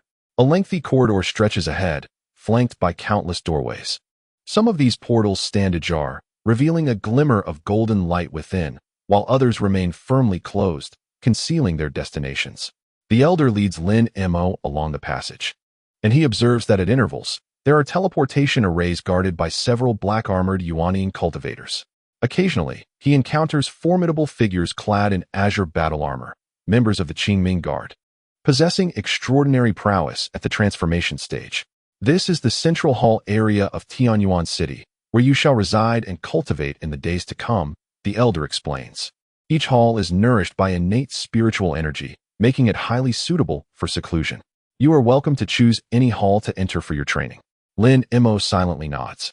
Although he is still unfamiliar with this place, he believes that with diligence, he will eventually find his place here. The elder guides him past several hall entrances until they arrive at a side hall. "Rest here for a moment. I shall return shortly to introduce you to the city lord," the elder instructs. Lin Mo follows the elder's directive and steps into the side hall. He gazes out into the corridor, silently reflecting that his new life is about to commence from this very spot. While Lin Mo remains in the side hall, the elder soon returns to escort him to meet the city lord. As they traverse the central corridor of Tianyuan City, Lin Mo occasionally encounters black-armored Yuanian cultivators and a few transformation stage experts clad in azure armor. Most of these practitioners appear hurried, seemingly occupied with their own tasks. When their eyes meet Lin Mo's, a flicker of curiosity and scrutiny passes over their faces, yet they quickly move on. Lin Mo senses that the cultivators here are overwhelmingly powerful, leaving him, as an outsider, feeling somewhat out of place. However, he understands that to safeguard the peace between the realms, he must complete his training here without any hesitation. The elder brings Lin Mo to a side hall, gently pushing open the door, and solemnly states, "The city lord awaits you inside. Go, and heed his guidance well." Taking a deep breath, Lin Mo straightens his attire and steps into the hall. To his surprise, the hall is empty, and at its center, A brilliant light array rotates slowly. Just as Lin Mo is about to inquire, he suddenly feels the world spin around him, and he finds himself transported to a vast space. He discovers that he is within a colossal hollow tower. Looking up, he sees the towering walls extending skyward, seemingly without end. Countless doorways have been carved into the walls, bustling with people, creating a lively atmosphere. This is indeed the Grand Hall of Tianyuan City. A voice resonates in Lin Mo's ear. "Welcome, newcomer." Startled, Lin Mo turns to see an elderly man in a blue robe smiling at him. The elder does not linger for conversation. After a brief exchange, he instructs a black-armored man to guide Lin Mo to familiarize himself with the surroundings. Following the black-armored man, Lin Mo arrives at the center of a vast hall, where a hollow tower rises straight into the clouds. Lin Mo gazes upward, witnessing the tower piercing through the clouds, its height shrouded in mystery. The surrounding stone walls are intricately carved with complex formations, subtly emanating waves of magical energy. The hall is bustling with individuals of various appearances, all engaged in their pursuits, and some glide through the air in shimmering golden vessels. Lin Mo felt as though he had entered a magnificent metropolis, yet one that was distinct from ordinary cities. Towering edifices surrounded him, with spires piercing the heavens, forming a grand haven for cultivation. Is this really Tianyuan City? Lin Mo marveled in genuine awe. Young lad, you have merely stepped into the periphery. This is but a fraction of Tianyuan City, chuckled the burly man clad in black armor.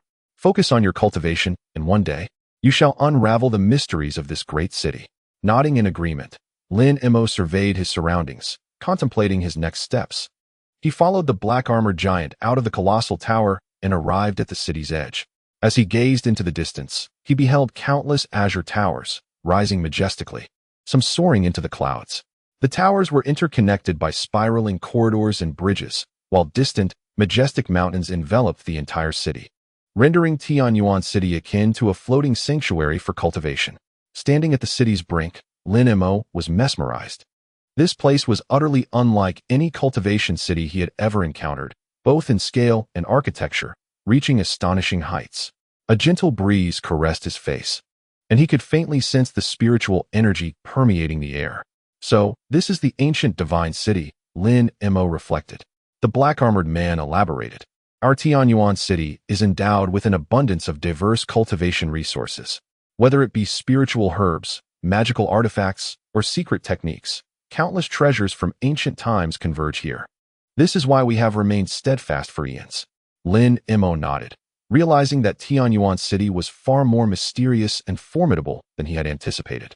Nonetheless, he yearned to witness the true essence of this ancient haven for cultivation.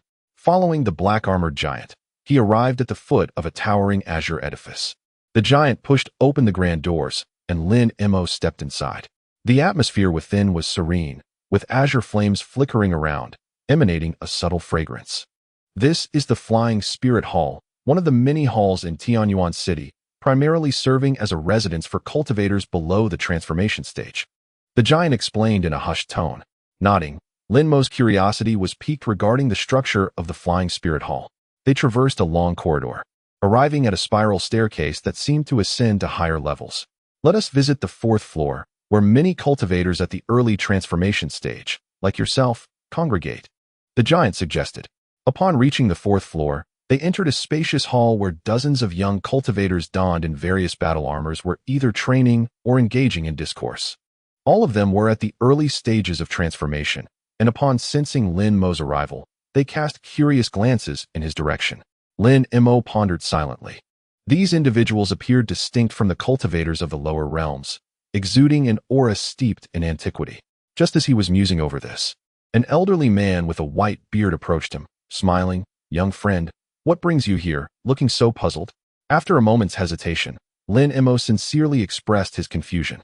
The elder nodded in understanding, explaining, "You have noticed that we differ from the cultivators of the lower realms. In truth, many of us in Tianyuan City are descendants of the First Ascenders." "The First Ascenders?" Lin Mo questioned, perplexed. "Indeed," the elder affirmed. "They ascended from the lower realms long ago, carrying with them the essence of that world. The ascendants have thrived in Tianyuan City, and their descendants have retained the essence of another realm," the elder explained. Lin Mo suddenly comprehended. No wonder these individuals exuded an ancient aura. It appears that Tianyuan City is far more intricate than he had anticipated. So, they are the progeny of the original ascendants, which accounts for their differences from us. Lin Mo realized. The elder nodded and further elucidated that not only this, but these descendants would still carry the essence of another world for several generations, requiring special care during the 2E Thunder Tribulation. The 2E Thunder Tribulation? Lin Mo inquired, puzzled. Indeed, during the Yuanying stage. The 2E Thunder Tribulation is exceptionally perilous for the descendants of the original ascendants. They must consume our Tianyuan City's unique dust-extinguishing pill to survive it, the elder explained, otherwise. The overwhelming essence of another realm will attract divine retribution. Lin Mo listened intently. The elder continued, moreover, the essence of another realm will only completely dissipate by the 5th generation. The first 4 generations must exercise particular caution. Hence, the descendants of the original ascendants congregate here in Tianyuan City to cultivate. Absorbing this critical information, Lin Mo gained a deeper understanding of the mysteries surrounding Tianyuan City. As he listened to the elder's explanations, he further grasped the intricacies of this unique group of cultivators. The descendants of the original ascendants not only carry the essence of another realm, but this essence does not fade away through successive generations. Rather, it requires numerous generations of cultivation to gradually diminish, ultimately becoming indistinguishable from local cultivators.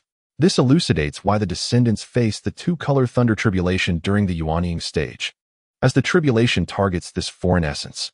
Observing Lin Mo, the elder smiled and remarked, Tianyuan City possesses a unique allure, not only due to our legacy of the original ascendants, but also because of the rapid cultivation pace and abundant resources found here. There are treasures that are unattainable in the 3 realms and 7 lands, making it highly desirable. Lin Mo mused that Tianyuan City not only houses the descendants of the original ascendants, but also attracts other local cultivators. Indeed, the elder chuckled. Our resources for cultivation are plentiful, with numerous magical artifacts and secret techniques that can significantly enhance the speed of cultivation, a tremendous allure for any cultivator. Some local cultivators even choose to remain here for extended periods, joining the Tianyuan Guard and becoming protectors of Tianyuan City. Lin Mo's eyes brightened upon hearing this, and he began to anticipate exploring the unknown powers within Tianyuan City. The elder cautioned, Tianyuan City is an ancient heritage, rich in treasures but fraught with peril. Should you wish to delve deeper, you must exercise utmost caution. Lin Mo, suppressing his excitement, humbly clasped his hands and expressed, Thank you for your wise counsel, esteemed elder. I shall remember it well. Having gleaned a substantial amount of information, Lin Mo returned to the dwelling assigned to him, contemplating his forthcoming path. Seated quietly in his quarters, he reflected on the events that had just transpired. Just as he was lost in thought, a sudden knock at the door interrupted his reverie. At that moment, a middle-aged man clad in azure battle armor entered. Greetings, fellow Lin Mo. I am Zhao Wugui, dispatched by the elder to welcome you to the Tianyuan Guard. The man said, offering a slight bow. Lin Mo hastily rose to return the greeting. Zhao Wugui exuded an imposing aura, clearly indicative of his profound cultivation at the void refinement stage. Lin Mo introduced himself, expressing his unfamiliarity with the surroundings as a newcomer. Zhao Wugui smiled and suggested that Lin Mo examine the map of Tianyuan City and his identification badge carefully, allowing him to gradually acclimate to the locale. In a month's time, he would officially join the Qingming Guard and commence his duties. Lin Mo accepted the map and badge, which bore the inscription Lin Mo of the Tianyuan Guard, and instantly understood that he had been integrated into the city's defense system. Thank you, esteemed senior, for your favor. I shall not disappoint your expectations, Lin Mo stated earnestly. Tianyuan City, situated on the fringes of the savage continent, served as the sole passage to that realm, abundant in resources and teeming with cultivators, harboring countless treasures. Zhao Wugui elucidated. Yet, we must remain vigilant against the incursions of foreign tribes from the savage world. Startled, Lin Mo inquired, Is Tianyuan City not formidable enough to fend off these invaders? We rely on the grand formation left by our ancestors, which remains perpetually active, forming a protective barrier. However, should a large number of high-ranking foreign entities breach this barrier, the collective strength of the city will be required for defense. Zhao Wugui replied with a grave expression. A sense of alarm gripped Lin Mo. it was evident that Tianyuan City's status was of great significance, and the task of safeguarding it was exceedingly vital. Continuing their conversation, Zhao Wugui elaborated on the two principal responsibilities of the guards within Tianyuan City. One responsibility involved rotational duties, where the allocation of spiritual stones was limited each year, necessitating guards to take turns fulfilling these basic obligations. While the rewards were modest, they ensured a stable acquisition of resources for cultivation and sustenance. The other responsibility entailed undertaking special missions assigned by the Elder Council, which typically carried significant risks but also offered substantial rewards. Such missions could involve repelling foreign invasions and maintaining the security of the guard city. Only high-ranking guards were permitted to accept these tasks, presenting a dual challenge of risk and reward, testing the strength and courage of cultivators. There are two types of guards in Tianyuan. One group is responsible for patrolling the city, receiving a fixed amount of low-level spiritual stones each year, while the other accepts tasks assigned by the elders, which are fraught with danger but yield generous rewards, Zhao Wugui explained. Lin Mo inquired whether he could freely choose his path, expressing his willingness to undertake arduous tasks as a show of gratitude. Zhao Wugui shook his head, stating, "At this stage, you will first be assigned to patrol the city to familiarize yourself with the environment.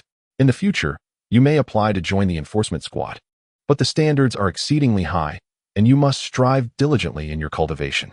Upon hearing this, Lin Mo understood and nodded, affirming, "I comprehend and will exert every effort to fulfill my patrolling duties, striving for progress." Zhao Wugui nodded in satisfaction, acknowledging that recommending Lin Mo to the elders was indeed a wise decision. This youth possesses remarkable perseverance and ambition. He is bound to become a valuable asset in the future. The Qingming Guard is composed of cultivators at the God transformation stage. Yet not all at this level belong to the Qingming Guard, Zhao Wugui elucidated. For instance, I am at the void refinement stage, but I do not belong to the Qingming Guard's ranks. Lin Mo nodded, "I understand.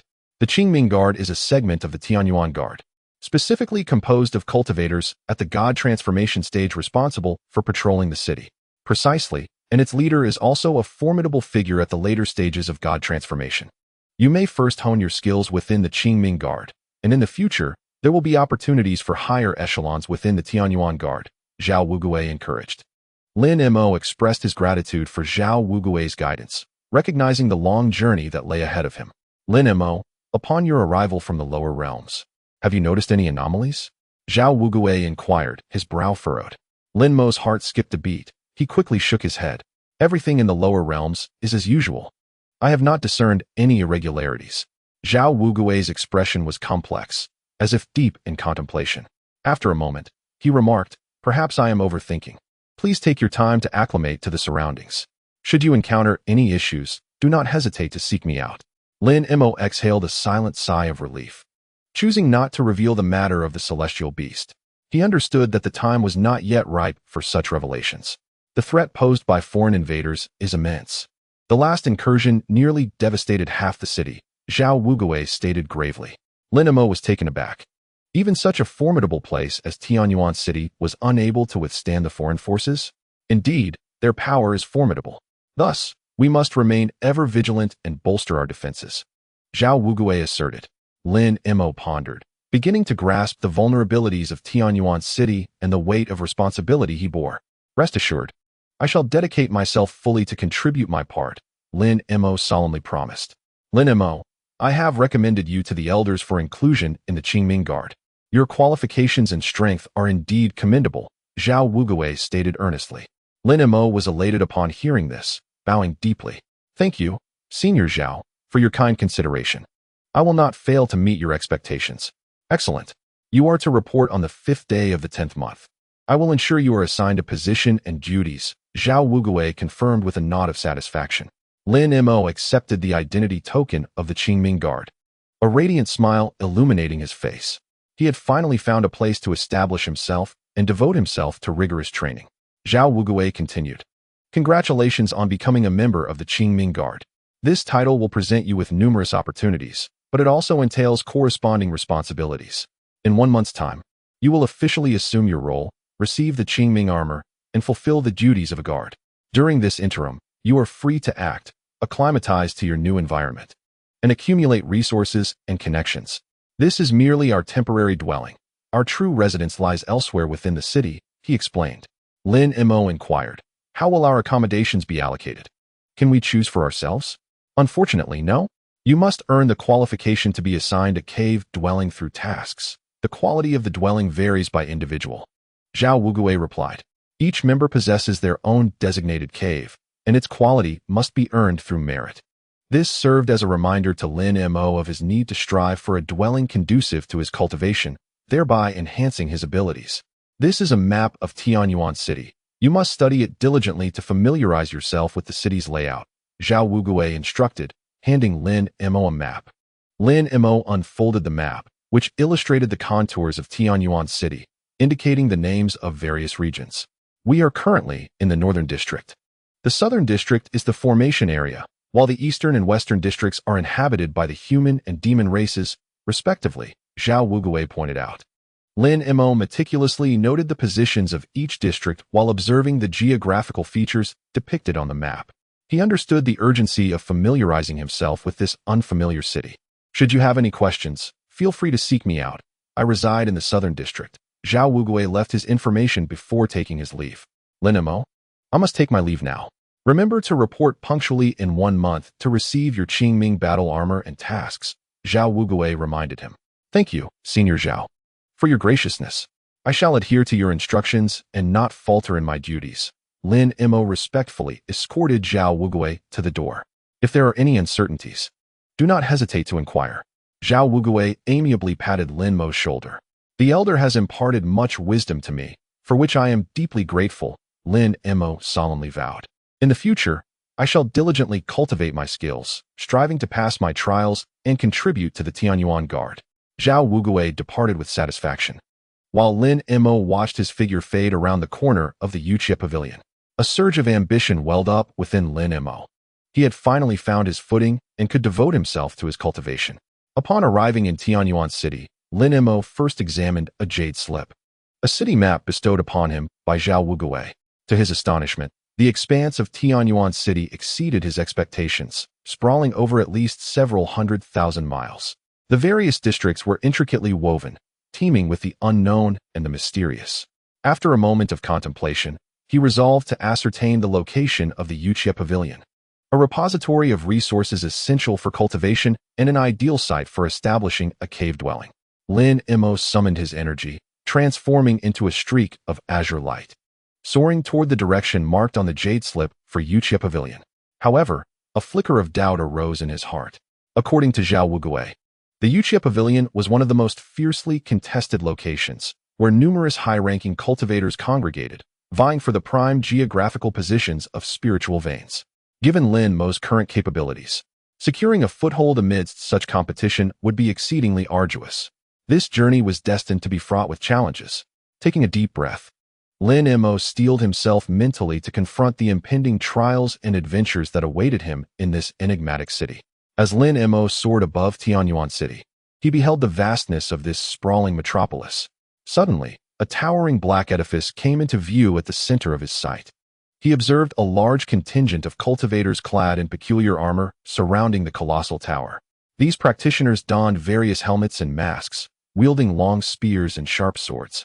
Adorned in battle attire of gold, silver, copper, and iron, patrolling the vicinity of the tower in an orderly fashion. Chapter 401. Lin Mo's interest was piqued. It appeared that this was a significant gathering place for the city's martial forces. These armored cultivators likely hailed from outside the city, stationed here to safeguard the Great Tower and the entirety of Tianyuan City. However, Lin Mo found it curious that just a few miles away from the tower, the cultivators he encountered were garbed in ordinary attire. It seemed that the activities of these armored warriors were confined to the vicinity of the tower. Lin Mo was unable to ascertain whether this was a deliberate strategy by Tianyuan City or a choice made by the armored cultivators themselves. Regardless, the distribution of power near the tower provided him with a general understanding. A considerable portion of Tianyuan City's strength appeared to rely upon these enigmatic warriors. Nodding slightly, Lin Mo continued his journey, for more pressing tasks awaited him. He drifted through the skies of Tianyuan City, meticulously observing the composition of power within this grand metropolis. Through the transparent facade of the tower, He witnessed the meticulously organized warriors engaged in training. They were distinctly categorized by the color of their armor. The bronze-clad warriors resembled fledgling cultivators in the body-refining stage, wielding long spears as they practiced their techniques in the lower levels of the tower. In contrast, those adorned in silver armor displayed a mastery over certain sword techniques, clearly exhibiting greater prowess than their bronze-clad counterparts. As Lin Mo's gaze shifted towards the pinnacle of the tower, he beheld enigmatic warriors adorned with black beast helmets and clad in obsidian armor emerging in a steady stream from the lofty gates. The stark contrast between these dark-armored sentinels and the yellow and white bronze-clad soldiers below was palpable. Lin Mo could sense that each of these black-armored warriors possessed at least the cultivation of the divine transformation stage. While observing, he also noticed several soldiers garbed in azure lightweight armor materializing from the tower's summit. Their movements were remarkably graceful, akin to phantoms gliding through the air. The deep blue of their armor indicated that these warriors had reached the void return realm, sending a shiver through Lin Mo. Through this observation, he had begun to grasp the true structure of power within Tianyuan City. The genuine might emanated from these mysterious warriors, stratified within the towering edifice. Consulting the map, Lin Mo swiftly located the Jade Pavilion. To his surprise, this establishment bore no distinguishing features from the surrounding architecture, merely standing at the corner of a bustling district as an exceedingly ordinary three-story building. Following the crowd, Lin Mo entered the first-floor hall of the pavilion, filled with the comings and goings of the Black Iron Guards. Casual inquiries revealed that this place catered to those newly arrived in Tianyuan City. To acquire superior cultivation resources, Lin Mo needed to ascend to the second floor. Ascending the staircase to the second floor, he found the atmosphere markedly more refined. Dozens of divine transformation cultivators, clad in robes, traversed the space with fragments of maps in hand. Their expressions hurried. Lin Mo approached an administrator to inquire about the caves. The administrator smiled and informed him that only relevant location information was provided here. The specifics depended upon each individual's fortune and capability. Nodding in understanding, Lin Mo realized that the Jade Pavilion merely served as a venue for the exchange of information and resources. The true contest occurred within the Spirit Vein Mountains. To secure a satisfactory cave dwelling, he needed to promptly select a target location for deeper exploration. Upon reaching the second floor of the Jade Pavilion, Lin Mo noticed a stark contrast in the environment. The ground was laid with exquisite jade tiles, surrounded by intricately carved screens. And the presence of divine transformation cultivators moving about exuded an air of honor and tranquility. He observed that these cultivators were engrossed in their fragments of maps, seemingly deciphering crucial intelligence. An elaborate map unfurled on a side table, delineating the three surrounding mountain ranges: Wulong Mountain, Tianyuan Mountain, and Xiongli Mountain. Each of these ranges appeared to be coveted spiritual lands, each possessing its unique attributes. Stopping a middle-aged man with purple-trimmed robes, Lin Mo inquired about the situation here. The man courteously explained that the map recorded the specific locations of the three major spirit vein mountains in the vicinity. These mountainous regions encompassed numerous paradisiacal caves, highly sought after by many advanced cultivators. Lin Mo paused before the map, his brow furrowing. He understood that the choice of which mountain range to establish a cave would directly influence his path of cultivation. The competition and opportunities within the city were fraught with uncertainty, compelling him to judiciously weigh each option. Wulong Mountain was the most popular, abundant in spiritual energy and resources. Yet this very allure rendered it the most fiercely contested spiritual land. Tianyuan Mountain, while second in desirability, offered relatively abundant resources with a slightly lower intensity of competition.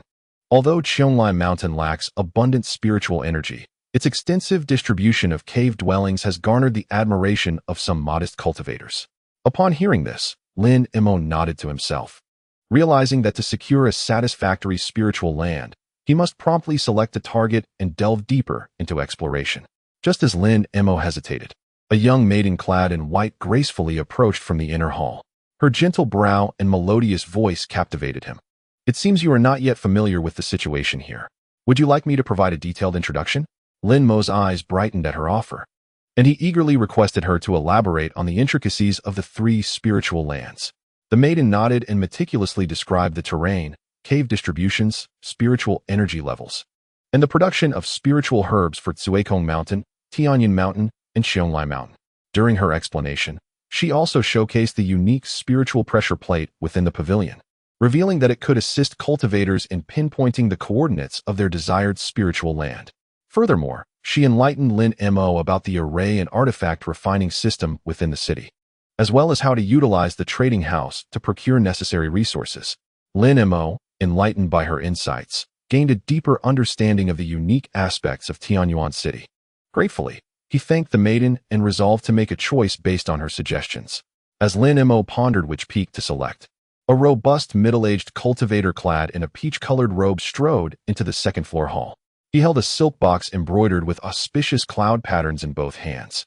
Approaching the reception area where a man in a purple robe stood, "I have discovered a young silver immortal herb at Wanju Mountain, and I wish to exchange it for a cave dwelling on Cuekong Mountain." The man respectfully opened the box, revealing a thumb-sized silver herb nestled within. The purple-robed man glanced at it and nodded. "Indeed, this is silver immortal herb, though it is somewhat undercooked. However, I can arrange a spiritual land on Tianyin Mountain for you."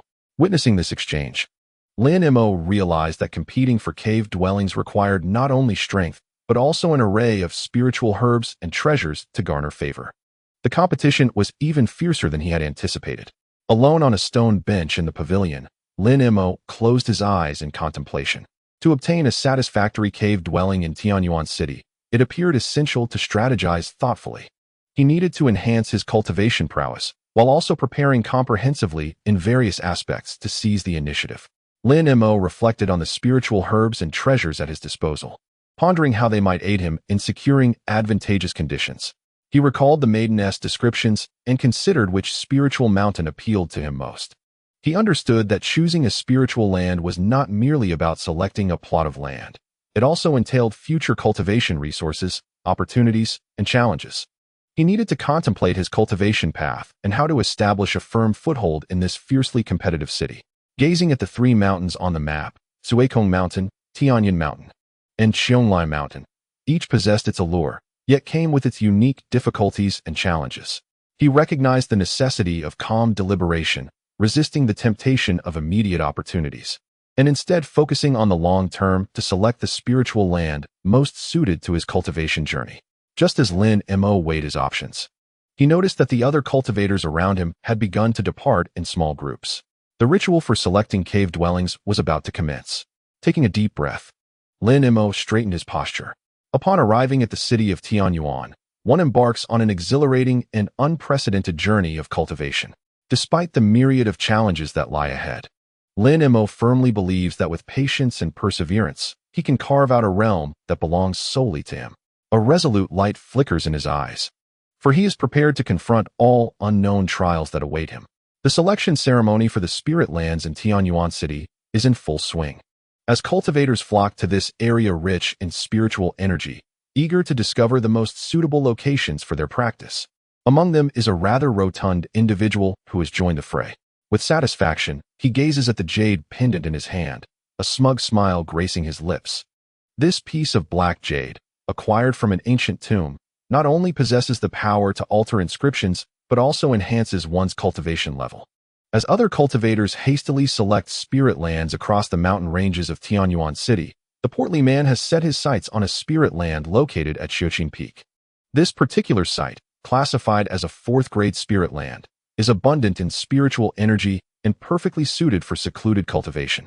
Just as he is about to claim this spirit land, a late-stage transformation cultivator also casts an eye upon it. The two lock gazes, neither willing to concede. The rotund man's mind races, and a cunning plan formulates. He discreetly gathers his true energy and channels it into the jade pendant, watching as the four-character inscription gradually transforms into 5. You see, I must have misjudged. This is actually a 5th-grade spirit land. Please, go ahead and choose. As a mere early-stage transformation cultivator, how could I possibly compete for such a prized location? He smiles disarmingly at the other cultivator. The latter, casting a wary glance, consults his map. While it clearly denotes the site as a 4th-grade spirit land, the jade pendant's alteration seems to suggest otherwise. Other cultivators present also turn their attention, murmuring amongst themselves. Well, if it truly is a 5th-grade spirit land, I shall concede it to you. I will seek out another location, the cultivator declares, choosing to withdraw. With a discreet sigh of relief, the rotund man promptly claims the spirit land for himself. Other cultivators do not contest further, for it is reasonable that someone of his cultivation level would opt for a 5th-grade site. Through this clever ruse, he adeptly sidesteps competition and secures a location ideally suited for his cultivation. Meanwhile, Lin Mo, as a newly ascended cultivator in Tianyuan City, is also in search of an appropriate spirit land for his practice. He harbors no desire to compete with others. After all, having just set foot in this unfamiliar realm, he prefers to cultivate discreetly and avoid unnecessary conflicts. Arriving at Xiongli Mountain, he finds the spiritual energy here to be notably less potent than in other peaks. Most cultivators have congregated in more favorable spirit lands, leaving this area notably quiet. Lin Mo meticulously searches and selects a secluded cave as his spirit land. He pays little heed to its quality, for he is modest by nature and wishes not to draw attention to himself. In the path of cultivation, one seeks movement within stillness and finds freedom in simplicity. Why must one engage in a life-or-death struggle? Just as Lin Mo prepares to enter the cave and set up his space, a mid-stage transformation cultivator rushes over. Fellow cultivator, do not be hasty. I have long had my eye on this cave and intended to spar with you to see who is more deserving of this place. Lin Mo cast a glance at him and calmly replied, I am merely a fledgling ascendant cultivator, my skills still rudimentary. How could I dare to compete with a fellow cultivator? If you deem this cave suitable, please proceed. I shall seek elsewhere. Yet the man would not relent. Pressing forward aggressively, I have heard that ascendant cultivators often bring with them a wealth of rare treasures. Although this cave appears unremarkable, I am drawn to its spiritual attributes, which align with my cultivation method. A contest between us might not guarantee your victory. Lin Mo furrowed his brow, poised to respond, when a figure clad in a blue robe approached leisurely. Hey, troubling a newcomer is rather unseemly. Are you attempting to recreate the events of my arrival? The blue-robed man stepped forward, narrowing his eyes as he scrutinized the mid-stage transformation cultivator. Blue brother, you too have come to this spiritual ground in search of treasures? The man's expression shifted, his tone becoming noticeably more humble. Indeed, I have set my sights on Mount Xiongli, intending to find a cave to enter secluded meditation. The blue-robed man replied nonchalantly. A purple-robed giant also approached, chuckling, Blue brother, do you have preparations for your next tribulation? Last time you narrowly escaped the 6th tribulation. Surely this time you must be well prepared. However, in such a remote place as Mount Xiongli, one might find the spiritual energy insufficient to aid in your success. Lin Mo felt a jolt of realization. This blue-robed man was formidable, having survived 6 tribulations, his prowess not to be underestimated. Moreover, even the purple-robed giant was deferential towards him, indicating he possessed considerable backing. The blue-robed man scrutinized Lin Mo, observing the cave he had chosen. Humph, newcomer. You dare to select such a dilapidated cave? Surrender it to me, or we shall have a proper contest. My master always said, in the realm of cultivation, there are no free lunches, one must fight for their treasures. Lin Mo smiled slightly and replied with composure, I appreciate your guidance, esteemed brother. I, Lin Mo, am rather dull-witted and do not presume to belittle myself. Since I have chosen this place, I hope to cultivate in peace and wish to avoid conflict with you all. Haha, you are indeed an amusing fellow. However, I advise you not to make an enemy of me, lest you invite disaster. The blue-robed man sneered, malevolence radiating from him. Lin Mo's expression darkened as he said solemnly, I am well aware of my limits. I hope you all will allow me the tranquility to cultivate. The tension between them escalated, ready to erupt. Other cultivators turned their attention, seemingly eager for a fierce showdown. The blue-robed man and Lin Mo stood in a standoff, while the onlookers remained still, awaiting the outcome of this charged confrontation. In contrast, the purple-robed giant maintained an indifferent demeanor, watching the spectacle unfold with great interest. Fellow cultivator, are you simply going to watch as Blue Brother bullies this newcomer? One cultivator ventured cautiously. Bully? I see only someone selecting poorly and clashing with Blue Brother's opinions. I do not involve myself in disputes over territory, the purple-robed giant replied coolly, closing his eyes to meditate. Lin Mo noted the purple-robed giant's lack of intervention, realizing that in this realm of cultivation, the law of the jungle prevailed. To safeguard one's territory, one must rely solely on their own strength. The other cultivators remained silent, offering no assistance to Lin Mo, merely waiting for the impending clash. Why should you take offense, Brother Lon? I, Lin Mo, have only recently begun my cultivation and have chosen this secluded place for practice, with no intention of encroaching upon your territory. We may each pursue our paths in solitude. How delightful that would be, Lin Mo spoke calmly. You certainly possess the gift of eloquence. Very well, let me test your true capabilities. The man in the blue robe scoffed coldly, channeling his vital energy in preparation for a confrontation. Are we to compete? Then I shall accompany you to the end. Lin Mo's eyes gleamed with a cold light as he readied himself for battle. Both Lin Mo and the man in the blue robe were locked in a stalemate, neither willing to yield. The surrounding cultivators exchanged glances, uncertain of how the situation would unfold. This tense standoff left everyone present feeling awkward. Neither Lin Mo nor the blue-robed man wished to back down, yet the consequences of an actual fight were unpredictable. This fellow is rather obstinate. It seems only strength can speak here, the blue-robed man mused. However, his cultivation level was evidently superior, making it difficult to foresee the outcome of their clash. Should he act out of anger and harm the newcomer, it was unlikely that the burly man in purple would stand idly by. The onlookers whispered among themselves, speculating on the direction of the impasse. Lin Mo and the blue-robed man remained on edge, neither willing to take a step back. In this moment of heightened tension, the plump man approached the man with drooping eyebrows and spoke softly. Friend, you should be wary of Lin Mo, the plump man cautioned. Do you know of his background? The man with drooping eyebrows inquired dismissively. He is merely an early-stage cultivator. What significance could he possibly hold? He is a newly ascended cultivator, said to have received the legacy of an ancient clan elder, concealing unfathomable strength. You must be cautious, the plump man replied mysteriously. On what grounds do you claim he possesses the legacy of an ancient clan elder? The man with drooping eyebrows questioned, his skepticism evident. According to the Celestial Ascension Registry, he ascended alongside an ancient clan elder. This individual has lived in seclusion for many years and has never taken a disciple. Lin Mo has likely inherited his true teachings. The plump man explained. Then I shall hold nothing back. Thank you for the warning, Brother Jean. In 3 days, I shall claim his head. The man with drooping eyebrows declared, a fierce glint in his eyes. The plump man smiled slightly and departed. His words successfully ignited the fighting spirit within the man with drooping eyebrows, solidifying his resolve to defeat Lin Mo, observing their clandestine conversation. Lin Mo surmised they were discussing matters related to himself, yet he felt no fear. Once the plump man had left, the man with drooping eyebrows regained his composure and turned to Lin Mo. Since you refuse to concede, let us settle this in 3 days, he proclaimed before turning to leave. The man with drooping eyebrows arrived at a private chamber, where a middle-aged man clad in emerald robes awaited him.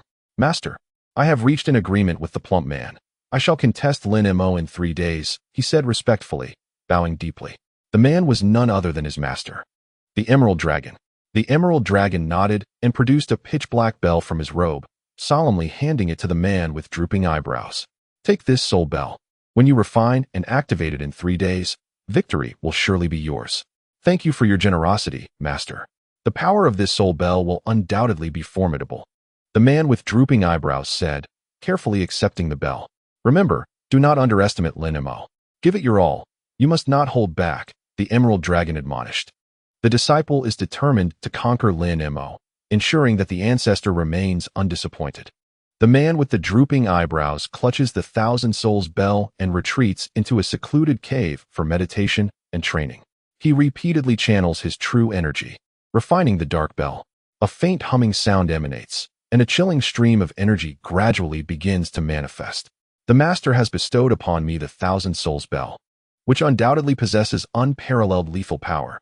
Today, I shall claim Lin Mo's head, declares the man with the drooping eyebrows, his eyes glinting with a sharp cold light. While the bell in his hand emits a mournful wail, seemingly foretelling a storm of bloodshed. Meanwhile, Lin Mo has departed from the Jade Palace, soaring towards his newly chosen spiritual territory. As he approaches the outskirts of Tianyuan City, he observes the towering city walls encircled by a multitude of patrolling guards moving about on the ramparts. A thick fog envelopes the city, obstructing outsiders from peering in. As Lin Mo attempts to enter the city, 2 guards intercept him, demanding his name and origin. After he discloses his information, the guards consult a jade slip before allowing him passage. It appears that the defenses of Tianyuan City are exceptionally stringent, with multiple measures ensuring the safety of its interior. Lin Mo cannot help but marvel at the city, renowned as the foremost in the spirit realm. As Lin Mo flies over the urban expanse, he notices a luminous barrier dividing the city into two halves. To the north lies the bustling territory of the human race, with various towers and buildings standing in close succession. To the south resides the domain of the demon race, where ancient trees soar high and spiritual beasts roam freely. Each race governs its own territory, coexisting without encroachment. At the city's heart stands an imposing azure tower, connecting both regions. This is the Elder Tower, where matters of joint interest are deliberated. Gazing at the Elder Tower, Lin Mo senses the mystique of the spirit realm. He understands that in this world, the strong command respect, and the path of cultivation is destined to be arduous and lengthy. Gradually, he descends onto a small hill approximately 20 miles from the Elder Tower. Nearing the boundary of Tianyuan City, he gazes into the distance, observing the tower piercing the clouds, shrouded in a dense azure mist, with a lattice-like array of runes faintly flickering along its surface. The tower, while not grand in appearance, exudes an extraordinary sense of pressure. Lin Mo reflects on his previous existence as a wandering cultivator in the human realm, where interaction with such high-level practitioners was nearly impossible. Yet now, in the spirit realm, he has the opportunity to seek their guidance, a crucial aspect for his cultivation. Just as he is lost in thought, a sudden beastly roar erupts from behind him, and a colossal figure emerges from the woods, lunging towards Lin Mo. Turning around, Lin Mo discovers a gigantic leopardling beast, its blood-red eyes exuding raw ferocity. This is a mutated spiritual beast, a fusion of leopard and ling bloodlines, possessing the strengths of both. It appears exceptionally fierce, radiating a chilling aura of murderous intent. Lin Mo's expression darkens as he swiftly forms hand seals, summoning 72 golden flying swords that hover around him. The leopardling beast seems to sense Lin Mo's formidable presence, hesitating momentarily, yet its primal instincts drive it to charge forward. With a flick of his right hand, Lin Mo arranges the flying swords into a net, ensnaring the beast within. The creature, enraged, thrashes against the sword net, but finds itself unable to breach Lin Mo's formation. It seems I must subdue you first before I can pursue my cultivation undistracted, Lin Mo states coldly. Retrieving a black spiritual beast ring from his storage ring and gently directing it towards the leopardling beast. The beast seemed to sense danger and began to struggle wildly. However, Lin Mo's magical prowess was unfathomable, and soon the spirit beast collar fell around its neck, emitting a resonant hum. The struggles of the leopard-scaled beast gradually weakened, and it ultimately lay on the ground, its eyes still glimmering with fury. I offer you a choice. Awaken your consciousness and become my mount, or remain ensnared in this spirit beast collar for a century, Lin Mo spoke coldly. He brought the leopard-scaled beast back to his secluded cave, a sanctuary fortified with various magical arrays capable of confining this mutated spirit beast. The leopard-scaled beast continued to roar and struggle, its limbs and tail incessantly battering against the cave walls, seemingly attempting to shatter the restraints. You unrefined creature, witness how I will tame you, Lin Mo bellowed. With a clasp of his hands, a powerful force enveloped the leopard-scaled beast, forcing it to kneel, immobile. This is your final warning. Should you refuse to awaken your consciousness, I shall implant a celestial curse upon you, and you will be trapped in this spirit beast collar for 100 years. The leopard-scaled beast continued to howl, impervious to his threats. Lin Mo let out a cold laugh, extending his finger and gesturing in the air, a blood-red talisman materializing at his fingertip. You leave me no choice. I shall now embed the celestial curse within you, utilizing my true blood as a medium. Just as Lin Mo was about to cast the spell, a sudden golden light erupted from the beast's eyes, and it spoke. I shall awaken my consciousness and become your mount. Please spare me. A faint smile graced Lin Mo's lips as he withdrew the talisman. Excellent. I knew you would make the right choice. From this moment forth, you are my mount and must obey my commands unconditionally.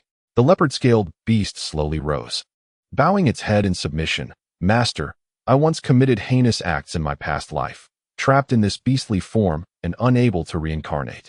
Thanks to your salvation from peril, I vow to follow you to the ends of the earth. Lin Mo nodded in satisfaction, gently patting the beast's head. Very well. You shall cultivate in this cave for 3 days while I attend a competition. I will seek you out once it concludes." With that, Lin Mo transformed into a gust of wind and vanished from the cave. He needed to hasten his retreat to cultivate and prepare for the impending conflict 3 days hence. Within the cave, fragrant incense wafted as Lin Mo sat cross-legged within the magical array. To confront the challenges of the upcoming competition, he must restore his full strength. First, he retrieved 72 flying swords, inspecting each one meticulously. Some had sustained damage during recent battles and required repair. He took out precious materials from his storage ring, replenishing the sword bodies with spiritual energy. After tending to the flying swords, Lin Mo then produced the Void Heaven Cauldron, a creation of extraordinary power forged from years of collecting rare materials. Upon careful examination, he discovered several cracks on the cauldron's body, necessitating the infusion of more precious resources for repair. 3 days of seclusion passed in the blink of an eye, and Lin Mo restored all damaged artifacts to their original condition. On the final day, he meditated within the magical array, practicing the secret arts of the Xianmen, elevating his magical power to its peak, ensuring he was thoroughly prepared for the battle to come. 3 days later, Lin Mo released the mutated leopard-scaled beast. It had shed its wildness, transforming into a spirit serpent coiled at Lin Mo's feet. "Master, what are your commands?" The serpent inquired, its voice deep and melodious. Lin Mo nodded. This was the true manifestation of a tamed spirit beast, now completely subjugated. He once again retrieved the black spirit beast ring, lightly tapping it above the spirit serpent's head before fastening it around its neck. "From this day forth, you shall be my spirit beast, bound to obey my commands. This ring is infused with my essence, rendering betrayal impossible," Lin Mo stated with a calm demeanor. "Yes," the spirit serpent replied with a bow. "I have completed my tribulations from my previous life, and with your enlightenment, I vow to follow you unto death." Pleased, Lin Mo stored the spirit beast ring away and gently stroked the serpent's head. "Very well, I shall now proceed to the Guangwu Hall. Accompany me and ensure my safety." The spirit serpent bowed once more as Lin Mo mounted its back, guiding it forward. His expression was composed. He had prepared himself for battle, determined to make his name known in this contest for the spirit land, showcasing his strength for all to witness. As Lin Mo rode the serpent towards the Guangwu Hall, he closed his eyes in contemplation, continuing to refine his own magical power. Soon, the entrance walls of the Guangwu Hall came into view. Lin Mo gracefully dismounted the serpent and approached the city gate. "Here we part ways. I shall enter alone," Lin Mo instructed the serpent. The spirit serpent raised its head gently. "Master, take care." Lin Mo nodded slightly and strode into the city gate. Inside, several formidable figures had already assembled, all contenders for the spirit land. Lin Mo scanned the surroundings and locked eyes with a pair of cold gazes, none other than the drooping-browed man he had encountered days prior on the street. Upon arriving at the entrance of the Guangwu Hall, Lin Mo did not enter immediately. Instead, he sought a secluded spot and began to meditate with eyes closed. He activated the Xianmen heart technique, swiftly transforming the spiritual energy within his dantian into magical power. Lin Mo understood that he must exert himself fully in this endeavor, leaving nothing to chance. He concentrated his power into 72 golden flying swords, which radiated a dazzling brilliance due to the immense magical energy infused within them. He then directed a portion of this power into his body, enhancing his defensive capabilities. In the final moments, Lin Mo sat in stillness, adjusting his mindset to its optimal state. He recognized that to stand out in this contest for the spirit land, strength was of utmost importance. After a fragrant stick of incense had burned, Lin Mo opened his eyes, rising calmly and striding towards the Guangwu Hall. He felt thoroughly prepared and determined not to squander his efforts. Entering the Guangwu Hall with measured strides, he found it filled with numerous cultivators, all strong contenders for the spirit land qualification. Lin Mo surveyed the room, once again meeting the icy gaze of the drooping-browed man, who scrutinized him with a hint of disdain. "Boy, with your level of cultivation, do you dare to participate in the contest for the spirit land?" The drooping-browed man smirked. Lin Mo replied coolly, "Thank you for your concern. I am well aware of my own abilities. Rest assured, I will not be a burden to you." The drooping-browed man snorted in response, choosing to remain silent. At that moment, a disciple from the Yuchia Pavilion announced the official commencement of the contest, instructing all participants to enter the arena. Taking a deep breath and adjusting his attire, Lin Mo boldly stepped into the arena. His first opponent awaited him in the center, and as he faced a man clad in a blue robe, their eyes met. Chapter 403. The beginning with the command from the head disciple. Lin Mo and the blue-robed man struck simultaneously. Lin Mo swept his palms, and the 72 golden flying swords transformed into a streak of golden light, hurtling towards his adversary.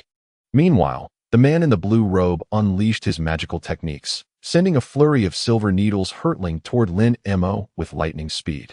The two assaults collided in the arena, producing a thunderous roar. Lin Mo's flying sword and his opponent's silver needles clashed violently, both being repelled. This was merely the first exchange, with neither party gaining a clear advantage. Observing his sword being deflected, Lin Mo swiftly retreated a few steps, his right hand sweeping through the air as 72 flying swords converged, transforming into a golden dragon that roared toward the man in blue. Simultaneously, his left hand delved into his robe, retrieving the celestial treasure cauldron. "Behold my dragon cauldron, which shakes the heavens and devours the earth," Lin Mo shouted, as the golden dragon and the cauldron unleashed their formidable power, enveloping his adversary. This strike sent the man in blue soaring over 10 paces, crashing to the ground. Gasps erupted from the audience. Lin Mo retracted his treasures, standing calmly in the arena. The man in blue rose, his expression somewhat disheveled. He regarded Lin Mo intently, seemingly reassessing his strength. "Though your cultivation is shallow, you wield such a treasure. It appears that ascenders are indeed extraordinary," he remarked. Lin Mo replied nonchalantly. "Treasures are mere external objects. True strength lies in one's cultivation. I appreciate the duel. It has illuminated areas where I must strive to improve." With that, he bowed to the man in blue and strode out of the arena. This initial victory bolstered his confidence against future opponents. Lin Mo's triumphant debut ignited curiosity among the audience, who were eager to learn more about this enigmatic ascender. However, the expressions of the man with the drooping eyebrows and his companions darkened. Lin Mo's display of strength at the outset posed a considerable threat to them. "Big brother, this fellow is formidable," the rotund man whispered to the drooping-eyed man. "Humph, a mere ascender, with such meager cultivation, dares to contend for the spirit land." The drooping-eyed man scoffed. "Soon, you shall witness the vast chasm that exists between heaven and earth." Lin Mo remained oblivious to their murmurs, and even if he were aware, he would not have cared. During his journey, he had inquired and learned that the drooping-eyed man was surnamed Wang. However, this knowledge held little significance for him, as the competition for the spirit land was still paramount. The battle for the spirit land commenced in earnest, with Lin Mo and the man surnamed Wang simultaneously launching their attacks. Lin Mo's 72 golden flying swords sliced through the air like daggers, while the celestial treasure cauldron emanated a powerful aura, poised to reveal its might. The man surnamed Wang cackled sinisterly, retrieving an ancient bell from his robes, its surface etched with the passage of time. "Let me show you my 1,000 souls bell," he exclaimed as he violently rang the bell. A resounding hum echoed, and within the sound, one could faintly hear the cries of the mortal realm. He manipulated the 1,000 souls bell, unleashing a torrent of potent blue sand clouds that swirled around him.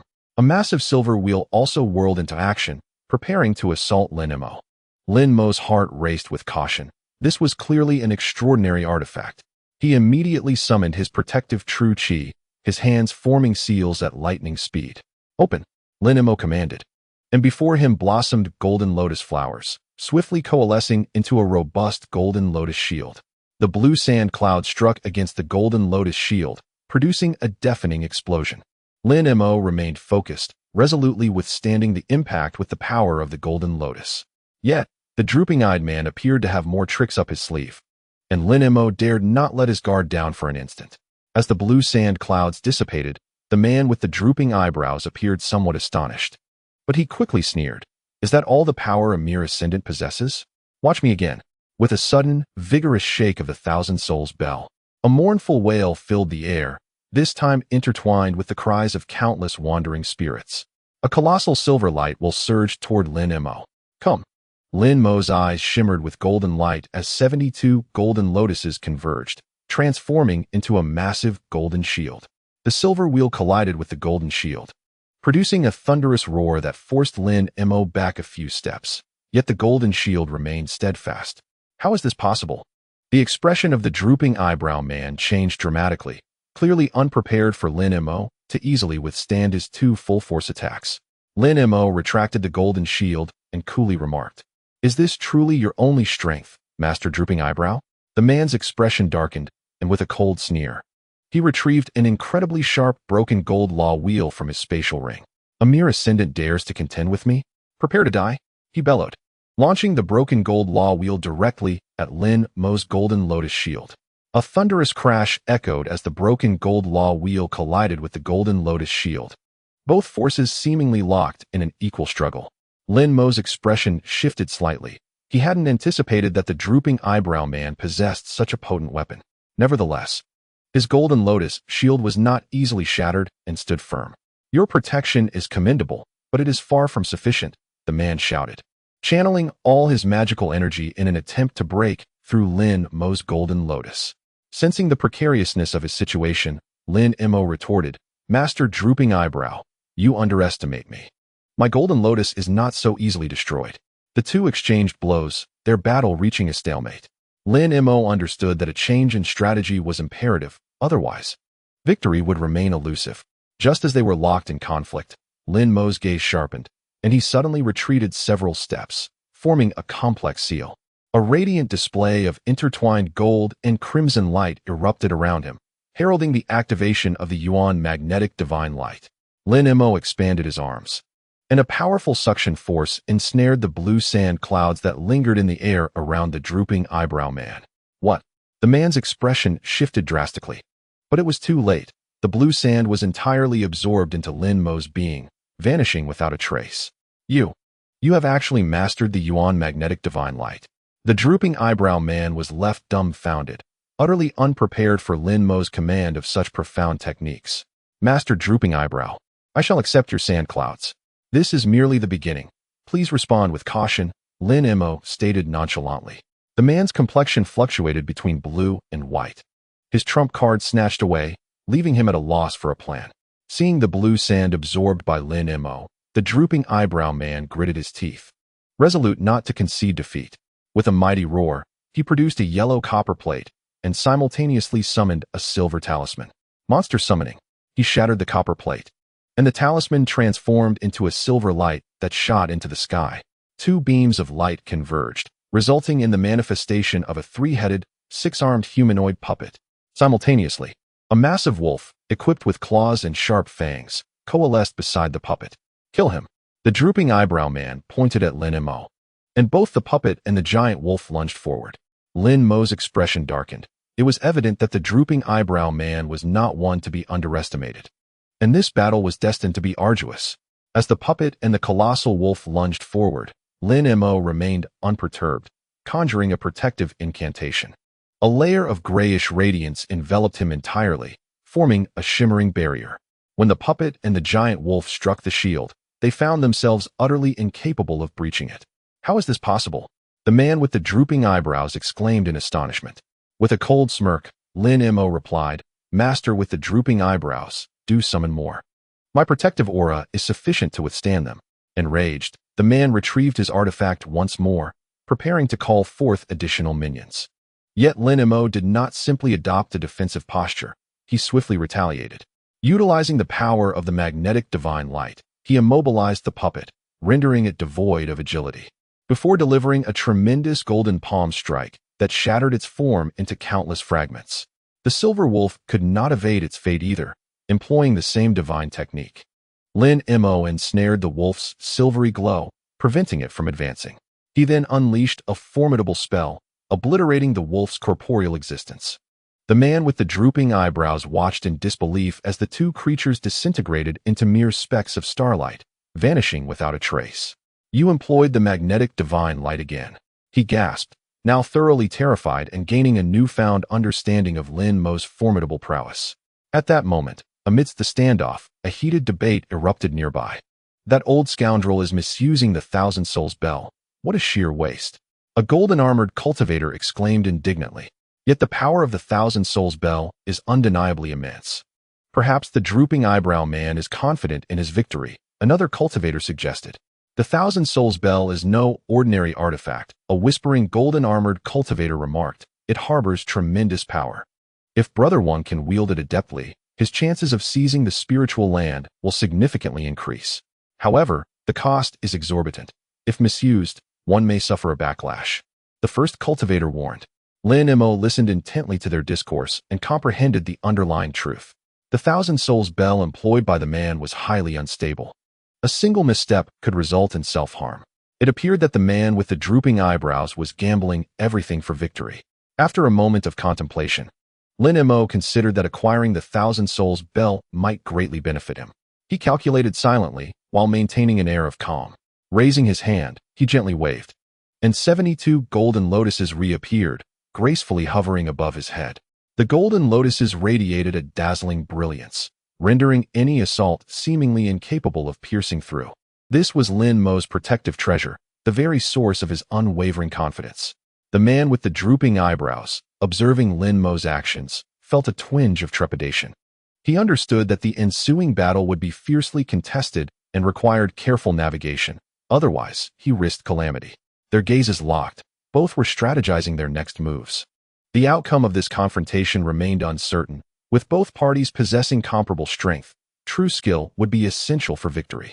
After a moment of deliberation, the man with the drooping eyebrows resolved to gamble everything once more and continue utilizing the Thousand Souls Bell. The Thousand Souls Bell presents an unparalleled opportunity, he muttered to himself, his eyes flickering with contemplation. However, its use will deplete a considerable amount of my true essence and soul power. If I am not cautious, I may find myself in dire straits. He understood the steep cost associated with the artifact. Each use would erode centuries of his cultivation.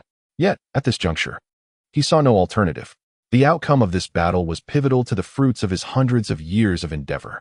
Securing the spiritual land would allow him to swiftly enhance his cultivation through the celestial spiritual energy. This is a once-in-a-lifetime opportunity, even if it comes at a heavy cost. The man with the drooping eyebrows is willing to pay it. Youngster, allow me to demonstrate the true power of the Thousand Souls Bell, he sneers. Shaking the bell once more, a beam of golden light shoots towards Lin Mo, and the battle once again reaches a stalemate. At that moment, the man produces a piece of brass and chants a spell, summoning a massive monkey puppet. Simultaneously, a gigantic wolf emerges beside it, growling ominously. The monkey puppet, entirely black with sharp fangs and claws, possesses piercing eyes brimming with ferocity. It swings its 6 arms and emits a terrifying roar as it lunges at Lin Mo concurrently. The enormous gray wolf pounces with its razor-sharp fangs dripping with saliva, also aiming for Lin Mo. The two creatures approach with overwhelming force, their presence formidable. Lin Mo's expression darkens. It is evident that the monsters summoned by the man with the drooping eyebrows are formidable indeed. Come forth. Lin Mo's eyes blaze with golden light as 72 golden lotuses begin to rotate slowly above his head, preparing to face the impending assault from the two beasts. A resounding crash echoes as the monkey puppet and the gray wolf collide with the golden lotus shield, unable to breach it even slightly. Seeing the two monsters fail to penetrate the shield, the man's expression shifts dramatically. Meanwhile, a cold smile flickers in Lin Mo's eyes as he silently recites a spell. A beam of golden light shoots forth from the lotus, reducing the gray wolf to ashes. Impossible, the man exclaims in horror. The monkey puppet, witnessing its companion's defeat, lets out a furious roar and frantically strikes the shield with its 6 arms. At that moment, Lin Mo forms a hand gesture, unleashing a powerful suction force that draws the monkey puppet into his grasp. With a mere flick of his hand, the puppet disintegrates into specks of starlight, vanishing without a trace. The man's face turns pale, rendered speechless. He never anticipated that Lin Mo's strength had escalated to such heights. As the man stands in shock, a glint of cold light flashes in Lin Mo's eyes. He lets out a commanding shout, invoking the Great Transformation Sutra, unleashing a wave of gold and crimson light that surges from within him, directly assaulting the man's consciousness. This technique targets the mind directly, wielding tremendous power. With a swift motion, his mental energy darts towards the man like lightning. This time, he employs the formidable attack skill known as the Mind Piercer from the Great Transformation Sutra. The mental energy pierces through the assaults of the puppet and the gigantic wolf, striking the man with precision. The man emits a chilling scream as his body suddenly loses control and collapses to the ground. The power of the Thousand Souls bell is interrupted, its chimes fading away, leaving the man's spirit severely shaken and engulfed in agony. Lin Mo seizes the opportunity without granting him a moment to breathe, swiftly launching a counterattack, determined to conclude this fierce battle. This confrontation will determine the fate of the spiritual realm and showcase his own strength and wisdom. The man with the drooping eyebrows let out a piercing scream, his body suddenly losing control and collapsing to the ground. Chapter 404. The Disruption of the Thousand Souls Bell's Power. The sound of the bell dissipated, leaving the man greatly shaken, plunging him into torment. Lin Mo did not grant him a moment's respite. He swiftly launched a counterattack, determined to seize the opportunity to conclude this fierce battle. This confrontation would determine the ownership of the spirit realm and showcase his own strength and wisdom. The duel between Lin Mo and the man escalated to an intense climax. Recognizing Lin Mo's formidable prowess, the man resolved to unleash the soul attack from his ultimate weapon, the Thousand Souls bell. This bell emitted extremely high-frequency sound waves, directly assaulting the opponent's consciousness. With his hands raised high, he chanted an incantation, and suddenly, a visible sound wave erupted from the bell, hurtling towards Lin Mo. Lin Mo felt a sharp pain in his eardrums, a deafening hum resonating in his mind, and his consciousness was severely impacted, nearly spiraling out of control. Yet, he took a deep breath, forcibly suppressing the tremors in his body, focusing his energy to resist the onslaught of sound waves. Gritting his teeth, golden halos radiated around him, the power of the great transformation technique coming into play. Just as he felt on the verge of collapse, he suddenly opened his eyes wide, casting a spell with his hands. A colossal wave of golden spiritual energy surged forth like a tsunami, striking the man with unerring accuracy. Caught off guard, the man was violently propelled backward by the immense mental force, crashing to the ground with a pained wail. The Thousand Souls bell slipped from his grasp, producing a crisp sound as it fell. Lin Mo exhaled deeply, his complexion slightly pale. The force of that strike was not to be underestimated, but he had also paid a hefty price. Nevertheless, he had at least temporarily subdued the man, bringing him a semblance of relief. Noticing the Thousand Souls bell lying on the ground, Lin Mo understood that he could not allow it to continue unleashing its power. He immediately focused his mind, invoking the Golden Lotus divine ability from the Great Transformation Technique. A magnificent golden lotus slowly blossomed above his head. With his intent, he directed the golden lotus towards the Thousand Souls bell, quickly enveloping it within its petals. The lotus radiated dazzling brilliance, seemingly intent on melting the bell. However, to Lin Mo's astonishment, the dark silhouette within the bell remained entirely unscathed by the lotus's light, maintaining its complete form. What kind of power is concealed within this Thousand Souls bell? Lin Mo pondered, but for now, he could only seal it with the golden lotus. The lotus gradually contracted, securely wrapping the bell deep within its petals. At that moment, a long, mournful wolf howl resonated from behind Lin Mo. As a massive black wolf appeared silently like a specter, its claws lunging towards his back. Just as the golden lotus enveloped the Thousand Souls bell, Lin Mo sensed the imminent danger and executed a swift backflip to evade the lethal strike. As he landed, the enormous black wolf materialized before him, its eyes glowing red, fangs bared, and its forepaws poised to strike. With lightning reflexes, Lin Mo seized the wolf's paws, twisting forcefully and sending it hurtling away. The black wolf crashed heavily to the ground, roaring in fury as it lunged forward once more. The two engaged in a fierce battle, the wolf's savage assaults failing to overwhelm Lin Mo, whose agile movements swiftly revealed the creature's vulnerabilities. With a precise strike, he landed a blow to the wolf's neck. A sharp crack echoed through the air as Lin Mo twisted the wolf's head with lethal force. To his astonishment, the decapitated head continued to thrash wildly. Its jaws clamped tightly around Lin Mo's arm, blood streaming freely. Frowning, Lin Mo brought down his left hand like a blade, severing the head from the body. Yet, the head remained fiercely biting onto his arm. What kind of monster is this? Lin Mo scrutinized the wolf's head and discerned a wisp of black smoke swirling within. A revelation struck him. It was being controlled by some dark sorcery. With a cold smirk, he pressed down on the wolf's head with his right hand, chanting an incantation. A burst of silvery flames erupted, engulfing the head in an instant. It let out a mournful wail before disintegrating into ashes. Lin Mo shook off the blood from his arm and calmly surveyed his surroundings, aware that greater challenges lay ahead and that vigilance was paramount. Taking a deep breath, he activated the Great Transformation technique, channeling pure yang energy to heal his arm. The bleeding ceased, and the wound gradually mended. Just as the wolf's corpse fell, Lin Mo felt an overwhelming presence approaching from behind. He executed a swift backflip, narrowly avoiding a powerful punch. "Who goes there?"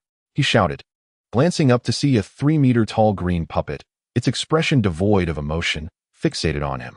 In its right hand, it wielded a massive iron hammer, striking towards the void celestial cauldron. Though cracks marred the surface of the cauldron, it steadfastly withstood the puppet's onslaught. Lin Mo squinted, meticulously examining the puppet's structure until he spotted a flickering point of energy at its nape. "Found your weakness," he thought, a slight smile curling on his lips. He reversed his palms and unleashed 10 beams of golden light, targeting the critical point at the puppet's neck.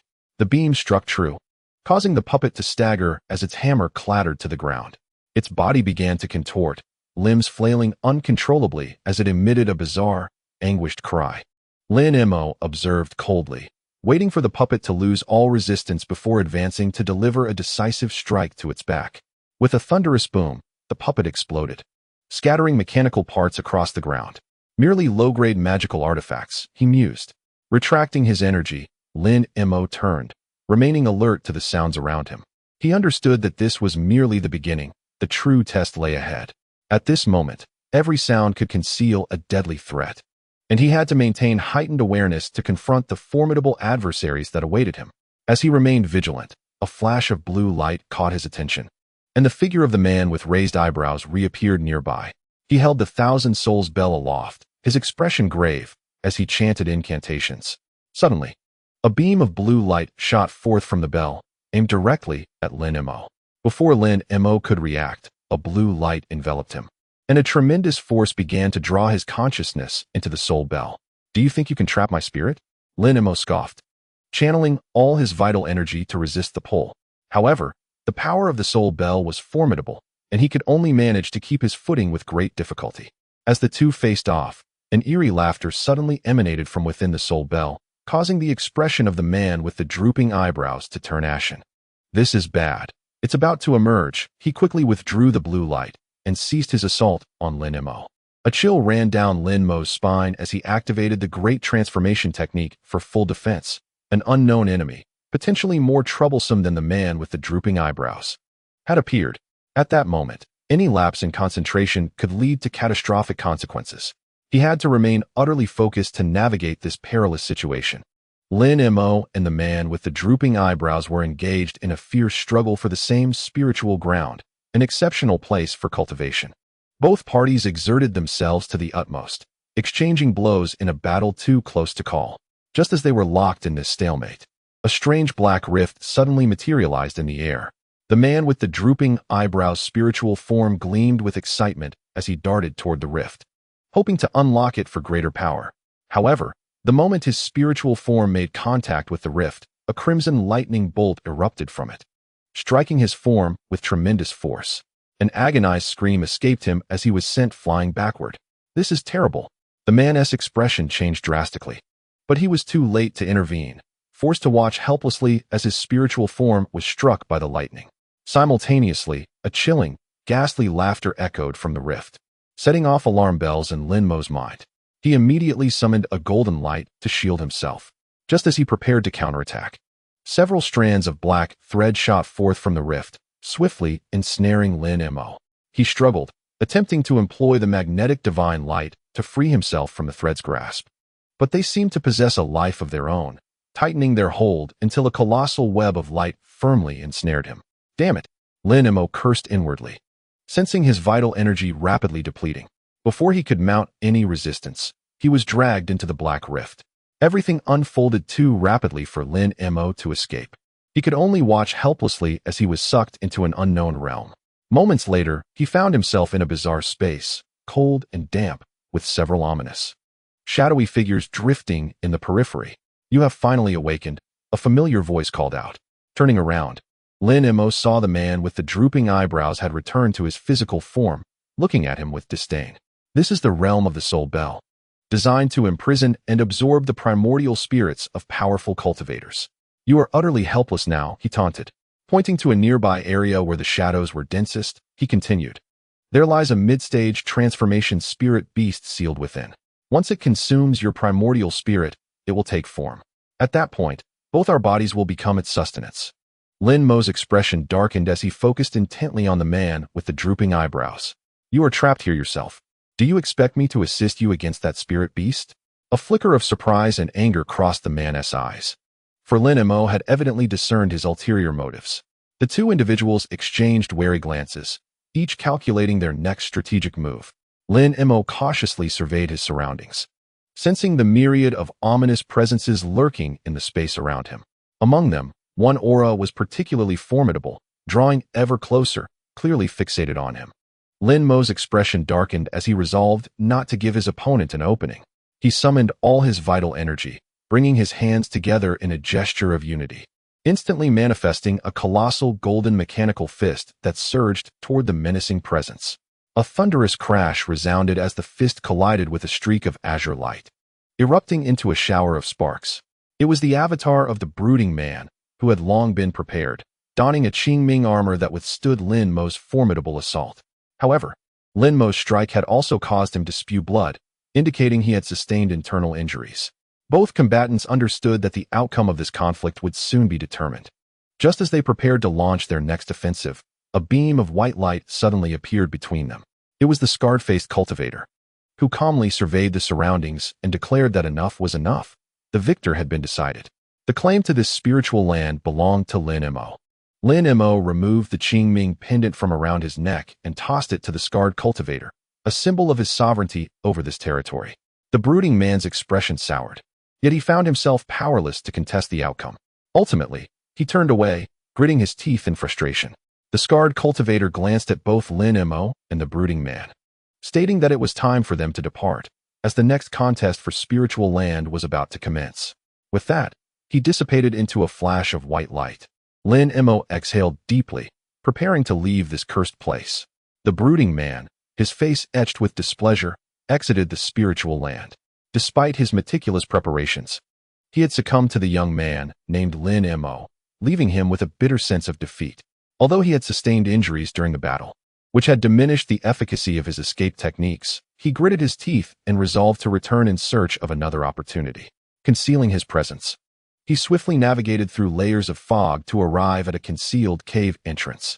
Just as he was about to enter, a massive jade-green dragon emerged from the depths, coldly inquiring about his failure in the recent contest for spiritual land. The brooding man's face flushed, yet he responded with deference. Lin Mo is a formidable opponent. He possesses abilities that I find difficult to comprehend. I have exerted my utmost effort, yet I still fell short. The dragon snorted dismissively, commanding him to enter and elaborate. The brooding man complied, internally strategizing for a rematch. Within the cave, the jade dragon reclined upon a stone chair, its gaze filled with skepticism as it regarded the brooding man. My disciple, did you conceal anything from me regarding the previous battle? The dragon inquired calmly. Startled, the brooding man displayed a fleeting expression of panic. Lowering his head, he cautiously replied, Master, the situation was dire. To preserve my life, I had no choice but to unleash my full strength, yet I still could not withstand his vast powers. Oh, his abilities left you in such disarray? The dragon raised an eyebrow. Merely a terrestrial cultivator could render you so battered? This is not characteristic of you. The brooding man's complexion paled as he stammered, Master, the opponent is no ordinary foe. Not only does he possess immense powers, but he also seems to have grasped the secrets of the Vajra technique, rendering his body as hard as iron. Common attacks are futile against him. I can only rely on the spells of my nascent soul to contend with him. The Vajra technique ignited a flicker of interest in the eyes of the emerald dragon. This was indeed an intriguing method of cultivation, capable of forging the physical body into an indestructible form. It was no wonder that you had suffered a setback.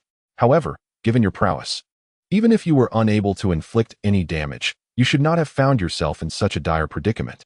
It seems that the opponent's technique extends beyond mere physicality. The man with drooping eyebrows swallowed hard and finally nodded. Master, your insight is unparalleled. The opponent not only possesses a Vajra body, but also appears to have cultivated some arcane secret arts from a foreign race, rendering their powers even more unfathomable. I indeed concealed the state of battle. Please, punish me as you see fit. Chapter 405. The Emerald Dragon snorted coldly, seizing the man's wrist and yanking it abruptly, causing the 1,000 Souls bell to fly from his grasp into the dragon's hand. The dragon focused intently, probing the spirits within the bell, his brow gradually furrowing in concern. What is this?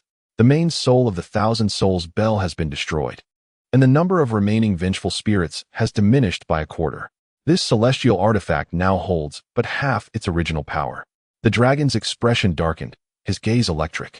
Disciple, what exactly are you hiding from me? The man with drooping eyebrows turned pale and fell to his knees in fear. The Vajra technique, foreign secret arts, and the dual cultivation of physical and spiritual bodies, the Emerald Dragon murmured to himself. It appears that the opponent is indeed following the path of dual cultivation, possessing not only the physical prowess of a Vajra body, but also having grasped some enigmatic inner alchemical methods of a foreign race. Such a mode of cultivation is indeed extraordinary. Dual cultivation of the physical and spiritual bodies is the pinnacle of the immortal path. The greatest challenge lies not in the external alchemy, but in the internal. The dragon stepped slowly to the center of the stone chamber, a rare glimmer of admiration flickering in his eyes. If this cultivator truly manages to integrate these disciplines, their power would surpass both yours and mine. Unfortunately, this path is fraught with peril, and success is not easily attained. The man with drooping eyebrows knelt quietly to the side, his face a mask of confusion. The Emerald Dragon turned to regard him, speaking with a hint of disdain. You only grasp the superficial aspects, yet fail to comprehend the true essence of dual cultivation. External alchemy can forge a Vajra body, but internal methods require the harmonization of yin and yang, the 5 elements, and the integration of the world's spiritual energies to unlock the celestial gates. This path is by no means smooth, it is laden with challenges.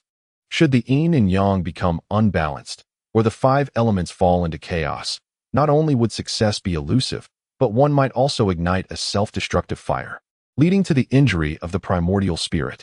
We can exploit this opportunity to undermine their technique, ensuring their own demise. A cold light flashed in the dragon's eyes as he grinned maliciously. At that moment, I shall effortlessly seize that piece of spiritual land and acquire all their resources. Ha! Upon hearing this, the man with drooping eyebrows displayed an expression of dawning realization, evidently swayed by his master's words. However, the Emerald Dragon then grasped the man firmly, a surge of cold fury emanating from his gaze. Since the 1,000 Souls bell has been compromised, you shall repay the debt. With a piercing sound, the man's true essence was completely siphoned away by the dragon and infused into the 1,000 Souls bell. The man cried out in agony, ultimately succumbing to unconsciousness after enduring tremendous suffering. The dragon withdrew his essence, coldly observing the void where the main soul of the bell once resided. His brow knitted in distress. The 1,000 Souls bell is the culmination of my years of effort, its power ranking among the foremost in Tianyuan City. How absurd that it was destroyed by a mere infant cultivator. The dragon gritted his teeth, flames of rage igniting in his eyes. He abruptly seized the 1,000 Souls bell, intending to vent his inner fury, yet was taken aback upon realizing the diminished number of remaining vengeful spirits within. What transpired? The malevolent spirits, which once numbered in the tens of thousands, now dwindled to a mere 2,000 or 3,000. The serpent dragon, lost in contemplation of the entire battle, felt a growing unease. Could it be that the ominous hand emerging from that black fissure not only obliterated the main soul, but also absorbed a significant portion of the malevolent spirits? A chilling image of that bony, fur-covered appendage surfaced in the serpent dragon's mind, causing a shiver to run down its spine. It seems that the adversary it faces is far more formidable than merely the practitioner of the Diamond Sutra. This newly appeared hand is my true opponent. With a glint of cold light in its eyes and a faint smirk upon its lips, the serpent dragon resolved to show mercy later, eager to unveil the true visage of this new foe. At that moment, the man with slanted brows lay groaning on the ground, having evidently regained consciousness and awaited his master's command. The emerald serpent dragon pondered for a moment, a peculiar gleam flashing in its eyes. If this individual could indeed master the dual cultivation of law and body, I cannot afford to ignore him. I merely need to devise a means to disrupt his internal and external techniques, causing him to damage his own spirit, thus easily claiming the spiritual land for myself. However, this man possesses a resolute heart. Swaying his mind will not be an easy task. The serpent dragon surveyed its surroundings, approaching a wall and pressing a mechanism. The wall silently parted, revealing a hidden chamber. Within stood a young girl clad in purple, her eyes shut tightly, seemingly devoid of consciousness. Fortunately, I had prepared for this. She is the manifestation of the heart's demon, meticulously trained over the years to unsettle one's psyche. The serpent dragon chuckled coldly. For I need only employ illusion to transform her into the white moon of that man's inner world, leading him down the path of madness. The man with slanted brows knelt in attentive reverence, a sly smile creeping across his face. The two, imbued with malice, plotted the demise of their enemy. After a moment of contemplation, the emerald serpent dragon spoke to the man, in my estimation, relying solely on our strength. It will be no simple task to shatter his path of dual cultivation. We require additional assistance. The man with slanted brows listened submissively, nodding in agreement from time to time. Do you recall the individual named Gonyangdu? He is an old acquaintance of ours and possesses a treasured artifact known as the mysterious Heaven Five-Colored Banner. This banner wields immense power, specifically designed to bewilder the minds of enemies. Should we secure this banner, we could ensnare him within a grand illusion, causing his techniques to falter and his spirit to suffer, thus achieving our aims. The man pondered briefly and cautiously replied, Master, your wisdom is unparalleled. This plan is indeed sound. However, Gonyangdu has a capricious nature and may not easily lend out his treasure. We might need to employ certain measures to apply some pressure before he acquiesces. A flicker of ruthlessness flashed in the serpent dragon's eyes as it coldly remarked, No need for politeness. I have my methods to ensure Gonyangdu complies.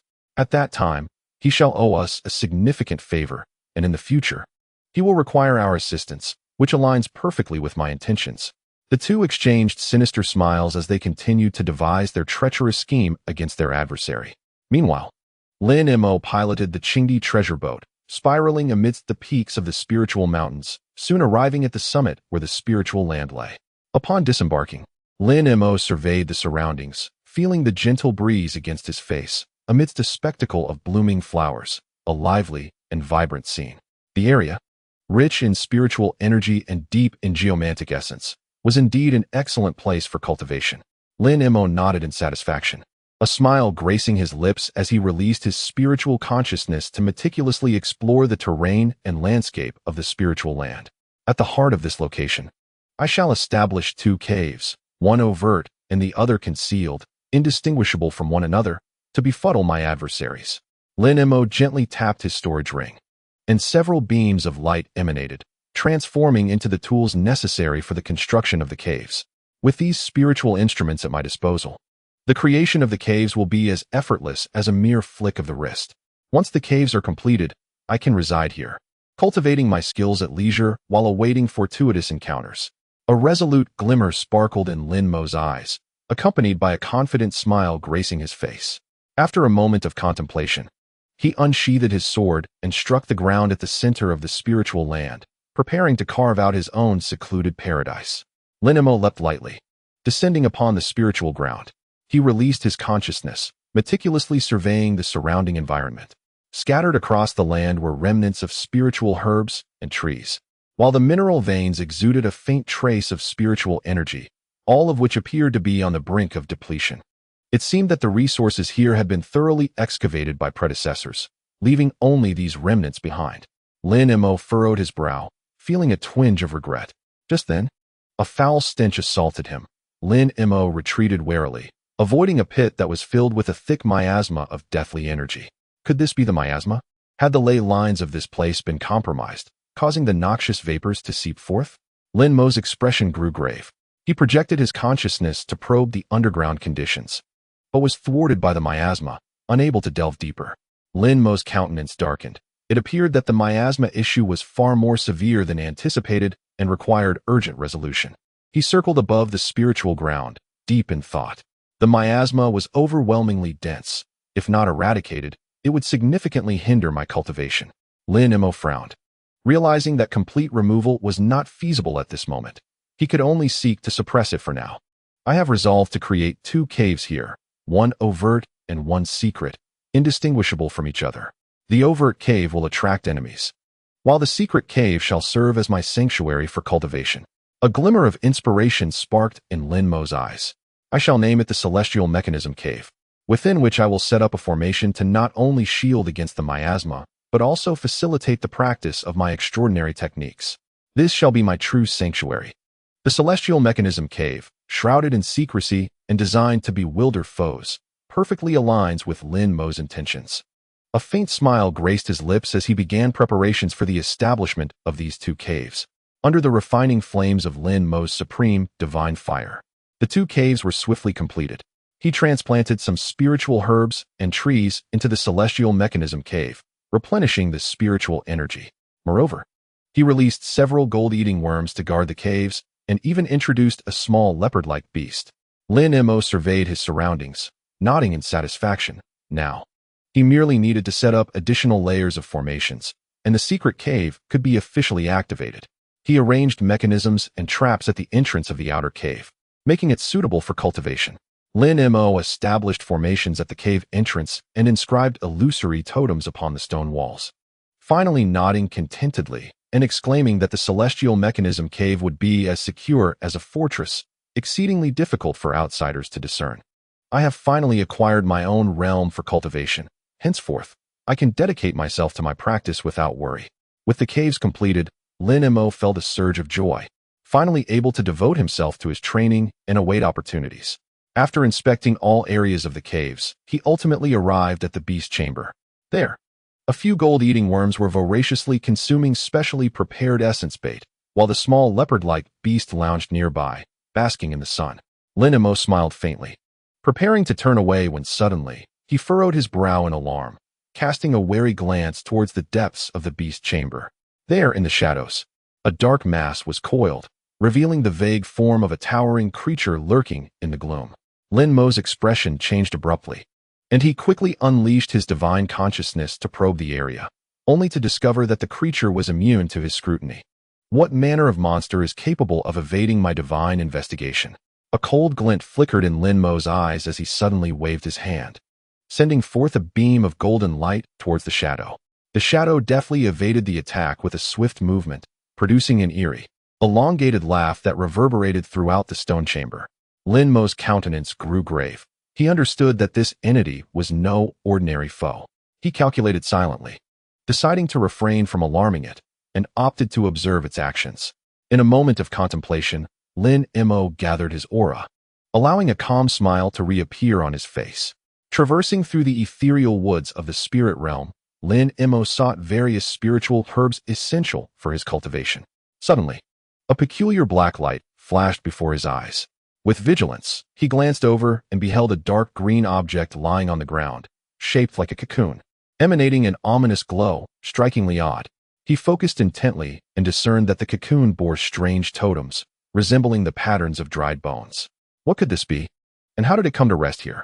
Lin Mo pondered, uncertainty gnawing at him. Tentatively, he released a wisp of thought energy to make contact. The cocoon trembled slightly, but revealed no further response. After a moment of reflection, Lin Mo recalled the earlier encounter with the Weeping Soul beast. During its evolution, it too had transformed into a cocoon-like form. Could it be that this is the result of the Weeping Soul beast's evolution? A spark of realization illuminated Lin Mo's mind. He meticulously recalled the patterns on the back of the Weeping Soul beast, which bore a striking resemblance to the markings on this cocoon. It seems my conjecture was correct. This is indeed the black cocoon resulting from the Weeping Soul beast's evolution, Lin Mo thought, his face brightening with joy. With utmost care, he cradled the black cocoon, enveloping it in his refining fire before tucking it safely into his sleeve. Then he swiftly departed, returning to his cave abode. Upon arrival, Lin Mo immediately made his way to the beast chamber, placing the black cocoon in a corner. He settled down to meditate, while simultaneously using his divine consciousness to monitor the cocoon's transformations. The black cocoon lay silently, its surface glowing with a dark light, exhibiting no significant changes. After observing for a while, Lin Mo rose with a sense of calm. The black cocoon resulting from the Weeping Soul beast's evolution bore no distinctive difference from other cocoons of insect-like pets I have encountered in the past. Patience is all that is required. Given its ability to consume souls, its strength after this evolution will undoubtedly be enhanced, proving to be of great benefit to me in the future, Lin Mo thought, a glimmer of delight in his eyes. He set up several formations around the cocoon to deter other creatures from approaching, allowing it to evolve gradually. I must attend to other matters. But when it breaks free from its cocoon, I shall surely reap significant rewards. Satisfied, Lin Mo nodded and left the beast chamber, confident that this evolution of the Weeping Soul beast would greatly assist him in future battles. In the beast chamber, the black cocoon lay silently, as if in slumber, poised to unleash its potential. Lin Mo then entered the medicinal garden, his gaze brightening. The garden was lush with an array of spiritual herbs and trees, vibrant and teeming with vitality. He searched carefully and finally discovered a 9-curved spiritual ginseng hidden behind some grass and beneath an ancient tree. He spotted several dragon-scale fruit trees. It has been a long time. You are still here. Lin Mo's face broke into a smile. Upon closer inspection, he found both plants to be withered and weakened due to neglect. After a brief moment of hesitation, he reluctantly decided to cut a few segments of their roots. My current magical power is insufficient. I must conserve my usage. Please bear with me for a moment. I shall soon regain my powers and will take good care of you, Lin Mo said, carefully securing his spiritual roots, and began to wander through the medicinal garden in search of other rare spiritual herbs. He felt a profound sense of guilt toward his old friends. Yet he was resolute in his determination to restore his strength and revive the garden. As Lin Mo reached a secluded corner of the garden, he suddenly spotted a patch of withered grass, prompting a frown. Upon approaching, he realized that it had once been home to a Xiantian immortal vine, now nearly desiccated. How could this happen? I personally nurtured this Xiantian immortal vine, Lin Mo exclaimed in disbelief. He searched meticulously but found that the previously severed spiritual roots were also missing. Stunned for quite some time, Lin Mo finally grasped the crux of the issue. I had forgotten, the laws of this world are different. It is impossible for two identical Xiantian immortal vines to coexist.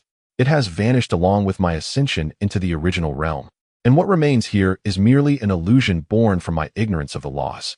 With a resigned sigh, he gazed at the ashes in the grass, his heart a tumult of emotions. Chapter 406. It seems I must start anew in my quest for suitable spiritual herbs and trees. I can no longer rely on past experiences. Lin Mo chuckled ruefully, realizing that to adapt to this new world, he must cast aside all preconceived notions to uncover true treasures. He contemplated the withered grass in a corner of the garden and mused. The uniqueness of this Xiantian immortal vine is evident. It truly is a gem of the heavens and earth. To truly master it, only those of the great ascension stage are capable. Even if I were to acquire one now, I would struggle to wield it effectively. With a soft sigh, Lin Mo ambled to the edge of the pond, peering into the water's reflection. To command the laws, one must merge with the cosmos, becoming a part of this world. I am but an outsider, unable to harness the extraordinary treasures within. Yet, he acknowledged that there must be powerful beings in this realm who could connect with the cosmos, integrating the laws to gain extraordinary fortunes. I can only follow slowly, for one day I shall comprehend the great path. Lin Mo gazed up at the sky, a determined light flashing in his eyes. He understood that to attain true treasures was still premature, yet he possessed ample willpower and confidence to pursue it. Upon entering a secret chamber, Lin Mo beheld a dark green fruit lying quietly there. This is the fruit obtained from the Xiantian immortal tree. Indeed, it is a rarity in this world. A glimmer of joy flickered in his eyes. Until now, he had been unable to study the secrets of this fruit due to his insufficient magical power. Gently cradling the fruit, he examined it closely. Now that I have returned to the spiritual realm, it is time to fully explore this remarkable treasure. Perhaps it will provide me with the means to restore my magical powers. A spark of brilliance crossed Lin Mo's eyes as he sensed the powerful spiritual energy emanating from the fruit. I shall take the time to unravel its mysteries and maximize the fruit's potential. It will undoubtedly aid me in accelerating my recovery. Lin Mo smiled, carefully placing the fruit within his robe.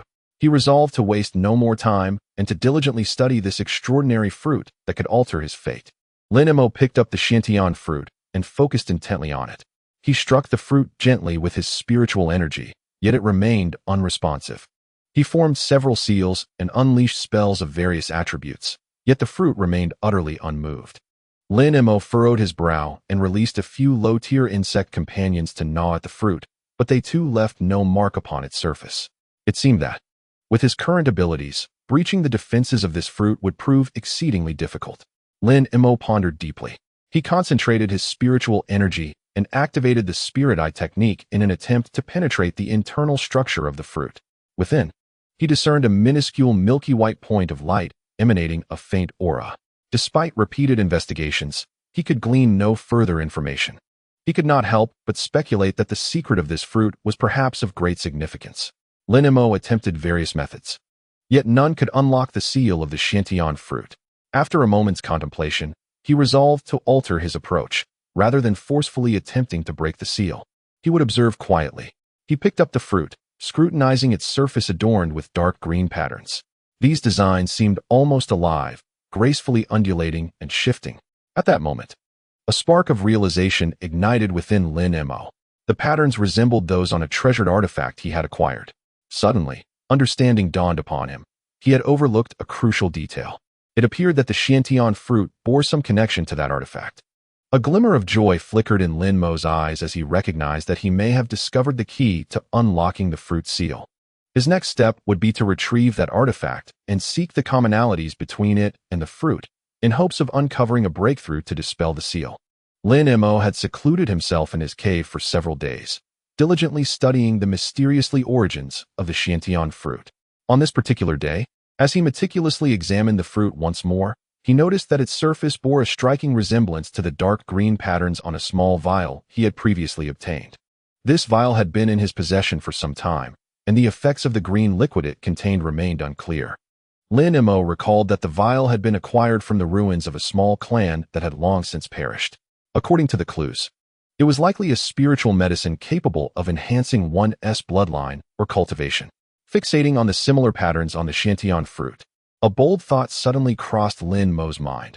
Could the green liquid in the vial exert a special effect on the Shantian fruit? If combined, it might provoke extraordinary transformations. Lin Mo's heart raced with excitement as he promptly retrieved the vial, carefully positioning its opening above the fruit's surface, and gently dripped a few drops of the green liquid onto it. As the liquid made contact with the fruit, ripples surged across its surface, and the milky white point of light within the fruit visibly magnified. What was occurring? Could it be that his conjecture was indeed correct? Lin Mo's eyes sparkled with anticipation as he realized that the green liquid had indeed reacted with the Shantian fruit. It appeared that the mystery of the vial extended far beyond his initial understanding, and he resolved to continue his research in the days to come. On a small island in the realm of humanity's celestial spirit realm, a jade disc inscribed with golden and silver runes shimmered brilliantly under the blazing sun. This ancient treasure, passed down through generations, was known as the Wanling Jade Disc and was said to contain the information regarding the chaos spirit ranking. On this day, the jade disc suddenly began to shake violently, followed by a resounding hum, as a beam of golden light shot into the sky, instantly capturing the attention of all on the island. Several green-robed cultivators swiftly converged, meticulously examining the jade disc, their astonishment palpable as they gasped in unison. How could a new mystical treasure appear on the rankings? This had not occurred for millennia. At the bottom of the jade disc, an unexpected entry gleamed, the Shantian slashing spirit sword. This astonishing revelation rapidly spread throughout the spirit realm, sending tremors through all clans. One by one, the higher-ups of various factions convened urgent meetings to deliberate on the unforeseen implications of the Shantian slashing spirit sword for their respective clans. Meanwhile, deep within a shadowy cavern, an elderly figure clad in black abruptly opened his eyes, two icy beams of light shooting forth. The Shantian slashing spirit sword is precisely what our demon tribe requires. Generals, the moment has arrived. Prepare to mobilize at once. I shall claim that sword. Dark energies surged upward, enveloping the entire mountain peak as formidable demon generals emerged from the cave, hastily gathering the forces of their tribe. Lin Mo emerged from his seclusion, returning to the stone chamber of his abode. In the center of the chamber lay a massive black cocoon, which now bore a head-sized opening at its apex, seemingly ruptured. What astonished Lin Mo further was the thick, inky mist seeping from the breach, swirling above the stone chamber. Tentatively, Lin Mo gestured, and to his surprise, the mist autonomously drifted towards him. A flicker of realization ignited within him, and he promptly retrieved the soul resonance pearl to channel its power into the mist. With a resonant hum, the mist trembled violently, as if resisting the influence of the pearl. What is happening? This mist seems to possess a semblance of consciousness, resisting my control. Lin Mo's heart raced as he immediately intensified the power of the soul resonance pearl. After a considerable duration, the mist gradually stilled. Just as Lin Mo exhaled a sigh of relief, the mist suddenly began to roil violently and, with a strange sound, morphed into a figure clad in black robes, strikingly resembling Lin Mo himself. What is the meaning of this? Lin Mo's eyes widened in disbelief, staring at the doppelganger before him. He scrutinized the black-robed figure, recognizing it as his own soul, albeit one that appeared newly awakened, still bewildered by its surroundings and unable to accurately respond to Lin Mo's inquiries. After a moment of contemplation, Lin Mo resolved to impart some fundamental knowledge and insights to his soul. He seated himself, closed his eyes, and employed the powers of his second nascent soul to selectively transmit his accumulated wisdom and experience to the soul. As time passed, the soul's eyes began to sparkle with awareness, enabling it to comprehend and articulate Lin Mo's words with precision. Sensing this progress, Lin Mo gradually expanded the content of his transmissions, allowing the soul to gain a deeper understanding of the world around it. Day by day, Lin Mo patiently utilized his second nascent soul to aid the soul in acclimating to its new environment and unlocking its intellect. As the days unfolded, the soul's expression grew increasingly spirited, and its trust and reliance on Lin Mo deepened. Excellent. Now we can fight side by side, Lin Mo mused, filled with joy at the prospect of the soul's awakening proving to be a tremendous boon. Moreover, this unique ability to control his second nascent soul would become a formidable weapon against his adversaries. Seated in the stone chamber, Lin Mo closed his eyes in concentration, channeling a wealth of knowledge and experience from his nascent soul into the soul within his mind. Suddenly, a spark of inspiration ignited within Lin Mo, who, with the control of his primordial spirit, began to communicate with the soul of crying in a foreign tongue. This language, ancient and profound, contained a mysterious power embedded in each syllable. The soul of crying, captivated by the exchange, attempted to articulate some simple responses in kind. Thus, they engaged in a dialogue, weaving back and forth in this unique manner. After a while, Lin Mo opened his eyes, his expression radiant with joy. He realized he could directly control his speech through the primordial spirit, an ability rare among those in the god transformation realm. It appeared he possessed a distinct advantage, and this linguistic skill would undoubtedly prove invaluable. In the following days, Lin Mo dedicated time to exploring this newfound ability. He discovered that with merely a thought, he could converse effortlessly in various languages, greatly aiding him in earning the trust of the soul of crying. The latter's initial doubts gradually dissipated, and their bond grew increasingly robust. Lin Mo gazed in astonishment as the soul of crying transformed into various forms: a colossal ape, a malevolent spirit, and even a ferocious beast with triangular eyes. The realism of these transformations was astounding, exuding immense power. What kind of divine ability is this? Could it be a gift from the demon king I once devoured? Lin Mo's mind was rife with questions. As he pondered, the soul of crying morphed once more into a figure clad in a black robe, identical to Lin Mo himself. It explained, "Master, these abilities are all derived from you. I can replicate them. This will greatly benefit your cultivation." Lin Mo suddenly understood that this was a power gained through the absorption of the strengths of other beings. The soul of crying indeed harbored tremendous potential. Perhaps with its assistance, his future path of cultivation would be considerably smoother. Lin Mo arrived in the spirit realm with a mysterious vial, eager to uncover its secrets.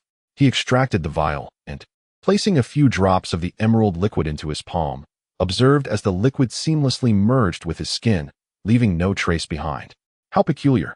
It seems the spiritual liquid was entirely absorbed by my body, and its yield appears even greater than when I was in the human realm, Lin Mo mused.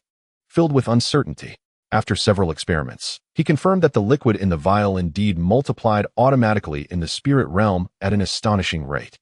Could this be related to the abundant spiritual energy of the spirit realm? Lin Mo was overjoyed. This unexpected discovery undoubtedly granted him significant convenience. Especially in concocting various spiritual medicines, this radiant little vial would serve as an excellent aid. With this thought, Lin Mo could not help but feel even more anticipation for the power contained within the vial. Perhaps in the future, it would reveal even more astonishing discoveries. Lin Mo then arrived at the base of the 56th Abyssal Team, officially assuming the role of captain. Two team members, Zhuichong and Dong Guofeng, approached to congratulate him and brief him on the team's situation. Report, Captain. Our 56th team currently comprises 237 members, tasked with guarding the northern defenses of Abyssal City. Rest assured, we shall obey orders and protect Abyssal City, they declared. Lin Mo nodded and demonstrated some of his prowess, further solidifying the trust of his new team. He surveyed the surroundings, contemplating the need to familiarize himself with the team swiftly while also enhancing their combat capabilities.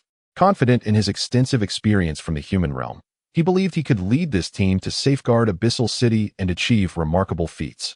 As Lin Mo was examining the team's equipment, a brilliant ray of golden light suddenly descended from the heavens, transforming into a slender golden sword that embedded itself into the ground. Upon closer inspection, Lin Mo discovered that amidst the radiant gleam of the sword lay an envelope. His eyes brightened, and after swiftly perusing the letter, he immediately summoned Taoist Fong Yi for a meeting. Shortly thereafter, a middle-aged man clad in a blue robe strode into the camp.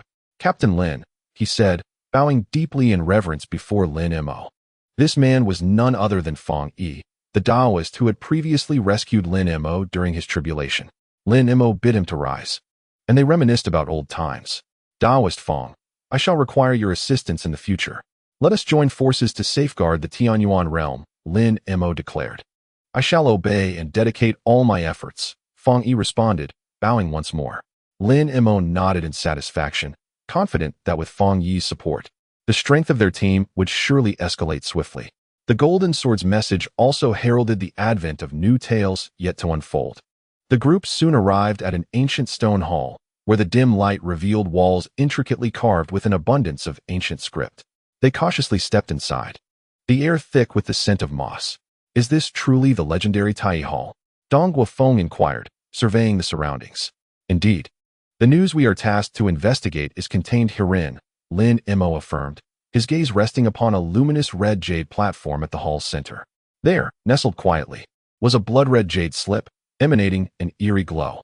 Chapter 407. Lin Mo inhaled deeply and approached the jade slip, placing his hand upon it. What do you sense? The others held their breath in anticipation. After a moment of closed-eye contemplation, Lin Mo's brow furrowed in concern. It seems the situation is dire. Our next inspection site is the Fully Marsh. What? Dong Guofeng's expression shifted dramatically. That place is shrouded in mist and fraught with peril. Even those at the transformation stage struggle to return unscathed. Lin Mo pondered for a moment, then looked up at the others. However, since this is the Elder's command, we must fulfill this task. The group exchanged apprehensive glances, their expressions grave. This inspection would undoubtedly be fraught with challenges. The Fully Marsh is no ordinary place, the burly man with green eyes remarked, shaking his head. A century ago, a prominent elder from our sect met his demise there. At this mention, Lin Mo and the others felt a tightening in their hearts, listening intently. The elder had led several disciples to the marsh for an inspection, but upon reaching its edge, they were ensnared by the dense mist. Subsequently, they were consumed by the terrifying marsh gas, with only skeletal remains left behind. Is the marsh gas truly that fearsome? Lin Mo frowned. Not only that, the man replied solemnly. The gas harbors insidious malevolence that can corrupt the heart, driving cultivators to madness.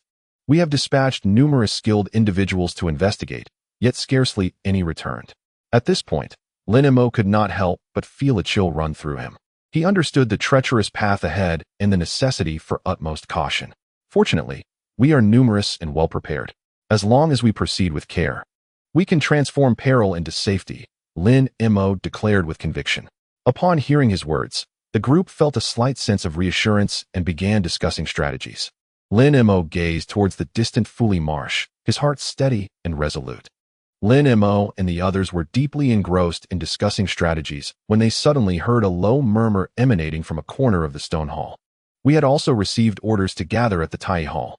Turning around, we beheld two elderly men with white beards approaching slowly, their demeanor composed, clearly seasoned veterans. Shortly thereafter, a pair of young men and women appeared from another side, their striking appearances indicating they were dual cultivation partners. While we were in the quiet chamber contemplating the Tao, we simultaneously received directives for inspection. The handsome youth spoke up. Lin Mo nodded, feeling a sense of reassurance. Having more like-minded individuals would undoubtedly assist in our mission. At that moment, the hall doors swung open once more, revealing a young man clad in a blue robe, who stepped inside with a look of mild astonishment as he surveyed the gathering. "Is this the Tai Hall? I have also been notified to assemble here," he remarked, a modest smile gracing his features. Behind him, a towering figure, a robust man over 2 meters tall, strode into the hall, his wild and unrestrained aura contrasting sharply with the young man's demeanor. As Lin Mo observed the assembly of various practitioners, a surge of excitement welled within him. Since the elders had made their decision, we must comply with their orders. Lin Mo stated solemnly, "I understand what venturing into the Fully Marsh entails, yet for us cultivators, the completion of the task outweighs personal safety. If every cultivator chooses to evade danger, how can our sect's glory endure?" Precisely, the two elders nodded in agreement. "We ought to transcend life and death, fighting solely for the sake of fulfilling our mission," the robust man echoed gravely. "As long as we proceed with caution, we will surely transform peril into safety."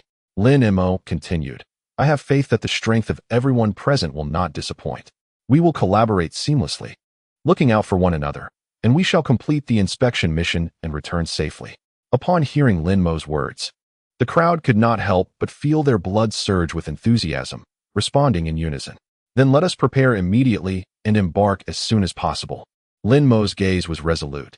"This time, we must not tarnish the honor of our sect." Within the stone hall, a fierce spirit of battle was brewing, and each individual was filled with anticipation for the impending task. "That young lady is the legendary Su Xianzi," Lin Mo remarked with keen interest, directing his gaze towards the woman clad in white. "Indeed," the blue-eyed giant affirmed, "she is the direct disciple of our sect's ancient master Su Xiaoyao, distinguished for her exceptional talent, and she has been in seclusion for her cultivation. This is a rare opportunity for her to undertake a mission." Lin Mo felt a stirring within.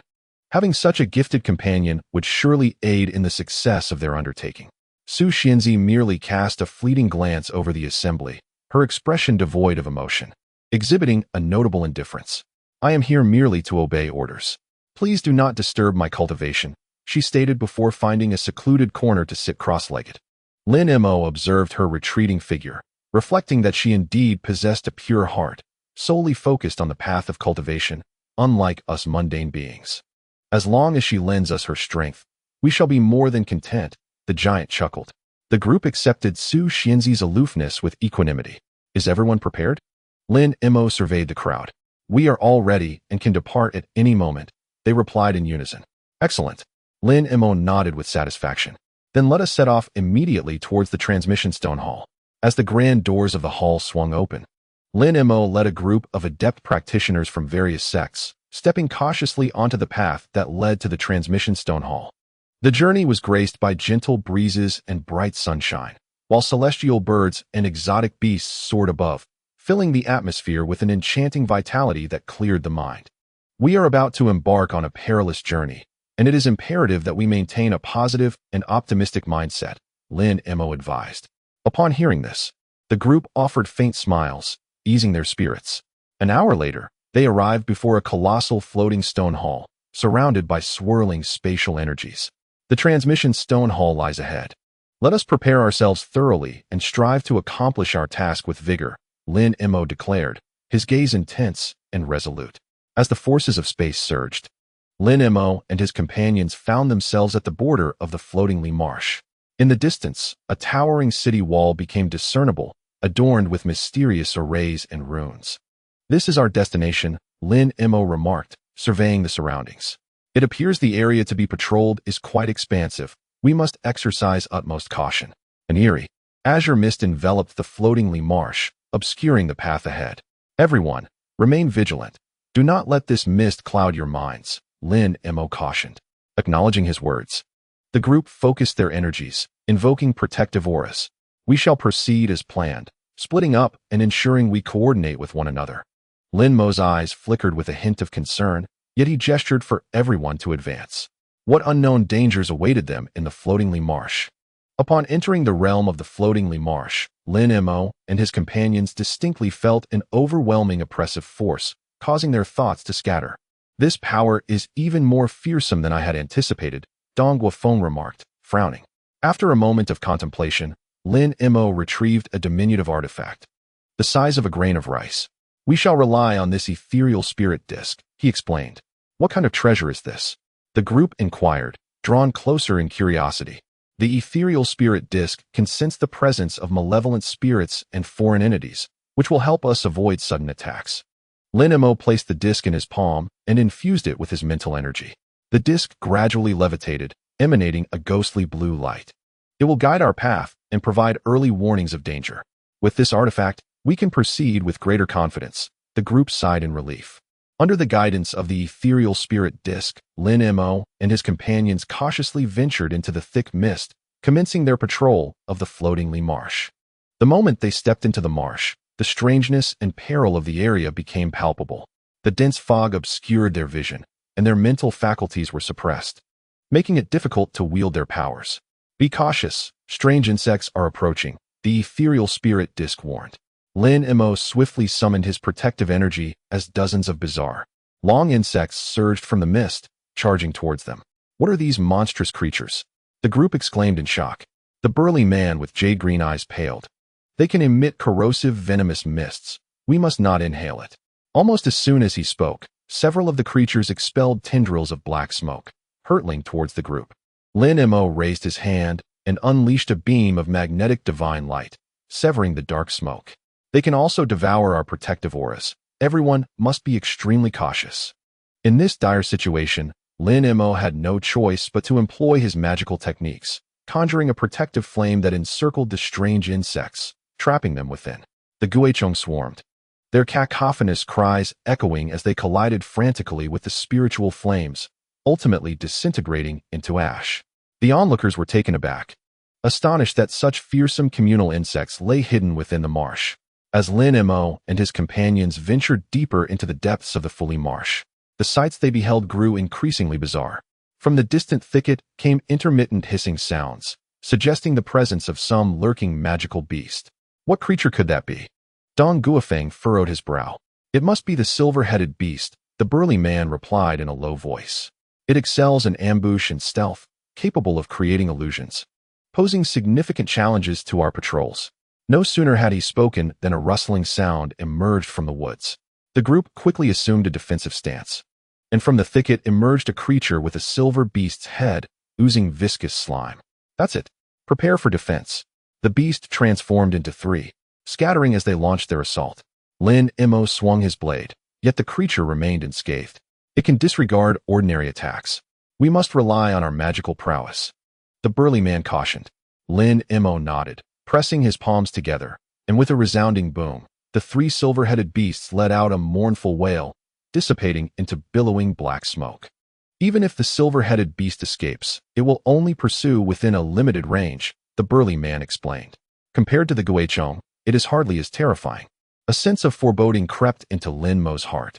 There were likely more horrifying creatures lurking within this marsh. Look, another swarm approaches. The buzzing grew deafening as hundreds of Guichongs surged from all directions, charging toward Lin Mo and his companions. There are far too many to contend with. I shall handle this.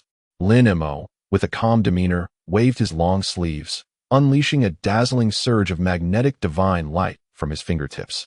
The brilliance enveloped the swarm, and the cacophony of insect cries abruptly ceased as the Guichong were reduced to ash. Indeed, such formidable powers. The onlookers regarded Lin Mo with newfound respect, genuinely astonished by his prowess. His magical abilities had reached an extraordinary level, allowing him to effortlessly vanquish these lower-tier malevolent spirits. This spectacle stirred something within Su Xianzi, prompting her to regard this seemingly ordinary youth with newfound admiration. The fully marsh stretched endlessly, and Lin Mo and his companions had patrolled here for over 20 days. Amidst the vast mist, they needed to remain vigilant, cautiously preparing for various magical creatures' assaults. During the day, they contended with the Guichong, while at night, they had to guard against the silver-headed beast's ambushes. After much effort to find a relatively safe resting spot, they could only afford a brief respite before continuing their mission. This task is exceptionally arduous, Dong Guofeng sighed. We have lingered here for far too long. We can only persevere through sheer will. Lin Mo clenched his fist resolutely, stating, For the honor of our sect, we must not abandon our quest halfway. Trials and tribulations are challenges every cultivator must face. Lin Mo believed that with their collective determination, they would surely overcome this difficult juncture and successfully fulfill their mission. After several days of arduous exploration in the Fully Marsh, Lin Mo and his companions finally discovered a suitable resting place. A tranquil mountain spring bubbled nearby, its sweet water refreshing and thirst-quenching. Lush trees shaded the area. Bamboo groves flourished, and vibrant flowers danced, resembling a celestial garden. We have found the right place, Dong Guofeng exclaimed, surveying the surroundings with joy. This picturesque scenery is like a paradise amidst the marsh. The faces of the group were filled with relaxed smiles, relieved to have found such a haven. After a prolonged period of tension, they finally found the opportunity to pause and recuperate. Lin Mo, with his keen focus, surveyed the surroundings and confirmed that the area was temporarily safe before instructing everyone to take a moment of respite, while also reminding them to remain vigilant. Complying with his command, the group promptly settled down on the ground, beginning to cultivate their energy and regain their composure. In this serene oasis, they momentarily cast aside their worries, allowing their previously furrowed brows to relax slightly. However, Lin Mo's sharp gaze swept through the bamboo forest, and he suddenly sensed something amiss. The verdant bamboo seemed oddly out of place. He approached the thicket cautiously, unleashing a gust of wind with a swift motion of his hand, resulting in a resounding crack as a bamboo stalk broke apart. At that moment, a foul-smelling black smoke billowed forth from the fracture, permeating the air. What is this? Lin Mo's expression shifted, and he immediately retreated. A rumbling sound echoed as the ground violently shook, and the rubble beneath the bamboo began to collapse. We must leave this place, Lin Mo shouted, pulling Dong Guofeng along as they prepared to withdraw. Just then, a colossal shadow emerged from beneath the fallen stones, encircling Lin Mo and the others with its immense form. An ominous creature finally revealed itself, plunging the situation into peril. The enormous being, towering at several dozen zhang, was more terrifying than any monster they had encountered before. What manner of beast is this? Beware its retaliation. The group hastily unleashed their magical treasures and secret techniques against the creature. However, a faint glow enveloped its body, causing all their attacks to rebound and injure the attackers instead. It appeared capable of reflecting all external forces. Lin Mo and the others found themselves in a dire predicament. The creature's defenses were so formidable that it seemed nearly insurmountable. As they stood helpless, a humanoid figure gradually emerged upon the creature's back, an expressionless, hairless being clad in a pale green hue, its gaze fixed intently on Lin Mo and his companions. What is this? The figure pointed its palms towards them, emitting waves of energy that directly countered all their assaults. It seemed to have merged with the beast, possessing tremendous power. At that moment, a group of unusually large barbaric humanoids suddenly leaped from the underbrush, wielding long spears and stone axes, emitting feral roars as they charged towards Lin Mo and his comrades. Watch out, the blue-eyed giant exclaimed, swiftly drawing his sword to shield himself. The other patrol members also readied their weapons, preparing for battle. The barbaric beings emanated a putrid stench, their muscular limbs covered in blue scales, and their grotesque forms were exceedingly fearsome. The blue-eyed giant quickly retrieved a magical artifact, intending to utilize the runes inscribed upon it to combat the barbaric horde. Yet, as he began to chant the incantation, a yellow whirlwind suddenly erupted, sweeping away all of his unleashed attacks. How can this be? He gasped in shock. The barbaric beings glowed with a brilliant green light, their jagged teeth and sharp claws glimmering with a chilling radiance that was impossible to behold. The arrival is ominous, Lin Mo furrowed his brow. At that moment, a brutish creature lunged forward, claws poised to rend his face. Lin Mo deftly sidestepped, channeling the power of the Yuan magnetic divine light into his hands, ready to counterattack. only to witness the creature erupting in a surge of azure light, deflecting his assault entirely. A chill ran through Lin Mo's heart, deepening his wariness towards this band of brutish beings. As Lin Mo and the patrol team found themselves embroiled in a desperate struggle, several green lights suddenly emerged from the marsh, coalescing in midair. A dragon's roar echoed, materializing into a colossal green humanoid figure, wielding a Vajra pestle, exuding an aura of chilling menace. "This is bad.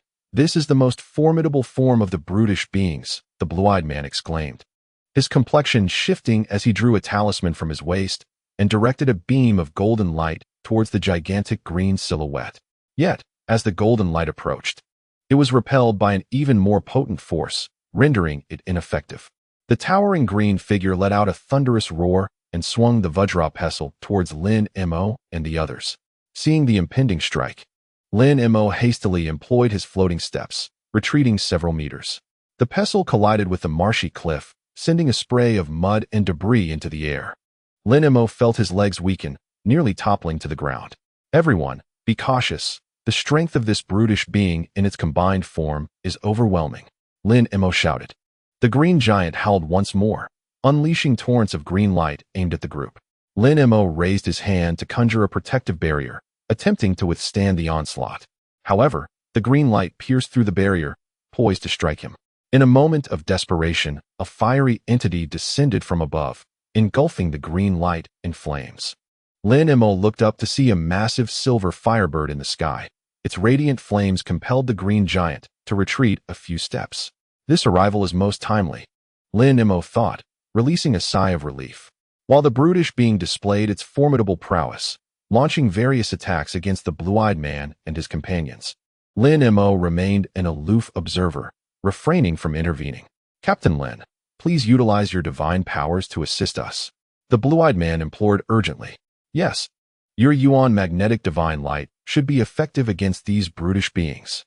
The other patrol members echoed their pleas for Lin Mo's aid. However, Lin Mo merely shook his head, his tone indifferent. "You should handle this yourselves. These brutish beings pose no real threat to me." The group was taken aback by his response. In the face of such peril, Lin Mo's inaction starkly contrasted with his usual conduct. "What does this mean, Captain Lin? Are you truly going to watch us perish?" the blue-eyed man exclaimed in disbelief. "Rest assured, your lives are not in jeopardy," Lin Mo replied calmly. "My reasoning for this approach is deliberate. Fight with all your might. Consider this encounter as a form of training." Though the group was bewildered by Lin Mo's stance, they could not defy his wishes. They steeled themselves and committed to battling the ferocious brutish beings with all their strength. Meanwhile, Lin Mo observed with a detached demeanor, his eyes as tranquil as an ancient well, concealing the tumult within. He harbored his own plans, choosing not to disclose them to others. As the blue-eyed man and his companions grappled with their fierce adversaries, Lin Mo stood steadfast, his expression inscrutable. At that moment, he suddenly sensed a swift current of air rushing toward him with such speed that he barely had time to react.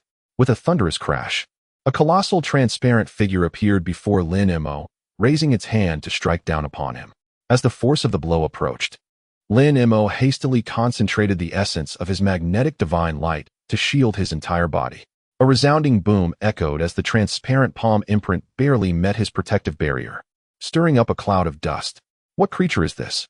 Lin Mo opened his eyes, only to behold a massive beast, entirely transparent like crystal, looming over him. Its eyes glowed with a chilling red light, exuding an aura of terror. Alarmed, Lin Mo realized that this entity could approach him silently, indicating its remarkable speed and stealth. He had to proceed with caution. The transparent beast opened its cavernous maw, intent on devouring him whole. With a fierce glint in his eye, Lin Mo suddenly spread his arms, summoning a towering mountain that appeared from thin air, pinning the beast beneath it. How could this be? The transparent beast screamed in agony, astonished that Lin Mo could conjure such a massive peak in an instant. As it struggled to escape, Lin Mo snorted coldly, gathering his magnetic divine light once more to form a radiant net that ensnared the beast, rendering it immobile. "Now you comprehend my power," Lin Mo intoned coldly. The transparent beast, firmly under his control, could only emit furious roars, utterly helpless. Meanwhile, the green-eyed giant and his companions were nearing their limits. Just then, A gigantic green silhouette emerged from the depths of the swamp, the very embodiment of the beast man they had previously encountered. With scarlet eyes, it cursed the lowly ants who dared to oppose it, vowing to have them buried here. Raising its mighty adamantine staff, it prepared to strike down upon them. "It's over. We cannot withstand this." The green-eyed giant's face turned ashen. In that critical moment, a black beam of light suddenly descended from the heavens, striking the giant's wrist with pinpoint accuracy.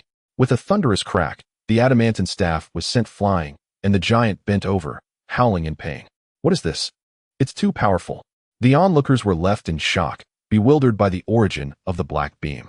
The giant lifted its head, searching for the source of the attack, only to find Lin Mo, wielding a magical artifact, gazing at it with cold disdain. "You have already merged into this form, yet you still wish to swallow my friends? You must truly be weary of life." With that, Lin Mo waved his hand again. The black beam tore through the air, striking the giant accurately. The giant wailed in distress, bending down to look at Lin Mo, its eyes finally revealing deep-seated fear. Under the relentless assault of the black beam, the giant was grievously wounded, roaring in fury. Its eyes suddenly turned blood-red, emanating a dreadful aura, clearly preparing to merge once more for a surge in power. "This creature intends to merge again for greater strength. We must prevent it," the green-eyed giant shouted. "Quickly, bring forth that magical defensive fan. We shall unite our efforts to restrain its movements," Lin Mo commanded decisively. The group hurriedly retrieved an ancient bronze defensive fan, pooling their spiritual energy together.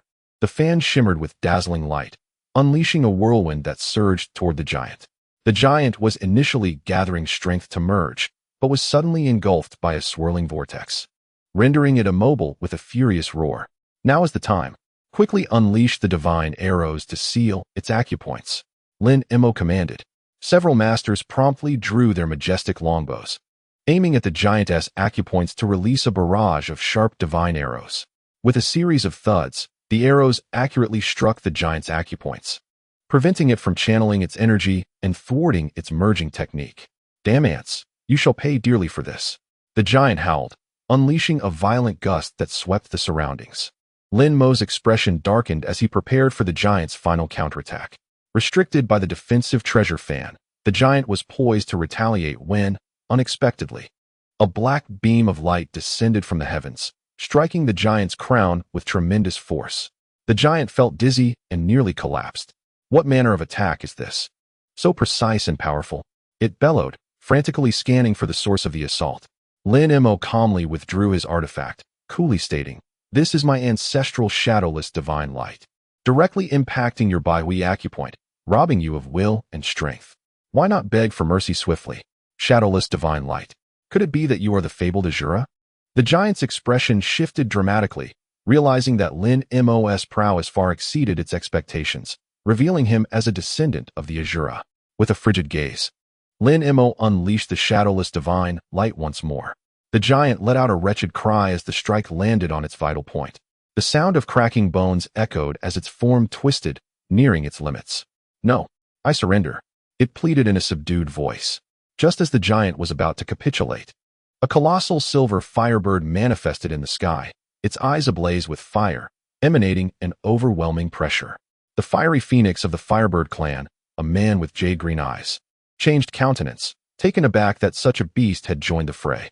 The phoenix, evidently harboring a deep vendetta against the giant, emitted an enraged cry, its flames expanding exponentially upon sighting it. "Damnable giant, how dare you show your face in the mortal realm? I shall reduce you to ashes," the phoenix roared, unleashing a torrent of flames towards the giant. Though the giant was too weak to fight back, it still mustered the strength to roar, "Phoenix, our enmity shall be settled today." With that, it shot a fierce glare at Lin Mo, as if to intimidate him. "Stop this at once."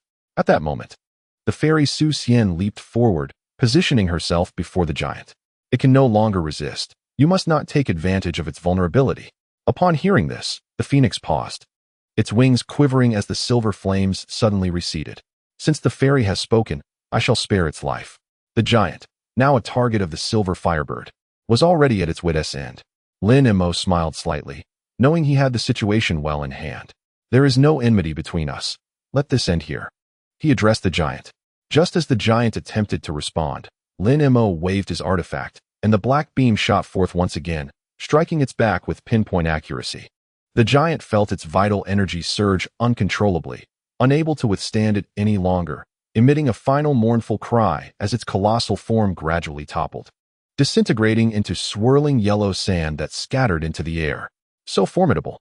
Captain Lin possesses boundless powers, effortlessly defeating this giant. The crowd was astounded, realizing the depths of Lin Mo's hidden abilities. Lin Mo retracted his magical artifact and spoke with a serene demeanor, declaring that this place was his ancestral land, and those who dared to cause trouble here would inevitably face divine retribution. The burly man with green eyes and his companions suddenly realized that they had intruded upon Lin Mo's territory, and everything was under his control. Thank you, Captain Lin, for your assistance. Otherwise, we might have perished at the hands of these monstrous beings. The group expressed their profound gratitude. After Lin Mo defeated the giant, the remaining savage beasts promptly lost their will to fight and scattered in flight. Quickly, do not let them escape, Lin Mo commanded. The group hastily produced their magical treasures, capturing the savage beasts one by one. Despite their immense size and strength, the beasts could not break free from the various magical artifacts. Excellent. We have finally captured all these savage beasts, the green-eyed man exclaimed with delight. Indeed, had it not been for Captain Lin's help, we would have been devoured by them long ago. The others echoed their thanks. Lin Mo nodded and instructed, keep a close watch on these savage beasts. We shall hand them over to the spirit hall for safekeeping, ensuring they do not commit further misdeeds. The group responded in unison, affirming his command. Following this battle, Lin Mo's formidable prowess was fully revealed, earning him the respect of the green-eyed man and his companions. After vanquishing the savage beasts, Lin Mo led the group onward, arriving at a misty canyon perpetually shrouded in thick, white fog, which obscured visibility. Be cautious, there is something ahead. The green-eyed man suddenly noticed a massive silhouette moving within the mist. Lin Mo squinted, observing that the figure was drawing nearer. It was the transparent giant beast they had previously encountered in the swamp. Though injured, it still emanated a chilling aura, its eyes glinting with ferocity. Everyone, retreat quickly. I will handle it, Lin Mo instructed promptly. Chanting an incantation, he unleashed a beam of golden light that immobilized the beast in place. What should we do? Shall we kill it? The green-eyed man asked anxiously. No need for that, Lin Mo replied, focusing his energy as a white light enveloped the beast, causing it to rapidly shrink in size until it was no larger than an ordinary wild animal, rendered incapable of resistance. Chapter 409. The marvelous powers of Captain Lin. Witnessing Lin Mo's extraordinary abilities, the group could not help but regard him with deep respect. Lin Mo stowed the beast into a bag, then retrieved a gourd and tossed it inside. With a flash of light, the beast entered the gourd's space. We shall take it to the spirit hall. Perhaps we can uncover the secrets of this creature, Lin Mo said calmly. As Lin Mo prepared to head towards Tianyuan City, Fairy Su descended gracefully before him, offering a slight bow. Thank you, Brother Lin, for your assistance. Though our acquaintance has been brief, I, Fairy Su, remember kindness as if it were a mountain, and I shall repay it in due time. Lin Mo waved his hand dismissively, replying, Fairy, you are too kind. I am in need of some intelligence regarding Tianyuan City. We can assist each other. That suits me perfectly, Fairy Su smiled. I have observed your formidable strength, which must stem from superior cultivation techniques. Might you be willing to share some insights? Lin Mo pondered for a moment before responding. My technique is indeed unique, but it requires innate talent to cultivate. I fear it may be difficult to share. The Celestial Maiden's flying sword is indeed of remarkable quality. It must have been an intricate process to forge it. Brother Lin, your discerning eye is commendable. This flying sword is crafted from a rare 10,000-year-old black jade, which is exceedingly hard to procure, sighed Miss Su. Hearing this, Lin Mo's eyes brightened, and he casually produced a piece of black crystal, saying, in that case, allow me to gift this jade to you, Mississippi. Perhaps it may aid you in forging even finer weapons in the future. Taken aback by such generosity, Miss Su expressed her gratitude profusely. Their relationship instantly grew much closer. After presenting the black jade, the two engaged in lively conversation. Suddenly, Miss Su recalled something and said, By the way, Brother Lin, during your visit to Tianyuan City, have you heard about our clan's upcoming auction for primitive artifacts? Lin Mo, upon hearing this, became immediately intrigued and eagerly inquired, "What auction?" "Please elaborate," Mississippi Miss Sue explained. "Every year at this time, our clan hosts an auction for primitive artifacts, gathering experts from various realms to auction off ancient and rare treasures. If you are interested, I encourage you to attend. You might uncover extraordinary items." Lin Mo, upon her words, felt a surge of excitement and nodded repeatedly. "Indeed, I am eager to seek out rare treasures, and this auction aligns perfectly with my intentions." "Do you know the date and location?" "The auction will take place next month, and I can accompany you to the venue," Miss Sue readily agreed. "Then it is settled. I shall definitely partake in this event," Lin Mo exclaimed, unable to contain his exhilaration, sensing that this would herald a new adventure.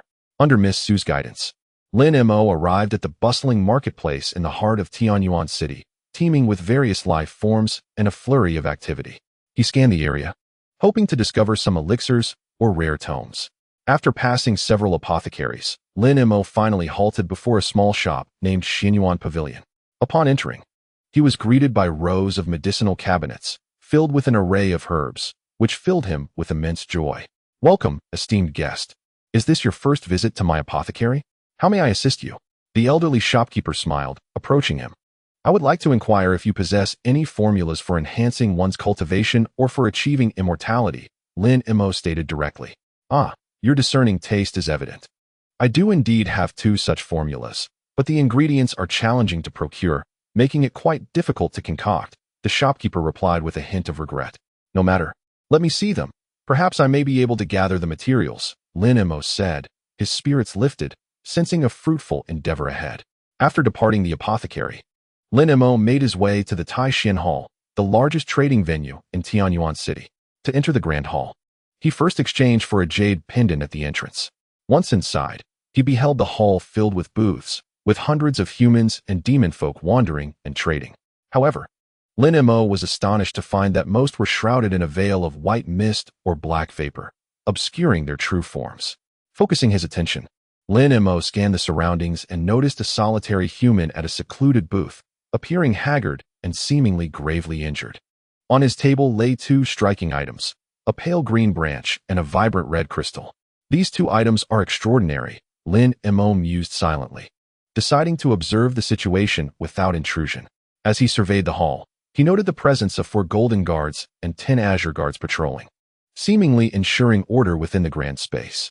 The guards, each possessing formidable prowess, led Lin Mo to surmise that they were all masters at the god transformation realm. The 4 golden guards presumably represented the strength of humanity, while the 10 Qingming guards symbolized the demon race. The orderly presence of 4 golden guards and 10 Qingming guards from both factions stationed at the Taishan Palace showcased an impeccable sense of order, leaving Lin Mo quietly impressed.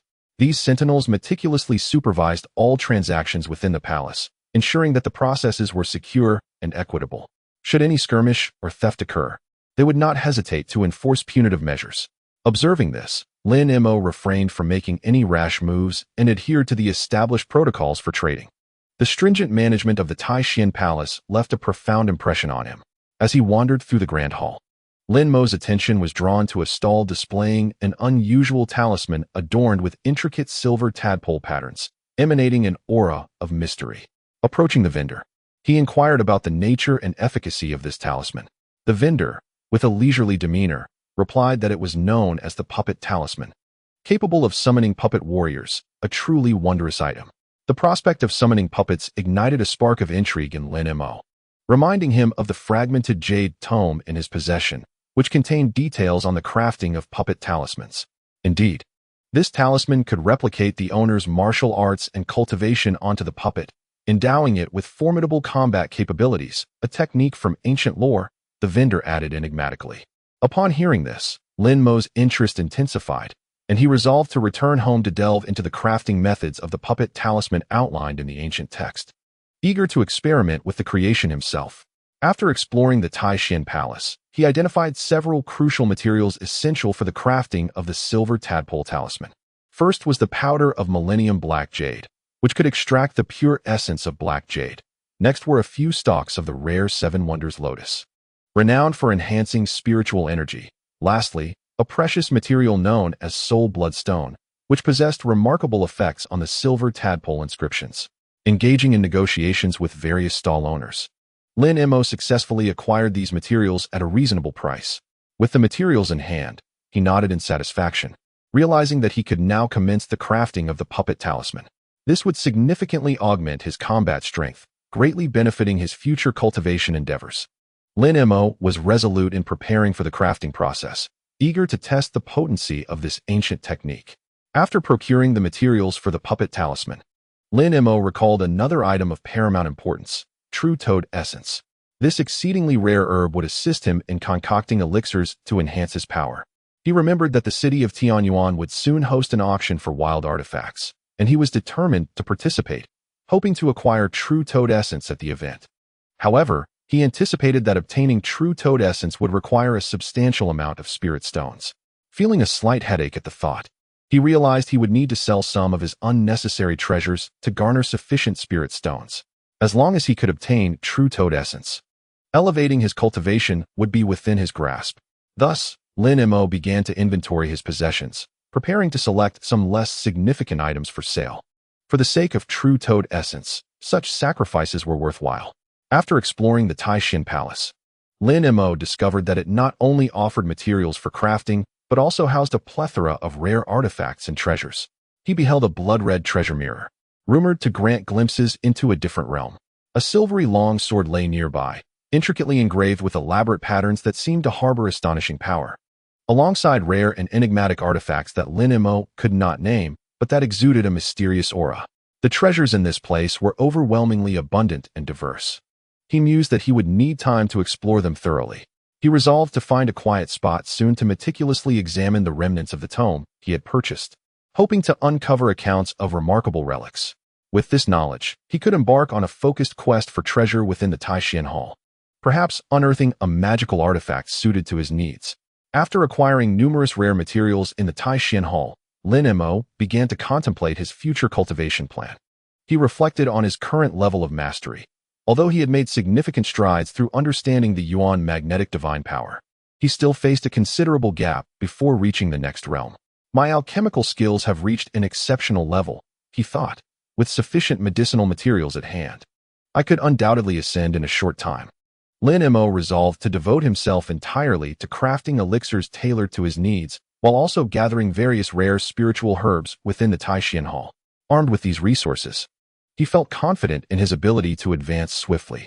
To ensure a more secure approach, Lin Mo began to peruse the alchemical formulas he had brought, contemplating the most effective methods for refining elixirs.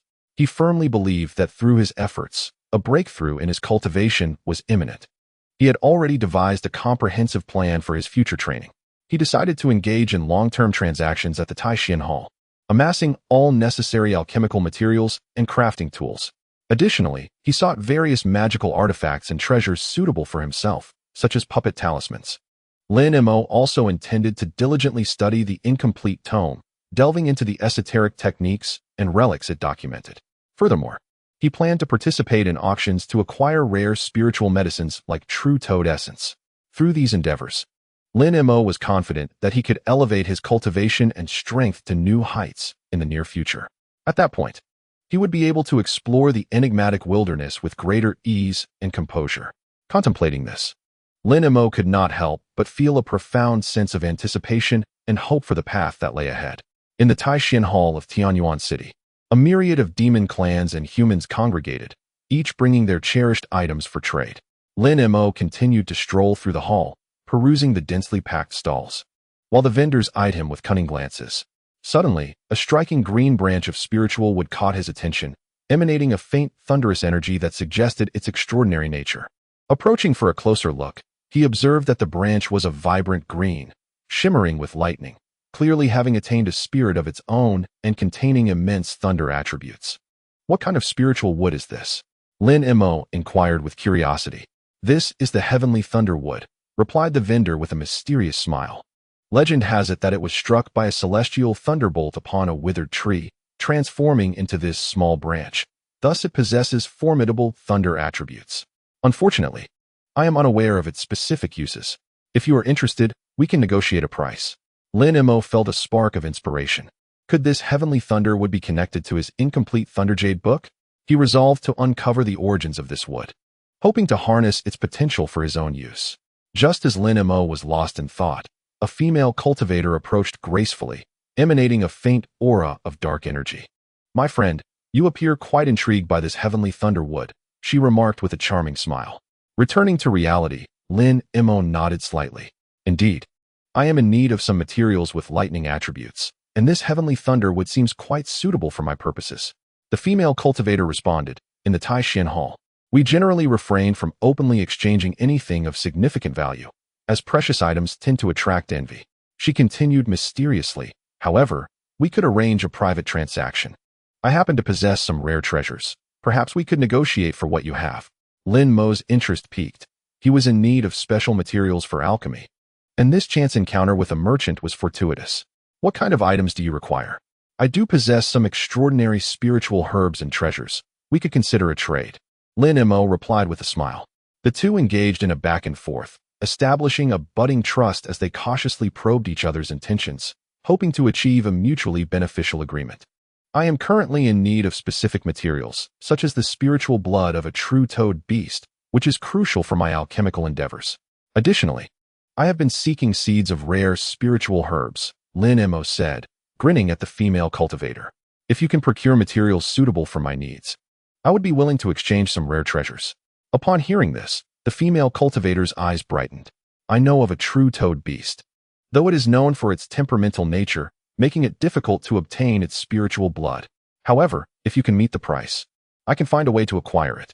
After speaking, she scrutinized Lin Mo closely. "You don't seem like someone lacking in rare treasures. So what exactly do you possess? Or are you merely speaking in jest?" Lin Mo chuckled heartily. "I assure you, I am not jesting. However, as we have just met, I do not wish to reveal my hand too freely." The female cultivator nodded in agreement. "You make a valid point. We both require a measure of sincerity to facilitate a transaction." After a moment of contemplation, Lin Mo retrieved an exquisite wooden box from his bag. Upon opening it, a 3,000-year-old spirit orchid was revealed. "I can offer this 3,000-year-old spirit orchid as a deposit," Lin Mo declared with a smile. "If you can find the materials I need, the spirit orchid will be yours. Of course, I will also provide appropriate recompense. This shall demonstrate my sincerity, and I believe our collaboration holds promise." The female cultivator's eyes sparkled with excitement at the sight of the ancient orchid. She recognized that Lin Mo was no ordinary individual, and with such a deposit as assurance, she felt confident that the transaction would proceed smoothly. "Very well, since you are so earnest, I shall also commit fully to this endeavor." The female cultivator pondered for a moment before adding, "I will need some time to prepare the materials you require. Shall we agree to meet again in 10 days for the exchange? Does that suit you?" "Meeting in 10 days poses no issue for me," Lin Mo readily agreed. Thus, the two reached an agreement to reconvene in 10 days to exchange the items they required. Lin Mo and the female cultivator were both filled with anticipation for this transaction.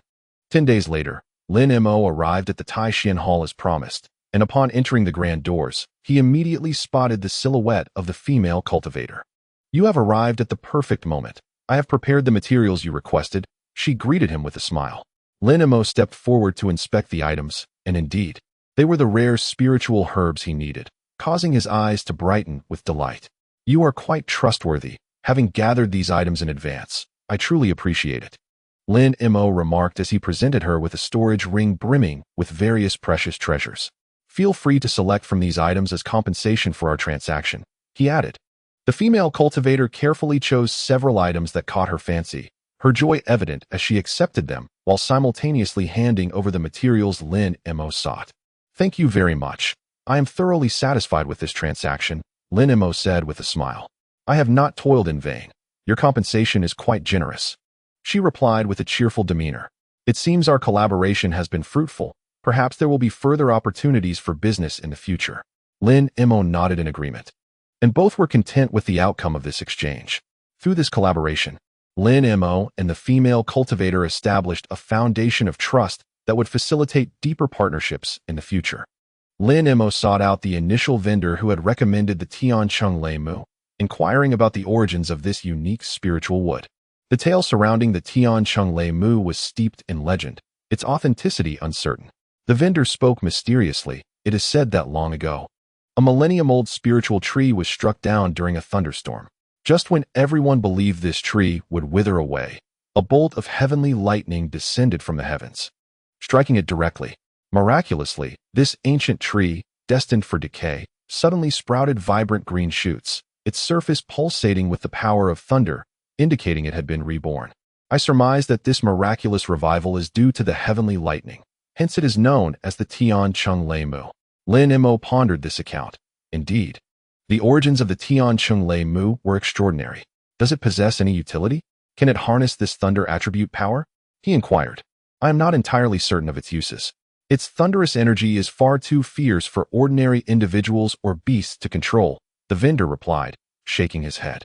Lin Mo nodded, realizing further investigation into this Tian Chung Lei Mu was necessary. He decided to keep a glimmer of hope. Perhaps he would unveil its mysteries in the future. You inquired about its utility, did you not? I, too, am rather uncertain, the vendor continued, furrowing his brow. The thunder energy contained within is exceedingly potent. I have witnessed attempts to refine or absorb it, all of which ended in failure. Lin Mo contemplated deeply. If even the most skilled of humans could not harness such power, it was clear that the Tian Chung Lei Mu was indeed remarkable. I suspect its applications may be related to thunder techniques, yet I have no knowledge of how to utilize it, the vendor added. Ordinary humans and beasts certainly cannot wield such fierce thunder energy. If you are interested, you may wish to remain. Perhaps higher-tiered beasts would find it appealing. After hearing this, Lin Mo gazed at the verdant branches of the thunder wood, his mind clouded with indecision. Though this object was extraordinary, it appeared he could not yet harness its potential. Perhaps in the future, he could delve into further research. I am grateful for the information you have provided, but I shall refrain from making a purchase for the time being. Should fate allow us to meet again, perhaps we can revisit this discussion, Lin Mo said with a smile to the stall owner. The stall owner nodded, watching Lin Mo depart. Lin Mo turned and entered another section of the Taishan Hall, preparing to conclude his exploration there, confident that the secrets of the heavenly thunderwood would eventually be unveiled to him. After wandering through various areas of the Taishan Hall, he found nothing further of interest. After some contemplation, he returned to the stall where the thunderwood was located. The stall owner, an elderly gentleman, recognized Lin Mo's intent to acquire the thunderwood once more. My friend, the elder began, I shall accept the 5,000-year spirit herb you brought. This thunderwood shall be a gift to you. His voice was calm and benevolent. Lin Mo was momentarily taken aback, surprised that the elder could discern the aura of the spirit herb on him. Senior, your abilities are truly remarkable. I am in awe. To receive this thunderwood brings me great satisfaction. Haha, it is merely a small practice of cultivation, the elder chuckled heartily. As fellow cultivators, it is no trouble to share such knowledge.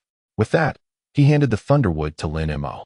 Upon receiving it, Lin Mo felt a profound surge of thunderous energy emanating from the branch, its weight substantial in his grasp. He expressed his heartfelt gratitude to the elder before turning to leave the Taishan Hall. After exploring the market, Lin Mo found nothing else that piqued his interest. Now possessing the heavenly thunderwood, what else could possibly captivate him? He gently shook his head and gracefully returned to the Qingshi giant tower. Upon arriving at the tower, he made his way directly to a secluded, quiet chamber. There, he enacted a series of spells, establishing multiple barriers around the room to ensure he would not be disturbed. Lin Mo then sat cross-legged in the center of the chamber, placing the thunderwood upon the stone table before him.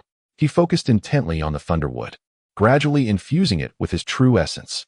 However, as soon as his essence made contact with the thunderwood, it was repelled with a force that pushed it back to his dantian. It turned out that this heavenly thunderwood was exceedingly difficult to integrate with external energies, possessing a strong repulsive force. Lin Mo smiled wryly. The elder's words had proven true. To unravel the mysteries of the heavenly thunderwood, he would have to rely solely on himself. He experimented with several methods of infusing his true essence, all of which were met with formidable resistance from the thunderwood. He recalled the earlier encounter at the market, where he had exchanged a 5,000-year spirit herb for this heavenly thunderwood. The elder's minor divine abilities had allowed him to sense the aura of the spirit herb. Had he not intended to make an exchange, it was unlikely he would have released the thunderwood at all. As thoughts raced through his mind, a flash of inspiration struck him. He carefully observed the patterns on the thunderwood, ultimately uncovering a subtle yet extraordinary lightning pattern. Lin Mo's eyes brightened, and he settled into a state of focused tranquility, dedicating himself to studying this marvelous lightning pattern. He picked up a small knife made of sky blue stone and cautiously began to slice the thunderwood into thin, varied-sized pieces. Channeling his spiritual energy into the blade, he deftly passed it over the thunderwood, slicing it into exceedingly thin layers. When he took one of the thunderwood slices and infused it with a bit of true essence, golden lightning flickered across the surface, faintly revealing the shape of the lightning pattern. He then took another slice, this time employing golden sword energy to cut the thunderwood into even smaller fragments. Each fragment bore the faint imprint of unique lightning patterns. Lin Mo scrutinized the form of these patterns, squinting and focusing intently. He discerned that each shard exhibited distinct lightning designs, with new revelations emerging upon each inspection. To delve deeper into the study of these patterns, Lin Mo retrieved a pristine jade tablet and meticulously replicated the lightning motifs from the fragments onto its surface. As he copied, he compared each detail, finding the lightning patterns increasingly mysterious and enchanting. Gazing intently at the intricate designs on the jade tablet, an idea struck him. Should he attempt to recreate the power of these lightning patterns? Closing his eyes, he immersed himself in concentration, gradually channeling the true essence within him, sending a delicate current of energy to his fingertips. Lin Mo touched the patterns on the jade tablet, and the lightning surged along his fingers into the designs. A crackling sound erupted as the patterns shimmered with electric light, as if threatening to jolt Lin Mo's fingers away. Once more, Lin Mo closed his eyes and concentrated, this time aiming to connect the lightning threads at both ends of the pattern, attempting to construct a lightning array. Yet, at the final moment, the connection faltered, and the power of the patterns seemed elusive. Despite this setback, Lin Mo felt profoundly the immense strength embedded within the lightning motifs. Overjoyed, he resolved to continue his exploration, determined to uncover the secrets of the lightning wood. Seated in his quiet chamber, Lin Mo held the lightning wood and contemplated deeply. After a considerable time, he slowly opened his eyes, waved his fingers gently, and a flash of golden light passed through, revealing a fine crack on the lightning wood. He focused intently on the wood, as his fingers flickered with arcs of electricity. Moments later, a golden silk-like sheet detached from the lightning wood, floating delicately in the palm of Lin Mo's hand. Upon closer inspection, he noted that the sheet's lightning patterns twinkled, harboring a formidable power far surpassing that of ordinary protective lightning. Indeed, the celestial lightning wood was extraordinarily wondrous. If he could master the power of these lightning patterns, it would prove immensely beneficial. Lin Mo murmured to himself, his gaze ablaze with determination. He then concentrated once more, and this time, a golden orb the size of an egg fell from the lightning wood. Unlike the previous silk, the energy within this orb radiated a more aggressive intensity, as if ready to erupt at any moment. Lin Mo's focus intensified, as he seemed to glimpse the essence of these marvelous lightning patterns, each containing its unique power and utility. He attempted to probe the lightning wood with silver flames. Upon contact, the flames crackled but were swiftly suppressed and extinguished. He then gathered a strand of azure spiritual energy, seeking to evoke the wood's latent power.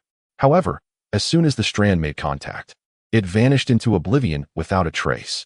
Lin Mo gradually withdrew his focus, pondering for a moment. He reflected on the two lightning-infused items he had acquired. The energy within the golden silk was calm and stable, while the orb concealed immense destructive potential. He retrieved a jade box from his garments, carefully storing the two lightning artifacts within.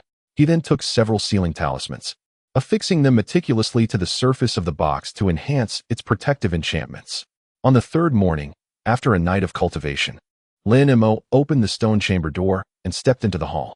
At that moment, his consciousness unexpectedly detected the cacophony of voices emanating from the hall. Lin Mo furrowed his brow and quickened his pace towards the commotion. Upon entering the hall, he discovered a confrontation between a female cultivator of the Su family and a burly man named Zhuochong, who were at odds with two figures cloaked in black. The leader, an elderly man with triangular eyes, grinned and addressed the female cultivator, "Miss Su, do you recall our wager? You stated that if my disciple could withstand a strike from your ice crystal sword using his life-bound treasure, you would honor your promise and marry him." Lin Mo immediately discerned that they seemed to be entangled in a predicament due to some wager. Reflecting on past sentiments, he contemplated how to resolve the matter, especially since it fell within his purview. After listening to the elderly man's account for a moment, Lin Mo spoke up. My dear friend, I am unaware of the wager you mention, but for the sake of fairness, why not demonstrate it once more before me? If this gentleman's treasure truly cannot withstand your ice crystal sword, I shall refrain from further comment. As Lin Mo's words faded, the female cultivator hesitated momentarily, only to be interrupted by the elderly man. Ha, since this esteemed friend proposes it, let us indeed demonstrate it once more. With that, the elderly man beckoned a dwarf among his companions to step forward. The dwarf produced a gleaming, scarlet long blade. This dwarf was indeed his disciple, explaining the reluctance of the Sioux cultivator to wed him, which had led to this dispute. At this juncture, the female cultivator could only hope for Lin Mo's assistance, offering a faint smile as she slowly retrieved a long sword from her pouch, a blade that shimmered with a crystalline luster. An aura of frigid air emanated from the sword, chilling even from a distance. This sword, a treasured heirloom from my ancestors, is known as the Ice Crystal Sword.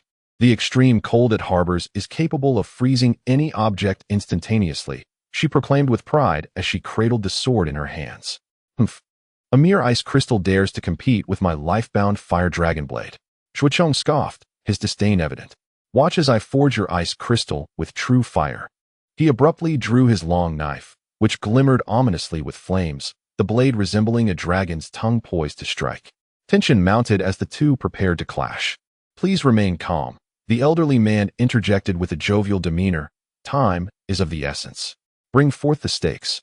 Several figures in black soon led forth a white horse, upon which sat a maiden clad in red. Your Highness, you may wait here with ease. The wager is established. Miss Sue shall indeed fulfill her marital promise. A flicker of panic crossed the female cultivator's face. She had presumed that the elderly man's disciple would be unable to withstand a strike from the ice crystal sword. Unaware that he had seized upon her vulnerability, this red-clad maiden was her sister. Hey, to coerce Miss Sue into marriage in such a manner is utterly unscrupulous. Lin Mo remarked coldly. I advise you to mind your own business, the elderly man hissed ominously. Very well, since you leave me no choice. Do not blame me for my rudeness. Lin Mo's figure flickered, appearing beside the female cultivator, and he abruptly seized the ice crystal sword from her grasp. The female cultivator gasped in alarm, attempting to reclaim the sword through her cultivation technique, only to find it unyielding, as if it possessed a will of its own.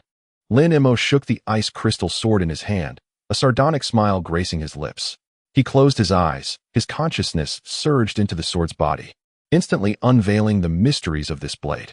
Forged from the chilling crystals of the world, it could be wielded to manipulate the frigid powers at will. Chapter 411. The woman with the surname Sue watched Lin Mo's maneuvers, hoping he would surprise her. Please remain calm. I have no interest in your ice crystal sword, Lin Mo said coolly. With closed eyes, Lin Mo focused, and the pale blue blade gradually became enveloped in a layer of silver flame, devouring spirit heavenly fire. Lin Mo mused silently. Employing such a force indicated he was putting forth considerable effort. His devouring spirit heavenly fire was far beyond what the elder's disciple could contend with. Opening his eyes, he displayed a confident expression. On the ice crystal sword, a firebird faintly emerged, its fierce presence overpowering the sword's cold aura, replaced by the might of raging flames. What a powerful flame! The woman surnamed Sue felt a glimmer of hope for their wager, her face breaking into a smile. Rest assured, I am merely borrowing its power temporarily, Lin Mo declared, wielding the blazing ice crystal sword towards her. The next steps are in your hands. The elder and Zhuochang's expressions changed drastically.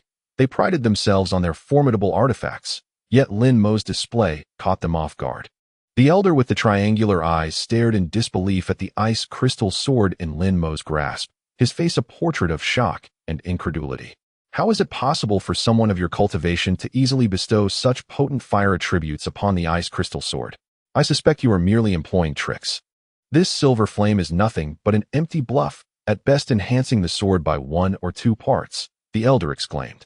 Lin Mo, upon hearing this, let out a cold laugh. Do you think I am like you lowly scoundrels? I, Lin Mo, am a man of my word. This silver flame is anything but empty bravado. However, since you express skepticism, I shall not press further. Bring forth the green flying dagger. A diminutive figure stepped forward, wielding an oddly shaped green flying dagger. A serpentine green dragon could be faintly seen coiling around it, emanating an icy aura. Behold, this dagger is forged from the essence of a century-old spirit serpent, containing a chilling venom potent enough to freeze the true essence of anyone it touches. Let your firebird test its metal, the little man sneered. Very well, if you do not believe, let us verify its authenticity. Lin Mo's eyes glinted with a cold light. With a sharp whistle, the ice crystal sword soared into the air, landing in the woman's hand. She swung the ice crystal sword towards the little man, and it instantly transformed into a stream of blue and red light, rushing towards the green flying dagger. As the two beams collided, a dazzling brilliance erupted. The green dragon manifested, opening its massive jaws to unleash icy venom, seeking to engulf the firebird. The firebird, undeterred, flapped its wings, flames roaring around it as it charged towards the green dragon's throat. Behold my icy true chi. It shall reduce your firebird to ashes. The little man taunted, as the green dragon expelled a freezing mist, attempting to encase the firebird in ice. A mere green serpent dares to challenge my heavenly fire? Lin Mo frowned.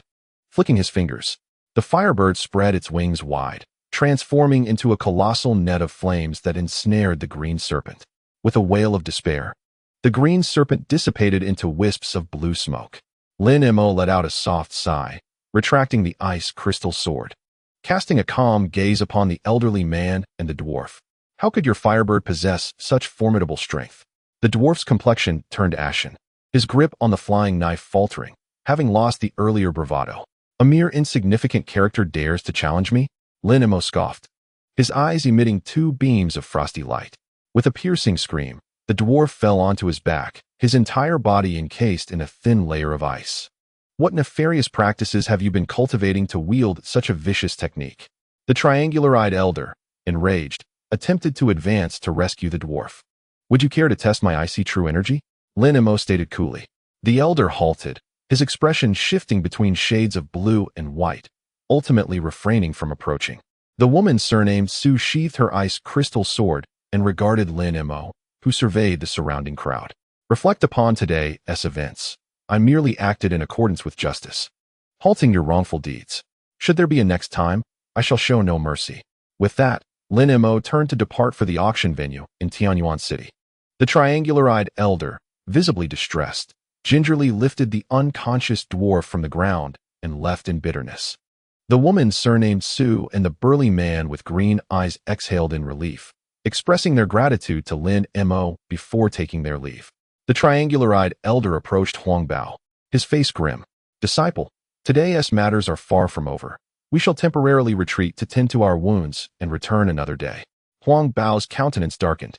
He had been fervently pursuing the woman surnamed Su, only to discover she had affections elsewhere, entangled with Lin Mo and others. It seemed this union was doomed to fail, and he could not force the issue. You exaggerate, my dear uncle. I, Huang Bao, am of simple disposition. Since the lady's heart lies elsewhere, I shan't impose. Let this engagement be dissolved. Huang Bao spoke solemnly. You may depart. I shall follow shortly. The triangular-eyed elder snorted and exited. Huang Bao watched them leave before turning to the woman surnamed Su. I owe you an apology. After today, I shall no longer pursue you. Please do not hold my presumptuousness against me, and take care. With a long sigh, he too departed. Lin Mo observed Huang Bao's departure before addressing the woman surnamed Su. Do you realize the peril you narrowly escaped today? Had I not intervened in time, you might have fallen into the hands of others. The woman's face flushed, and she softly expressed her gratitude. Thank you for saving me. I understand now and shall never be so careless again. Yet, I wonder why you chose to assist me. As we seem not to share a deep connection, Lin Mo replied nonchalantly. I act as a champion of justice, striking against injustice when I see it. There is no need for suspicion between us. However, you must remember that my actions today were a mere whim. You cannot expect my assistance every time. Henceforth, be cautious in handling similar matters and avoid creating such chaos. The woman, upon hearing this, turned pale and earnestly stated, I understand, esteemed savior. I shall remember your teachings and ensure no further troubles arise. Thank you for your guidance. As they departed, the triangular-eyed elder's expression fluctuated between gloom and suspicion towards Lin Mo. This individual possesses profound abilities and skillfully employs illusions to deceive the heart. He has clearly sealed the power of the ice crystal sword, yet can still summon flames at will. It is utterly unfathomable. We must exercise greater caution and avoid direct confrontation with him. Otherwise, the consequences could be dire. The elder contemplated in silence, his understanding of Lin Mo's powers and identity becoming increasingly elusive. In the eyes of the crowd, Lin Mo grew ever more enigmatic. Just as Lin Mo was about to depart, a woman bearing the surname Su suddenly spoke, imploring him to pause and acknowledge the debt of gratitude she owed him. "My surname is Su, and my given name is simply Mo. Might there be some connection between the Su family and yourself? The powers you exhibited today are truly unfathomable, unlike those of an ordinary individual." Lin Mo, upon hearing this, reflected briefly before responding nonchalantly, "I have not heard of any Su family. This is our first meeting. Yet since we both share the surname Mo, one could argue there is a certain affinity. My actions today were merely a response to circumstance. There is no need for excessive interpretation." "I understand," Su Mo replied, acquiescing without further insistence, though her face still bore a trace of perplexity. She turned to the burly man beside her and whispered a few words, seemingly counseled him against inquiring further into Lin Mo's identity. Observing this, Lin Mo chose to remain silent, nodding slightly before turning to leave. As he stepped into the refreshing breeze, he soon arrived at the bustling market on the outskirts of Tianyuan City. The air was thick with dust, and vendors clamored to sell their wares, creating a dizzying spectacle. The throng of people caused him to frown. Utilizing his transformation technique, he instantly morphed into a fearsome, mustachioed man, blending seamlessly into the crowd. He made his way to a secluded corner, where an antiquated wooden door stood before him, adorned with the bold inscription Chijin Pavilion. Pushing the door open, he stepped inside. Greeted by dim lighting, a few robed cultivators were exchanging spirit stones at the counter before entering the main hall. "Please present your VIP token." A steady voice emanated from behind the counter. Lin Mo retrieved a piece of white jade pendant from his pocket, intricately carved with a coiled dragon. After inspection, the robust man intoned in a deep voice, "Enter through the third door on the left. Do not lose your way." Lin Mo nodded and followed the sound to a black lacquered door, from which faint auctioneering voices emanated. Taking a deep breath, he pushed the door open and entered the Tai Xian Hall to partake in this extraordinary auction. Inside, he discovered a vast auction hall where hundreds of cultivators at the transformation stage were seated, a sight almost unimaginable in the mortal realm. Lin Mo mused silently. No wonder a VIP token was required. With such an assembly of cultivators, the items on auction were surely extraordinary. He settled into a solitary stone chamber, surrounded by similar small stone rooms, each suspended in midair, with a pale blue light curtain hanging at the entrance. Lin Mo closed his eyes, employing his spiritual sense to probe, only to be astonished to find that these stone chambers effectively blocked all spiritual inquiries, ensuring absolute confidentiality for the auctioneers. The magnitude of resources required for such an arrangement could only be afforded by someone of immense wealth. His curiosity deepened as he surveyed the imposing auction venue, its irregular dome adorned with bizarre celestial projections, while the podium shone with a dazzling brilliance, seemingly concealing a formidable power. Lin Mo could not help but speculate that this auction would be unprecedented, raising the stakes significantly. As he scanned the surroundings, he noted that nearly 1,000 cultivators at the transformation stage had gathered in the auction hall. Even during the era of the 3 emperors and 5 sovereigns, assembling such a multitude of transformation stage experts would have been an arduous task. Lin Mo was secretly astonished, soon realizing that this was only possible due to the presence of Tianyuan City, a unique city that connects the 3 realms, thus bestowing it with such honor. Other cities could never host an auction of this grandeur, and every cultivator present was a paragon among their peers. Just as Lin Mo was lost in admiration, an elderly man in white robes appeared prominently on the main stage. His expression was amiable, yet the aura he exuded was immensely powerful, enveloped in a Taoist essence. "Esteemed guests, welcome to the quincentennial auction of Tianyuan City. I am the organizer, Qiangzi, and you may call me Master Qi," he proclaimed. "Let us formally commence today's auction." A spark ignited within Lin Mo. It turned out this individual was the city lord of Tianyuan, Qiangzi, which explained his ability to orchestrate such a grand event. "For this auction, we have prepared 3 extraordinary treasures," Qiangzi continued. The first item is a premier alchemical ingredient from the wildlands, capable of aiding you in breaking through barriers to reach the next level. The second item is a transcendent artifact listed in the Chaos 10,000 Spirits ranking. Possessing this will grant you the power to summon chaotic beasts, assisting in achieving unparalleled feats. The third item is a tome from a late-stage integration realm cultivator, meticulously detailing the insights into this great being's primary cultivation method.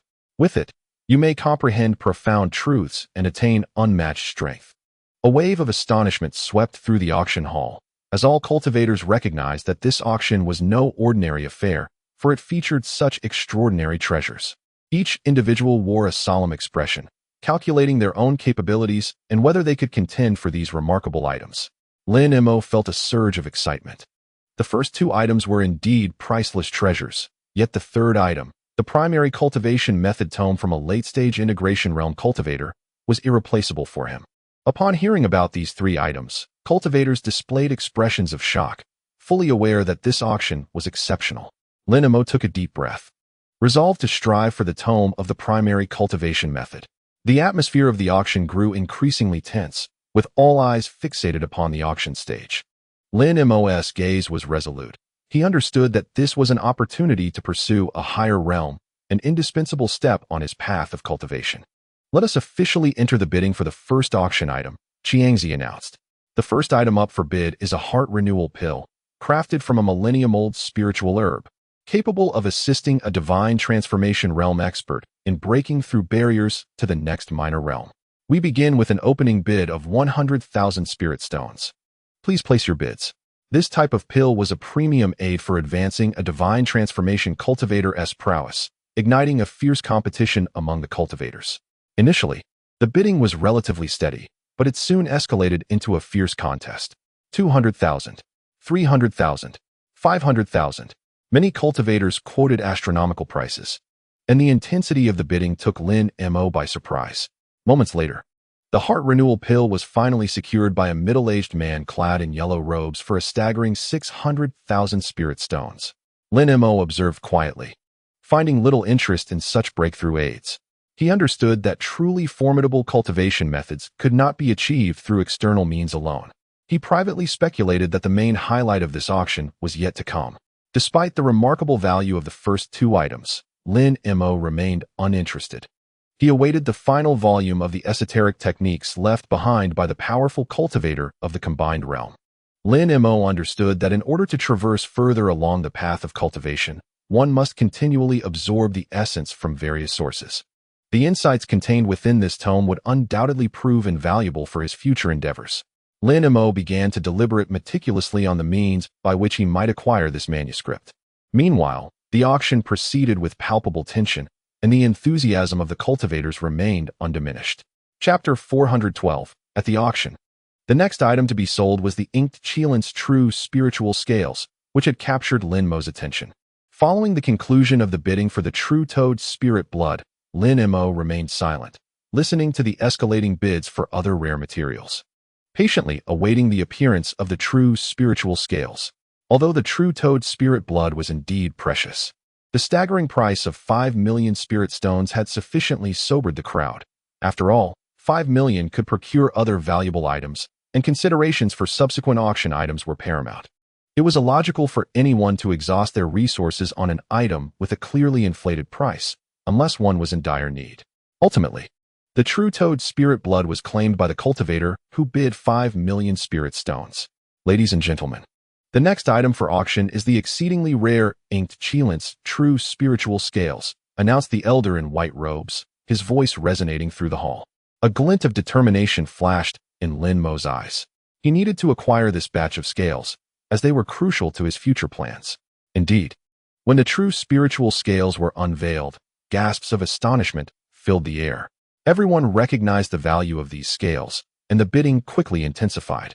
Lin Mo observed quietly, acutely aware that his current financial resources were insufficient to compete with the wealth of the cultivators present. He needed to devise an alternative strategy. As the auction continued before the true spiritual scales were presented, a series of rare materials were brought forth.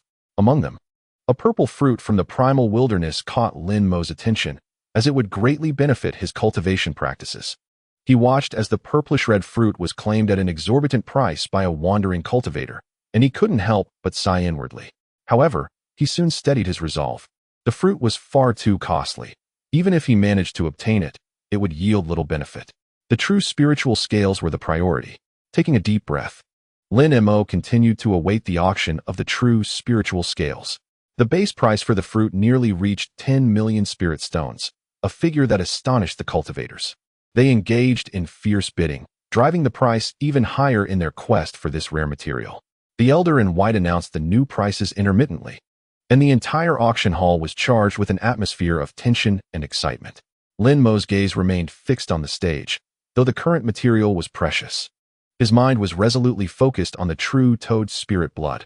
He knew his funds were insufficient to contend for two items simultaneously, and thus he had to make a choice. Just before the true spiritual scales were to be unveiled, the elder in white suddenly halted the auction. With a smile, he announced to the audience that 3 appraisal experts would be present to authenticate the authenticity and quality of the inked Qilin scales. One by one, the 3 appraisers made their appearance. The first was a woman in a green dress, possessing a graceful demeanor, yet her gaze was piercing. The second was a rosy-cheeked elder, who appeared benevolent but exuded an inscrutable aura.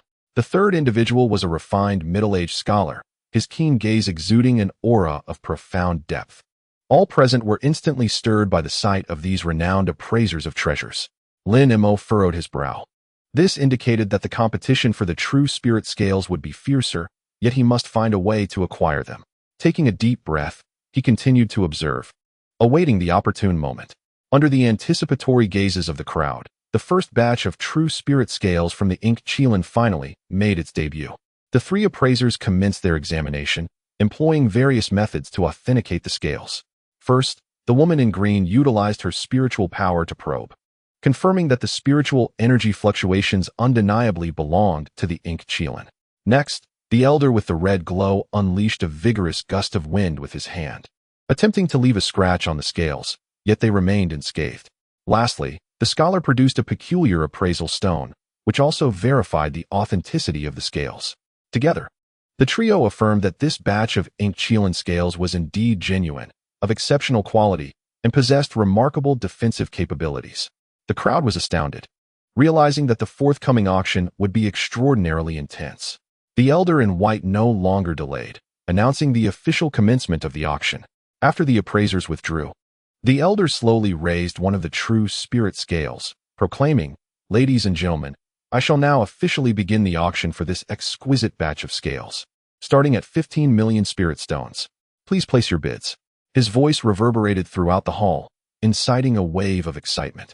The opening bid of 15 million was already astronomical for many cultivators. However, the rarity of the true spirit scales far exceeded this valuation. No sooner had he finished speaking than a middle-aged man promptly called out, 16 million. His demeanor was calm, seemingly unfazed by the high price. Following closely were the bids of others, and the price swiftly escalated to 20 million. Lin Mo sat quietly at the back, his gaze fixated on the 3 scales upon the stage, his eyes shimmering with resolute determination. 25 million, an aged voice interjected suddenly, causing a stir among the crowd. The elder who placed the bid appeared gaunt, yet his eyes sparkled with intensity. Many cultivators could not help but speculate on his identity. Someone capable of casually bidding 25 million was certainly no ordinary individual. At that moment, a melodious female voice rang out, 30 million. The speaker was a modestly dressed female cultivator, a faint smile gracing her lips, her eyes as clear as autumn waters. This declaration left all present gasping in astonishment. The 30 million price had surpassed the means of many. The auctioneer on the platform incessantly announced the escalating prices, while the cultivators below continued to raise their bids. The atmosphere growing tense yet fervent. Observing the fervor for bidding, Lin Mo felt a surge of surprise within him. He had not anticipated such formidable rivals in this auction. Their strength formidable, yet soon, the surprise in his eyes transformed into a steadfast resolve. At this point, only 3 bidders remained. One who had previously secured the true toad spirit blood, an elderly cultivator, and the serene, enchanting female cultivator. The first bidder, the one who had once procured the true toad spirit blood, possessed a determined gaze, seemingly intent on acquiring yet another precious treasure. surrounded by a throng of admirers. He stood amidst a group of onlookers, the nearby cultivators speculating on the extent of his hidden capabilities. The second contender was an elderly practitioner, whose visage bore the marks of time, as if he had traversed countless ages. His gaze was serene and composed, unaffected by the tension of the auction, suggesting that he was well-versed in the ways of the world. Though he appeared unremarkable, many understood that older cultivators often possessed a deeper reservoir of cultivation experience. Most striking was the third bidder, a cool and melodious female cultivator. Dressed in flowing white garments, she radiated beauty akin to that of a celestial being. Her eyes sparkled with intelligence, revealing an apparent affinity for the true spirit scales. Her presence captivated the attention of the assembled cultivators, who speculated about her origins and intentions. At that moment, Lin Mo maintained a composed demeanor. He recognized that the true spirit scales from the inked qilin would greatly aid his cultivation, thus making it imperative for him to acquire them. He understood that obtaining the scales was essential for embarking on the dual cultivation path of law and body, a necessary step towards attaining formidable power. Lin Mo inhaled deeply, remaining unfazed. The price was inconsequential, for he would spare no expense to secure the scales if the opportunity arose. With unwavering determination gleaming in his gaze, Lin Mo focused on the auction. Though he was not the first to bid, when he finally spoke, his voice resonated throughout the auction hall. 35 million spirit stones. His sudden declaration elicited astonishment from the crowd, as the bidders before him had gradually escalated the stakes, allowing everyone time to acclimate. Lin Mo's abrupt high bid inevitably drew attention. All eyes turned to a young man emerging from the flying pavilion. Lin Mo, wearing a faint smile and resolutely reiterating his bid. What a remarkable figure, capable of offering 35 million. He must be a person of considerable wealth. The crowd murmured in disbelief, questioning the outrageousness of such a price for the true spirit scales, wondering how it could possibly be valued so highly. As the bidding escalated, Lin Mo's offer of 35 million spirit stones left onlookers in astonishment. When the price surpassed 30 million, the cultivator who had previously secured the true toad spirit blood fell silent, unable to raise his bid further. The atmosphere in the auction hall became palpably tense, as everyone held their breath, awaiting the outcome. Both Lin Mo and the other two bidders exhibited unwavering resolve, seemingly unwilling to concede easily. As the price soared to 35 million, even the elderly man displayed a conflicted expression. After a moment's contemplation, he shook his head, refraining from making another bid. At that juncture, only the female cultivator remained, biting her lip in hesitation over whether to continue bidding. 35 million once. The elderly man struck the auction gavel, and Lin Mo's bid stirred considerable commotion. This spectacle left the audience dumbfounded, for even the true spirit scales, remarkable as they were, seemed exorbitantly priced. The treasures listed on the Chaos 10,000 spirits ranking were not necessarily worth such an amount. The atmosphere of the auction reached a crescendo. As the cultivators were taken aback by Lin Mo's actions, their curiosity piqued to uncover the true identity of the enigmatic figure in the black robe. At that moment, an elderly man wearing a crimson hood leisurely spoke, inquiring whether Lin Mo possessed 35 million spirit stones. If not, he urged him not to disrupt the proceedings. The languid voice of the elder questioned Lin Mo's financial capacity to meet the exorbitant price of 35 million spirit stones. He suggested verifying Lin Mo's financial standing to uphold the integrity of the auction, while also indicating he would not interfere with the bidding process. Lin Mo responded with composure, expressing gratitude for the elder's reminder and assuring him that he would adhere to the rules and pay the spirit stones upon the auction's conclusion. He implored the attendees not to interfere with the bidding, emphasizing that fairness was paramount. The elder in white, serving as the auction's host, concurred, stating he would personally verify Lin Mo's financial capability after the auction to ensure compliance with regulations. This exchange resonated with the crowd, given the immense wealth and precious treasures at stake. The elder in red nodded in agreement, stating he would refrain from further comments. After the auction, he would personally assess Lin Mo's finances, warning of the consequences should any deceit be uncovered. The hall fell into a hushed silence, with everyone holding their breath, their attention fixed on the 3 genuine spirit scales on the auction stage. This bidding had surpassed their expectations, evolving into an unparalleled spectacle. The cultivators were not only astonished by Lin Mo's financial prowess, but also admired his determination and demeanor. Speculations began to circulate regarding Lin Mo's origins. Perhaps this mysterious black-robed cultivator possessed hidden advantages. Seeing the dialogue between the two, the elder in white ceased his inquiries and struck the auction hammer for the second time, announcing 35 million. Just as he was about to bring down the hammer for a third time, an aged bidder interjected, raising the price by another million. Apologies, esteemed elder, but I shall acquire the genuine spirit scales for 37 million, Lin Mo declared with a smile, his eyes gleaming with resolute confidence as he unhesitatingly increased the bid. The elder's expression shifted, seemingly contemplating another counteroffer, yet ultimately remained silent. Lin Mo's tone exuded self-assurance, evidently backed by formidable strength. 37 million. The elder in white declared for the third time, prompting an eruption of enthusiastic applause and cheers from the crowd. Lin Mo successfully secured the 3 genuine spirit scales at a staggering price. As the elder's hammer was about to descend for the third time, Lin Mo's voice resonated once more. I shall procure the genuine spirit scales for 40 million spirit stones. Gasps of astonishment rippled through the audience as Lin Mo raised the bid by 3 million once again. Even the elder in white was taken aback. He scanned the room and, finding no further bids, cleared his throat and brought down the hammer, confirming the sale of the genuine spirit scales at the exorbitant price of 40 million spirit stones to the young gentleman in white. The crowd erupted into fervent discussions, voices rising in a cacophony of debate. 40 million. This surpasses the price of many extraordinary treasures. For merely 3 scales, this young man is extravagantly bold. He must have lost his senses. While genuine spirit scales are precious, they are hardly worth this sum. Lin Mo remained unfazed by the murmurs of the crowd, merely offering a faint smile as his gaze fixated intently on the genuine spirit scales on the main stage. Please come forth to verify your financial capability, beckoned the elder in white, while the elder clad in red stepped aside, preparing for the assessment. Lin Mo retrieved a deep purple storage ring from his robe, inserted his finger within, and withdrew it. In his hand appeared an extraordinarily large pouch, its opening gaping, revealing the neatly stacked millions of spirit stones within, an impressive total of 40 million spirit stones. Please take a look, Lin Mo stated with an air of composure. The elder in red and a woman in simple attire approached to verify, confirming Lin Mo's financial prowess. The woman used a special jade measuring tool to gently tap the spirit scales, producing a clear ringing sound, a hallmark of authenticity. Meanwhile, the elder in red verified the quantity of spirit stones provided by Lin Mo, finding everything in order. Without a trace of arrogance on his face, Lin Mo calmly pocketed 3 genuine spirit scales.